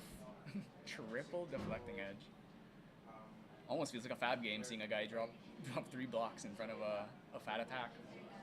That's like heavy swing block 9. Alright, so I'm pretty sure Zeke can kill with he's gonna have 7 cards next turn, only 2 allies on board, Tire Fring if Patrick feels threatened. He has to go null land here, I think. I think even through null land, there's a chance he might die. This is gonna be 10 fire cards in grave. So if he has the Ember Song Erupting combo, he has 1, 2, 3, 4, 5, 6. He has 9 cards. If he goes Channeling Stone off of this, he's gonna hit for 9. He's gonna go Shield Main.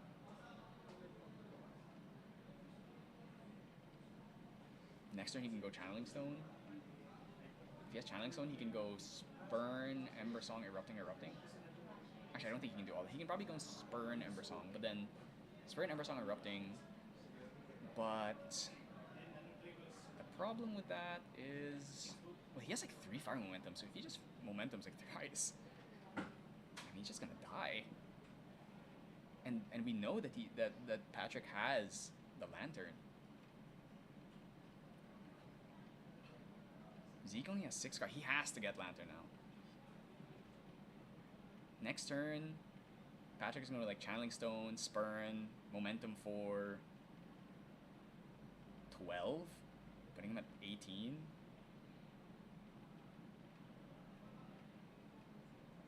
Or he just has Ember Song. Ember Song Erupting would be 1 fire card in grave, extra 10, 11.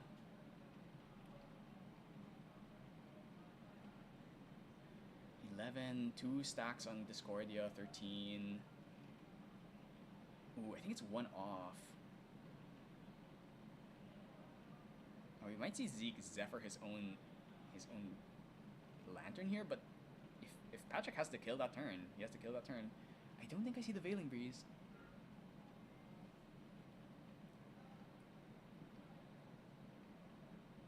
I think I think Zeke might just go for this Ace in here, Intercept.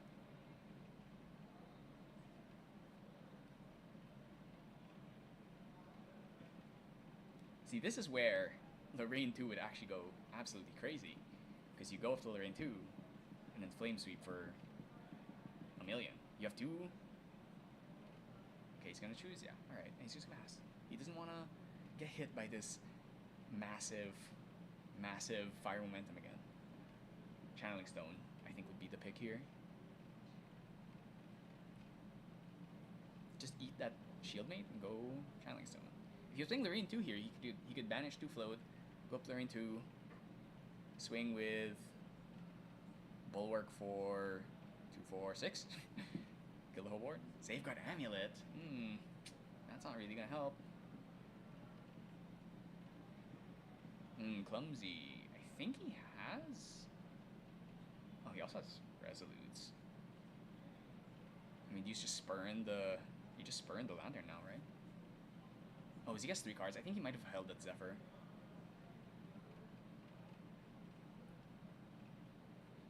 I think he has. Does he have 2 Spurns? I think that's 1 Spurn, 1 Fireball.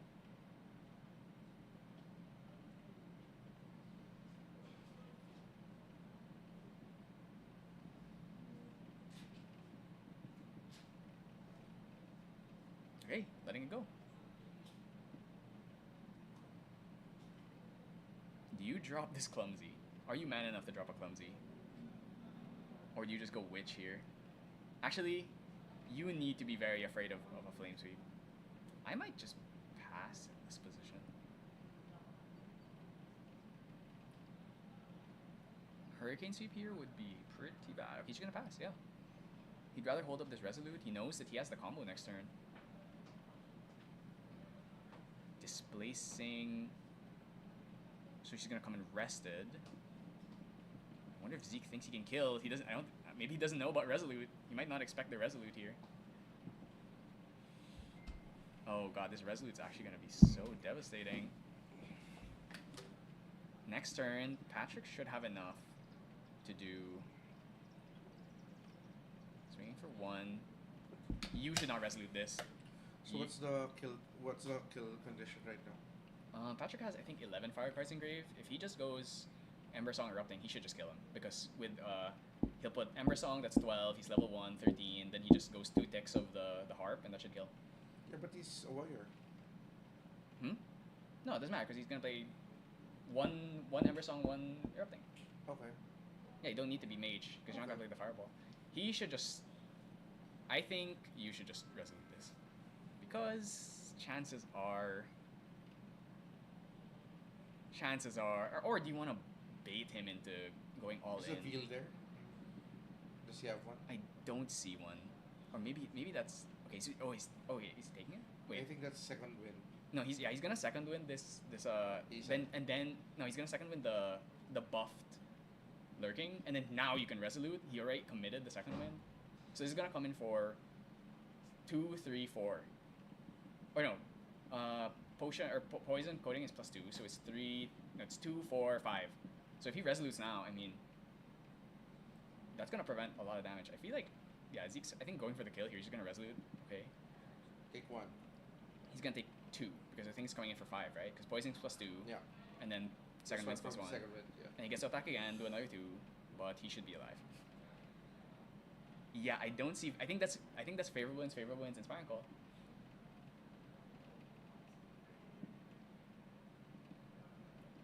Okay, and then restands. Technically, he should have already been stood up. Swings for another 2. And now he's at 11. Swing with A-Sun for 0, so there's no point. Yeah, alright. I mean, if Patrick should have the kill. If he has Ember Song. I'm not sure if he has. I know he has Erupting, but I don't know if he has Ember Song.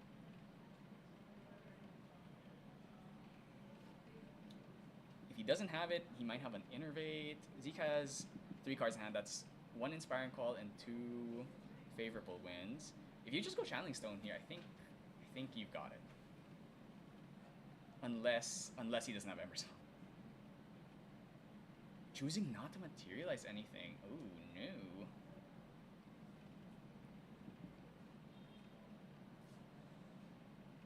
Yes. Oh yes. Yeah. Oh, I don't think he has Ember Song. That's unfortunate.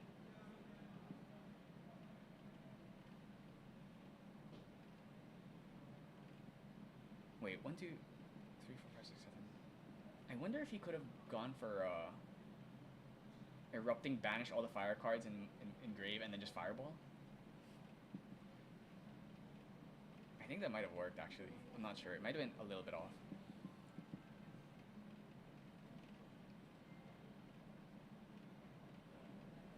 He has 2 Eruptings with no Ember Song. He's just gonna go Witch. Stall out. Zeke needs 9 damage. And he already used the second wind. He still has an Inspiring Call, but he only has 6 cards. Actually, it says he's held his Hurricane Sweep this whole time. I know that Patrick has another Resolute though.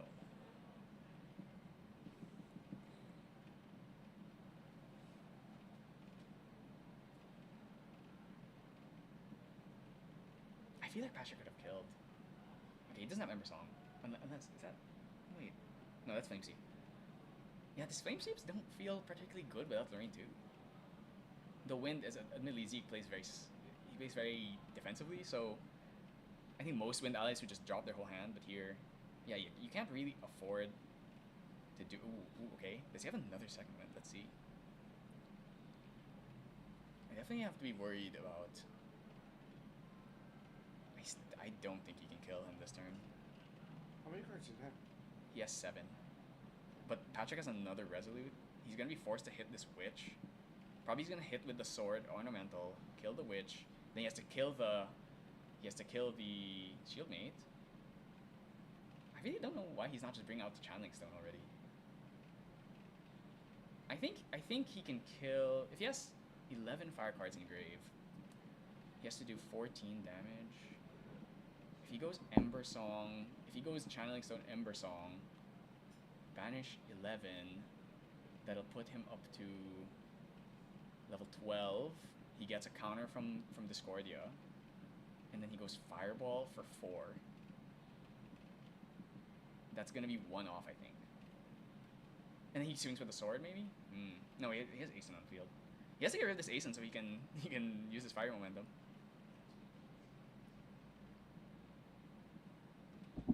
Okay, Zeke just gonna sit here and wait. If Patrick draws another Innervate, though, we might be in. Yeah, okay, maybe this game was gonna last a lot longer than I thought it was gonna be. I think he has. Is that Innervate? That might be Innervate. I really don't know why he's not bringing out Channeling Stone. He has like a bunch of float. He's gonna pass? I think he knows that there's a V. So maybe he's respecting. Yeah, but there's no reason not to bring out the Channeling Stone. Because Zeke can't do anything about it. If he Zephyrs it doesn't matter. I guess he has just nothing left to materialize anyway. Okay, so he's gonna go for the Hurricane Sweep. What he could do is he could Resolute his Shieldmate here. Squirrel Beta. I would probably Resolute the Shieldmate here. So it denies 1 draw, and he... Actually, wait. This is gonna be 1, 2, 3, 4. Yeah, so even with the sword, that's gonna come in for 4. So he should... If he Resolutes this, the Shieldmate will live, and I don't think he can kill it unless he Inspire and Calls and then swings with Asen. But he's still gonna deny 1 draw at least. I mean, I don't know. Giving him 2 draws and then that's another 4 damage and then. I think he's gonna let it go because he gets 1 draw. No, I'm saying he. I'm saying he should Resolute the Shieldmate. Yeah, but is he gonna do it? I think he's gonna do it. Oh wow. Wait, okay, yeah, he's using. Okay, so denies 1 draw. He gets a draw off the Library Witch. Takes 1 damage here. I don't think Zeke has. Like, the only way he kills that is if he, Inspiring Calls and buffs his Asen. And he does have Inspiring Call and a Squirrel. Did Patrick take damage from the Hurricanes? He did not. He did not. Let me get that. Sorry, did I hit that?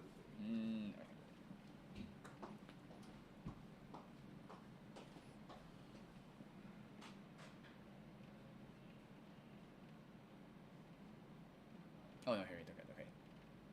Wait a second.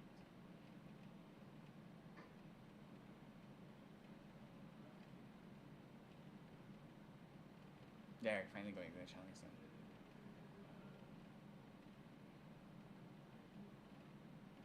Okay, maybe he's finally gonna go for it. Is that another momentum? I swear this Asen has been holding the fort. Just can't get rid of it.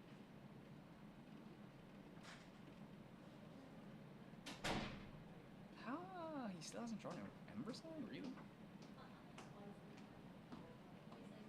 Wait, how did the Shieldmate die, though? Asen's only 3 damage, though. And it was Resoluted. I might have missed it. I don't know. I don't know how the Shieldmate died. Do you want me to check? I mean, it might be too late.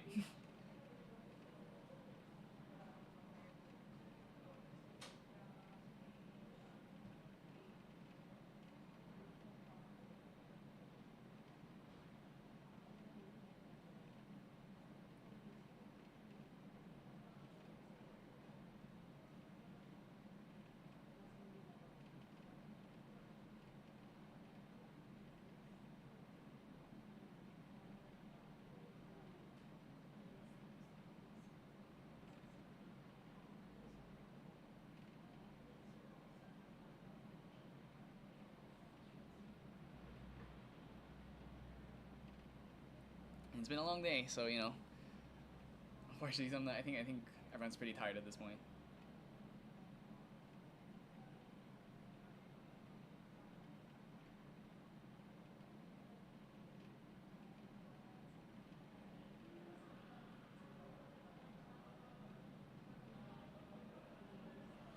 He really just cannot get rid of this Asen. If only he had a focus flame or something. But once his shield mate's gone, he's probably just dead. Unfortunately.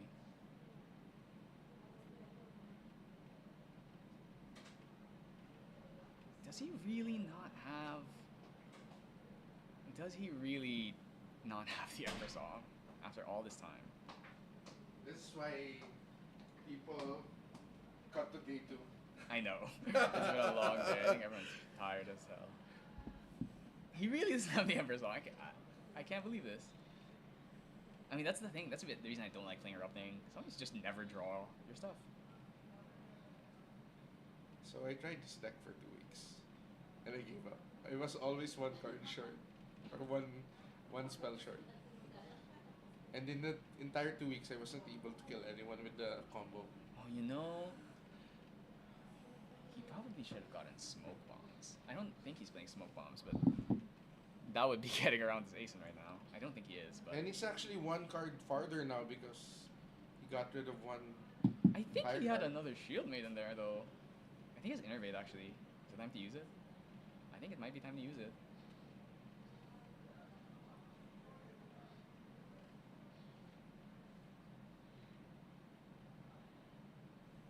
I think he's going for Erupting. Is he going to go for an Erupting Fireball line? So Erupting here is going to do 0 damage. 1, 2, 3, 4, 5, 6. No Ember Song. Yeah, he doesn't have Veiling. I don't think... Is that Veiling? No, I don't think that is. That's 1 tick, so that's going to put him... Okay, 1, 2, 3, 4, 6... 1, 2, 3, 4, 5, 6...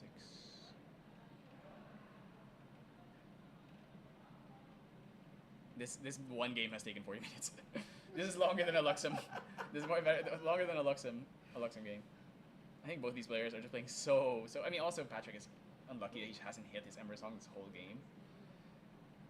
So a 2 o'clock finish isn't far from reach. Okay. I think he's thinking about how many... Oh, you know, he might be... No, this Ember Song's not going to do damage. Okay, he's going to banish 4. And then what, Fireball? And then Fireball kill Asen? That seems...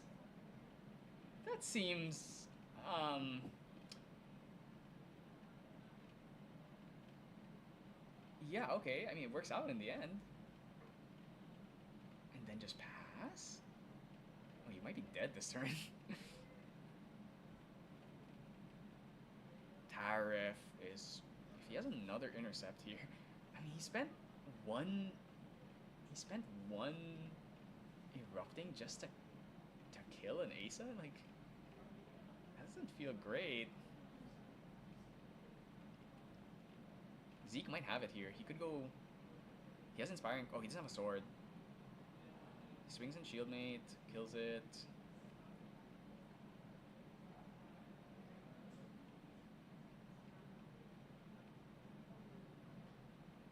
I think he might be like a little bit off. Swing for 1. Then he's gonna play Shield Mate or Swift Recruit here probably. Asen. Oh yeah, okay, it's Asen. So yeah, see, so he spent all this effort just to kill. Oh, and he's dead.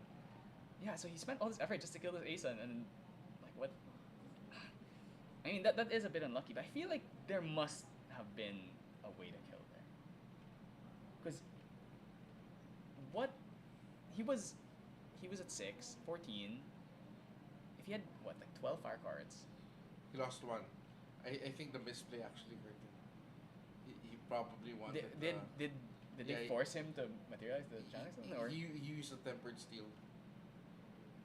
I think he had a shield main in there. I remember there being a shield main in there. No, the shield mate was. No, I remember there being another shield main in there. Because I remember he had 2 floating memory. I don't know. He might have just missed it. I'm pretty sure he had 2 floating memory. Yeah. I really think that this is a big like Lorraine 2 diff. Like I don't know why he's not playing the Lorraine 2. Yep. The list I run, I have. Yeah, like there's no reason not to play Lorraine 2.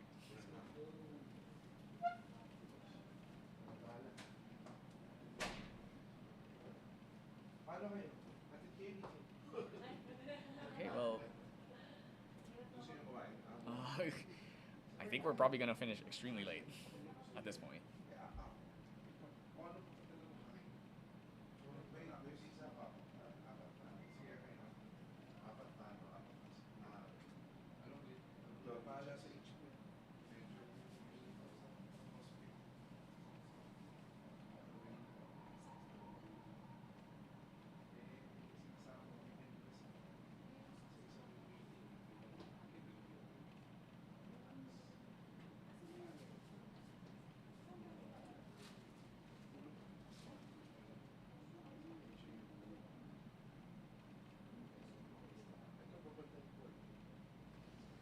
Oh boy.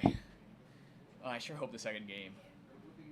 If this goes to game 3 and all these games are 40-minute benders, we are gonna end extremely late.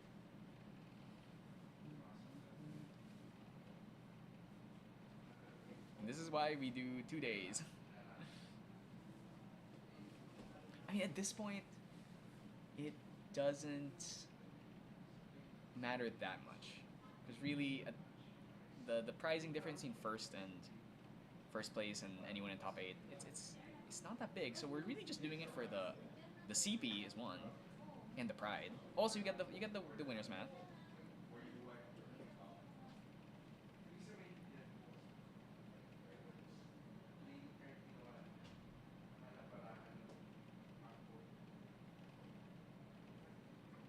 Wonder how the other games are going. So if Zeke wins this game,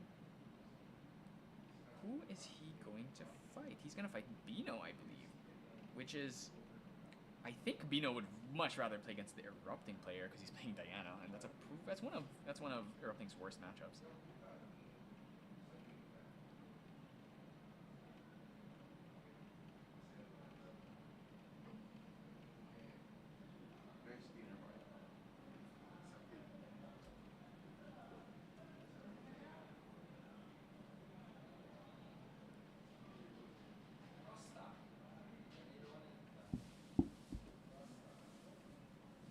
Yeah, so that means so Zeke will end up fighting Bino, which I feel that is probably favored for Zeke, but he can also it is Diana.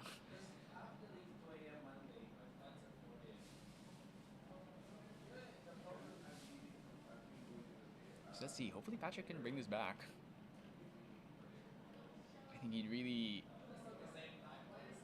hopefully finds a better start. He should also be very aware of this QSG tithe play now.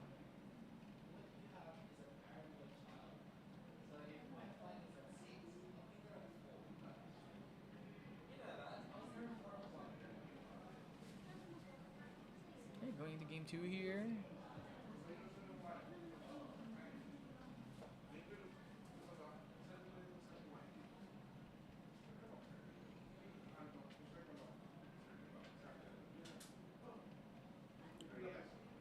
Volume of the mic is low. Sorry.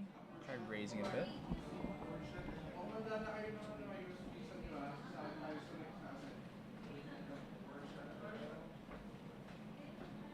Alright, game 2. Alright, okay.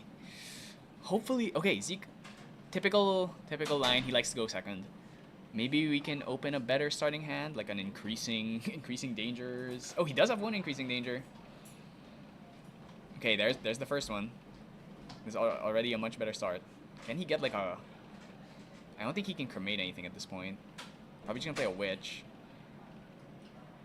Okay, once again, he has to be very aware about tithe QSG, but this is first turn, so he doesn't have to worry about it yet. So he should try to get all his draws now when he can, before the tithe comes on field.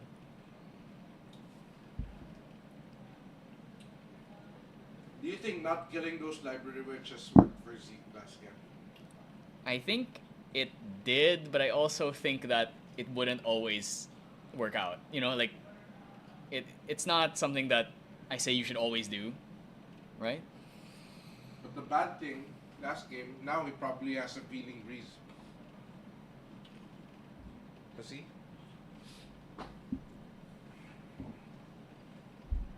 So because if he doesn't kill the switch here, it's gonna get cremated most The likely. third card is a feeling breeze, right? Third card? No, Wind Rider, that one on top. I can't tell. I see Rose. Lurking Rose. Is that 2 roses? Is he gonna play Rose here? That's 4. There's no way. Oh no, huh? That's a Swift Recruit. No, that's deflecting. Deflecting, inspiring call, squirrel, lurking, Rose, Swift Recruit at 3 down. I don't know what they are. Oh, okay, so great. One of them is from the increasing danger. Alright, is he just gonna cremate this? Does he have a cremate? Oh, he has another increasing danger. He didn't play it last turn. Might have drawn it off the first increasing danger. Has Innervate 2. Ooh, he has Ember Song this time. Alright, we have Hasty. Hasty Swing. Gonna throw Tempord. And, oh, we just drew into Erupting. So now we have the combo. We just need to get in a Fire Cards Engrave and probably find a second Erupting or a Fireball, ideally. I mean, Zeke's on Spirit. I think that's probably gonna be a Rose. Okay. Fast. Wait, can you play her at fast speed? No, you can't. I don't think you can play her at fast speed until you're level 2. It's okay. Made sure to double check. Yep, he can. Okay, so he's gonna go up to. Is he going up to level 1 or is he getting tied?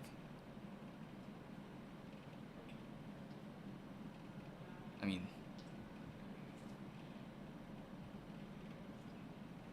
Oh, ooh, he lost in a tune. That's pretty bad. Is he going level 1? Yeah, he's going level 1.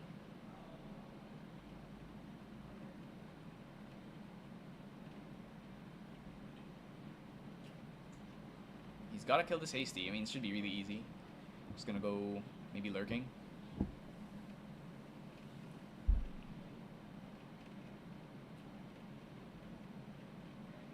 Maybe Lurking Swift Recruit here. Though Zeke seems like the type of player to always be holding stuff in hand.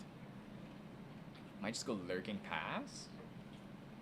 Though Lurking Swift isn't that bad. He gets a hold of Deflecting Edge. How do you feel about 2 of the cheapest decks we've seen this day? Hmm? In the top 8? I mean, I'm so happy when I see these kinds of decks. No Gildas on Zeke's. Yeah, that's true. And I mean, Erupting is Erupting. It's already like the cheapest deck in the game, so, or at least competitive deck. So it's really just skill level, right? Yeah.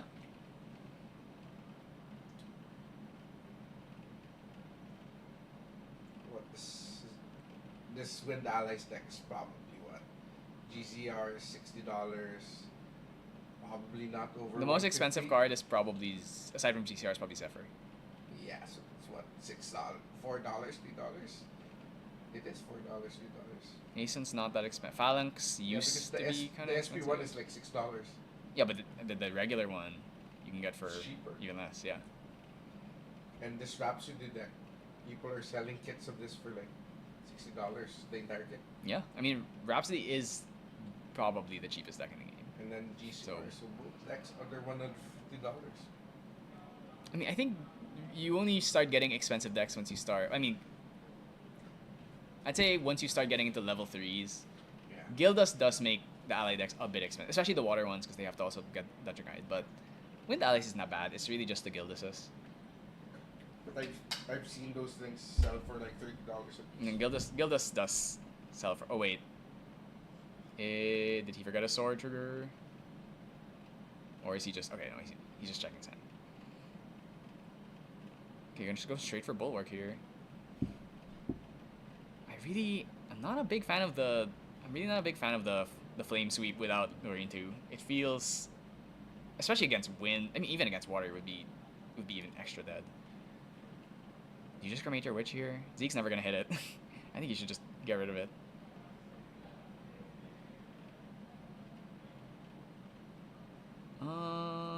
Did he put 3 down? That only looks like 2 to me. Unless there's a card hidden there. Alright, well he's got a lot of cards in hand. And Zeke hasn't really made a massive board. He can play another Library Witch cremation here. I think he's gonna do it. Fortunately, no fire, not really that much fire cards yet. I think there's maybe 5. But he has the combo. I think he has 2. Does he already have the 2 Ember Songs? I think he does. Or no, I think he has the 2 Eruptings already. He's gonna play Witch. I think he's gonna play Witch here. I think he's gonna Witch cremate.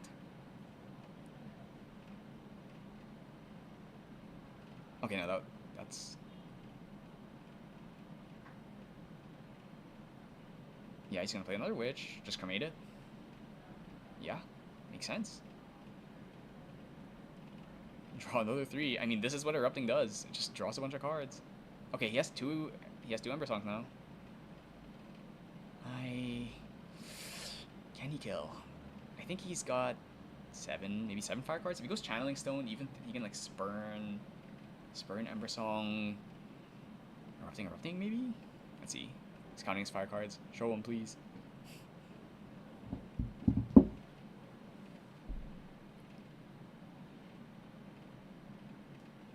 So there's 1 Ember Song and Erupting in hand. He has 2 Eruptings, 1 Ember Song.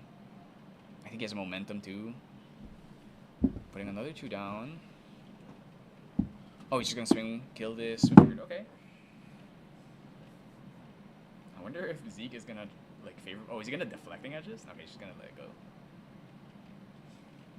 Yeah, so I think he has to go Lantern here.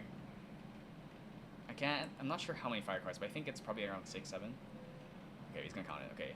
Oh no, it's just 4. Okay. That should be fine then. But you never know. Erupting, he has Ember Song's going up to 5, level 6. So that means Erupting's gonna come in for 6, 7. And then he just needs 1. If he has Momentum, okay, that's okay. Is that tied or is it nullifying? It's gotta be Nullifying Lantern this time, right? Dream Fairy not particularly useful at this point. Patrick needs... I know he has at least a Spurn. Maybe he goes Momentum, try and bait it, but I feel like Zeke wouldn't even pop the Lantern unless it's really gonna kill.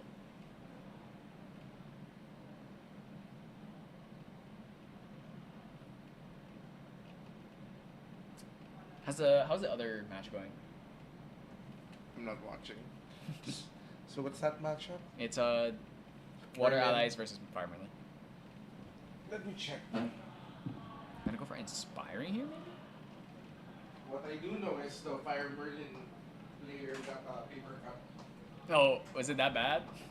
Yeah, from the sleeves that he bought. Wow. Okay, apparently Jiggs got a paper cut from a sleeve. Had to get first aid. Hey, this is a pretty low value Inspiring Call. It's just gonna be an extra 2 damage. But it's all. I mean, Inspiring Call. It's free. It pays for itself.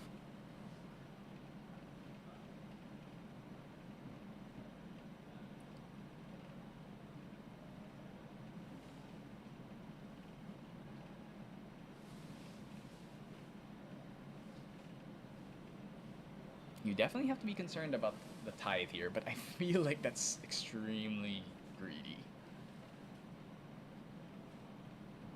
Is he gonna go for Tariff? I feel like it's a bit early for the Tariff. Maybe he's worried about one of these just crazy second wind burst turns. I mean, his hand is absolutely loaded. Do we just drop the Acolyte here? I think he can just Acolyte Spurn pretty freely.